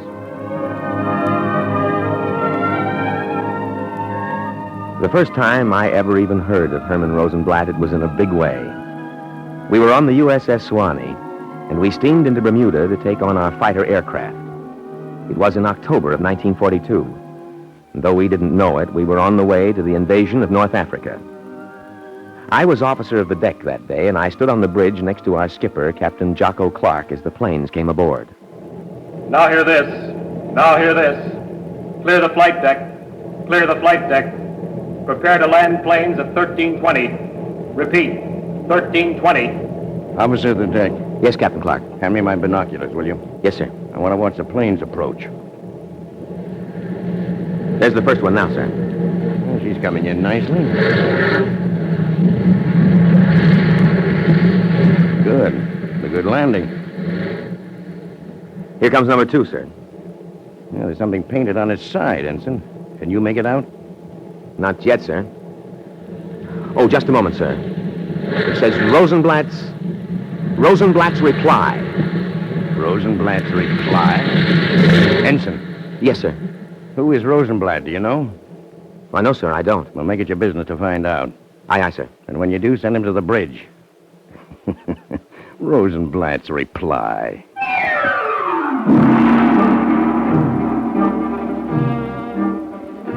I sent for Herman Rosenblatt and told him the skipper wanted to see him. Herman didn't waste any time getting to the bridge. Lieutenant J.G. Rosenblatt reporting as directed, sir. At ease, Lieutenant. Welcome aboard. Oh, thank you, sir. I noticed the interesting name on your ship as you put down. Oh, it's not my plane, sir. You're not the pilot of Rosenblatt's reply, Lieutenant? Oh, no, sir. I'm ACI of the squadron, sir. Air Combat Intelligence Officer? Then why is the plane named for you? The men who fly it named it Rosenblatt's reply. But why, Lieutenant? I'm not sure, sir. Well, you must have some notion of why. Perhaps because they know how I feel about the war, sir. And just how is that, Lieutenant? I want to see it won, sir. I want to see it fought until it's won. Enough so that the crew of that plane chooses to name it after you? It's only a guess, sir. Well, I guess you're guessing right, Rosenblatt. Glad to have you aboard. It happens that's the way I feel about the war myself.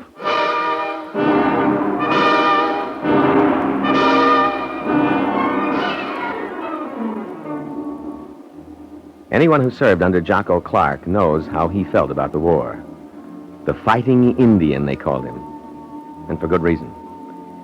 In all the time I was in the Navy, I never met a man who was as fixed on winning the war as the skipper. Except maybe Herman Rosenblatt. Sometimes, in the cramped quarters I shared with Hermie, I wished he'd be a little less conscientious. I hope this lamp doesn't bother you, George. Oh, I love that lamp. It's a wonderful lamp. Why, I'd feel uncomfortable without that lamp shining in my eyes while I'm trying to go to sleep. Oh, I'm sorry, George. I have to get these details down to where there's no possibility of error. You're a perfectionist, old top. An impossible perfectionist. Perhaps. What I don't get is why. Some men join the Navy, but you eat, drink, and sleep the Navy. You'd think you were responsible for the whole flat top. I'm responsible for my squadron, George. Yeah, I know you are, Hermie, but... And I'm responsible for myself. Well, I wasn't really beefing, Hermie. I just... Oh, it's all right, George. I don't blame you. You're right, I suppose. I am a perfectionist. And perfectionists are hard to live with. No, I didn't mean that, Hermie. All I'm asking is this. Couldn't you be a perfectionist in the daytime?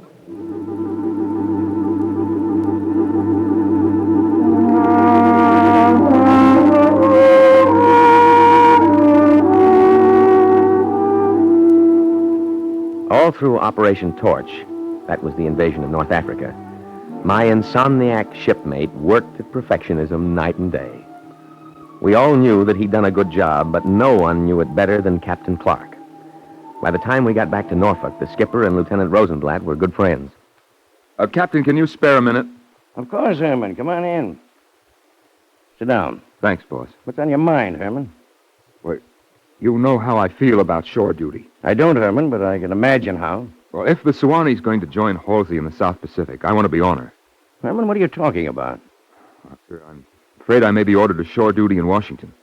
Well, what makes you think so? The grapevine. Oh, I see. Well, our sailing time's just a few hours from now, Herman. Do you expect your orders to arrive on board before then? They may, sir.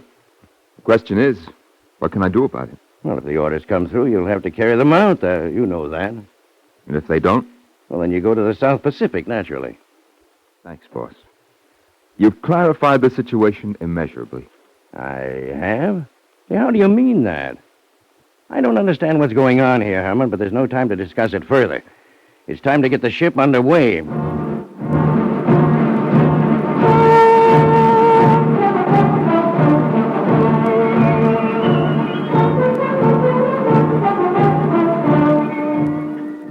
We started the long voyage southward from Norfolk through the Panama Canal and out into the Pacific. It was at Noumea, New Caledonia, our first port of call in the South Pacific, that Captain Clark unraveled the minor mystery of his Norfolk conversation with Herman Rosenblatt. Ensign! Yes, sir. I want to see Lieutenant Rosenblatt, and on the double. When Captain Clark said on the double, he meant it. Even Herman Rosenblatt was breathless when he reported in. Herman, do you know that your orders have been waiting for us here? Yes, sir. The orders to Washington, D.C. you spoke about as we were leaving Norfolk. You're aware of that? Yes, sir. Now, you also aware of the fact that these orders were dated the day before we left Norfolk? Yes, sir. And by a curious coincidence, you didn't receive them there? So that the Navy Department has had to trail you 7,000 miles into the Pacific? I know, Captain. The orders weren't decoded until after we sailed. You understand, Herman, that you will now have to proceed all the way back to Washington. Do I have to go, sir? Of course you have to go. Oh, couldn't you send the Navy Department a message suggesting that I remain attached here? Herman, you're a fine officer. You're the kind of man I'm proud to have serving under me. But there's a blind spot in your understanding of how the Navy works. Well, you could still intercede. I sir. cannot intercede. Well, why not, boss? I can't run the Navy. I have enough to do to run my ship. But I'm sorry to see you go. No sorrier than I am, sir. It's been a great experience to serve with you, sir. Well, that goes two ways, Herman. There's just one little matter to be settled before you go. What's that, Captain? Well, you'll see in a moment. Orderly. Send in the communications officer. Aye, aye, sir. Mr. Johnson? Oh, yes, Wilson. The captain wants to see you. Thanks. Mr. Johnson? Yes, sir? I've just checked my dispatch file regarding Mr. Rosenblatt's orders. This dispatch should have been decoded before we left Norfolk. And Mr. Rosenblatt should have been detached. I'm sorry, sir. Someone in ship's communication slipped up. I know someone slipped up. I'm asking for an explanation. Yes, sir. The explanation could be that Mr. Rosenblatt has a good many friends among the communicators. Perhaps one of them knew how miserable he'd be at shore duty, sir. Uh-huh. Well, that seems to be the general knowledge on this ship. All right, Mr. Johnson, you're dismissed. Sorry, sir. Forget it. It's water under the bridge. Thank you, sir. Herman? Oh, yes, sir. I admire your capacity for making friends. Thanks, boss. But sometimes I wish you didn't do so well at it. It'd make running the Swanee a lot simpler.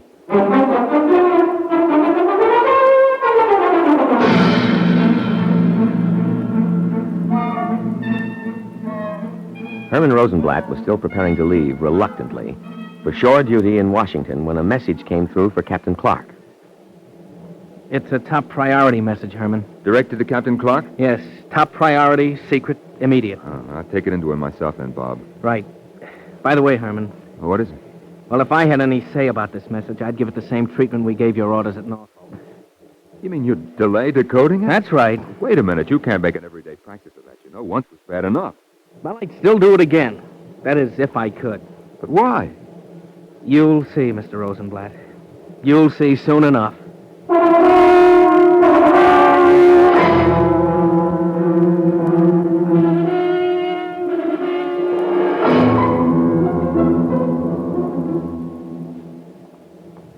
Message for you, Captain. Well, what does it say, Herman? Oh, I haven't read it, boss. It's directed to you personally. Well, let me have it.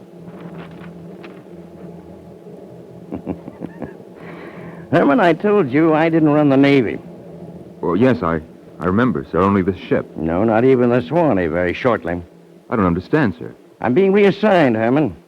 You're not the only one to go back to Washington.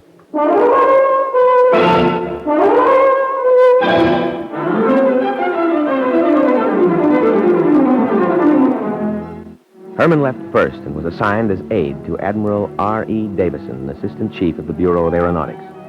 A few months later, Captain Clark, temporarily returned to Washington, sat across the dinner table from his young friend. Well, Herman, I've got my new assignment. Are you able to tell me what it is, boss? It's no secret, Herman. I'm to command CV-10. CV-10? Oh, that's the new, Yorktown. That's it. When's she going to be commissioned? Well, not for several weeks yet. Gee, the Yorktown. I'd give an eye tooth to be with you on that one, sir. You've made that abundantly clear, Herman. Yeah, I know I have. Look, sir, I know I shouldn't ask again, but... Isn't there some way you can get to sea duty? That's it, isn't it? Yeah, that's it. I'm doing a job in the Bureau, and it's an important job, I suppose, but... Yeah, but you think someone else could do it. You'd rather be on board ship where you think you can contribute more directly to the winning of the war. I'm sorry, boss. I didn't mean to go over all this again with you. Oh, that's all right, Herman. But, sir, I still think that someone who wants to fight should be given the chance. That's what I told Admiral Davison this afternoon. What? That's what I told him, and he agrees. He's releasing you so you can serve with me on the Yorktown.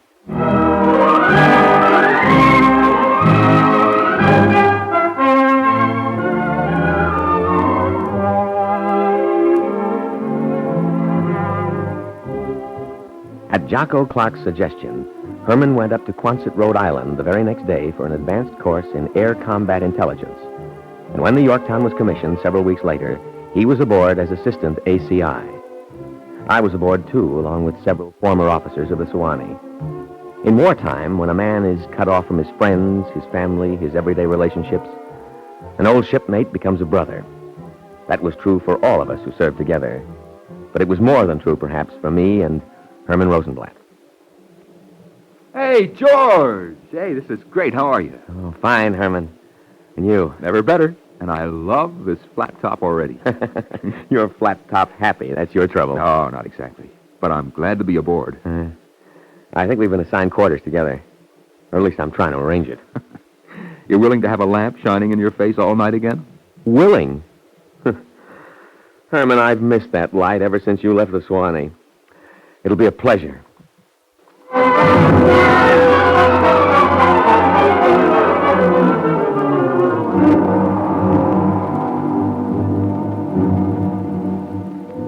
When you tell about the war, when you look back, when you tell the stories, it's the pleasant part you talk about. Ask any Navy man. You remember the long, slow days at sea, the bull sessions, the practical jokes. But the other part, the business of war. Maybe it's a tribute to man's spirit that he'd rather not recall the grim part. But this is Herman Rosenblatt's story, and fighting itself is part of that story.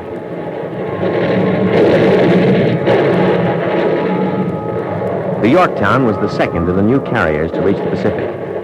Our first combat action was a raid on Marcus.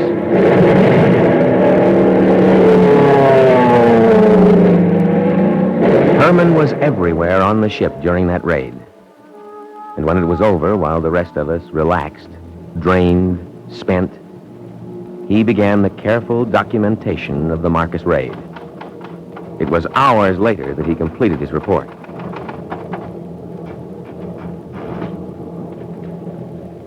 Well, that's it. I better run it up to the old man so he can check it first thing in the morning. You don't look very happy about it, Herman. Who can be happy about a battle report, George? When you come out of it alive? Everybody. You're alive. I'm alive. A lot of other men aren't. That's true. But our casualties were very light, Herman. You told me so yourself. Our casualties?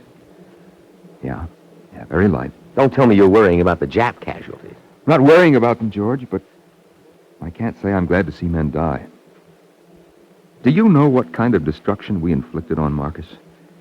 85%. 85% of that island ruined and charred and shell-holed. And if you'd had your way, it would have been 100. Yeah, that's right. I can't be happy about it. You're a strange guy, Herman. How do you hold the two things together? What two things? Being the fightingest man and the softest-hearted man in the Navy. Get out of here. I don't think I'm either. Well, you sure come close. But how you got there, I don't know. Early training, maybe. What do you mean, Herman? Well, I told you how I used to ride around with my father when I was a kid. On the coal wagon in Omaha, about 1,000,000 times. Yeah, but I don't know if I ever told you that my father used to tell me stories while we drove around. Mainly stories from the Bible and the Talmud. No, you haven't talked about that.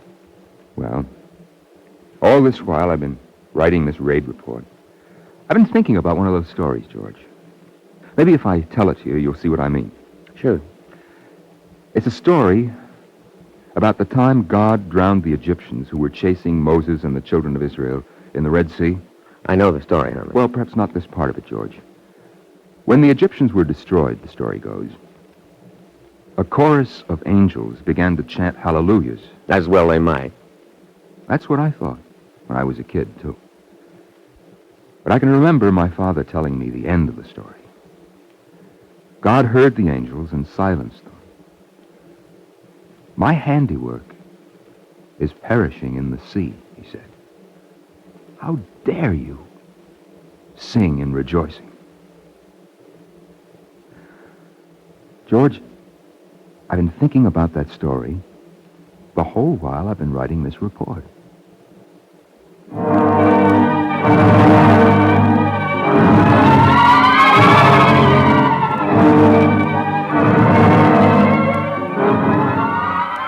The raid on Marcus was only the beginning. The names are only distant memories now.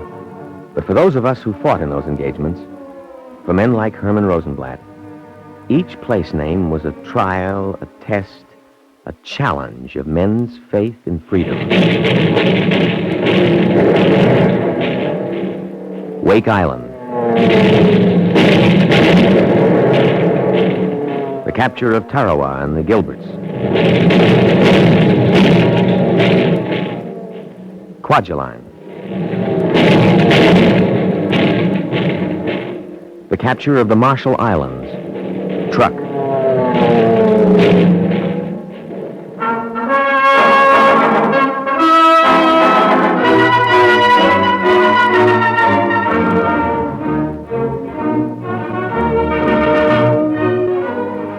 We changed ships, Herman Rosenblatt and I, and Captain Clark, who had become an admiral. But the pattern was the same. The lull and then the battle. Hard work and danger and relief at having survived. And through it all, if you looked for the meaning of it all, you could find a clue in Herman Rosenblatt, who dealt, like all of us, in death, but never forgot the value and the sanctity of life. Come in. Oh, good morning, Herman. Morning, boss. Herman, I've intended to tell you, but I haven't had the chance. Those operations orders on the truck affair, well, they were near perfect. Well, thank you, sir. You might like to know that Mitcher agrees with me. I sure do. But there's something else I'd like to talk to you about, sir. Well, go right ahead. I think it's at least as important as the truck operations orders. Well, that would have to be mighty important, Herman. What have you got? A plan, boss. For what? For rescuing pilots who were downed. You would? It's all here. I've written it all up. You've worked this out all by yourself? Well, not by myself, Admiral, but with a few other officers. It's a coordinated operation using seaplanes, cruisers, and submarines. And it's all written up? This air-sea rescue plan? Yes, sir. Will you have a look at it, sir? Of course I'll have a look at it. But what I'd really like to know, Herman, is when did you find the time to work on this? Well, in between time, sir. In between time? Yes, sir. A way of saving pilots' lives, eh? Yes, sir. Herman, I know that your civilian profession is the law. That's right, boss. But sometimes I wonder if you missed your calling. Every once in a while, I think you should have been a rabbi.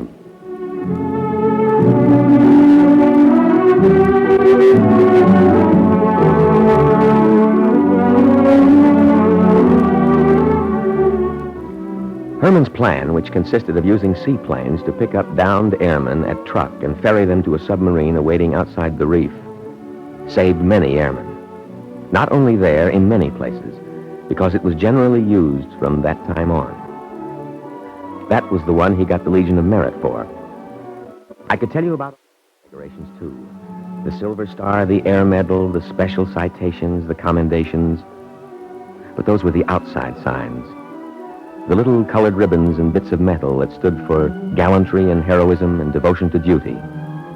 And I don't really have to mention them at all.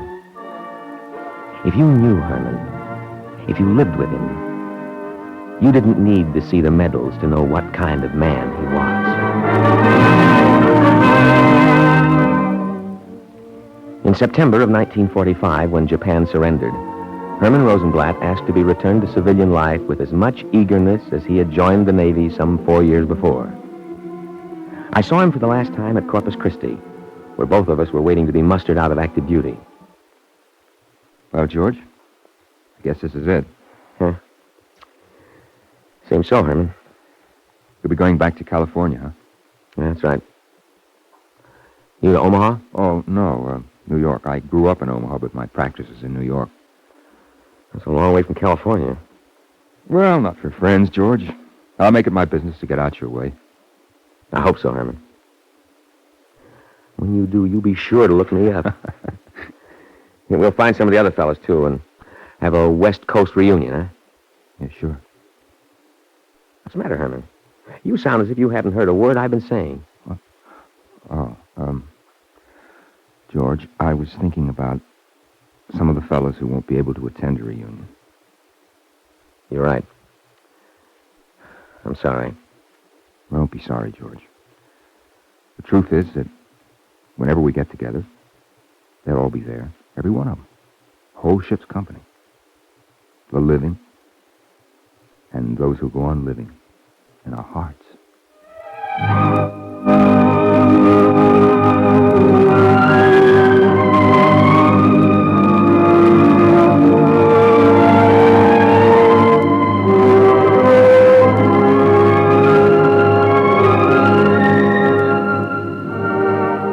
When I think of Herman, I always find myself remembering the fighter plane that carried his name. Rosenblatt's reply. Maybe it's because Herman was a man who, believing in brotherhood, really practiced it.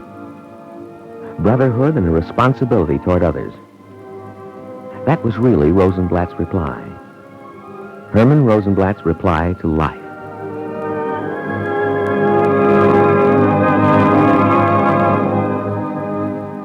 Perhaps you wonder why I tell you this. You see, I never saw him again. Herman Rosenblatt died in 1949.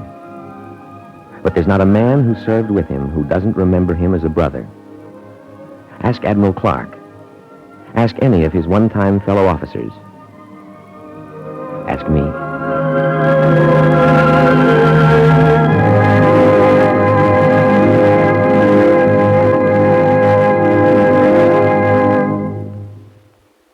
If you would like a copy of today's script, please send your name and address with 10 cents to cover the cost of postage and handling to the Jewish Theological Seminary of America, 3080 Broadway, New York, 27, New York.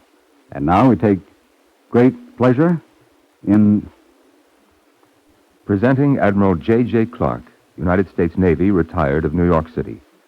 Herman Rosenblatt was on his staff in World War II. Admiral Clark.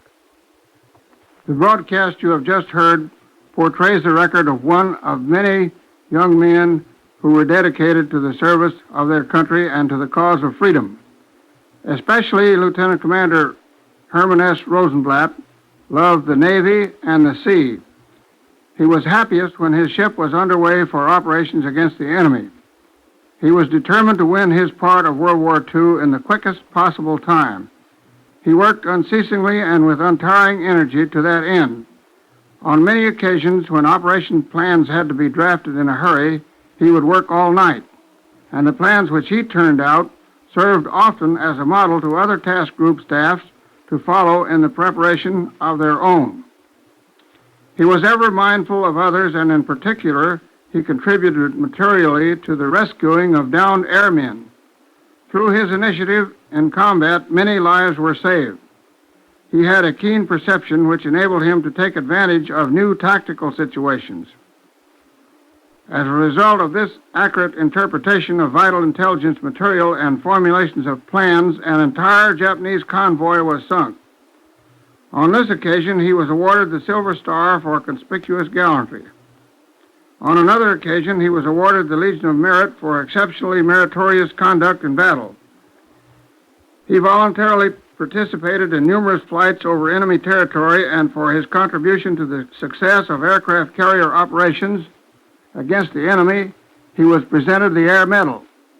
Not only did he participate actively in 11 naval engagements in World War II, but all three of the ships on which he served, the Swanee, the Yorktown, and the Hornet, were given Presidential Unit citations. It is fitting and right that on Veterans Day we memorialize and pay tribute to the many men and women who rendered distinguished service to the United States in wartime and who are no longer with us on earth. Lieutenant Commander Rosenblatt was one of these. On another Veterans Day, 11 November 1949, a memorial service for him was conducted on board the aircraft carrier USS Midway, while underway upon the sea he loved so well. Thank you, Admiral Clark.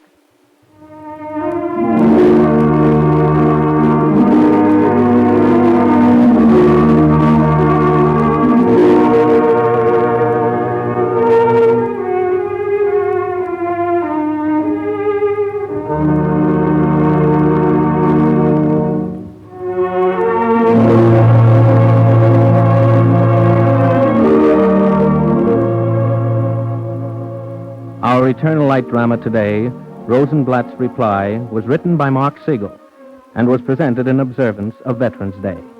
Cantor David Putterman sang the liturgical introduction. Featured in the cast were Leon Janney, Norman Rose, Raymond Bramley, Robert Hastings, and Charles Olson. This weekly program is presented under the auspices of the Jewish Theological Seminary of America and is directed by Daniel Sutter.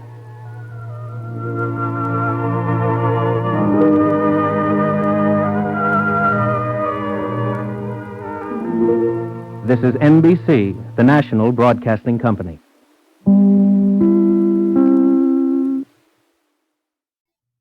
The Eternal Light.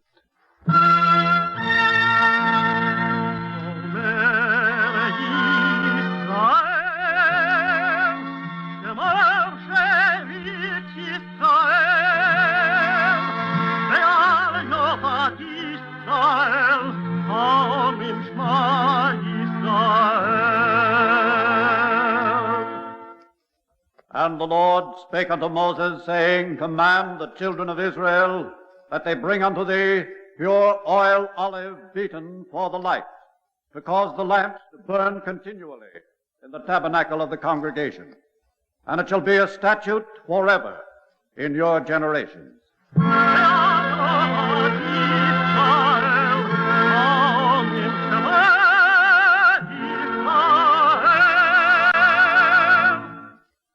The National Broadcasting Company and its affiliated independent stations present The Eternal Light, a program which comes to you under the auspices of the Jewish Theological Seminary of America. Our program today, Two Worlds, was written by Mark Siegel. It's adapted from the book of the same name, written by David Dyches and published by Harcourt Brace and Company.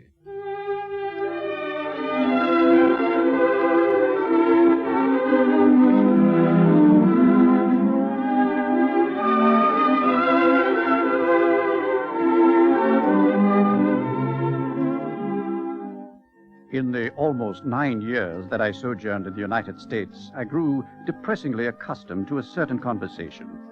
The form of this exchange, to which I was repeatedly subjected, might vary, but the content was always the same. An American friend or one of my students at Cornell would say, Professor Dyches, they say you come from Scotland. That's right, Edinburgh. Really? From Scotland? Is there anything so strange about it? No, but I'd heard that you were Jewish, that you were a rabbi's son. That puzzles you? Your father was a rabbi in Scotland? Why, yes, great many people, in fact, used to call him the chief rabbi of Scotland. Really? The chief rabbi of Scotland? Find that so amusing? Well, it is comic, Professor Dyches. There's just something comic about a Scottish rabbi. But why? Because they're two different things. A rabbi is a rabbi. And Scotland, that's kilts and kippers and oatmeal. And that's what amuses you? I'm sorry, Professor Dyches. I don't mean to laugh. It's just that when I think about it, I get a picture in my mind. What kind of picture? It's ridiculous, Professor Dyches, but I can't help it. The picture that pops into my head is of a rabbi wearing a kilt.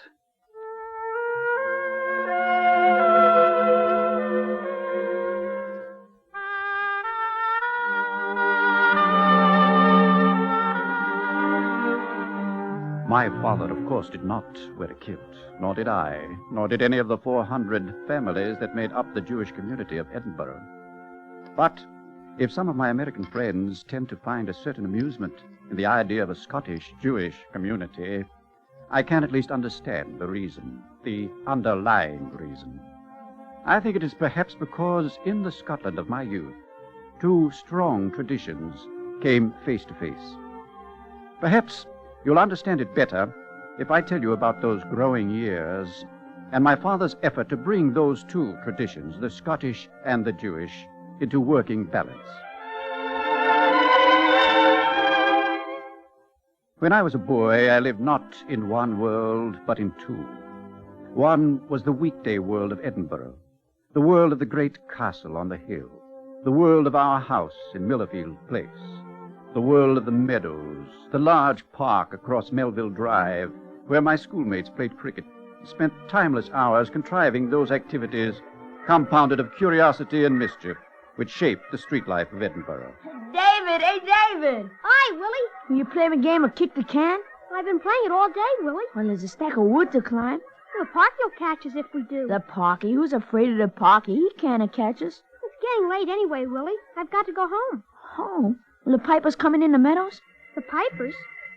Oh, they're coming out. Do you hear them? Aye, I hear them, Willie. Come along.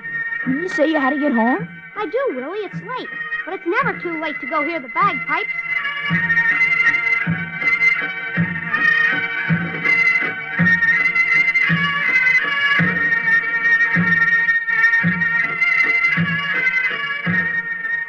That was one world, the world of the bagpipes. And side by side with it was the other, the world of my family and of my father, the world of the old synagogue in Graham Street, the world of shining candlesticks and clean linen, of Hebrew study and of prayer, the world of our ancient Jewish tradition. David, Yes, Father? tonight you may lead us in grace. All right, Father. Shall I begin now? Yes, David. And as we sang the familiar Shir HaMa'alot at the beginning of the after-dinner grace, the meadows and Marchmont and Arthur's Seat and the castle on the hill were forgotten, and we were back in a world which stretched unbroken back through the Middle Ages to ancient Palestine. But were they really forgotten? The two worlds in my childhood were not really separate, or if they were, I moved freely and easily between them. And this was a tribute to my father, whose life was given to the effort to bring my two worlds together.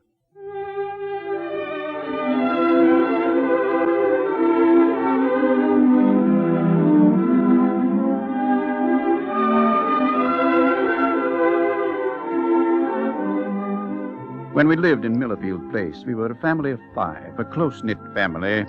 There was Lionel, my older brother, and Sylvia, my younger sister. There was my mother, of course, seeing to it that we all left for school polished and scrubbed each morning. But when I think back, The days when I romped through the Edinburgh streets with all my senses wide open. In the background, what I remember best is my father, writing in his study, setting out to attend a meeting or conduct a service, or above all, by 1,000 means reminding us of our identity and our heritage.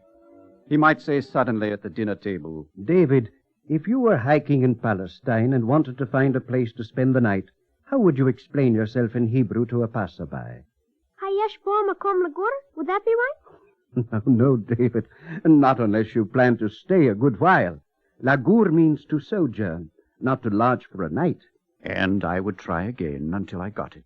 Hayesh bo makom lalum? Right, David. 1,000 times right. We were never quite sure, Lionel or I, when a study period might begin or end. Lionel, David, come into my study. It's time you learned some Talmud. Or Father might say about something we'd never studied. What's that, David? You say you don't know Rashi's commentary on Genessee by heart? And then with a sudden recognition add, on the other hand, why should you? I never taught it to you. Really, David, you must get yourself a better teacher.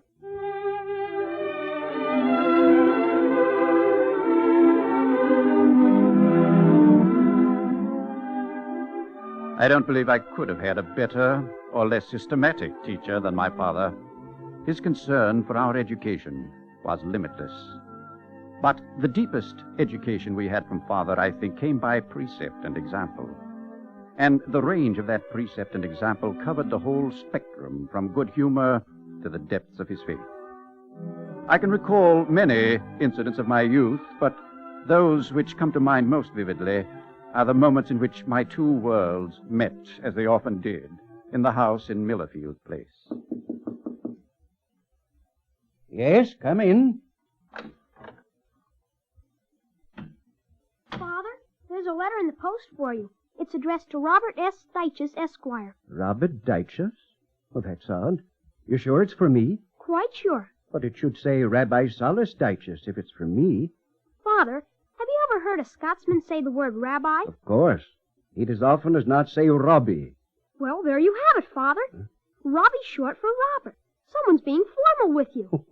You mean? Mm-hmm. Robbie S. Dyches. Translation, Robert S. Dyches, Esquire. You've lost a title and gained a name.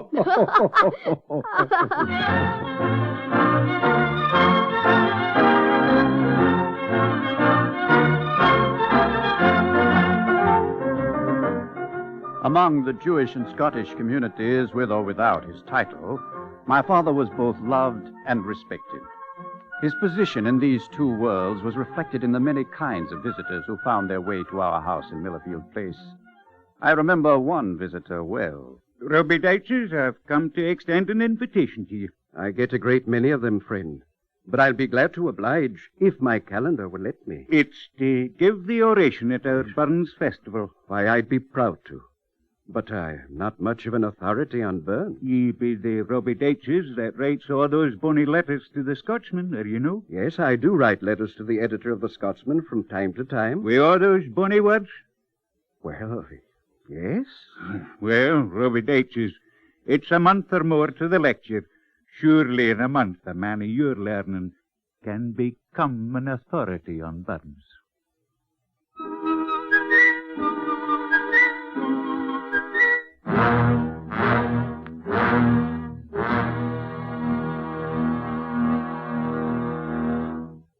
I think my father must have taken great pride in being asked to lecture on Scotland's national poet. Of more interest to me at the time, however, was a lecture on poetry given to an audience of one. Father? I remember the night well. My father used to climb the 3 flights of stairs every night to say good night to us. But there was something special about that particular time. David, I've been reading the poem you've been writing in the copybook I got you. You have? Why? Because I'm interested in your progress. That's why. They're just little verses, Father. I just write them as a kind of a game. I know you do. But they're very talented. They're very good for one of your age, David. Thanks, Father. However... However what, Father? However, you're a little weak on technique. For example, this line here, you see it? Sure I see it. It goes di-da, di-da, da-dee, da-dee, di-da. Is there anything wrong with its going that way, Father? Well, if it's iambic, David, it should go di-da, di-da, di-da, di-da, di-da. Father, when I write those verses, I don't think if it's iambic or anything else. I just write them. I know that, David. But it would help you to write better poetry if you knew the rules of meter and of feet. I'll teach them to you if you like. You will? Of course I will. You know, David, it would be quite a wonderful thing, if you were to become a well-known poet. It would? Someone who was read and appreciated by people all over Scotland. Quite a wonderful thing. I guess it would. But why, Father? Why? Well, to start with, it's always wonderful when a man can create something which inspires or lifts or educates other people. And then also... Also what, Father? Also, think of how proud the congregation of the synagogue would be.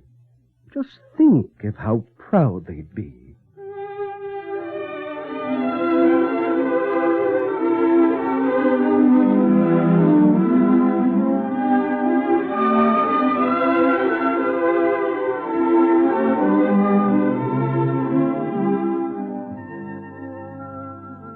The congregation of which my father was the spiritual leader sometimes puzzled me by what I considered a lack of decorum in its services.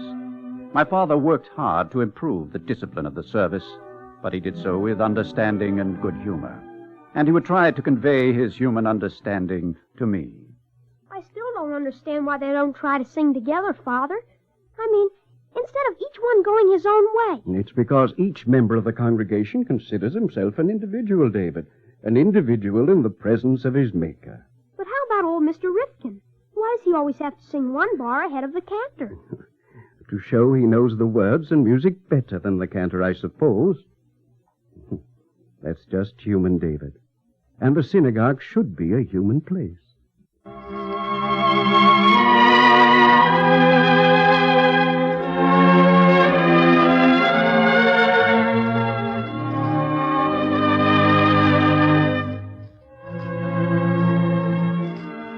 What I was proudest of at the synagogue were my father's sermons.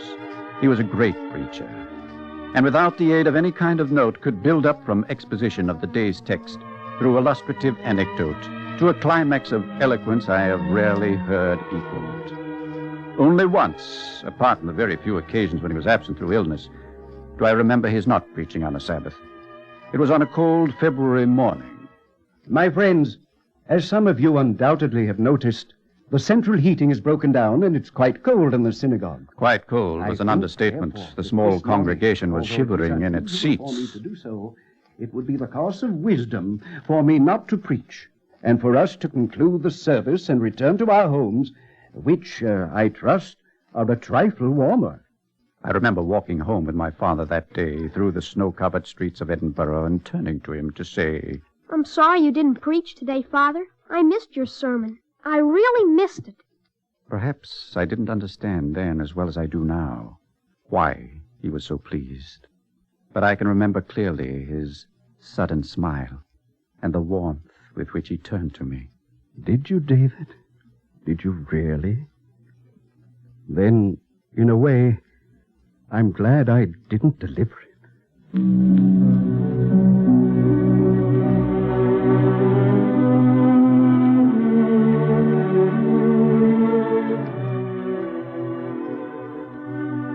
I used to think that my father was the only one who really understood me, and that I was the only one who really understood my father. It is a common failing among sons, I suppose. At that time, I had formed an image of my father as a lonely idealist, who would be sustained by the knowledge that one at least of his children was of a similar habit of mind, a serious thinker, or at any rate someone of moral and intellectual distinction.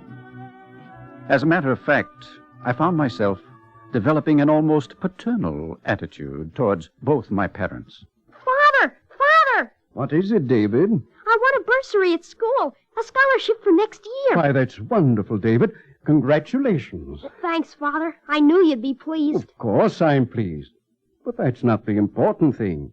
You should be pleased with yourself. Well, I am, of course. That is, just a little. A little. I felt as if I had elevated the reputation of every Jew in Scotland.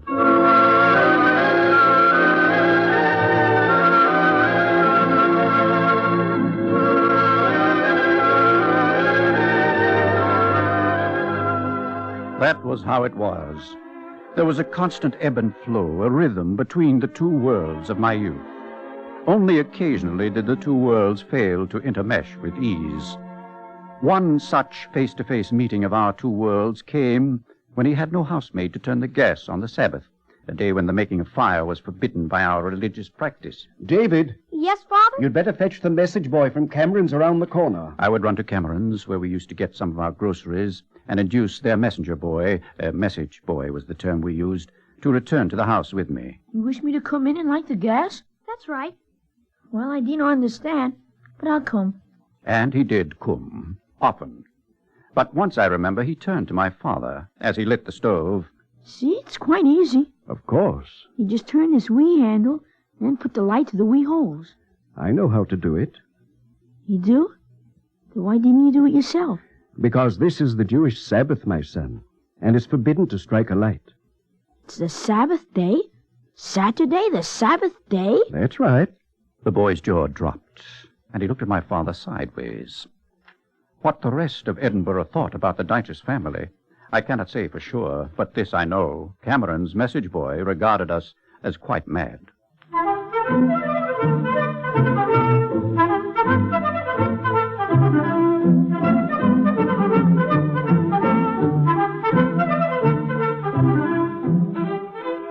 Like Cameron's message boy, I and my brother Lionel and my sister Sylvia sometimes questioned the relation of ritual to everyday life, or in our case, to practical ethics.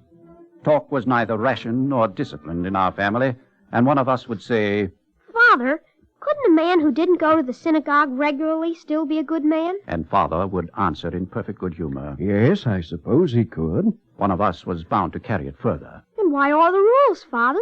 Why all the laws? Sometimes my father would smile and say simply, You'll understand when you're older. but on other occasions he might ask, David, you ask if a man who didn't go to synagogue regularly could be a good man. That's right. Well, how do you know what's good and what's evil? Anybody knows that, Father. No, David. Not unless he accepts the law as a guide. If a man hopes to lead a truly full and satisfying life, he must do it within a religious tradition and in relation to a divinely inspired code of morals. Do you understand me, David, or are the words too big? No, I understand, Father. But I'm not sure I agree. You're not sure? Why? Because I know the difference between good and evil. Yes, I'm sure you do. But how do you know the difference? I just know it. My father would smile as well he might. We had a rather good example to follow, quite close to home. It's one of the advantages of being a rabbi's son.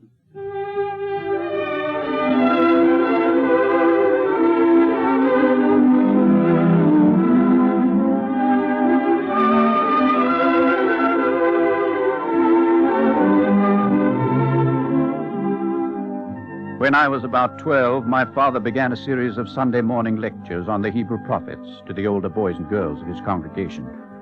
Rather to my surprise, my father also insisted on the class memorizing whole chapters of Isaiah in the original Hebrew. And to help you study, a prize will be offered to the boy or girl who can memorize the greatest number of verses. Every night as I lay in bed before falling asleep, I would repeat to myself as much as I had already learned. Comfort ye, my people, saith the Lord. Despite my generally bad Speak ye memory, to Jerusalem, I found it and easy cry to unto memorize her. the rich, sonorous Hebrew phrases of the book. Thus saith the Lord. Starting with Keep chapter ye 40, judgment I and do learned most justice, of the for book of my Isaiah. salvation is near to As the come, end of the term and my came closer, righteousness. my father displayed a special interest in my progress. Then shall thy light break forth as the morning, and thy... David, Yes, Father? you're memorizing a great deal of Isaiah, aren't you? I'm up to chapter 58. 58. That's 18 chapters, I know. I see. That's a good many chapters. Well, I think I can learn them all to the end by the end of the term. I don't believe any of the others know anywhere near that much, David. If they'd worked at it, they could. Yes, I know. David, It may be difficult for you to understand why I say this, but why don't you try to memorize a little less?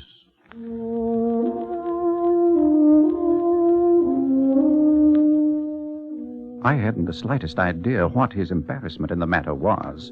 All I knew was that my nearest competitor had memorized only half as many chapters of Isaiah as I had. Finally, the end of term came. The prize for memorizing the greatest portion of the book of Isaiah will now be presented. I waited confidently to hear my name called by my father. Will Herman Levy please step forward? I could hardly believe my ears. All I could think to myself in the midst of my pain and confusion was, Wait till we get home. Just wait till we get home.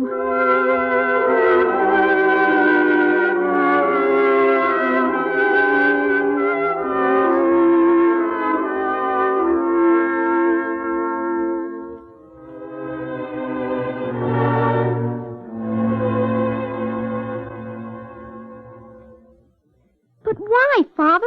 Why? It wasn't fair. David, I know it's hard for you to understand, but what would the congregation have said? I don't care what they would have said. You have to care. We all have to care. You did get the second prize, David. It was the best I could do under the circumstances. I tied for second with a girl who hardly knew one chapter. David, you don't understand. You don't need a prize to study. Some of your classmates do. It was a contest.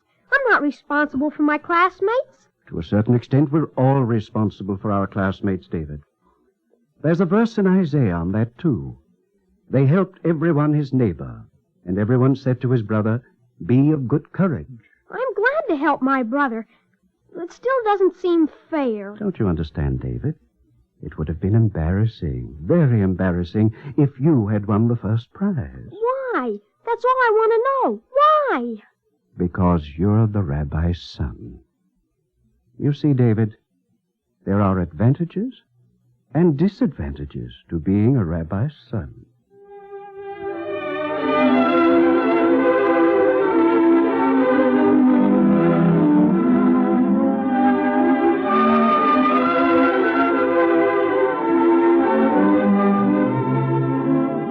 Father is gone now, but when I think of him, I think of the advantages of having been a rabbi's son. We were not always in agreement, but his faith and his convictions, I'm sure, helped to shape whatever kind of person I may be. Once he was asked whether he believed in personal immortality, a question on which I do not think he ever committed himself. He smiled and said, One lives most effectively after death in the memories of those whom one has loved and taught. I think he was right.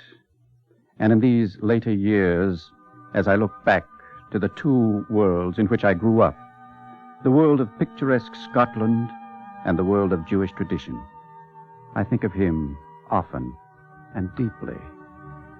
For it has come to me as I grow older that for my father, the two worlds of my Scottish-Jewish childhood, the two worlds of social and religious responsibility, were firmly and indissolubly one.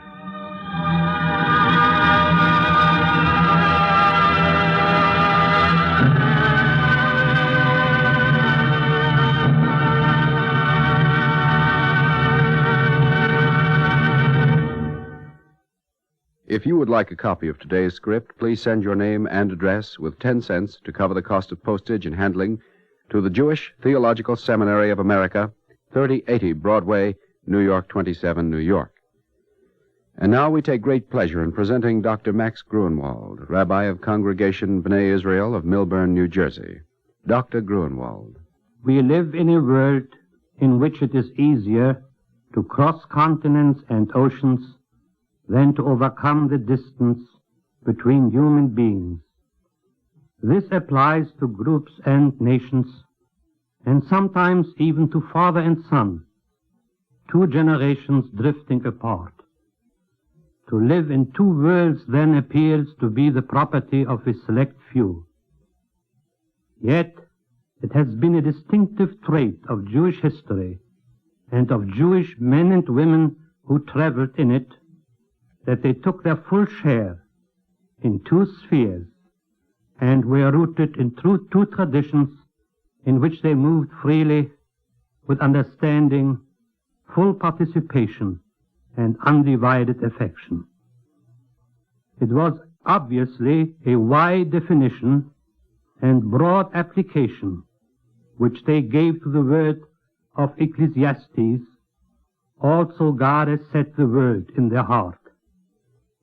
Bringing two worlds together so that they grow into one became a reality in our people's history, a reality with its mystery and danger, with its creative joy and profound disappointment.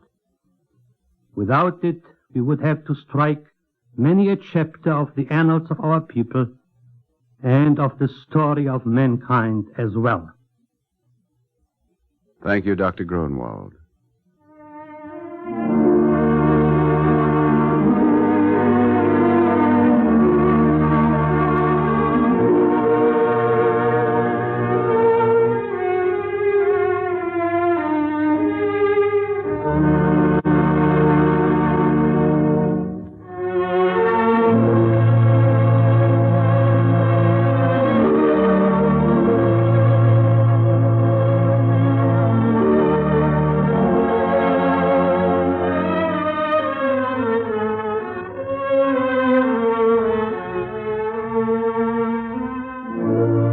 Our Eternal Light drama today, Two Worlds, was written by Mark Siegel. It is adapted from the book of the same name, written by David Dyches and published by Harcourt Brace and Company. Cantor David Putterman sang the liturgical introduction. Featured in the cast were Roger DeKoven as the narrator, with Bobby Alford, Guy Rep, Michael Mann, Peter Fernandez, and Stuart McIntosh. This is Mel Brandt.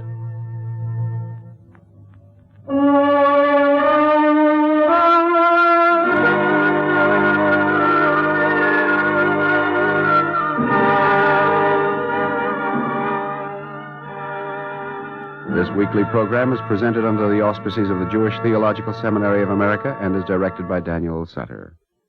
This is the NBC Radio Network.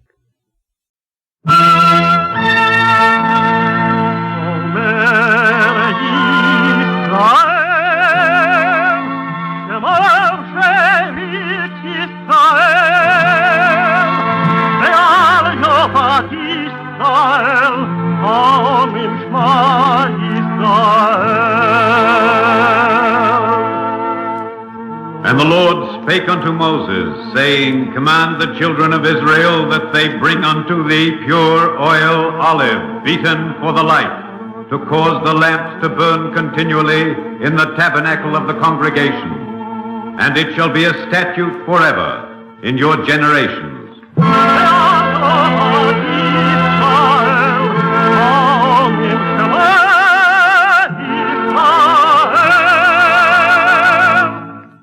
The Eternal Light.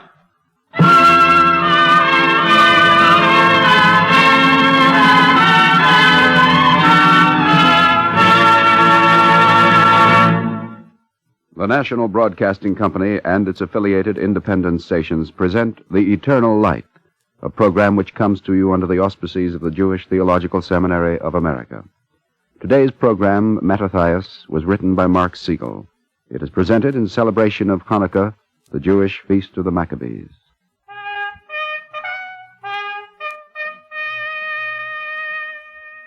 There it is, the sound of attack.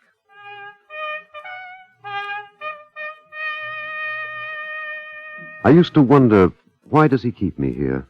Why does he chain me to my quill and parchment when every man is needed against Israel's enemy? There goes our cavalry.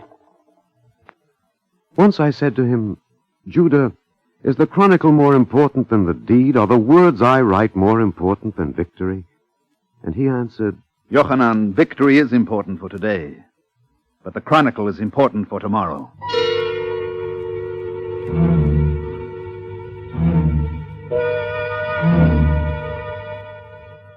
Thus it is that I, Yochanan, the eldest son of Mattathias, sit in a cave and by the flickering candlelight urge my quill across the parchment, recording for generations yet to come the exploits of Judah and my brothers. Still, there is another part of the story I would tell, that part which comes before the battles and the military strategy. For if the chronicle is for tomorrow, the record of the victories of my brother Judah Maccabee is less important than the record of another struggle, the inner struggle of my father Mattathias. My father was a great man, but in no way greater than in his righteousness and firmness of belief. I knew it first, I think, the day we left Jerusalem, our holy city. That afternoon, my father came striding into our house from the street, his face flushed and angry, calling my name. Yochanan. I'm here, Father. Yochanan, call your brothers together. What has happened, Father? Nothing that has not happened before. I have walked through the streets of our holy city. That is all. Walked through the street? Call your brothers. Only Judah and Simeon are here, my father. The young ones are in the place of hiding, where you wished them. We will get them later. For now, call your brothers. Yes, Father. Simeon! Judah! We hear you, Yochanan. Our father would speak with us. We are here, Father. Listen to me carefully. Simeon, you will go to the place of hiding and fetch your brothers Eleazar and Jonathan. Yes, Father. And you will meet us at sunset outside the city on the road to the sea. Outside the city? Outside the city. Yochanan and Judah, you will gather up our belongings, all we can carry with us. We are leaving Jerusalem. Leaving Jerusalem? That is what I said, Judah. Forsaking the holy city, Father? Forsaking the temple? We will never forsake the temple, Simeon. But we are leaving Jerusalem. But, Father... What is it, Judah? Father, 2 weeks ago, when the Syrians put so many to the sword... Yes, I know. I said we would never desert Jerusalem. But today I have walked through the streets of the city. My father, I hear your words, but I do not understand their meaning. Yochanan, Simeon, Judah, hear me. When Antiochus defiled the temple, I wept in my heart. When the Holy of Holies was desecrated, my cry went up to heaven. In the streets of our city, there are Jews who ape the ways of the Syrians and the Greeks. It is detestable, Father. But is it not to preserve their lives? Is it not for safety? Simeon, my son, God commands us to preserve life, but not at the cost of our belief in him. But cannot a man believe one way, yet act another? Only in unimportant things, Simeon. Do you think it is only a minor compromise that these misguided ones are making? The ones who dress as the Syrians and Greeks, Father? The ones who have betrayed the core of their own belief, Simeon.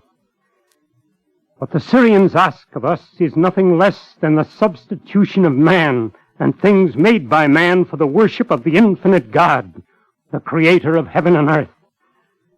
No, my sons, we shall not stay in Jerusalem. I can suffer a Jerusalem desecrated by the Syrian, but I cannot abide in a city of hollow men.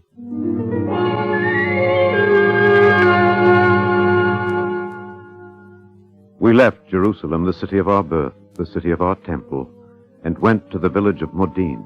The soft winds blew across our vineyards, and the sun shone softly on our lovely village. There we grew up, we 5, and in Modin my father seemed content to till his fields and to worship the God of Abraham, forgetting the flow of evil in the world beyond. Hold the plow firmly, Judah. The furrow must be straight. I will, Father. It will be a good crop, with God's help.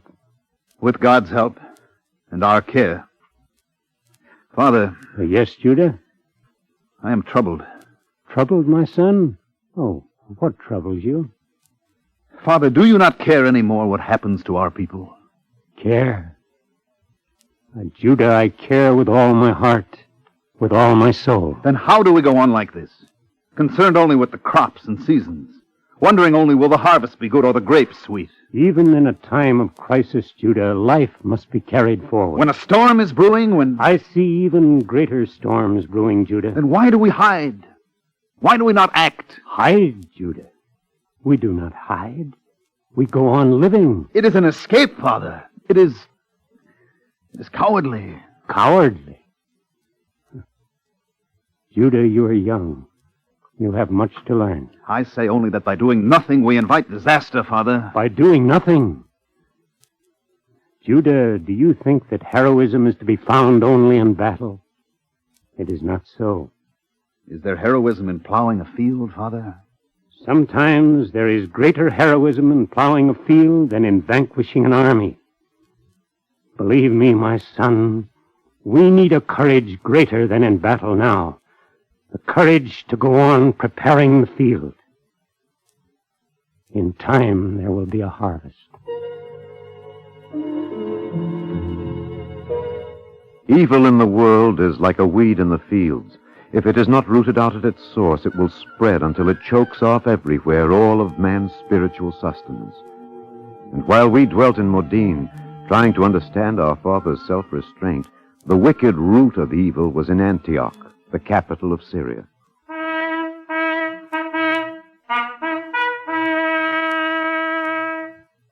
Now, therefore, I, Antiochus, king of Syria, ruler of nations, do proclaim that the lands under my hand shall be one, and the people one.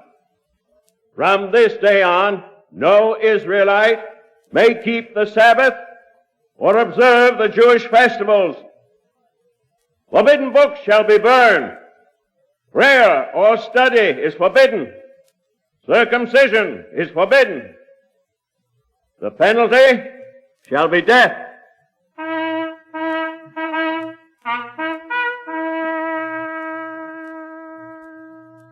The time for waiting is over, Father. It is a time for action. Oh, have patience, Judah. Patience when they attack our holy Torah, when they forbid study, when they burn the holy scrolls of the law. There are many kinds of resistance, my son. There is only one kind the Syrians will understand, Father. The force of arms. Judah, there are moments when there is no choice. But we have not come to that. Then what do you counsel, Father? That we should bare our necks to the Syrian sword? That we should sacrifice ourselves and submit to slaughter? Do not speak with contempt of men who are willing to bear witness to their faith with their lives, Judah. Forgive me, Father. But it is a senseless sacrifice. It takes its toll, Judah. Of our people. Of our people, yes. Freedom cannot be bought cheaply. It also takes toll of the enemy.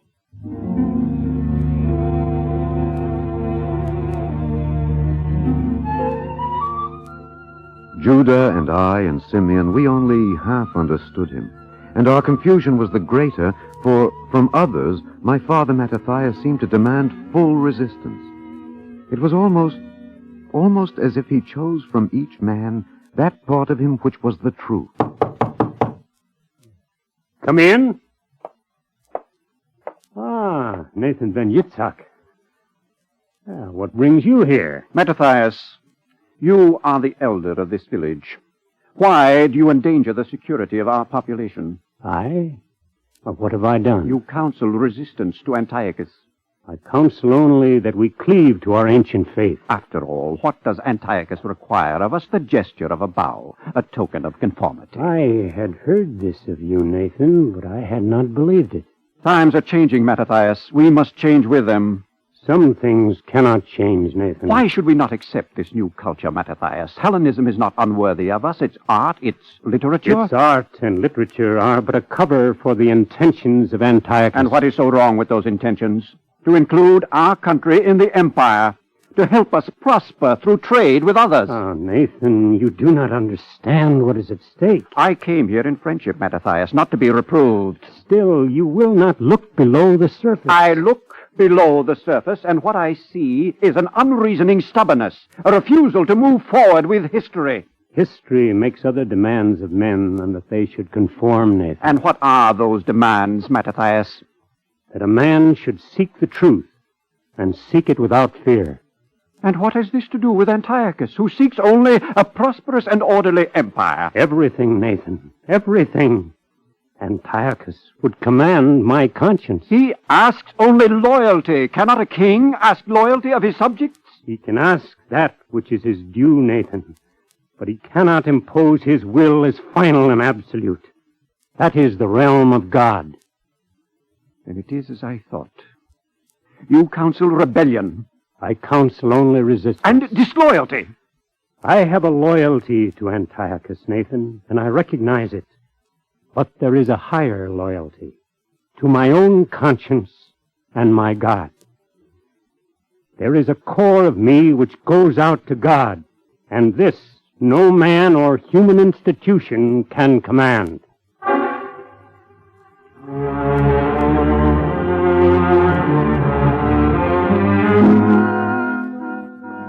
It was as if a battle raged within my father Mattathias. And yet at each step along the way, his decisions were firm, his faith unyielding. Hey, Judah, what are you doing? Preparing, Father. I have beaten a plowshare into a sword. The commandment is for peace, Judah. We are a people of peace. But cast the sword away. Father, it is the Syrians who make war, not we. Judah, I command you, cast the sword away. I obey you, my father. But I ask you only this. When will the time of waiting be over? When? When, Judah? When there is no other way.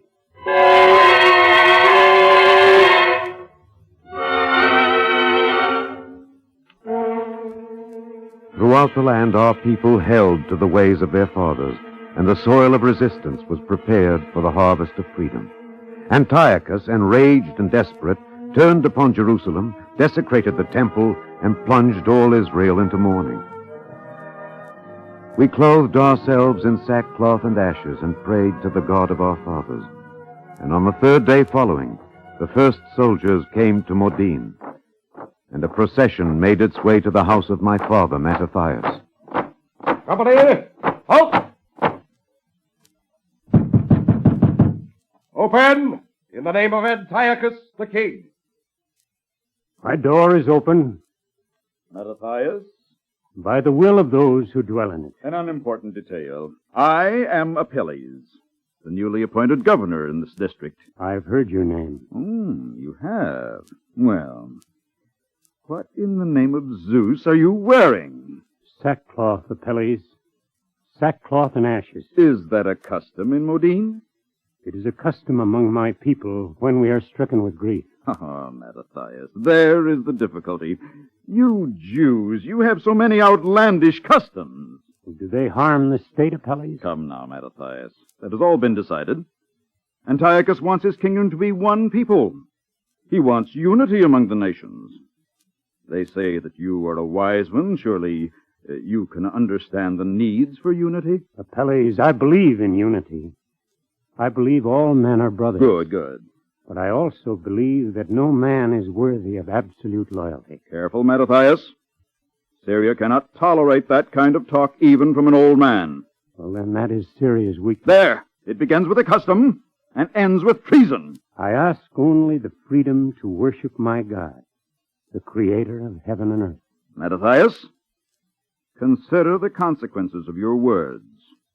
Give yourself time. I will be back.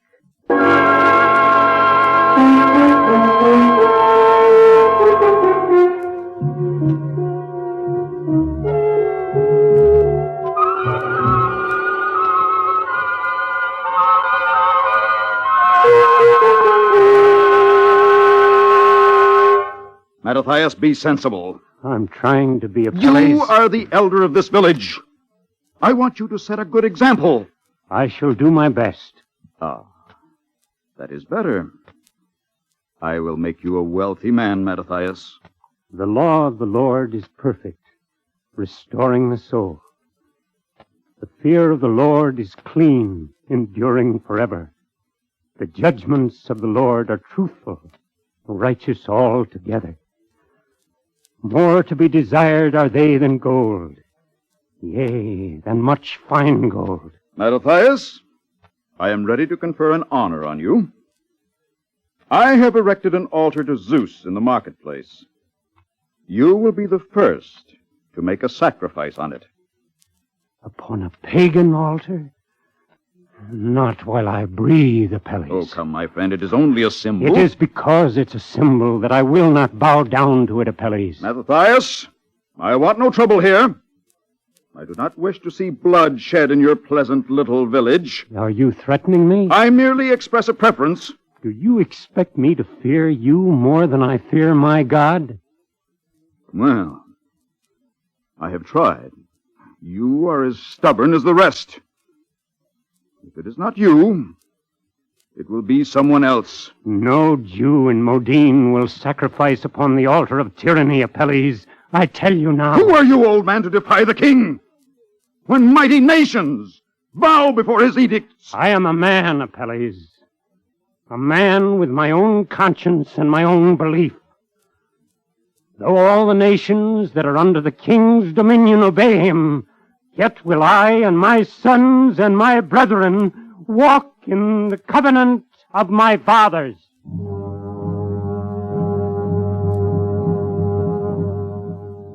I went to the marketplace with my father and my brothers, and we stood while every living soul of Modine waited for the words of Apelles. Who will be the first? No one in all the marketplace stirred. Who will be the first to sacrifice upon the altar of the great god Zeus? Still, no one moved. Then Apelles marched toward us. But it was not before my father that he stopped. It was before Nathan ben Yitzchak, standing pale and nervous next to us, that Apelles paused. I thought we had made an agreement, Nathan ben Yitzchak. Yes, Apelles. Then go to the altar! My father looked at Nathan, and there was pity in his eyes. Nathan, do you understand what you're doing? It's just a statue. Before which you sacrifice your conscience? Mattathias, what else can I do? There are moments when there is no choice, Nathan. Forgive me, Mattathias. It is not I who can forgive you, Nathan. To the altar! Nathan ben Yitzchak! It is not only yourself you betray, Nathan. I hear 1,000 generations yet unborn crying. If you appease this abomination, you betray them and their children after them. Nathan turned his face from my father's eyes, and my father said, Thou shalt have no other gods before me. Thou shalt not make unto thee a graven image, nor bow down before them, nor serve them. Yet Nathan ben Yitzchak started for the altar. Nathan, my son, remember the commandment. To worship another god is a capital sin. Still, Nathan walked towards the altar, and my father behind him. I watched my father. His body began to tremble. And as Nathan reached the altar, my father, in one swift motion, took the knife that lay upon it and plunged it into Nathan ben Yitzchak's chest. Apelles! There is your sacrifice! The Syrian started, his sword drawn towards my father, but in a single lunge, Judah and Simeon were upon him. No! No!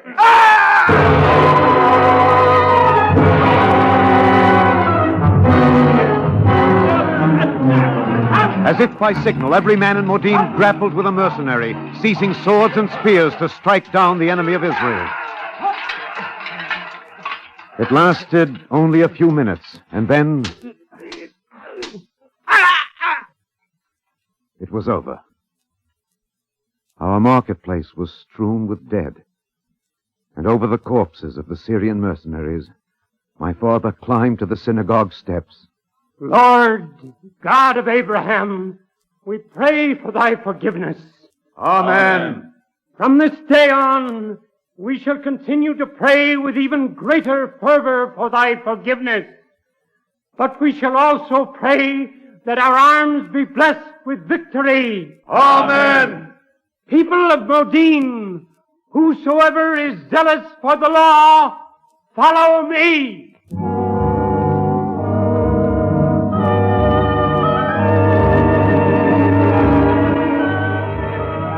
We fled to the mountains and the caves, and throughout the land of Israel, the word of Mattathias, my father, rallied those who had not forgotten their covenant with God.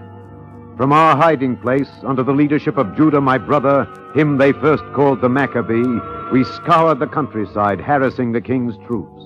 Free men, fighting for the first time in the world's history for the freedom to believe as we would and to worship the God of our fathers. But the life was arduous, and Mattathias, my father, old. Yochanan. I've not left your bedside, Father. Water, Yochanan. I have it here, my father. Judah, Simeon, where are they? All of us are here, Father. Oh, good. My sons, listen carefully. The breath of life will leave me soon. No, Father, do not say it. Yet it will. Simeon, you especially listen, for you shall be a judge among our people. Yes, Father. And Judah, you shall be the hammer of justice that carries our people to victory. So you hear my words. I hear them, Father. In our day, tyranny and cruelty have gained mastery. The God of our fathers will deliver us. Yes, he will deliver us, though we be few and our enemies many. But he expects man to assert himself in the fulfillment of his will. My sons, be strong, be firm. Rise up. Submit to tyranny no longer. Yet if you must die, die in pride and indignation. Rebuke the enemy. Cleave to the law. And remember always that the law is not an end unto itself. It is a means to life and the dignity of human spirit.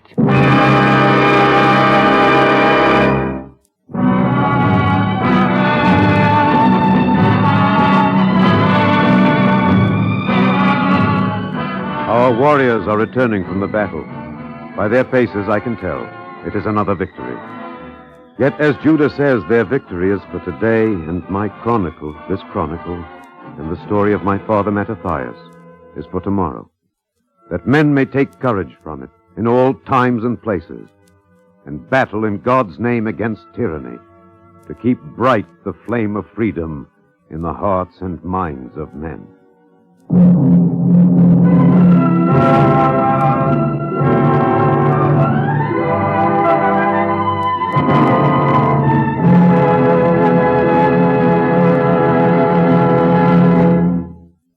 If you would like a copy of today's script, please send your name and address with 10 cents to cover the cost of postage and handling to the Jewish Theological Seminary of America, 3080 Broadway, New York 27, New York. And now we take great pleasure in presenting Mr. Jack Levand, member of the National Cabinet of the National Planning Committee of the Jewish Theological Seminary of America and a prominent community leader. Mr. Levand. It has always seemed to me that Hanukkah, the Festival of Lights, is, in addition to being a holiday having significance for the Jewish people, a holiday commemorating an event of importance to all people. The brave effort of the Maccabees in overcoming their enemies, which is celebrated on this holiday, is a milestone in world history, since Hanukkah records a major struggle for religious liberty in world history, a successful stand made for the right to worship God in one's own way. It has, therefore, served as an inspiration to all subsequent fighters for freedom and truth. This continuous fight for religious freedom is an expression of all that is finest in the human spirit, for it is at such times in history that the dignity of man is asserted against oppression. This struggle for religious liberty is part of, and perhaps the most noble expression of the entire concept of life, liberty, and the pursuit of happiness, upon which our own nation is founded.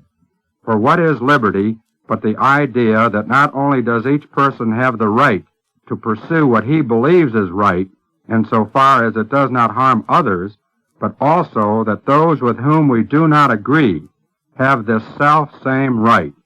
It is a concept that no one can impose his will upon another, when such an imposition means a violation of that person's most fundamental beliefs. It is just such flouting of this basic freedom which we must deplore in parts of Europe and Asia today, since it is the denial of the dignity of the human spirit, a snuffing out of that which makes man close to God. The menorah, which Jews all over the world keep burning during the Hanukkah festival, is, to me, a perfect symbol of the continuation of this struggle for religious freedom.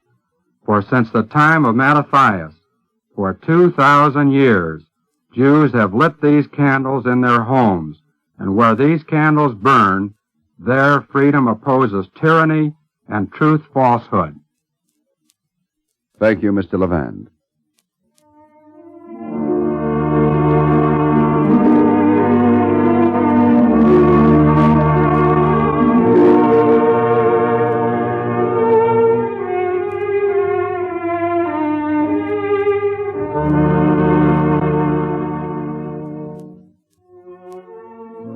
Our Eternal Light drama today, Mattathias, was written by Mark Siegel and was presented in celebration of Hanukkah, the Jewish feast of the Maccabees. Cantor David Futterman sang the liturgical introduction.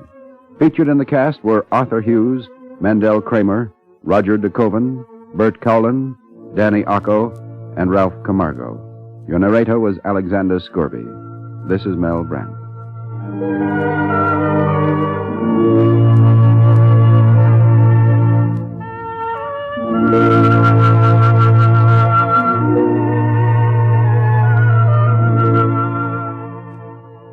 This weekly program is presented under the auspices of the Jewish Theological Seminary of America and is directed by Daniel Sutter.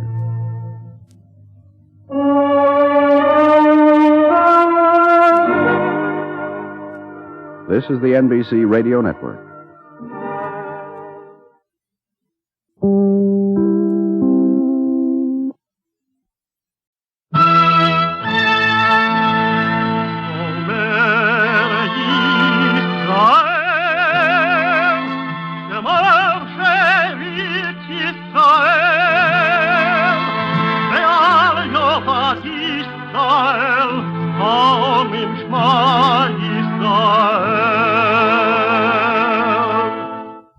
And the Lord spake unto Moses, saying, Command the children of Israel that they bring unto thee pure oil olive beaten for the light, to cause the lamps to burn continually in the tabernacle of the congregation, and it shall be a statute forever in your generations.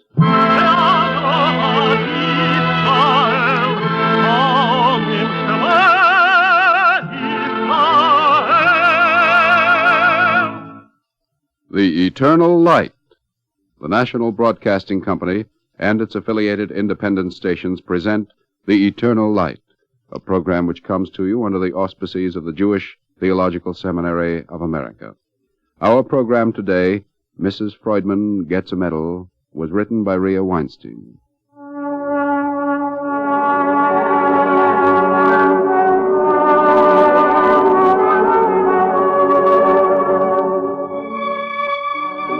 Legend tells us that God tested the compassion of Moses with a stray lamb and found him worthy of leadership. In the Talmud, there is an admonition against touching food before your animal has been fed. If God is merciful to all his creatures, then we must strive to be merciful also. The relationships between God and man and beast were clearly felt and firmly dealt with one hot, dark night in Jerusalem a year or two ago. It happened at the animal hospital. But let the people tell you about it. I'm finished, Mrs. Freudman. I'm going off duty. Here's the list of medications. Thank you, Sam. Is everything clear? Yeah, I think so. Is the committee meeting still going on? Yeah, they're still talking.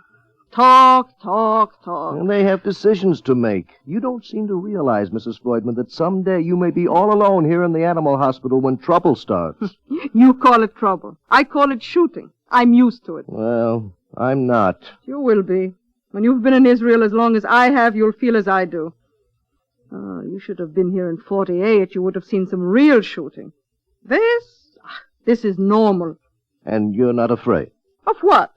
When you've been through the worst, there's nothing left to be afraid of. You can still be killed. A bullet is a bullet, whether it's fired in 1948 or in 1954. So what? If it hits me, I won't be here to mourn. Oh, you're cool about it, considering you're on duty alone every night. Suppose the building catches fire. I put it out, the same as you would do with wet sacking. Suppose the water main is damaged. Suppose. It's too much supposing. But that's just exactly why the committee is in there, having a meeting. What would you do with the animals, for example, in case of fire, huh? Evacuate them? Evacuate them? To where? Oh, don't be foolish. You see? Suppose you had to leave them. Would you turn them loose to roam the city? The sick ones couldn't roam the city. So? Would you gas them? Gas? Have you lost your mind? You see, you're not facing facts. That would be the humane thing to do. I always say a woman has no real sense of organization. The smartest woman is only a goose when it comes down to hard facts. Who is a goose? No, who is not organized? Well, are you organized? Do you know what you're going to do in this hospital in case of emergency? Certainly, I know what I'm going to do. You do? Well, why don't you tell the committee? Why do you let them sit there arguing? Why not? That's what committees are for. It's very discouraging. I'm 45 years old, and I still can't understand women. And you in particular, Mrs. Freudman. Well, a man doesn't like to hear the truth. That's what's the matter with you. Never mind what is the matter with me. Let's get back to the subject. What are you going to do if trouble comes and you are alone? Don't worry. I will manage. They're talking of evacuating you. That's nonsense. Nobody will evacuate me. Nobody will evacuate the animals, and nobody will gas anybody. I will stay here and do my best. Besides, there is no war now. What's all the excitement? Suspicious behavior has been reported from Arab Jerusalem. This is the last house in Jewish Jerusalem, as you well know. And the fence around this compound marks the boundary line between us. Nothing will happen. I hope not. There's something in the air. Don't you feel it? The heat. The humidity is high. It upsets people. Not only people. Animals, too. Haven't you noticed? No, they'll be all right as soon as the sun goes down and the cool air comes. Now, you go home. Nothing will happen. I'm going. My regards to Mr. Mizell. Thank you. Goodbye. Goodbye, then. See you tomorrow.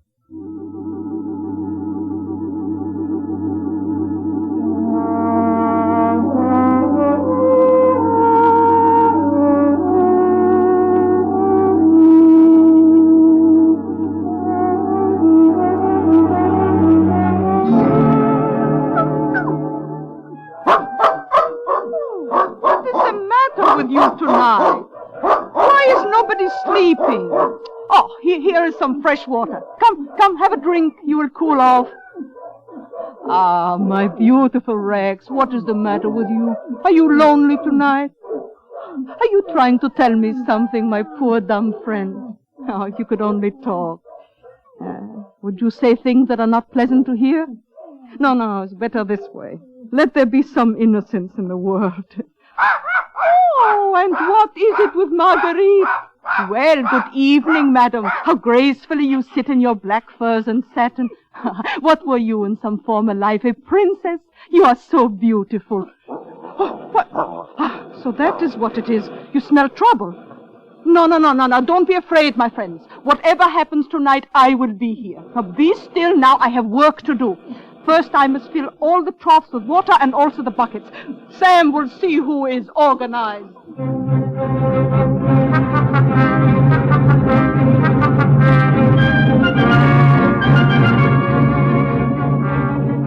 From the old city wall, the Arab Legion had opened fire with Stens and 2-inch mortars, with rifles, machine guns, and hand grenades. The animal hospital was in the direct line of fire. Old mines, long buried in that area, were detonated by the shelling and sent flaming debris into the hospital compound. Quiet! It is nothing. Now, it is nothing. It's only smoke. Don't be afraid.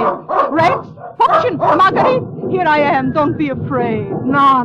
I can't be everywhere at once. I had to put out a fire. Now, this is only smoke. Nothing to be afraid of. Now, I'm going to make a telephone call if I can get the operator. And you behave yourselves. You should see how nicely the cats behave. Mitsu and Shatsi hiding safe under my bed, quite like two angels. I suppose you would all like to hide under my bed, no? Oh, the telephone. I'm coming.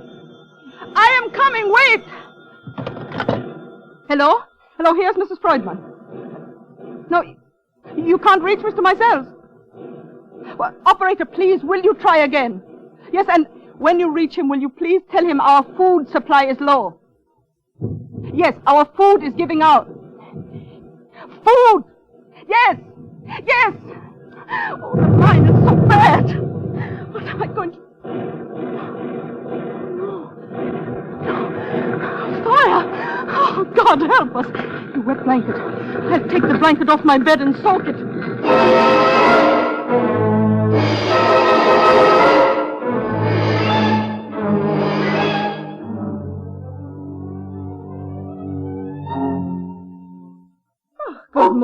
Good morning, my beautiful Rex. All is well with us. We've lived through the night and we are all safe. What was that? Who's there? Me. It's only me. Boy, what are you doing here? What do you want? Now, Rex, it is all right. Be quiet. Who are you? I am Joseph. Well, this is a fine time to be out in the street. What can I do for you? My dog is hurt. Where is the doctor? Oh, the doctor is not here. Bring him here to me. Let's look at him. You're hurting him. No, I have to see what is the matter with him. Now, he has glass in his paw. But it has to come out. Can you take it out? Yeah, I think so. We'll take it out, then we'll wash him with antiseptic. We'll put a nice healing salve on it and bandage him up. And maybe we'll put a little splint on it to make sure it heals quietly. Are you a brave boy, Joseph? Can you hold him while I'm working on him? Can't somebody else hold him? There is no one else here.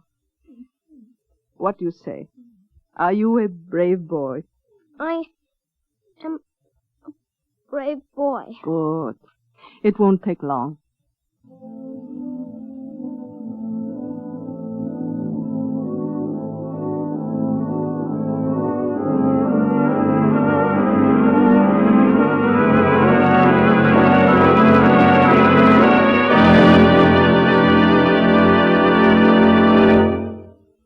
You are absolutely right, Joseph. You are a brave boy. Now, I make a cup of tea for us. I want to go home. Oh, no. You'd better rest here for a while. Shooting may begin again at any moment. I want to go home. We have started again. Are we hit? No, I don't think so, but it was close. Pieces of fire are falling in the yard. Get away from the window. Now, you get under that table and stay there. I'm going out to take a look around. Oh, the bushes are burning. Everything is so dry. God, help us. Oh, the wet sacks. I must get the wet sacks. Please, God, help us. Help us,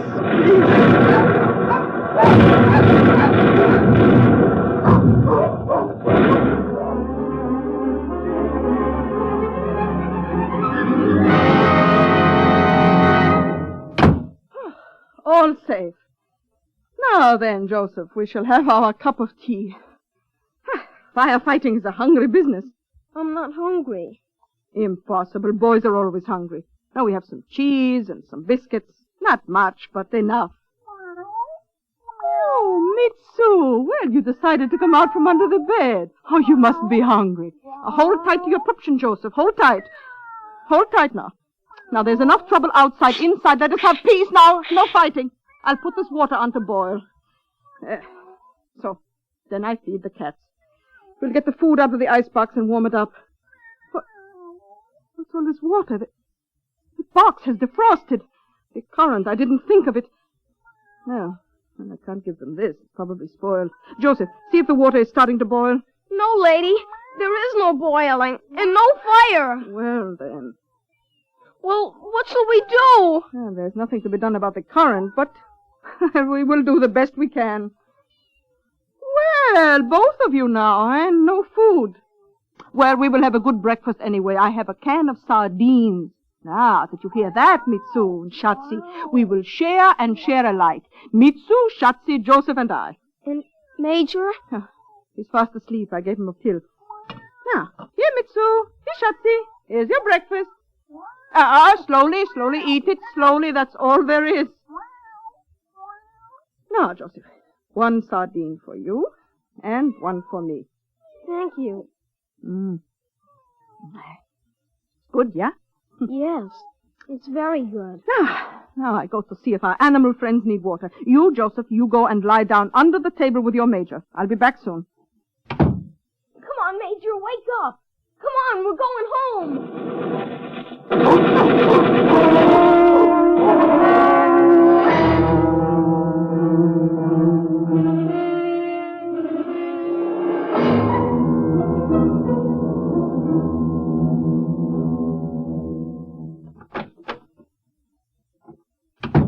So far, so good. We're lucky, eh, Joseph? Joseph? Where are you? Oh, foolish child. Well, he came safely. He'll go safely. God watches over children. Do you hear that, God? God watches over children.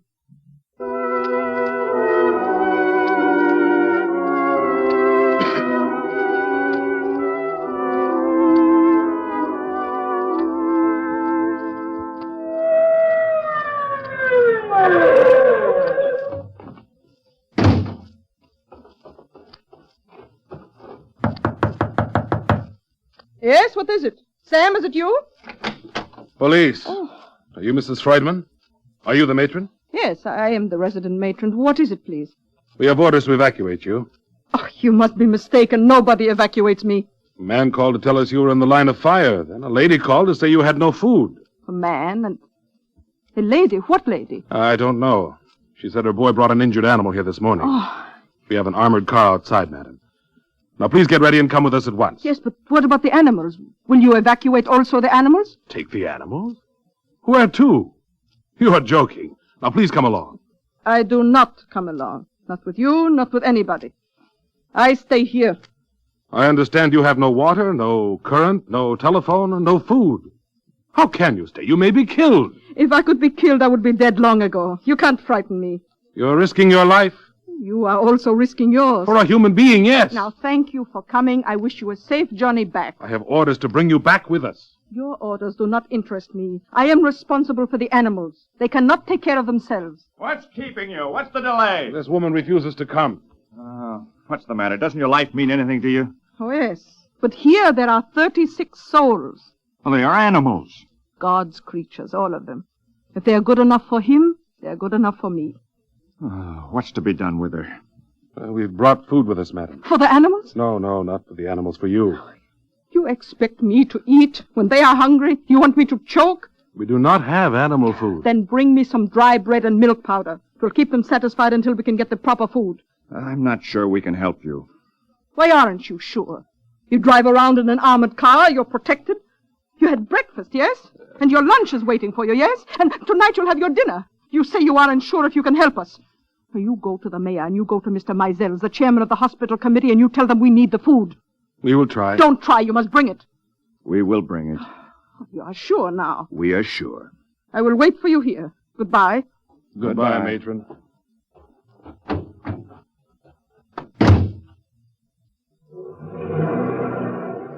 Mr. Officer! Mr. Officer! What is it? Have you changed your mind? No, I just wanted to thank you for your kindness. Oh, go inside, please, before we're all killed.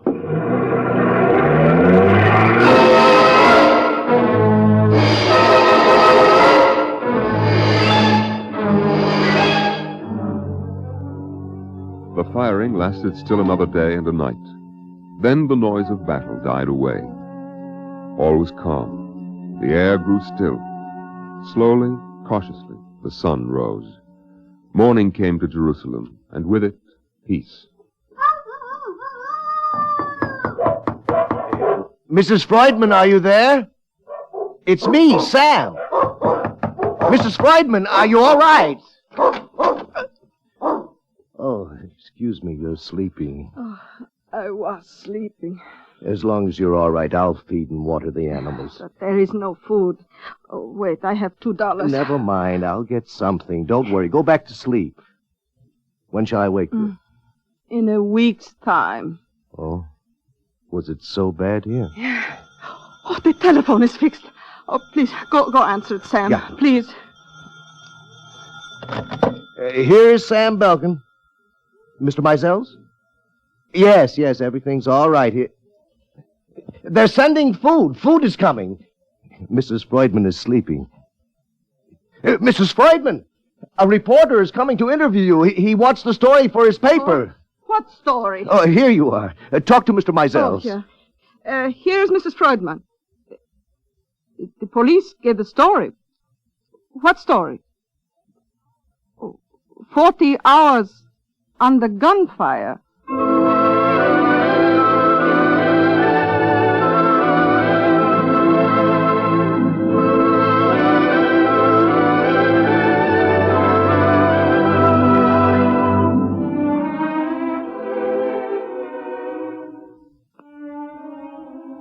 "40 hours under gunfire." People began to talk about it. They heard about it as far away as America. The American Feline Society and the Brotherhood in Action Group presented Mrs. Freudman with citations in recognition of her courageous conduct. Mr. Meisels, it's enough. Now, I would appreciate it if you would put an end to all the fuss. Does it bother you so much? Well, it interferes with my work, and it makes me feel foolish. How can I stop it? Everybody is impressed with what you did. What did I do? I did what was necessary, that's all. It took courage, and courage is a romantic quality. It appeals to people's imaginations. And not to be afraid is a wonderful thing. What do you think I am? Of course I was afraid. I was too busy to think about such nonsense. Mrs. Freudman, promise me you will be patient and listen to me. Oh, is something wrong? On the contrary, something is very right. Something is going to happen this afternoon. I didn't tell you sooner because I didn't want to excite you. Why should I get excited? What is the matter? You are not going to like this. You are going to get a medal. A medal? What kind of a medal? For what? The mayor of Jerusalem is going to present you with a medal. For what do I need a medal? Let them better give me food for the animals. They can't. They have no choice. The people must come first, and there is not enough for the people. Now, please listen to me. This medal comes from America, from the American Society for the Prevention of Cruelty to Animals. It was arranged through the Israel Consulate in New York. It's a very fine thing they are doing. But No buts, please. It is all arranged. Now, if you will go and get ready, I will take you to City Hall. City Hall? Yes, City Hall. With speeches? Naturally. And this is your chance to tell whoever is listening that the Animal Hospital of Jerusalem needs food and medicine. Oh, well, that's different. Now, please get ready. Yeah, but first I must attend to some sick ones. We can't keep all those people waiting. How long will it take? How long will what take? This medal business. Not long. Sam is coming to relieve you. He'll be here in a minute. But this is the day the doctor comes. Sam can handle it, I'm sure. All right. Wait, I'll be back. Please hurry. Shalom. Shalom, Sam. Thank you for coming on your day off. Did you tell her? Yes. She's getting dressed. Really? I thought you'd have a little trouble. I thought a public ceremony would scare her off. She's so shy. No, it wasn't too bad. Here she comes. She's carrying a dog. Put him down. He's bigger than you are. Why is she carrying him? His leg is broken. We're waiting for the doctor. She's taking him to her room. So he won't be disturbed by the others. Mrs. Freudman, please get dressed. We'll be late for the ceremonies. They can wait a little. That woman is impossible, really. She'll probably feed that dog from her own rations. These poor dumb brutes are lucky to have her. We have a true descendant of Moses here, Sam, a compassionate one. She has so little. If she'd be willing to accept some pay, I'd feel better. She does it for love, and it makes her happy. She says she is protecting the innocent. Yes, I've heard her say it. She must have had some sad disappointments in her life. As who has not? Here she comes. She looks very nice in her black silk dress. All right, Mr. Meisels. I'm ready for your medal. My medal? Please, Mrs. Freudman, be reasonable. If it will bring me food for the animals, I will be reasonable. Is that all you ever think about? You may have to make a speech. Think about that. A speech? Oh, that's different. Now, please get in the car.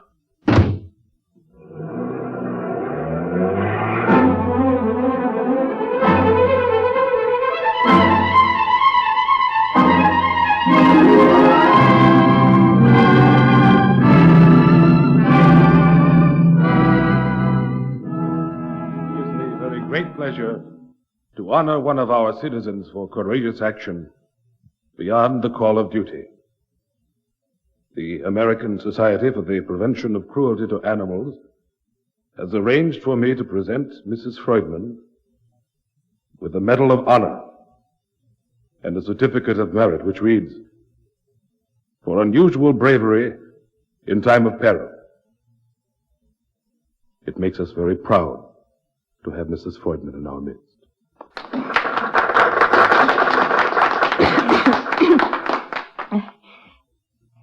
Thank you. I want to thank you, Mr. Mayor, and the Society in America for the medal and for the honor.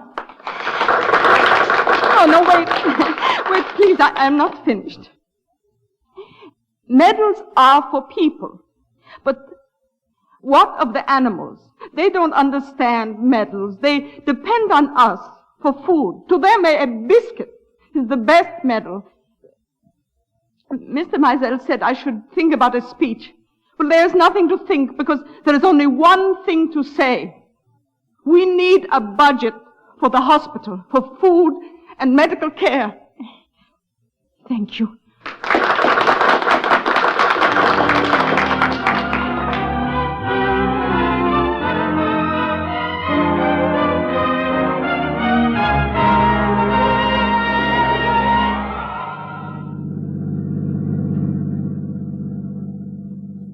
That was quite a speech you made, Mrs. Freudman.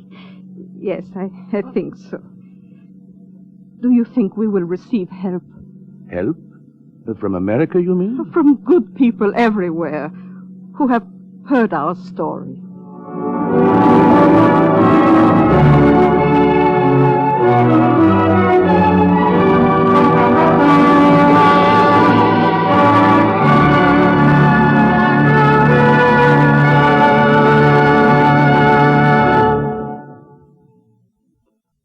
If you would like a copy of today's script, please send your name and address with 10 cents to cover the cost of postage to the Jewish Theological Seminary of America, 3080 Broadway, New York, New York.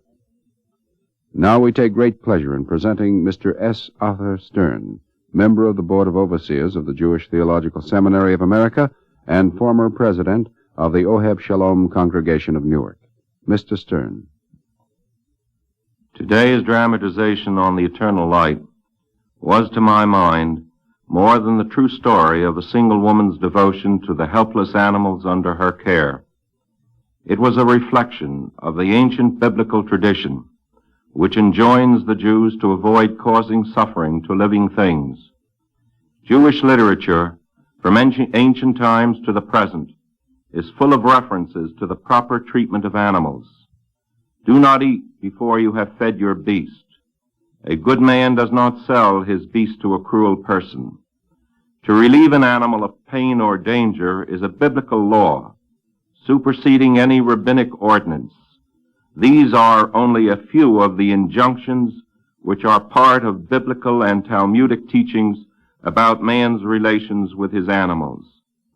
Moreover, the tradition of being kind to animals is actually a reflection of a more inclusive teaching of Judaism, that of having respect and love for all of God's creations, for that which comes out of God's hands merits respect and love. In the hectic and anxiety-ridden lives that so many people live today, there is sometimes a tendency to overlook this teaching and to regard people and things as mere means to one's own ends, rather than as individuals who merit consideration in their own right.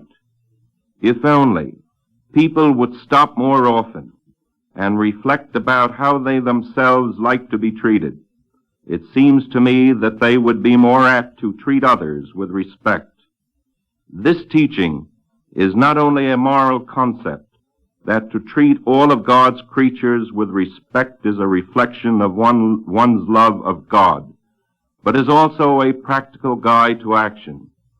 For it is from our own experiences that we learn about the world at large, so that if in our daily lives we practice the basic tenet of Judaism, love thy neighbor as thyself, there will be hope that this concept can someday be a guide for nations, as well as for individual human beings in their relations with each other. Thank you, Mr. Stern.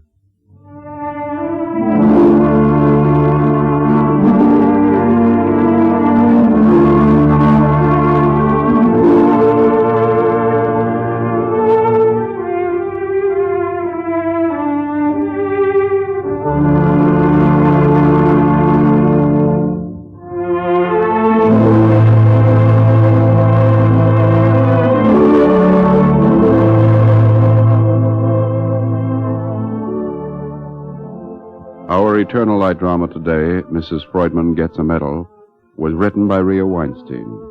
Cantor David Putterman sang the liturgical introduction. Featured in the cast were Bryna Rayburn, Sam Gray, Peter Laser, Jim Dukas, Richard Hamilton, Dick McKay, and Dean Almquist. Your narrator was Norman Rose. This is Mel Brandt.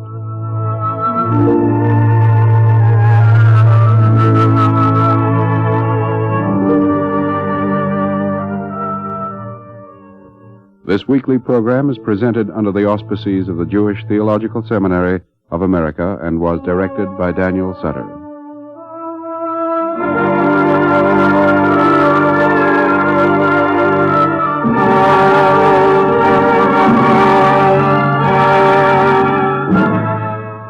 This is the NBC Radio Network.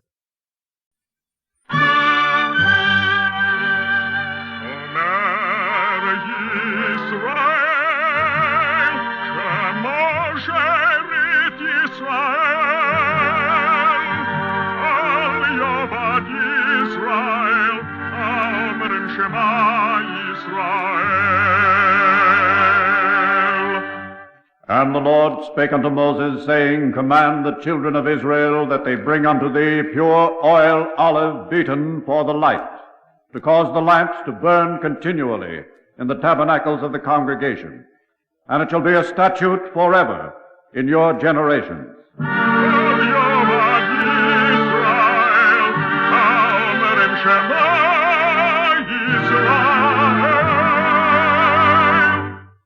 The Eternal Light. The National Broadcasting Company and its affiliated independent stations present The Eternal Light, a program which comes to you under the auspices of the Jewish Theological Seminary of America. Today's program, Graduation, was written by Jesse Sandler and is based on the article Children from Ethiopia by Malka Remist, which appeared in the Jewish Horizon, published by Hapoel HaMizrachi of America.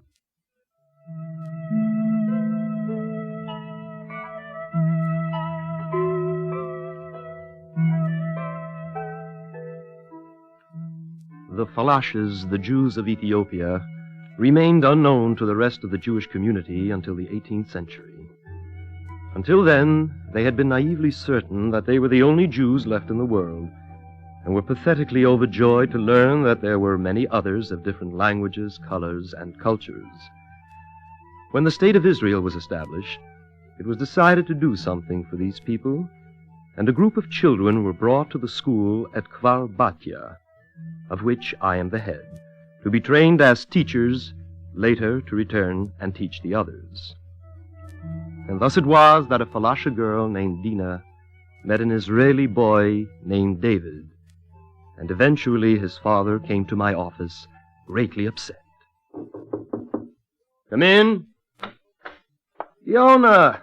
Yonah, come in. I'm delighted to see you again, old friend. Thank you. You got my letter about David? Yes. Then you must be very proud. He's won the scholarship to the Hebrew University. The boy's going to go far, Yonah. In which direction? What do you mean? He's not going to take the scholarship. He doesn't want to go to the university. Why? All of a sudden, there are other plans. It's this girl, Dina. He's completely lost his head about her. Oh? You knew about this? Yes. They're in the graduation pageant together. It became apparent that something was happening. But they're just children. David isn't even 17, and the girl... About the same. Professor Morgenstern, how could such a thing ever start? It started, my friend, a long time ago, with Solomon and a certain Queen of Sheba. What? The present emperor of Ethiopia claims to be a direct descendant. Apparently, they're a Semitic race. Professor, I didn't ask for a dissertation on the origins of the race. How did this thing between my boy and the girl start? They met when she first came here. And that was 4 years ago? Yes. Then when this started, David must have been 12, and the girl... Likewise. Morgenstern, what sort of school are you running? They were children. And when they met, it was like children anywhere.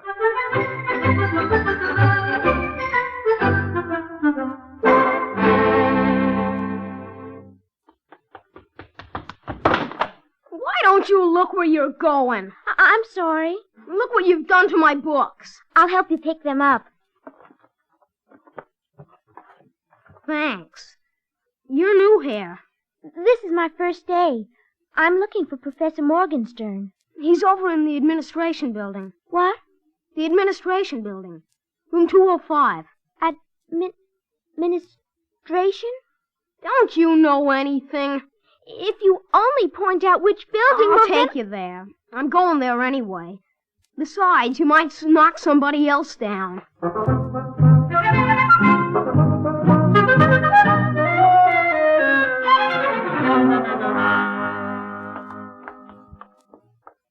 Knock right here. Thank you. That's all right. I have to come here anyhow. Come in. Dina! Dina, come in, my child. Did you have any trouble finding your way here? A boy directed me. One of our students? Who? He didn't tell me his name. A pale, handsome boy. Oh? Well, tell me. How do you like your new quarters? Oh, it's a palace. It's just the dormitory. The bed is so soft, and the fountain that comes from the wall. The shower? Is that what it's called? We never saw anything like it. I'm afraid that Malk and I will spend all our time dancing under it. Oh, you'll get used to it. I don't know. Back home, it's all so different.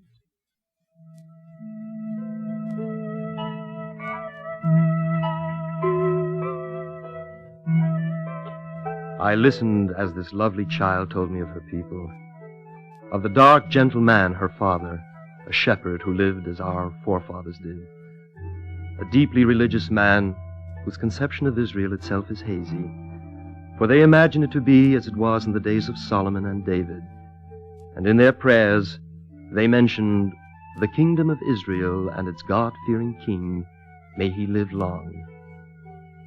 Most of them have never seen a white man, let alone an airplane or a bus, and so when he heard that a school had been started in Eritrea, he walked 100 miles to enroll his daughter and sold half his flock to keep her there. And when she was one of the 12 chosen to be sent to be educated in Israel, he was so proud he could not speak. When we flew here, it was like the Bible says, "He shall return on the wings of an eagle." But I mustn't waste my time here. I mustn't fail my people. It's open. Professor Morgenstern, can the soccer team practice at 4 o'clock? Yes, that will be all right. Okay. David, wait. I want you to meet one of the new children from Ethiopia. David Perlman, Dina Adassa. We've already met. Oh, then you must be the one... David. David, I would like you to make our new friends feel at home. Can your boys play soccer? I don't know what that is, but they're all very strong and quick. Then I'll see if I can teach them. We could use a couple of good forwards. There are 3 young ladies, too. Girls.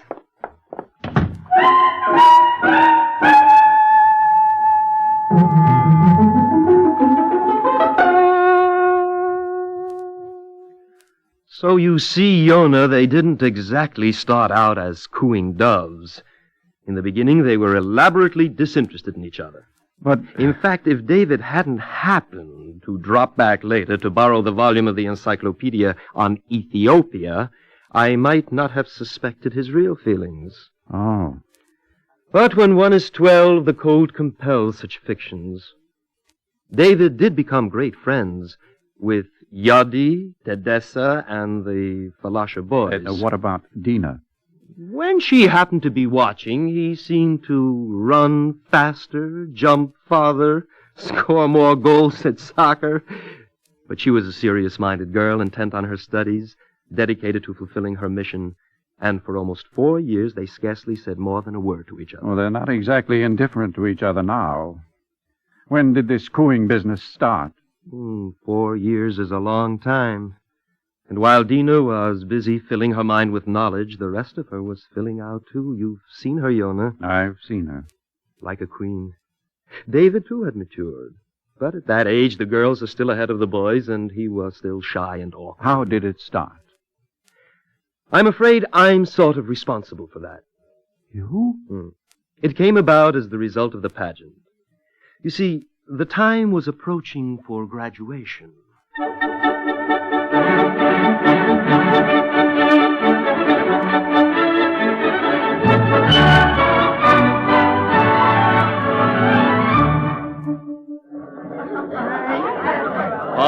All right, boys and girls, quiet. As you know, each year, as part of the graduation ceremony, the senior class puts on a play.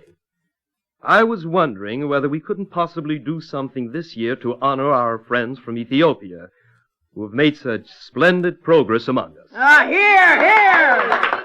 Now, it would be appropriate if we could do something that would express our admiration and affection for them by showing the historical linkings between us. Are there any suggestions? Stanley? How about the defeat of Mussolini by Haile Selassie? Well, that could be a possibility. I suppose if we wanted to dramatize the overthrow of the totalitarian... And I'll play Mussolini. Viva Duce! All right. Enough. Now, I was thinking of something that was more of a direct link. Well, how about Solomon and Sheba? Dina could be the queen and David could be the king. Ow! Cut that out, David! No, you cut it out. You see, Professor, that's a love story. They don't like it. I know. You prefer something with shooting.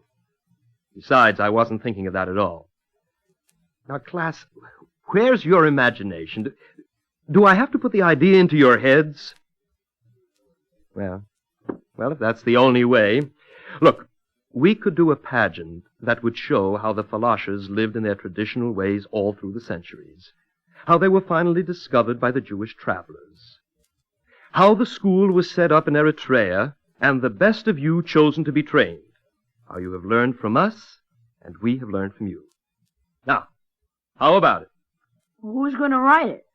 All right, we're lacking a script.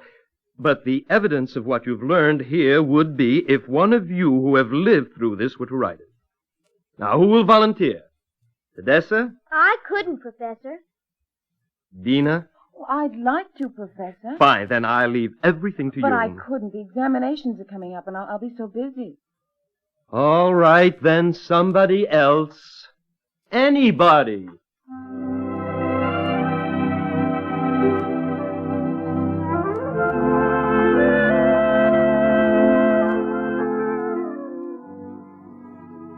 And so in the end we settled for the vision of Isaiah and its fulfillment in present-day Israel. David and Dina played a young couple who were living on one of the frontier settlements. There was a scene in which he embraces her and goes off to plow the fields with a rifle across his back. Suddenly I realized that up there on that tiny stage, they weren't acting. In the play they had found voice for what they had always felt. They were no longer children. So you were responsible for that? If you mean for the pageant which gave voice to what they have felt from the beginning, yes. Would you like to know the rest of the mischief you stirred up? There's more? David brought the girl home for the holidays. The excuse was that they had to learn their lines. I liked the girl for her sweetness and good manners, but there was something about it that began to bother me. Even my wife noticed it.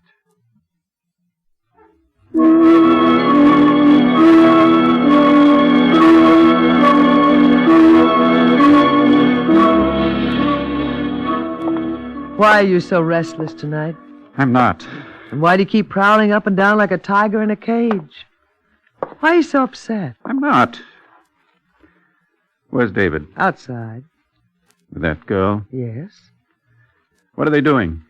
Rehearsing. In the moonlight? It helps. I passed them yesterday. They were embracing. It's part of the play. I don't like it. When they're at school, they should keep their minds on serious things. I mean, they should be learning things which will be useful to them in later life. And hugging a girl isn't? Very funny. Oh, what makes you such a pickle all of a sudden? I'm not. Yonah, exactly what's eating you? That David brought the girl here? He never brought one home before. So there was bound to be a beginning. After all, he's almost 17. You approve of this? Who's asking me to approve?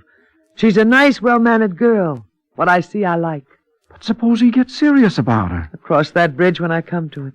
The trouble is, when you come to it, the bridge isn't always there. Right now, they're out in the moonlight whispering to each other. It's bound to lead to something. This doesn't bother you? So I try not to think about it. By the time he's older and has brought more girls home, maybe I'll be used to it. Suppose there are no others. Why shouldn't there be? Because David has an intense nature. Suppose this turns out to be the one. Are you asking me how I would like Dina for a daughter-in-law? All right, as long as you said it, I'm asking. Yonah, exactly what disturbs you? Her color? No. Are you sure? No, I'm not. I'm upset, and I can't put my finger on it exactly why. And this is what bothers me. Yonah, do you remember why we came to Israel? Of course. From Germany? Driven out by stormtroopers who wanted to kill anybody who was the slightest bit different. I know. David's our only son. If it hadn't been for the troopers, there'd be another one. Naomi. Wouldn't I have been happy for that boy to have grown up and married someone as sweet as this girl? Yes. I've talked to her, Yonah. She told me a wonderful thing about her country. What? They have no discrimination there. They never even heard of it. Are you going to teach it to her? In this house? Haven't I been nice to her? Smile on the face with resentment in the heart isn't nice, Yonah. And you approve of this? I didn't say that. But you just I'm said... a mother with an only son. If my boy brought home a guaranteed, certified angel, don't you think I'd still have my doubts about her? And in this case, where there is so much difference, I can't help asking myself whether two people from such opposite worlds could be happy. Besides, they're just children. They shouldn't be rushing into anything. Then you are worried. I'm not, because nothing has been said. Well, I'm going to have a talk with David. Yonah. This has clarified my mind. Now I know what's bothering me. It isn't Dina. But David is just about to start at the university. After that, there'll be graduate school and a long time before he establishes himself. He shouldn't be getting serious about any girl. Yonah, don't mix in it. Don't I know how to talk to my own son?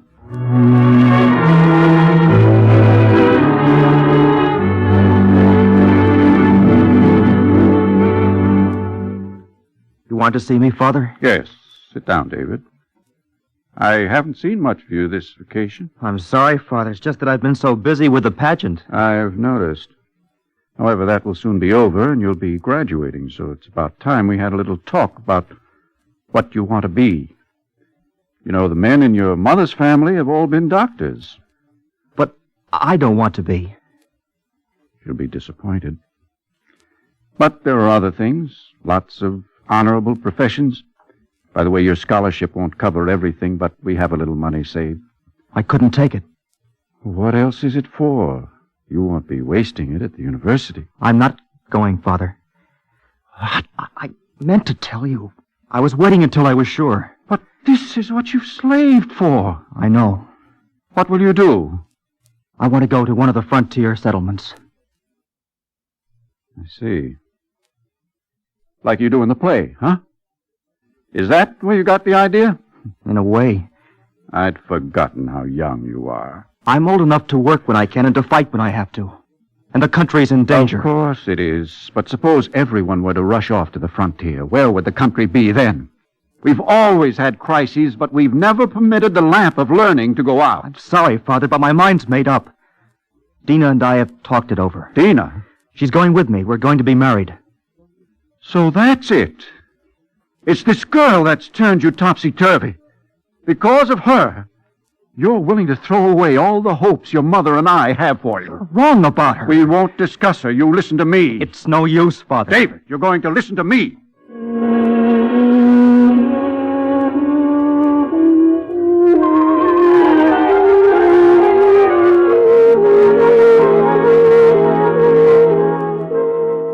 I talked and talked and talked. Logic, threats. His mother tried. Nothing was any use. I'm sorry, Yonah. That's why I've come here. What can I do? There's one last chance. The girl. Maybe if I could talk to her. I'll send for her.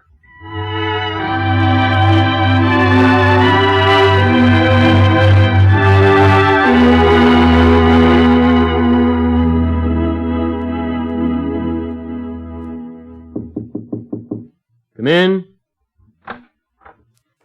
You sent for me, Professor? Oh, Mr. Perlman. I'll leave you alone. You know why I've come, Dina? Because of David?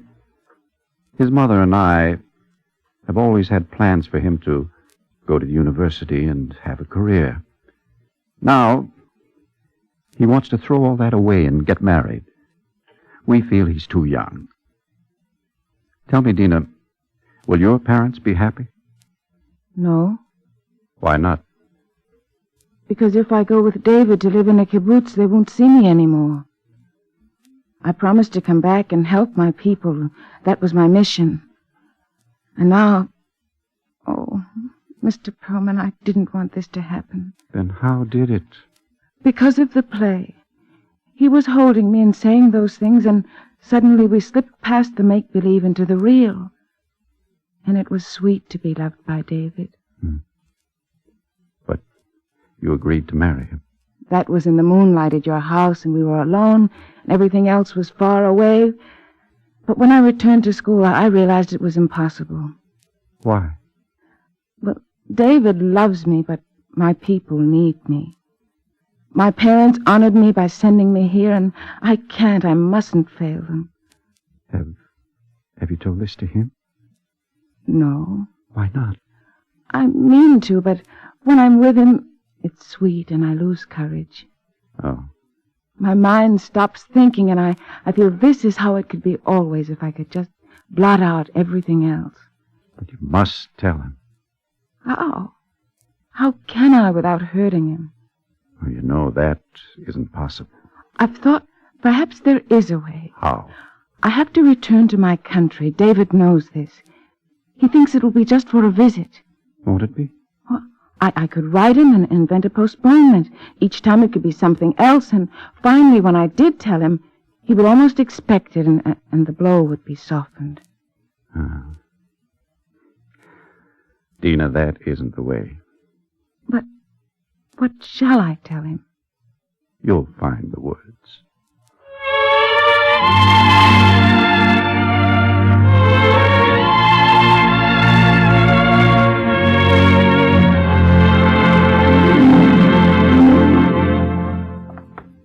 Dina, I've been looking for you everywhere. It's time for the rehearsal. I forgot. I was reading this letter from my parents. Oh, what do they say? Oh, it's a very happy letter. They haven't seen me all these years, and now they rejoice that I'm coming back to them. Oh. My father asks how much I've grown. Tell him you're like a tree. A lovely willow tree. David. When he brought me to the school at Eritrea, I was barely up to his shoulder. I told you about that time. Yes, I remember. Oh, and we walked together such a long way, and I had him all to myself. My lovely father. I told you how he sold half his flock to keep me there. And when I was chosen to be sent here to Kfar Batya, he was so proud he couldn't even speak. Yes, you told me. I can't help wondering how I can break it to them that this will be just a visit I'll be coming home for. Oh, they'll understand. Will they? Mm-hmm. They're simple people. They know nothing of modern inventions, but they do know the Bible. And it says, honor thy father and mother. What good is everything else I've learned here if I forget that? You haven't changed your mind. Don't you have any doubts, David? When you see the others getting ready for the university, don't you ask yourself whether your father isn't right? All he wants is what's best for you. What are you trying to say? What is right for me and what is right for you must be what is right for both. I must go back to my people, and you should go on with your studies. You can't do this. We must. It will be hard at first, but if we could go fight on the frontier, then surely we're strong enough to do this. You said you loved me. I do, David, and I'll always be glad. You don't. If you can do this, then you couldn't have meant any of the things you said. I don't want to see you anymore. David! David, wait! David! Come back! Oh.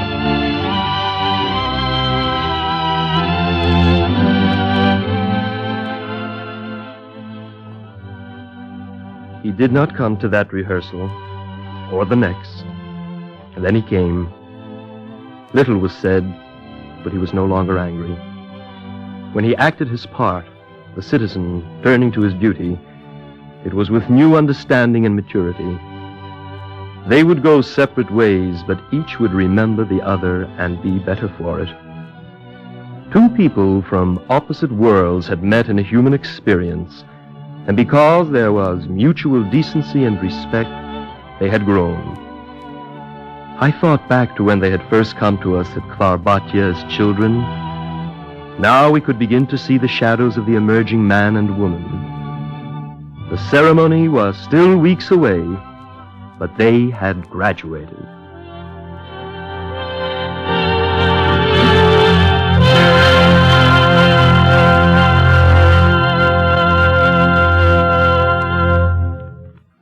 If you would like a copy of today's script, please send your name and address with 10 cents to cover the cost of postage and handling to the Jewish Theological Seminary of America, 3080 Broadway, New York 27, New York. And now we take great pleasure in presenting Mr. I.D. Blumenthal of Charlotte, North Carolina, honorary life president of Temple Israel in Charlotte and a prominent civic leader. Mr. Blumenthal. It is an honor to appear on the Eternal Light radio program, which is dedicated to the fundamental truth that men are united in the fatherhood of God. It has for the past 12 years left a deep spiritual impression on all its listeners. The theme of the script we have just heard is found in the words of the prophet Isaiah and was never more meaningful than today. Fear not, for I am with you. I will bring you children from the east, and I will gather you from the west. I will say to the north, give up your captives, and to the south, keep them not back. Bring my sons from afar and my daughters from the end of the earth. They shall build houses and inhabit them, and they shall plant vineyards and eat the fruit of them. Isaiah dreamed of a golden age in the days to come, which was all the more remarkable because his age was one of vast chaos. Yet for Isaiah, beyond the chaos and darkness, the light of God's Spirit shone, and it promised the coming of a better and happier world. Isaiah's dream and God's promise have been fulfilled. The Lord has returned his people to their land. He has gathered them from the four corners of the earth and returned them on wings of eagles. Today Israel is a beacon of light and a ray of hope for the oppressed multitudes still in hostile lands. In our story, the teacher is teaching his pupils how to live, and what they do in real life depends on the spiritual and moral values they have learned, on their sense of responsibility, and their willingness to accept life's duties as well as its privileges. While our story today is primarily concerned with the growth and maturing of our two young people, the parents also faced up to a reality of life. They looked at themselves, at their own prejudices, and recognized them. But perhaps the deepest significance of this story lies in Dina's and David's acceptance of each other as individuals on the basis of worth, without concern for color or national origin. We see a meaningful respect for the dignity of each individual. Dina and David live in an experience we all should heed. It is a lesson that can be taken to heart by men of all faiths and in all stations of life throughout the entire world. God grant that once again as of yore, Ki mitzion teitzei Torah, u'devar Adonai miYerushalayim. Out of Zion shall go forth the law and the word of the Lord from Jerusalem. Just as the first vision of Isaiah has been fulfilled, so will the latter be realized. And all your children shall be taught of the Lord, and great shall be the peace of your children. Thank you, Mr. Blumenthal.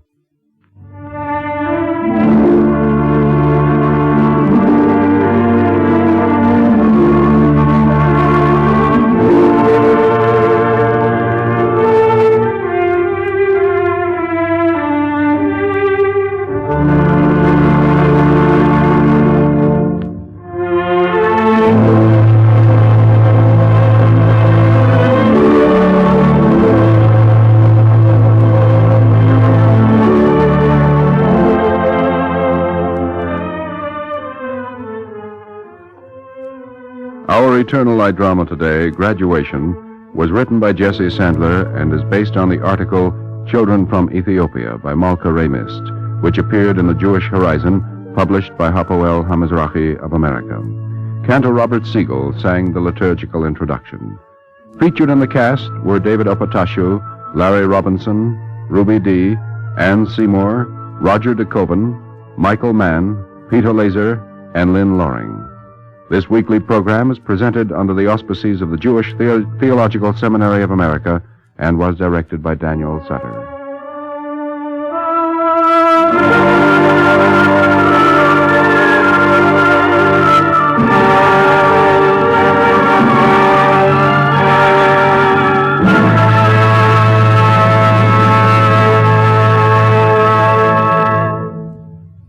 This is the NBC Radio Network.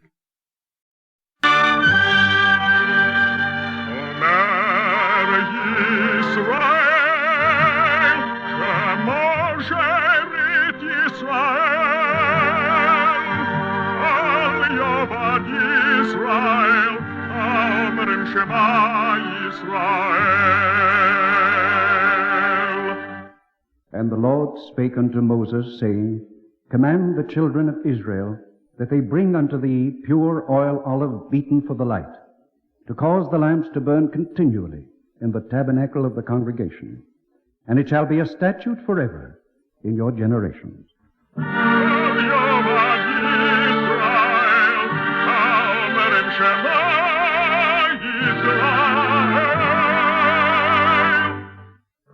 The Eternal Light. The National Broadcasting Company and its affiliated independent stations present The Eternal Light, a program which comes to you under the auspices of the Jewish Theological Seminary of America. Today's program, A Gift to the Living, was written by Norman Rostin.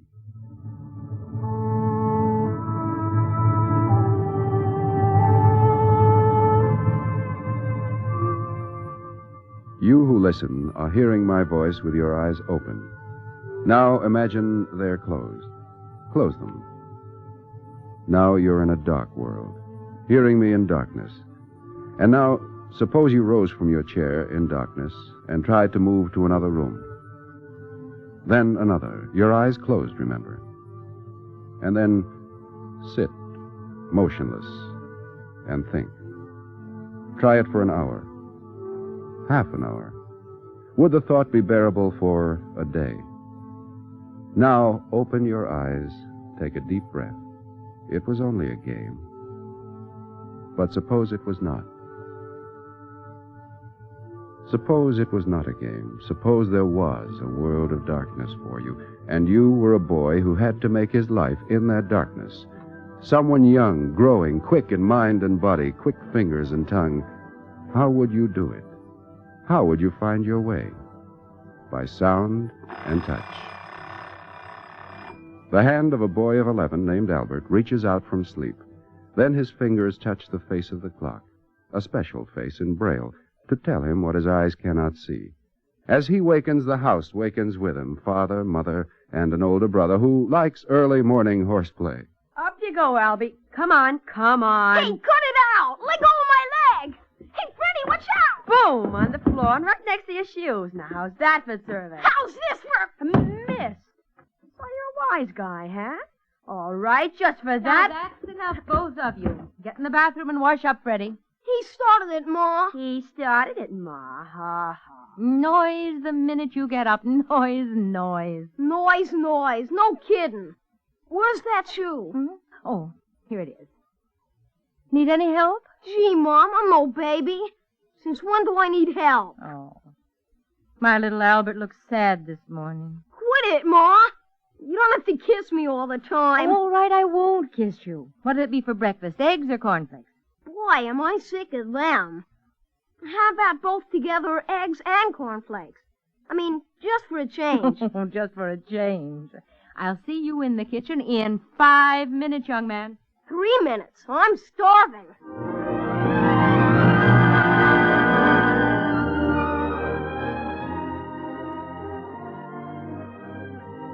How do the blind find their way? By taste and touch and sound, and by love. Love as the seeing eye. Not only love within the home, but that same gift outside. The gift of a stranger, often given unknowingly. For one may give and not know who is the receiver. And in this way, a stranger, an elderly lady far beyond schools and books, was destined to enter the life of Albert. And while he is having his breakfast with his family, this lady is having hers alone, after which she goes to a phone and dials.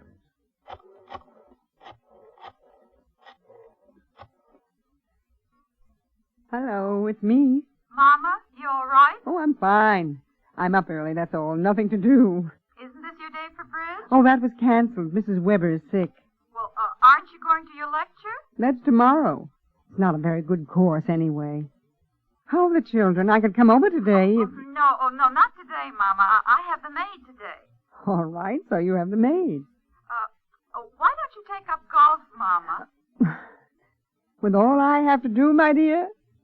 Well, I'm home. If you need me, call.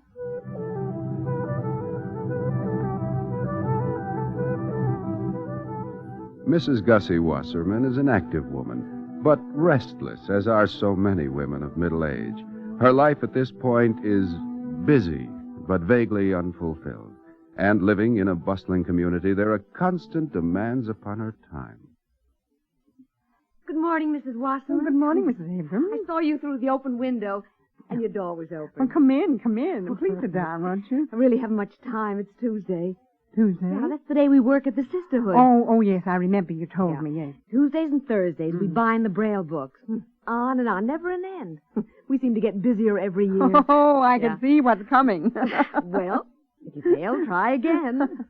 Oh, seriously, Mrs. Wasserman, why not join us? You can sew, I'm sure. Well, of course I can sew. All you would do is help sew pages in a book. What do I know about books and pages? Nothing to know.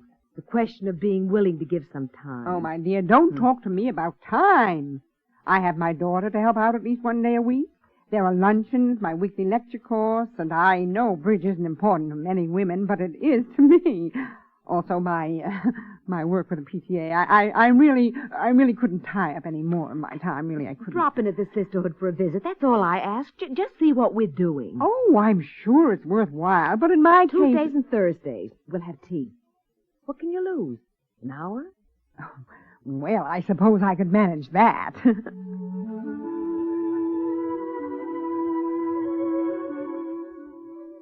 Gussie Wasserman sits back in her chair and shakes her head. She gives a sigh. Oh, why do some people always expect other people to have time for them? I'm busy enough for a widow with grown children. I certainly think I am. While Gussie ponders her life, in the other house, breakfast is over, and the boys prepare to leave for school. Fred, the older one, is ready, but Albert seems to tarry a bit longer in his room.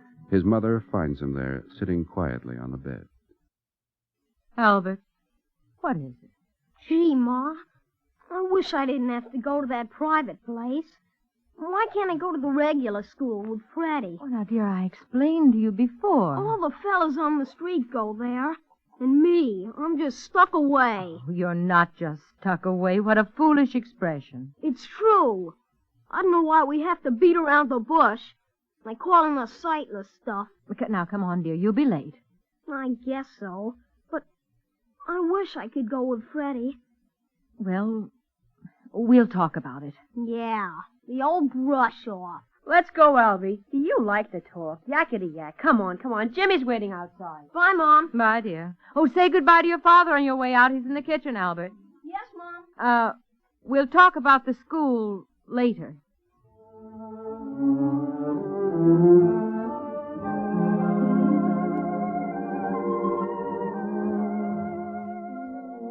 An old wound is opened.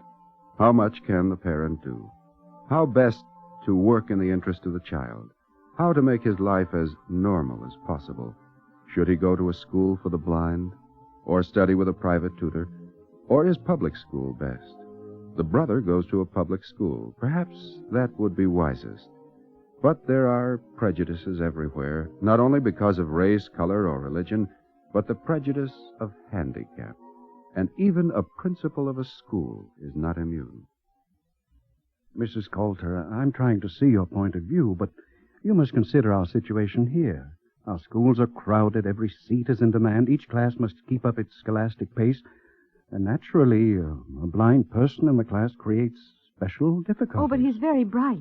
For a handicapped boy, I'm sure he is. No, it's more than that. He's very eager to learn. I'm sure he's making a good adjustment. I only know he'll have to adjust to a world that exists outside the normal world. Because we never think of him as being blind, really. I mean, he is, but he's plain Albert to us, a good, talented, likable boy. No special favors in the house. He's treated like the other children, praised if he's good and punished if he's bad. Mrs. Coulter, please understand, we're not a corrective institution. We're a school. We have standards. But Albert will keep up those standards. Oh, can't you try? Let him attend classes for a month. He's very good at Braille. That's another point. His books. Well, we'll supply them somehow. He'll need the same books as the class if he's to keep up with them. I doubt very much if the standard Braille printing covers our school text. That's the greatest obstacle. He can't very well attend classes without proper books, can he?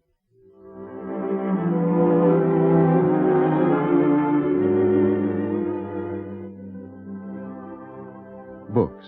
That was the obstacle. One which an organization known as the Sisterhood was well aware of. Working in a synagogue, this voluntary women's group met Tuesdays and Thursdays to continue a project begun 20 years earlier. On this particular Thursday, it rained, and for want of something better to do, Mrs. Gussie Wasserman paid her friend Mrs. Abrams that promised visit.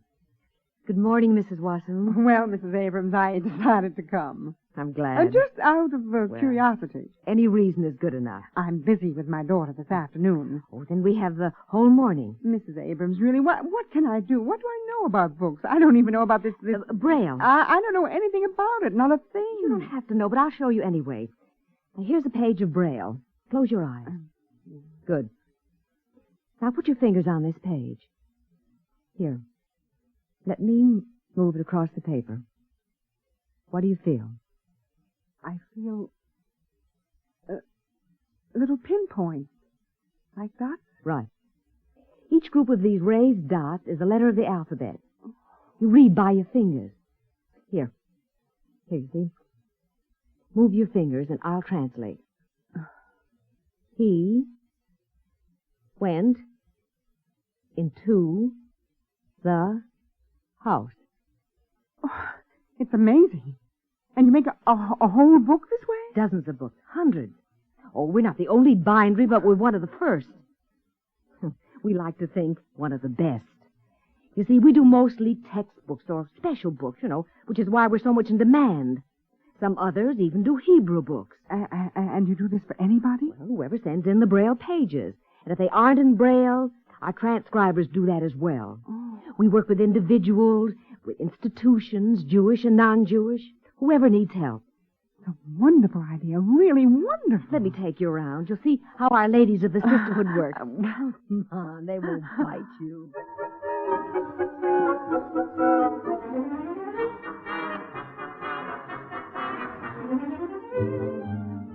And while Mrs. Wasserman was shown around, without knowing it, her fate was being linked with another, a boy of 11 named Albert Coulter. Now, let's see, Mrs. Coulter. Spelling, reader, here's the geography and arithmetic. Are you sure this sisterhood group does arithmetic, too, in Braille? Oh, yes. They promised. These books will have to be ready before classes start. He'll have to keep up with the rest of the class. He will. I know he will. We'll see that he gets every consideration. Oh, thank you, sir, but please, no special consideration. We've leaned over backward to avoid that. We've brought him up that way. I understand. Of course, our problem will be with the others in the class, how they'll adjust to him. But we'll handle that. Your problem, and it's a big one, is to make sure Albert has his books on time. That's his only chance.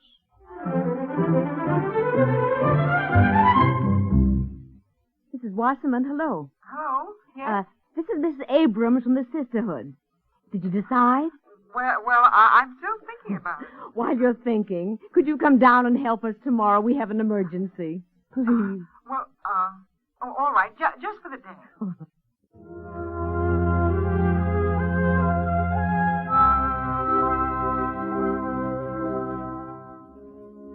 Mrs. Wasserman came early, was shown her place, and began to work in the bindery room. She was shy at first and spoke very little. Slowly, as the hours passed, she felt more at ease. The voices in the room were gentle. Everyone worked urgently but easily, as though a quiet joy were in each, as though their labor was something understood and shared between them. Young, middle-aged, or old, theirs was a labor of love. For what else but love would bring them here? And all kinds of books were waiting. The Bible Story for Boys and Girls, Junior Sports Anthology, Annie Oakley, The Magic Carpet, The Way of the Truth and the Life, The Jewish People's Book, Science for Modern Living. Mrs. Wasserman read some of the titles during lunch break and shook her head in surprise and wonder, for she realized that behind these books were people waiting, people who lived in darkness, whose language was in their fingers, and they waited. And Mrs. Wasserman sewed, and that day ended. Very good, Mrs. Wasserman. Thank you. We hope to see you again.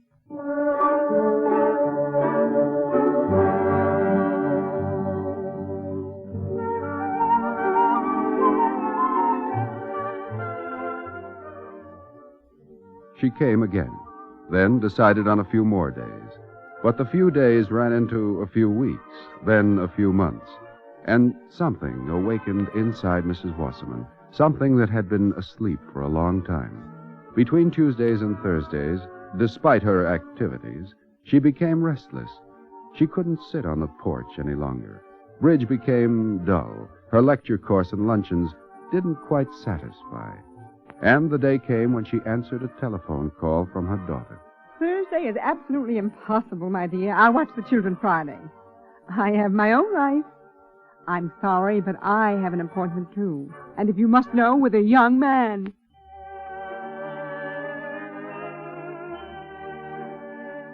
And in a way it was true, for out of Mrs. Wasserman's fingers came the pages of the books for Albert Coulter, a gift of love from the old to the young.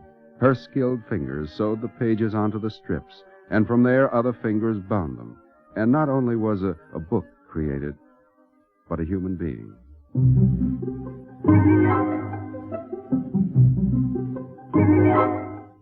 My spelling, Mom. I'm almost done with these old pages now. I have to pick up the new pages tomorrow. Don't worry. I don't want to miss the test. We didn't miss one test so far, did we?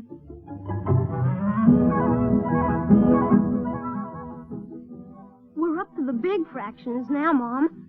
Gosh, where are those fraction examples? Here are your fractions. They came this morning. Now, don't be a pest.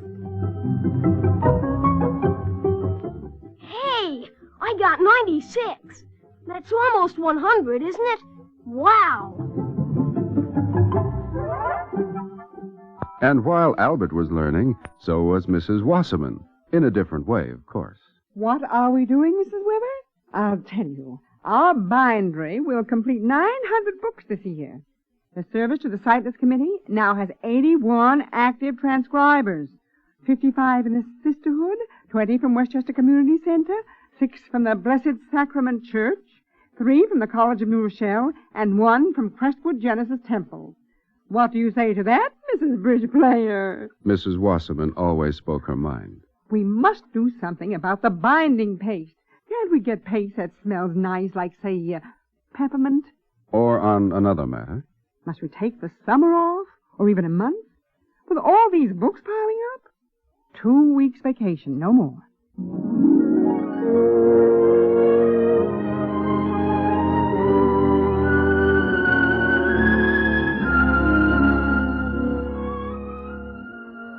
And during the summer, Albert's books for the new term were transcribed and bound. And Mrs. Wasserman's life took on something new. Her eye caught all the news about Braille. There was a Jewish Braille Institute. The Bible was already in Braille, and even the Hebrew prayer book was being brailled. The bindery was not just work, it was meaning. Those little dots on the page challenged her, those dots of mystery and wonder. You touched them with your fingers, and they told a story. What miracles next? She thought of this one day, her fingers shuttling the needle through the pages, when she heard a voice speak to her. Hello, Mrs. Wasserman. Why, hello, Mrs. Calder. And how is our little scholar today? Oh, just fine. Did you know Albert was head of his class last term? Oh, I'm not surprised. He can read a book a day, imagine. He hears about a book from his brothers or his friends, but how can I get all the books transcribed? He wants too many. After all, transcribers have the school books to do first. He wants poetry now. Poetry? Mm-hmm. Oh, that's wonderful. He got a book of poems, a present, and he's so excited. Well, I told him to wait. I read to him, but he only wants to read himself. Well, poetry can wait, I tell him.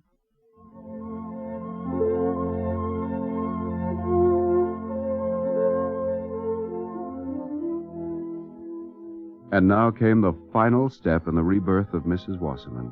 This was a challenge beyond all others. A boy wanted poetry. Could she make the pages of Braille? To put the pages together was one thing, but to make them, to create the words themselves, could she perhaps master it? Why not, Mrs. Abrams? It's true, I haven't a college education, but I think I have the intelligence. Sure you have, Gussie.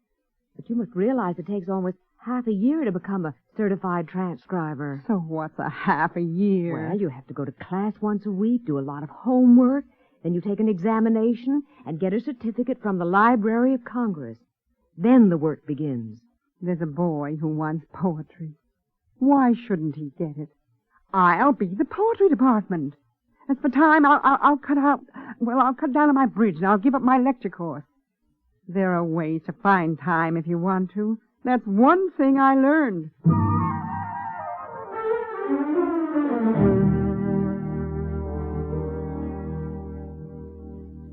But, Mama, you promised to come over. I'm sorry, my dear. I'm going to school now.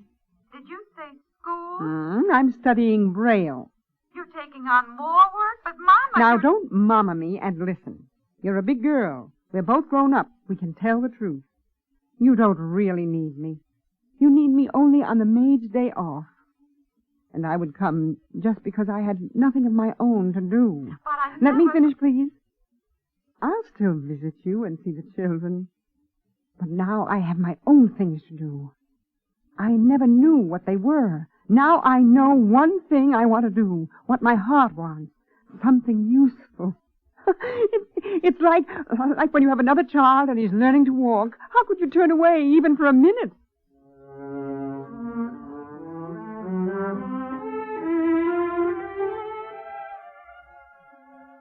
A little over 6 months later, a boy named Albert, living in his world of darkness, opened a new book in Braille and felt light at his fingers, and the light spread to his eyes and his heart as he read. Poems for Young People by John Williams, with permission of the publisher. Highland Press, New York, 1952. Transcribed in Standard English Braille by Gussie Wasserman of the Jewish Community Center of White Plains, New York, under the sponsorship of the Library of Congress, Washington. And in the lower left-hand corner, which his eyes could not see, was the small sticker, bound by the volunteer workers of the Bindery of Sisterhood of Temple Israel, New Rochelle, New York. "Let there be light," said the Lord, and thus light is created. How's this poem, Mom? I wrote it myself. Listen. The little snowflake. The little snowflake, coming down, gathers more and more as it hits the ground. And it just comes down with a lot more white, looking like a bowl of light. And then it melts into water again. And now flowers and fruits start to sprout again, because it is now spring. Not bad, huh?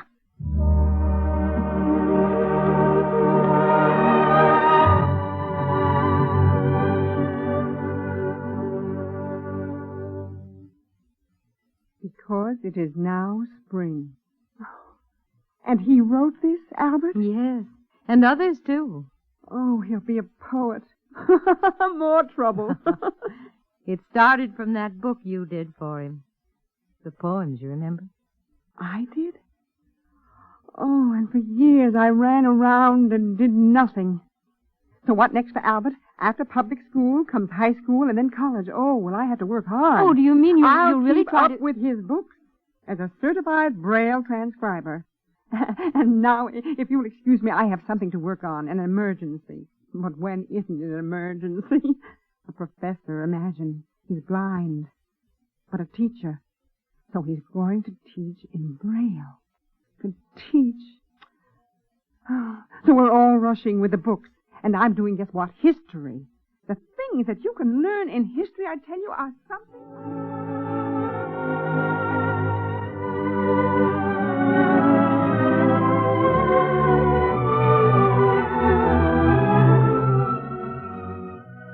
How do the blind find their way?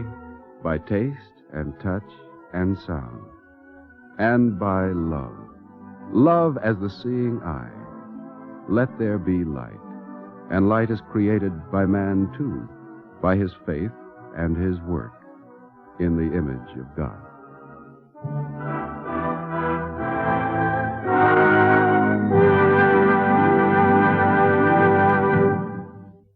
If you would like a copy of today's script, please send your name and address with 10 cents to cover the cost of postage and handling to the Jewish Theological Seminary of America, 3080 Broadway, New York 27, New York. And now we take great pleasure in presenting Mrs. Louis Sussman, President of the National Women's League of the United Synagogue of America. Mrs. Sussman.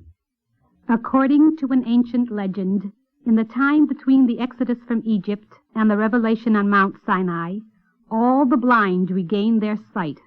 All the halt became whole, so that the Torah might be given to a sound and healthy people. The legend tells us that God wrought for that generation the same miracle which he will hereafter bring about when the eyes of the blind shall be opened again. Today we have the miracle of Braille, by which blind persons can enter the world of sight and participate in reading the books of their choice. For the many dedicated persons who are actively working in the transcription and binding of Braille books, there is a great spiritual satisfaction.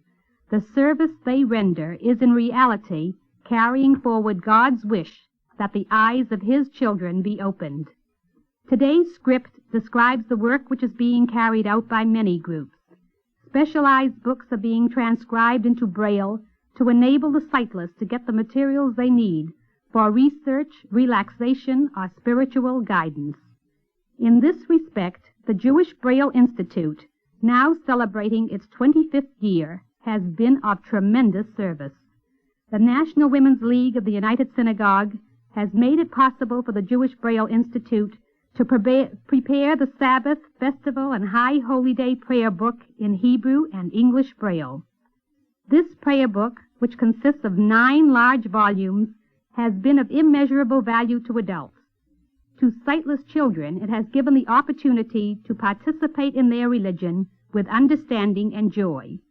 I quote a few poignant lines from a letter received from the mother of one young child. She writes, quote, "For me to say that Stephen was happy to receive the first 2 volumes of the prayer book for the High Holy Days is an understatement. It was as if a great hunger had been at long last partially satisfied. When he stood alongside his father during the services on the Day of Atonement, the boy was as though electrified. His own Braille prayer book was in his hands. Swiftly his fingers followed the service as the rabbi intoned the words. Now, for the first time, he too could say the words that his finger found so readily. His joy at being able to keep up with the congregation was a miracle to behold. No longer was he an outsider. He was now part of the congregation and could commune with his God himself. The Jewish Braille Institute has done for my son what no one and no other organization has ever done for him. They have given to Judaism another soul, one that has hungered to be part of that great religion. We shall be eternally grateful." Unquote. In the book of Leviticus, chapter 19, we read, "Love thy neighbor as thyself." How can we better follow this precept than by helping in the work that brings sight to the sightless? Thank you, Mrs. Sussman.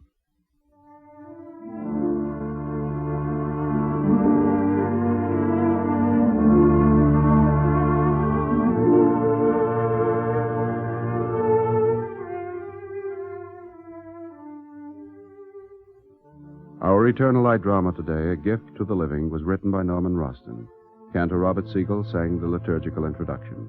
Featured in the cast were Adelaide Klein, Peter Laser, Ann Tiemann, Mary Jane Higby, Dennis Belabio, Guy Rep, and Inga Yolis. This is Mel Brandt. This weekly program is presented under the auspices of the Jewish Theological Seminary of America and is directed by Daniel Sutter.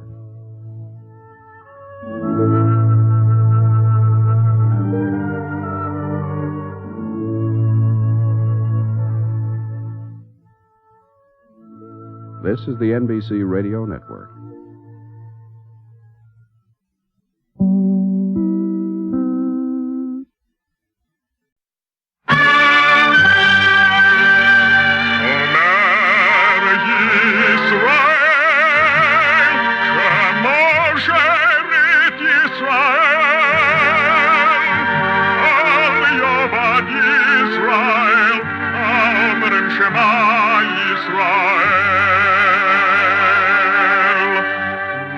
And the Lord spake unto Moses, saying, Command the children of Israel that they bring unto thee pure oil olive, beaten for the light, to cause the lamps to burn continually in the tabernacle of the congregation.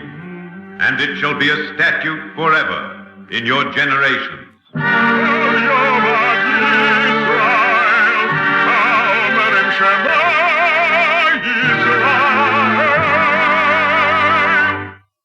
The Eternal Light.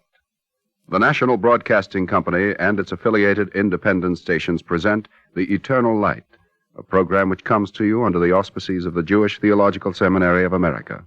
Today's program, The King's Pawn by Marion Voigt, was adapted from Lillian Freehoff's Stories of King Solomon, published by the Jewish Publication Society of America.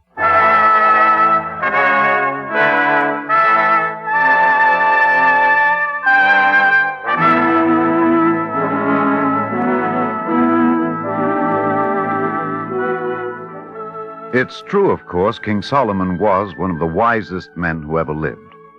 But do you imagine he just sat down and wrote out all those proverbs of his with no trouble at all, and no slow learning from life itself? Well, it could be, of course. But there are legends that have lasted down through the centuries that tell of Solomon the man as well as Solomon the king. They tell of Solomon who liked games, for instance, particularly chess. And they tell of one game in particular with his first lieutenant, Benaiah, that had more consequences than anyone expected. Oh, Benaiah. Benaiah. Oh, yes, Your Majesty. Oh, here you are, still busy with accounts. Have you forgotten our game? Our game? I thought you did not wish to play this evening, Your Majesty. But do we not play every evening before dinner, Benaiah? Indeed, Your Majesty, but last night you said you were going to watch the races at the Hippodrome this afternoon. And so I did. But the races were over an hour ago. Oh, really? But I never dreamed. I spent all afternoon on these papers and delayed the visit I must make to the dungeons. Indeed, I have to make it, Your Majesty, and I thought I would have ample time. But that is all right, Benaiah. Go ahead and make your tour of inspection. Oh, thank you, Your Majesty. And we will forget the chess game this evening? Forget it? Oh, we will play when you return. Oh. Benaiah, there is something in your tone. I thought you enjoyed chess as much as I do. Oh, I do, Your Majesty. Perhaps you grow weary of always having Solomon for a partner. Your Majesty, I'm honored to be the one chosen as Solomon's opponent. It is only... Yes? Your Majesty, you're such an excellent player. Sometimes I fear it may grow tedious to you playing with someone who never wins. Oh, it is not so easy to win from you as all that, Benaiah. Each night it is a new problem to break through your defenses. Go now, on that visit you must make to the dungeons. I will be waiting to see if I can win from you this evening. Very well, Your Majesty. As you wish.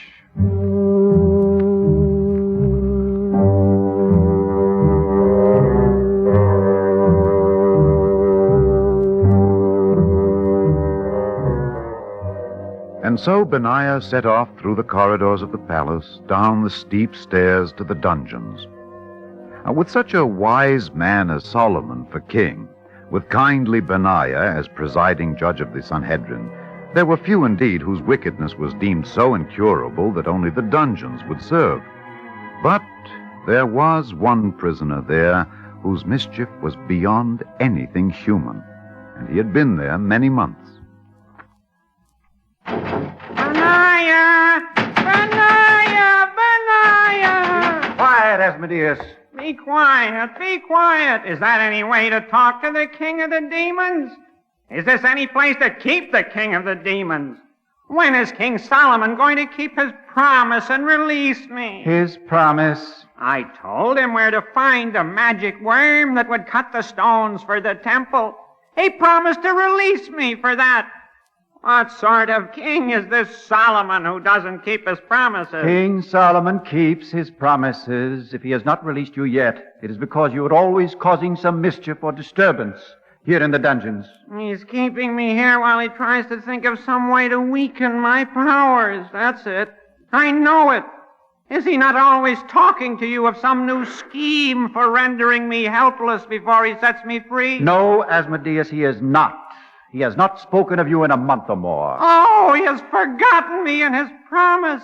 This is the wise and just Solomon. Oh, be quiet, demon. I do not believe he has forgotten his promise, but if it will quiet you, I will remind him of it again. When? As soon as you see him. When are you seeing him again? I'm seeing him very soon, as soon as I leave you. We are playing chess again today, after all. Why do you sigh that way, Benaiah? I sigh because I had thought for one day to have a respite. A respite? But is it not a pleasure to play chess with such an opponent as Solomon? It might be if I would ever win, but I never win. Never. Of all the games we've ever played, I've not won one. Ah. It wears a man down day after day after day, playing his very best, and still not able to win even once. I would give my soul to win just once. Your soul? Did you say your soul? Yes, of course I would not give my soul. Take that sly look off your face, Asmodeus. I was only talking wildly. But it is a wish that goes very deep, this desire to win. I do not deny it. I am a good chess player, a very good chess player. I would like to win just one game. Well, you could win by hook or by crook. By hook or... By cheating, you mean? Never. But why not? If you want to win so badly, you might only have to cheat a very, very little. That is enough, Asmodeus. I will remind His Majesty that he promised to release you, but I assure you the keeping of the promise will depend on an end of your mischief here in the dungeon. Think of it, Benaiah, how it would be if you were the one to cry, checkmate! Goodbye, Asmodeus. And you could win, you know. By hook or by crook! By hook or by crook, Benaiah! By hook or by crook!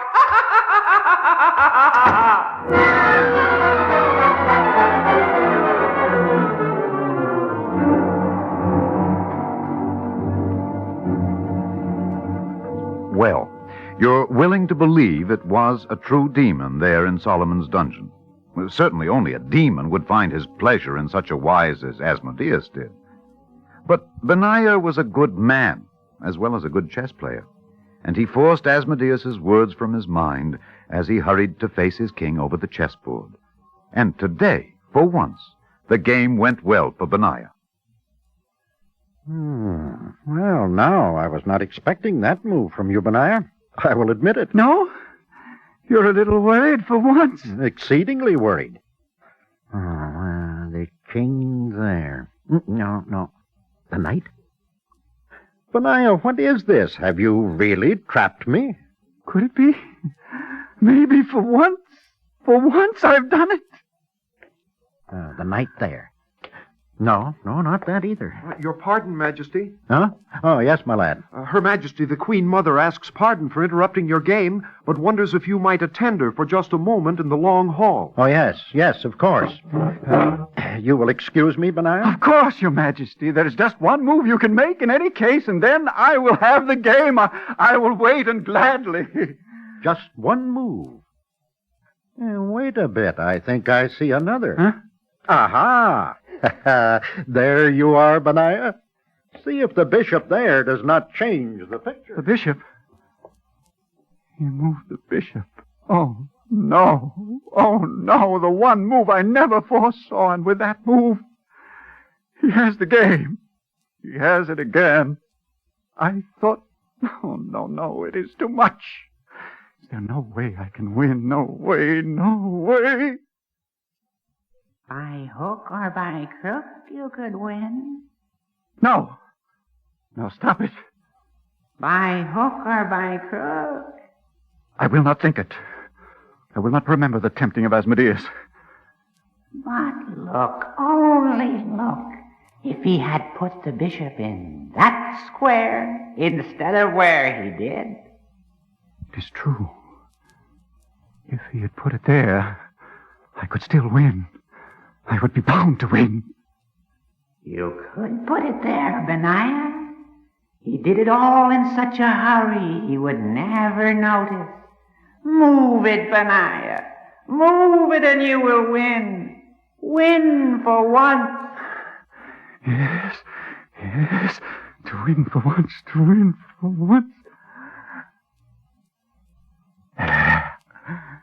There, I moved it.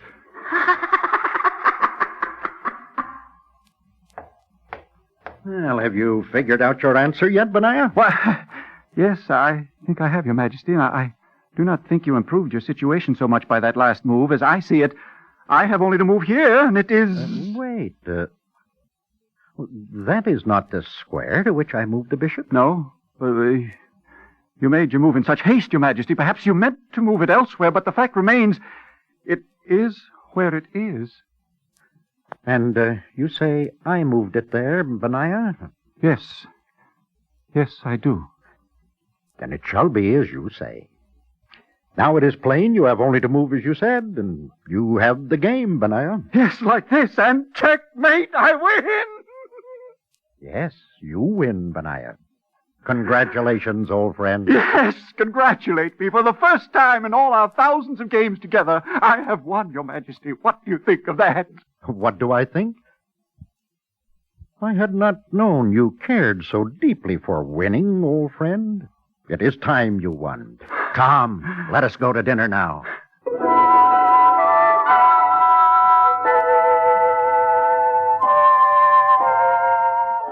But Solomon was thinking more than he said. He knew beyond doubt that Benaiah had cheated, and he was sorely troubled, grieved that an old and trusted friend had stooped to such trickery, determined, however, that Benaiah must be brought to account for it. But how? Solomon sat quiet through dinner and through the evening, and the problem was still on his mind as he tossed and turned in his great bed. All right. I will accuse him straight out. Tell him I know he moved the bishop. No. Instead of remorse, he will feel anger. He must be made to confess. Made to confess. Oh, this is folly. Every hour sleep retreats farther, and any decision with it. I will get up and go walk in the garden a while. Perhaps that will bring ease to my soul.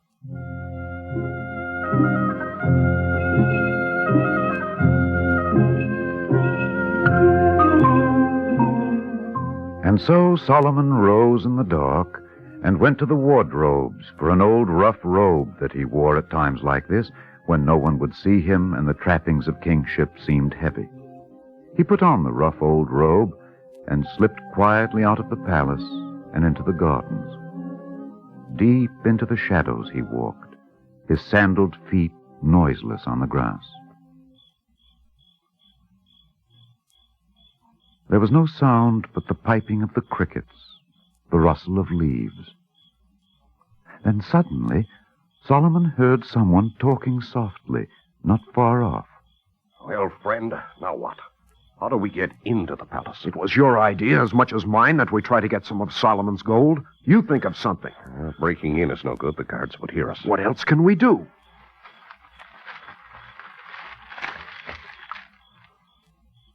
Perhaps I can help. What is that? Just say I am another like yourselves, someone interested in the gold in that palace there. I do not believe it. He is a guard or something. Here, have a look at me in the moonlight. Do I look like a guard in these clothes? I tell you, I am interested in the king's riches. Then maybe you have some idea of how we can get into the palace and get some for ourselves. As a matter of fact, I do.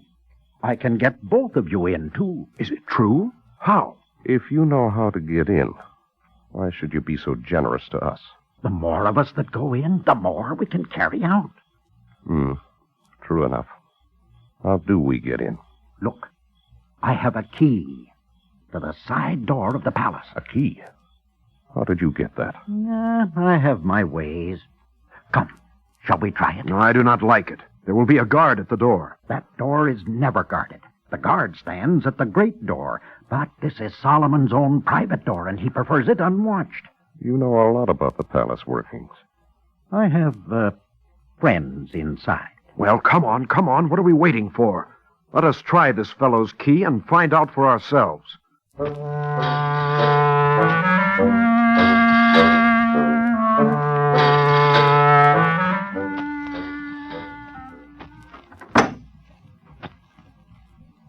We're really inside Solomon's palace. Look, the floors are marble. And look, those vases. Yes, but first of all, where is the treasure kept? I know that. Come, this way. The treasure room is right down this corridor, but quietly. We're right behind you. All right, here we are. Here is Solomon's treasure room. Look, chests ranged all around the room. All of them full of gold and silver and jewels. Yeah, but they're locked. All of them. That is all right. I know where the keys are kept. You know that, too. You know an amazing lot, fellow. I told you I have friends. Now, wait here, both of you, while I go fetch what is needed. We're to wait? Why not go with you? I can manage better alone. It will be quieter, too. All right, we will wait. But hurry. Yes, never fear. We will be at the finish of this before you know it.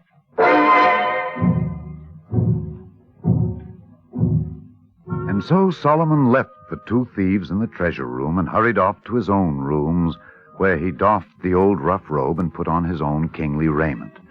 Then he went forth again into the palace and down to the great door where the guard stood. Good evening, Hezekiah. Your Majesty, is anything wrong?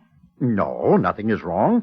I've just come to tell you that I have caught a couple of thieves for you. Thieves? In the palace? Yes, they're waiting quietly in the treasure room at the moment. Thieves in the treasure room? Oh, Your Majesty, I have not left my post for a moment. I cannot understand it. It seems impossible. Oh, be calm, good Hezekiah. I know you have not been lax in your watch. I let them in through my own side door. You let them in? I was out in the garden, pondering a problem that oppressed me, and I heard them plotting to gain entrance. You should have sounded the alarm for me, Your Majesty. Well, in which case they would simply have fled, Hezekiah. This way they have trapped themselves. Yes. Yes, it is so, Your Majesty. But that is it. That is the way. Beg pardon, Your Majesty? That is the answer for Benaiah, too. I will let him trap himself. Your Majesty. Never mind, Hezekiah. Get the thieves and put them in the guardroom till the morrow, when the Sanhedrin will decide their punishment. I myself return to bed now. It has been a good night's work, after all. I think I shall sleep.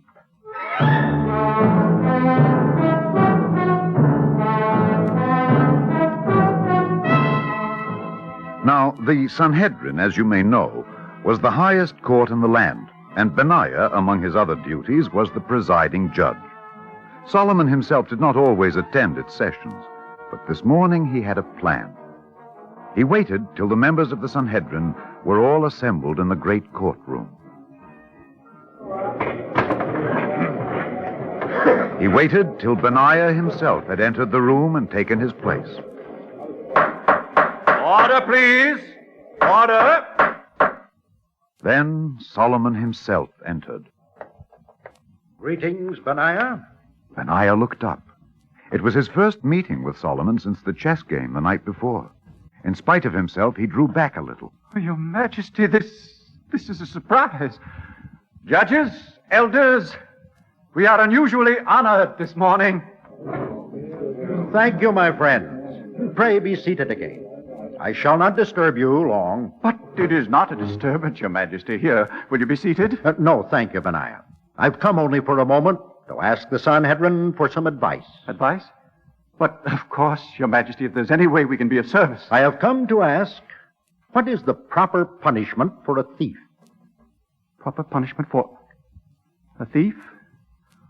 But I do not understand, Your Majesty. You bring no thief with you. No, that is true. Still, I ask the question. What is the proper punishment for any man who plots to take by stealth and cunning something that is not rightfully his? Your Majesty, this question is very unusual. Oh, really, Benaiah? But I have not mentioned the most unusual part yet. Suppose there is no real proof of anything being taken or moved. Well, Your Majesty, pardon me, please. 1,000 pardons, but before you go any farther, may I have a few words with you in private? It is most important. So? Very well, Benaiah. Gentlemen of the Sanhedrin, will you please excuse us for a few moments? There's something I must discuss with His Majesty. We will resume our session shortly. This way, Your Majesty. The little antechamber will be empty now. Enter, please. Thank you. All right. We are alone now, Benaiah.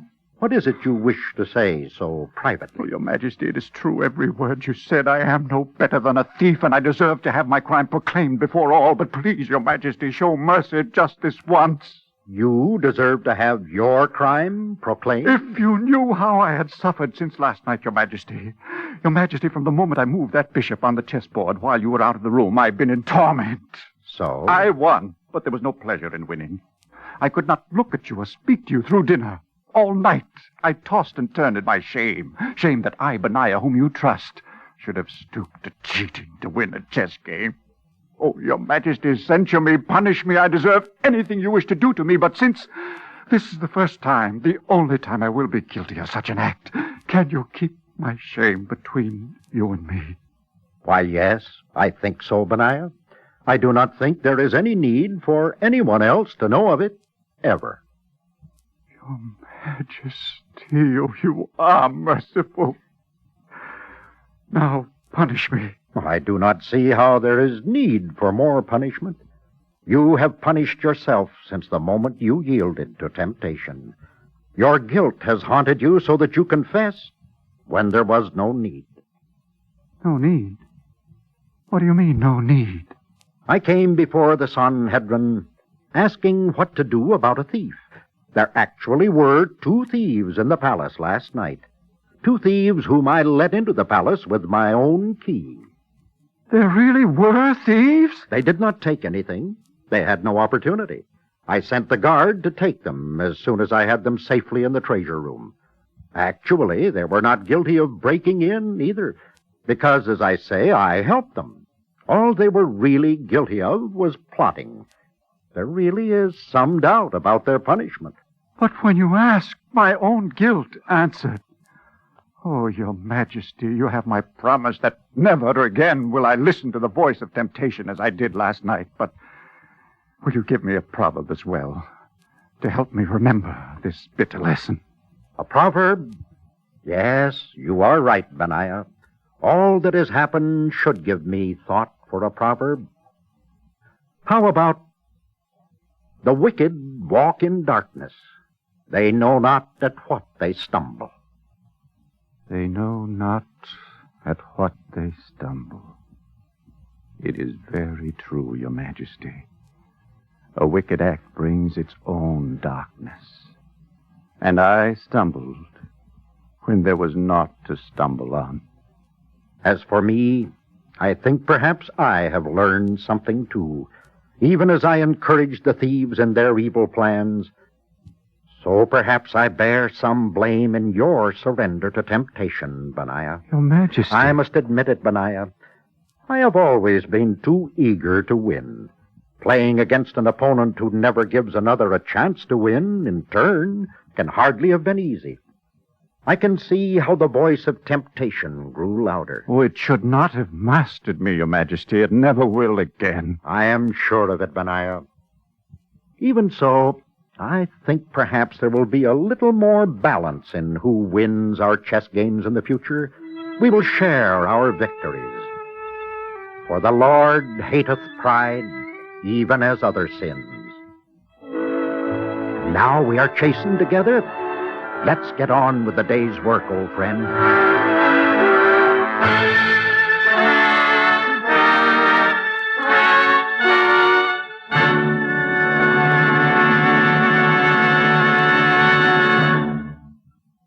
If you would like a copy of today's script, please send your name and address with 10 cents to cover the cost of postage and handling to the Jewish Theological Seminary of America, 3080 Broadway, New York 27, New York.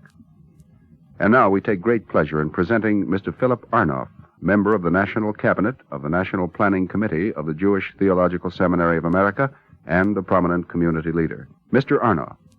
The wonderful thing about Solomon's Proverbs is not so much that he perceived universal truths about human nature merely through observing others, but that many of his deepest insights came from an intense examination of his own motives. This is fittingly illustrated by today's Eternal Light drama, which aptly illustrated one of the great truths about human character, the danger of excessive pride. As King Solomon said in the book of Proverbs, a man's pride will bring him low. As I see it, there are two kinds of pride which one must guard against. One is the pride of the victor, whose success, whether intellectual, economic, political, or in any aspect of outdoing another, fills him with arrogance and dulls his conscience and consideration toward others. How many of us can truthfully say that we have not been guilty of such pride at some time in our lives? But there is also another kind of pride, which is as insidious and destructive as the pride of success. There is that of the self-righteous man, who, in order to blind himself to his own shortcomings, is quick to discern the faults of others, and thus shield himself by appointing himself judge and jury all in one. This turns into complacency, which leaves no room for self-improvement, since it precludes any attempt to change oneself. How many of us are free of these blind spots about ourselves? I do not say that we should be without reasonable self-esteem or justifiable satisfaction with our own achievements, for understanding oneself is often another manifestation of excessive pride, and without a realistic estimate of one's own abilities, a person will be unable to do the job in life which his propensities can fulfill. Just as this warning of King Solomon against overweening pride can be applied to individuals, so too is it equally relevant to the conduct of nations. We in America, with our great good fortune of both spiritual and material riches, must be particularly careful to guard against pride and complacency in our relations with other nations, and must continue to set an example of true generosity and integrity for all nations. For just as with people, so with nations, pride will bring them low. Thank you, Mr. Arna.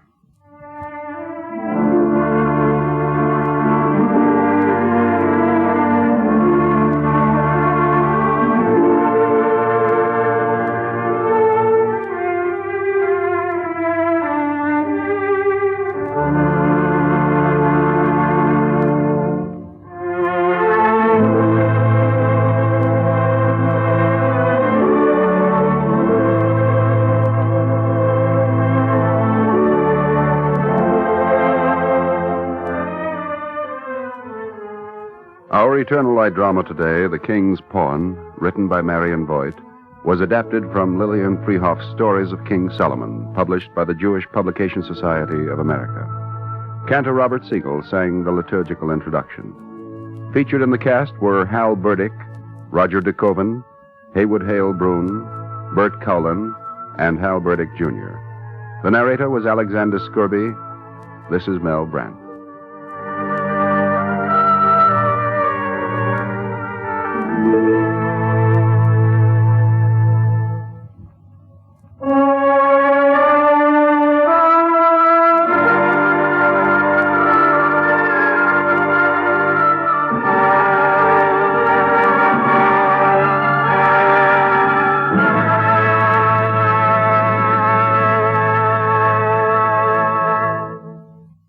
Today's program came to you from our studios in Radio City.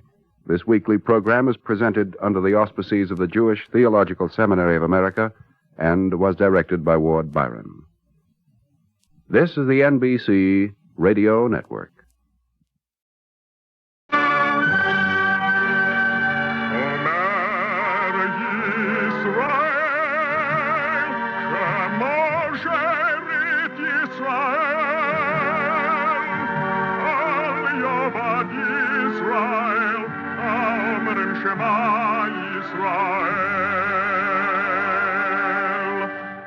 And the Lord spake unto Moses, saying, Command the children of Israel that they bring unto thee pure oil olive beaten for the light, to cause the lamps to burn continually in the tabernacle of the congregation, and it shall be a statute forever in your generations.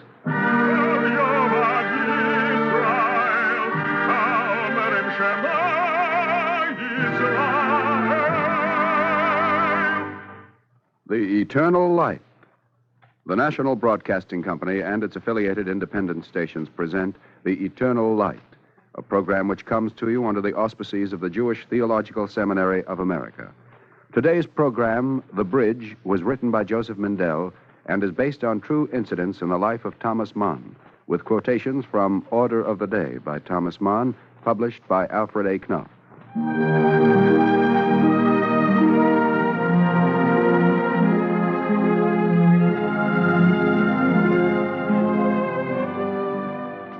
An artist builds a bridge between life and mind. He may build with color, or form, or tone, or words. But always the bridge is between event and meaning, between the world and one who lives in it, that is to say, anyone, for the thoroughfare is not private. Let us then walk the bridge of Thomas Mann. I will tell you about Thomas Mann, but if you ask, is the story true, then you must not expect the answer to be either yes or no. Only remember that if the link between reality and imagination is slender, yet it can support the world, and truth besides. Then I will tell you first how Thomas Mann once watched a performance of Hamlet. Oh, I die, Horatio. The potent poison quite o'ercrows my spirit. The rest is silence. Now cracks a noble heart.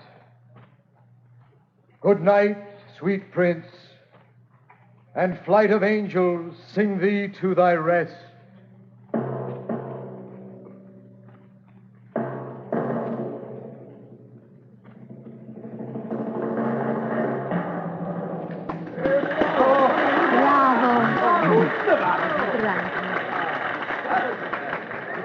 Thomas. Thomas, it's over. Yes, Katya. Then come. Yes, of course. Let me help you with your coat, my dear. Thank you. We're going backstage. Don't you remember? Oh, I would rather not see Hamlet at his Herr Junge, not just now. Now, we promised we must go, Thomas. Well, I suppose we must. Well, pardon me. Excuse me, if you please. Thank you very pardon much. me. Quite all right. Thank you. No, thank you.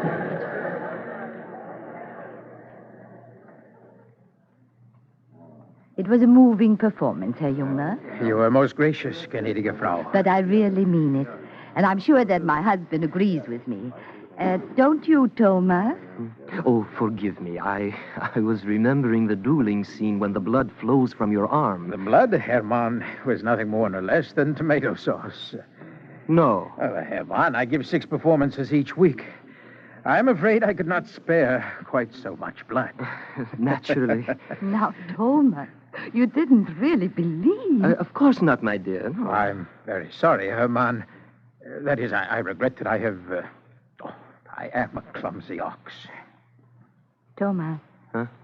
Oh, I'm sorry. I was thinking. I'm afraid that Herr Junge is rather upset. Please, my dear sir, It's quite all right. I have spoiled your enjoyment entirely. No, quite the contrary. It was a remarkable illusion. It was? I saw blood. With nothing but tomato sauce, you made me believe that I was seeing real blood. Allow me to congratulate you, sir. It was a moment of artistic creation.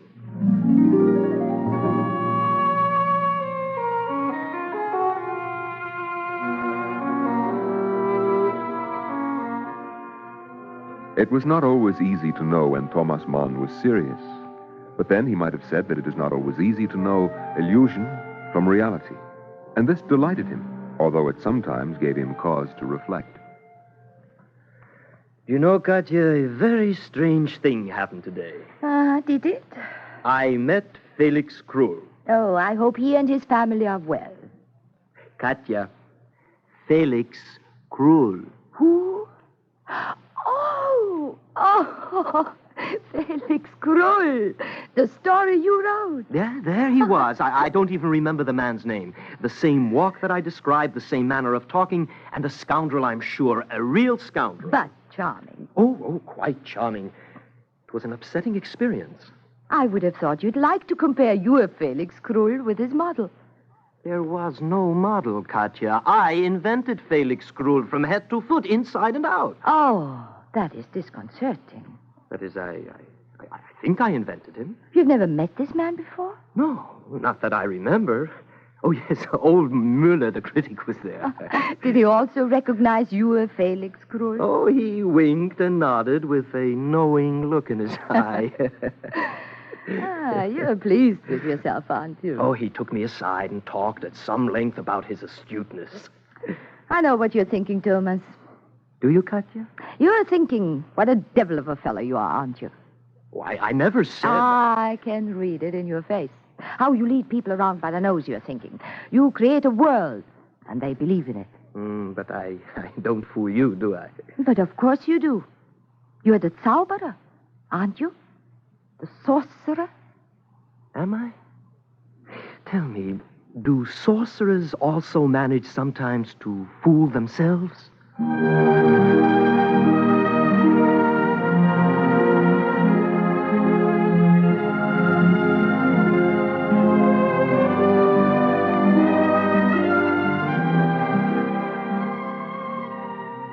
A writer builds a bridge, but it may be that he does not always know how he builds it, nor does he always know in the beginning if it crosses from one shore to another.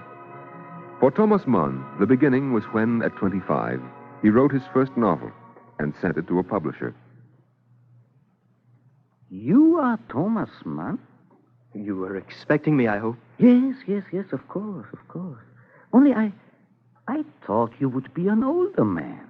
Oh, is that important? What? Oh, not at all.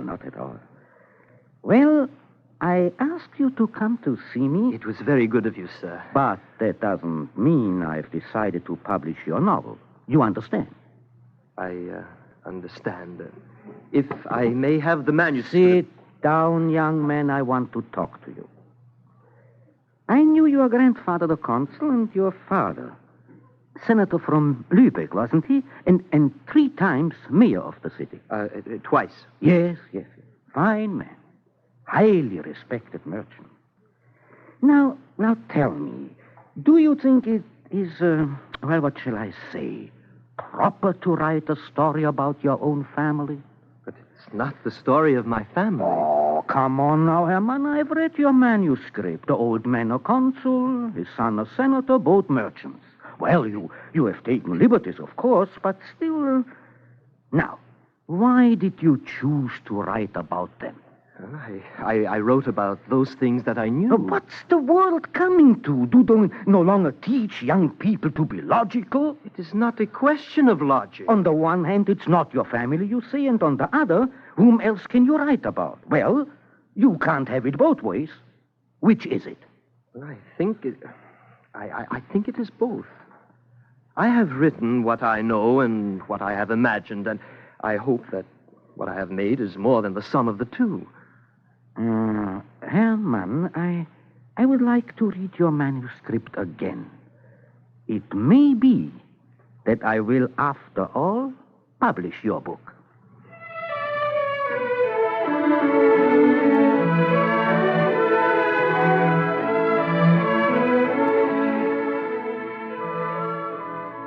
The novel that was almost projected was Buddenbrooks, eventually to be read by millions and earn the Nobel Prize for its author.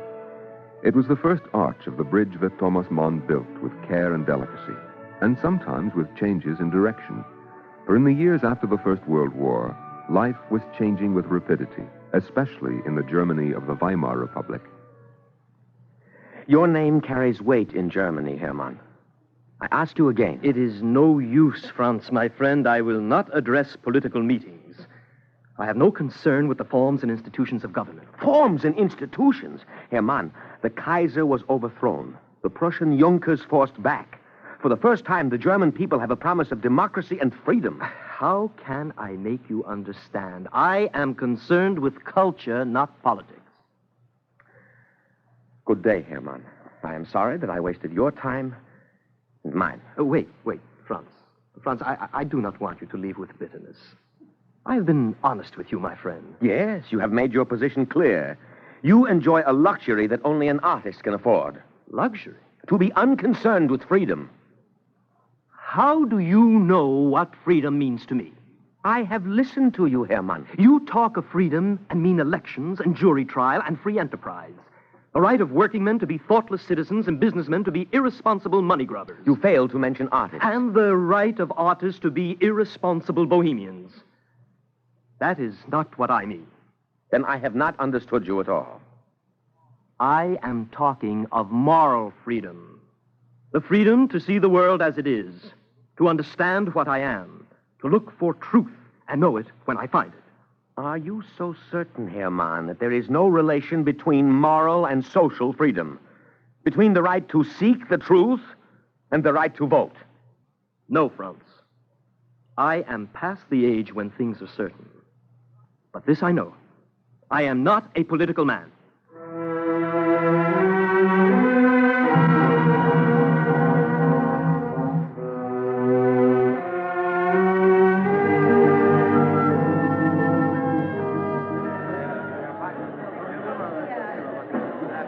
The audience is restless. Why are you shaking your head, Franz? I was remembering how only a few short years ago you were convincing me that you were not a political man. Now you are to address a meeting. You find it strange? Well, perhaps it is.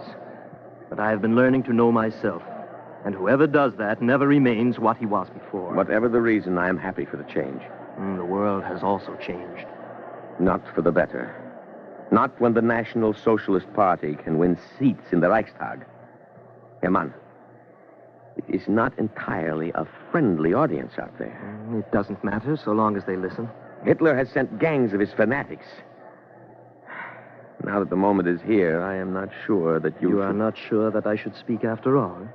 They stop at nothing. In one respect, I have not changed, my friend.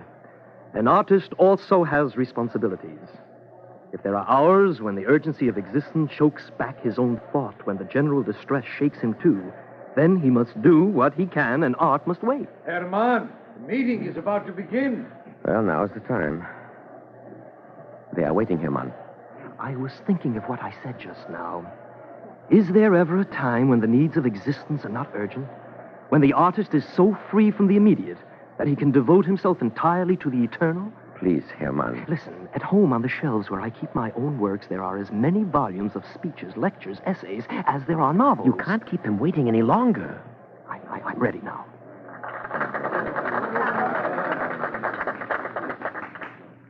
Good evening, my friends. At an hour that is late for Germany and the world, I come to make an appeal for reason. I will talk of the National Socialist German Workers' Party, every single word of whose name is a fraud. How much longer it will be possible to speak freely, no one can say. Now, before it is too late, I ask you to subject the reasoning analysis, the high-flown, wishy-washy jargon, the hyphenated prefixes like race and folk, the fanatical barbarism that has such power to clog and stupefy the brain and make of human beings nothing more than...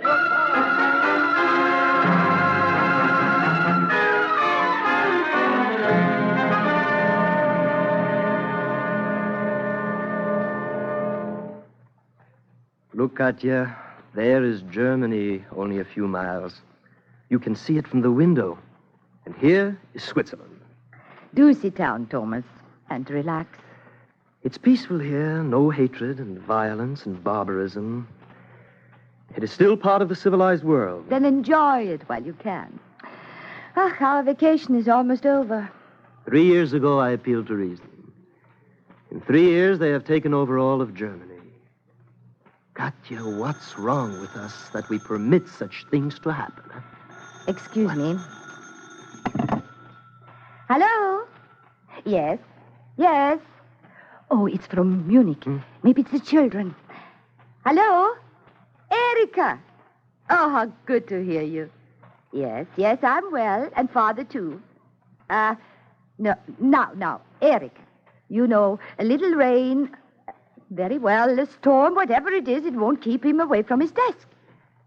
Oh, Thomas, she says that we are to stay in Switzerland. That bad weather is coming. Let me talk to her. Yes. Hello? Erika. We are planning to leave in a day or so. Yes, I heard, but... I see. Erika, my dear, be careful. Be very careful. Auf Wiedersehen. I want to go home, Thomas. No, my dear. Oh, it's only a day sooner. I want to be with the children. They are making arrangements to join us. Bad weather is coming. Very bad. The house cleaning, Erika says, will be too much for us.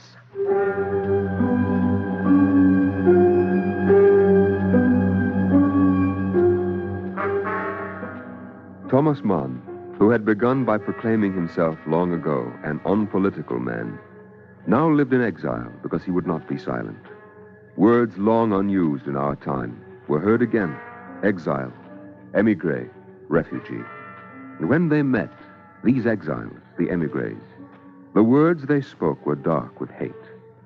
But since he was Thomas Mann, there was also something more. Hatred is the only right, the only possible reaction of those who love civilization.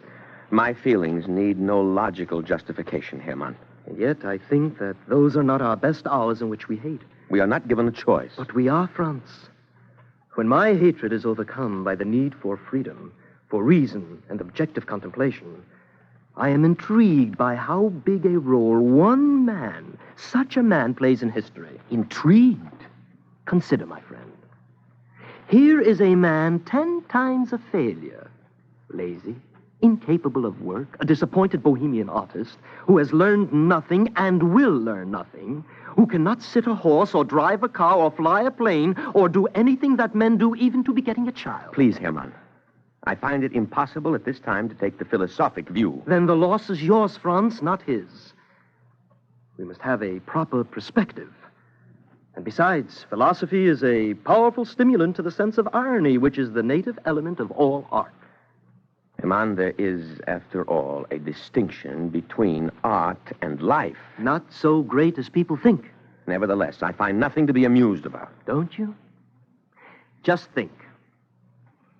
He must be rather annoyed that my last book, The Magic Mountain, is outselling Mein Kampf.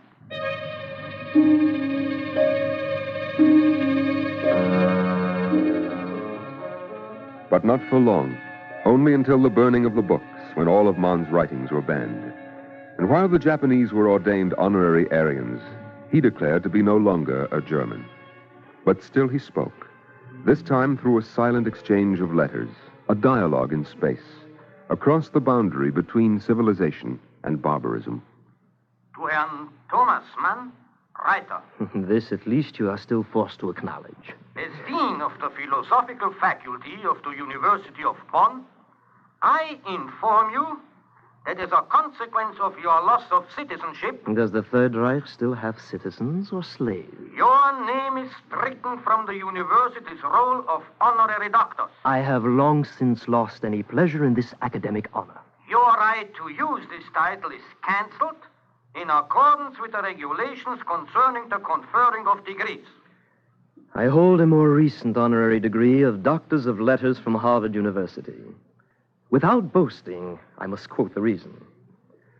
For sustaining, together with a very few contemporaries, the high dignity of German culture. Do not say anything, Herr Dean. Nevertheless, there are things that I must say, not to you, whom I do not know, but to the German people. And by hidden and secret means, the people of Germany received his words and read them and repeated them.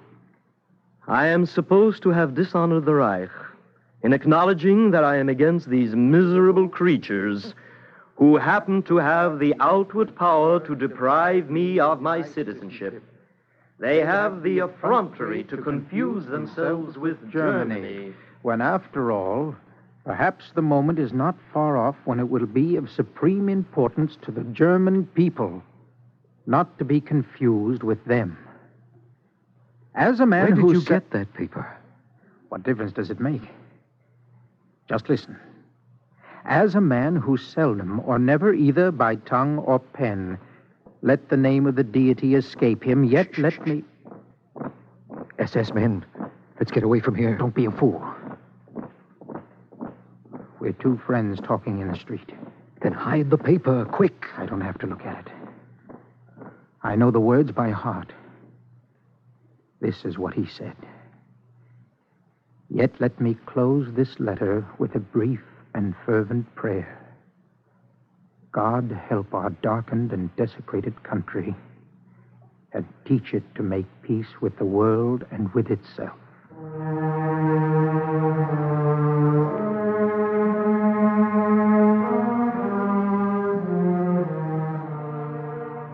An artist builds a bridge with the tools he has in the years that are given to him. In the years when there was no peace anywhere in the world, not in Europe, nor in America, where Thomas Mann came to live, he used words, his tools, as an artist must. Every month he spoke by radio across the ocean to the German people, and some must have listened. And every day he worked at the cycle of novels that was becoming his life's work. For Joseph was a man blessed with blessing from the heavens above and from the depths beneath. Well, Franz, what do you think of it? What is there to say? The words cast a spell. Only... The Zauberer. Did you say something, Katya? Oh, just to myself, Thomas. Oh. You have reservations about the story, Franz? No. Only it seems strange that you should choose as the hero a biblical figure. Joseph, the son of Jacob. Is it so strange? Joseph was also an exile, wasn't he? Banished by his brothers.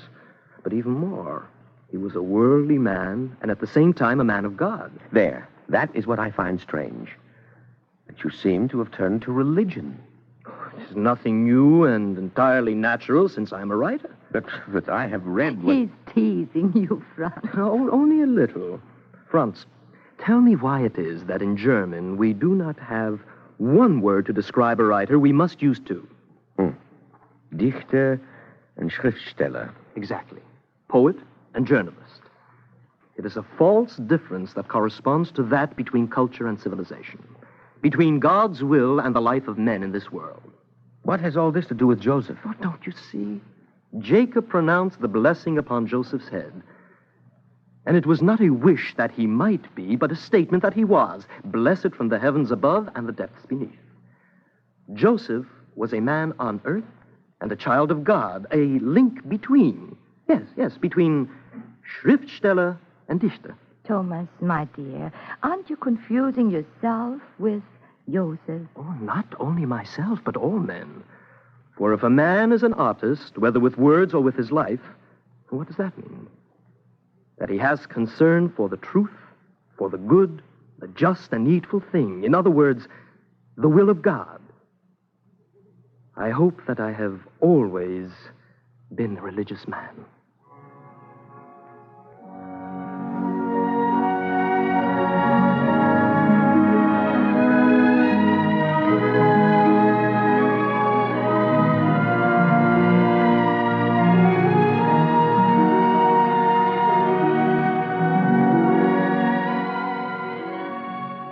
He was not attached to a piece of life, so he could see clearly all of life. Thinking to write of himself, he explained the meaning of his times. And out of his vision, he built between the mind and reality, between men and their world and God, a bridge that others might cross.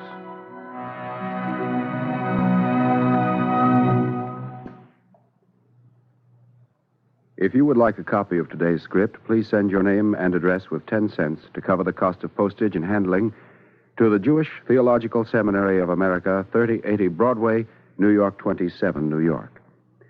And now we take great pleasure in presenting Mr. Joel Schenker of Cedarhurst, Long Island, a member of the Board of Directors of the Jewish Theological Seminary of America and of Temple Beth El in Cedarhurst, Long Island. Mr. Schenker. Thomas Mann is no longer alive. But the memory of what his life stood for is vital and significant today. This man, who was one of the great literary figures of the 20th century, and indeed of the whole history of Western literature, will remain forever a symbol of integrity and of protest against communism and Nazism, which seeks to blot out not only an independent political and economic life, but also an independent intellectual and spiritual life. Although his books were among those burned by the Nazis during World War II, the ideas contained within them could never be destroyed, nor can the stature of Mann's literary genius be diminished in any way. This act of barbarism only served to enhance man's position as a leader of the men of the spirit against this attempt to destroy all that is meaningful in life. He will remain forever an immortal and eloquent spokesman for the preservation of spiritual values. Among the many themes which occupied Thomas Mann in his life was that of biblical narrative. His masterwork, the Joseph series, shows a deep understanding of biblical reality and of the forces which moved the great personalities portrayed in the Bible. His books about Joseph display a grasp of the factual and emotional factors involved in the career of this fascinating Hebrew personality. It is a study which enhances our understanding of the whole Bible story itself. The world is once again threatened by a totalitarianism which seeks to destroy the freedom of the mind and of the spirit. Once again, the world is threatened by a force which seeks to mold all men into one image. Once again, the world cries out for a voice whose message would be heard throughout the world. The message of Thomas Mann, which embodies the great heritage of freedom, the great Jewish contribution to the achievement of Western man, a message which will inspire all those who believe in freedom of the spirit and who fight for its preservation. Thank you, Mr. Schenker.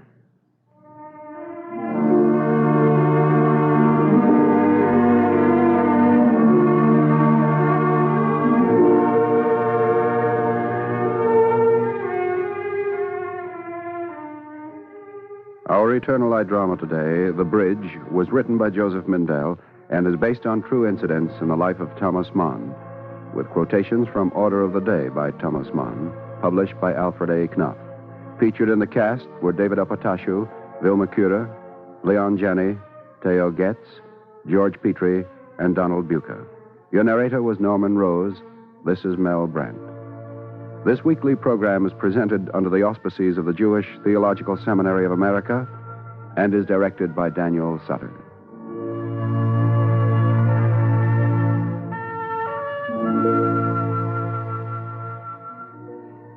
This is the NBC Radio Network.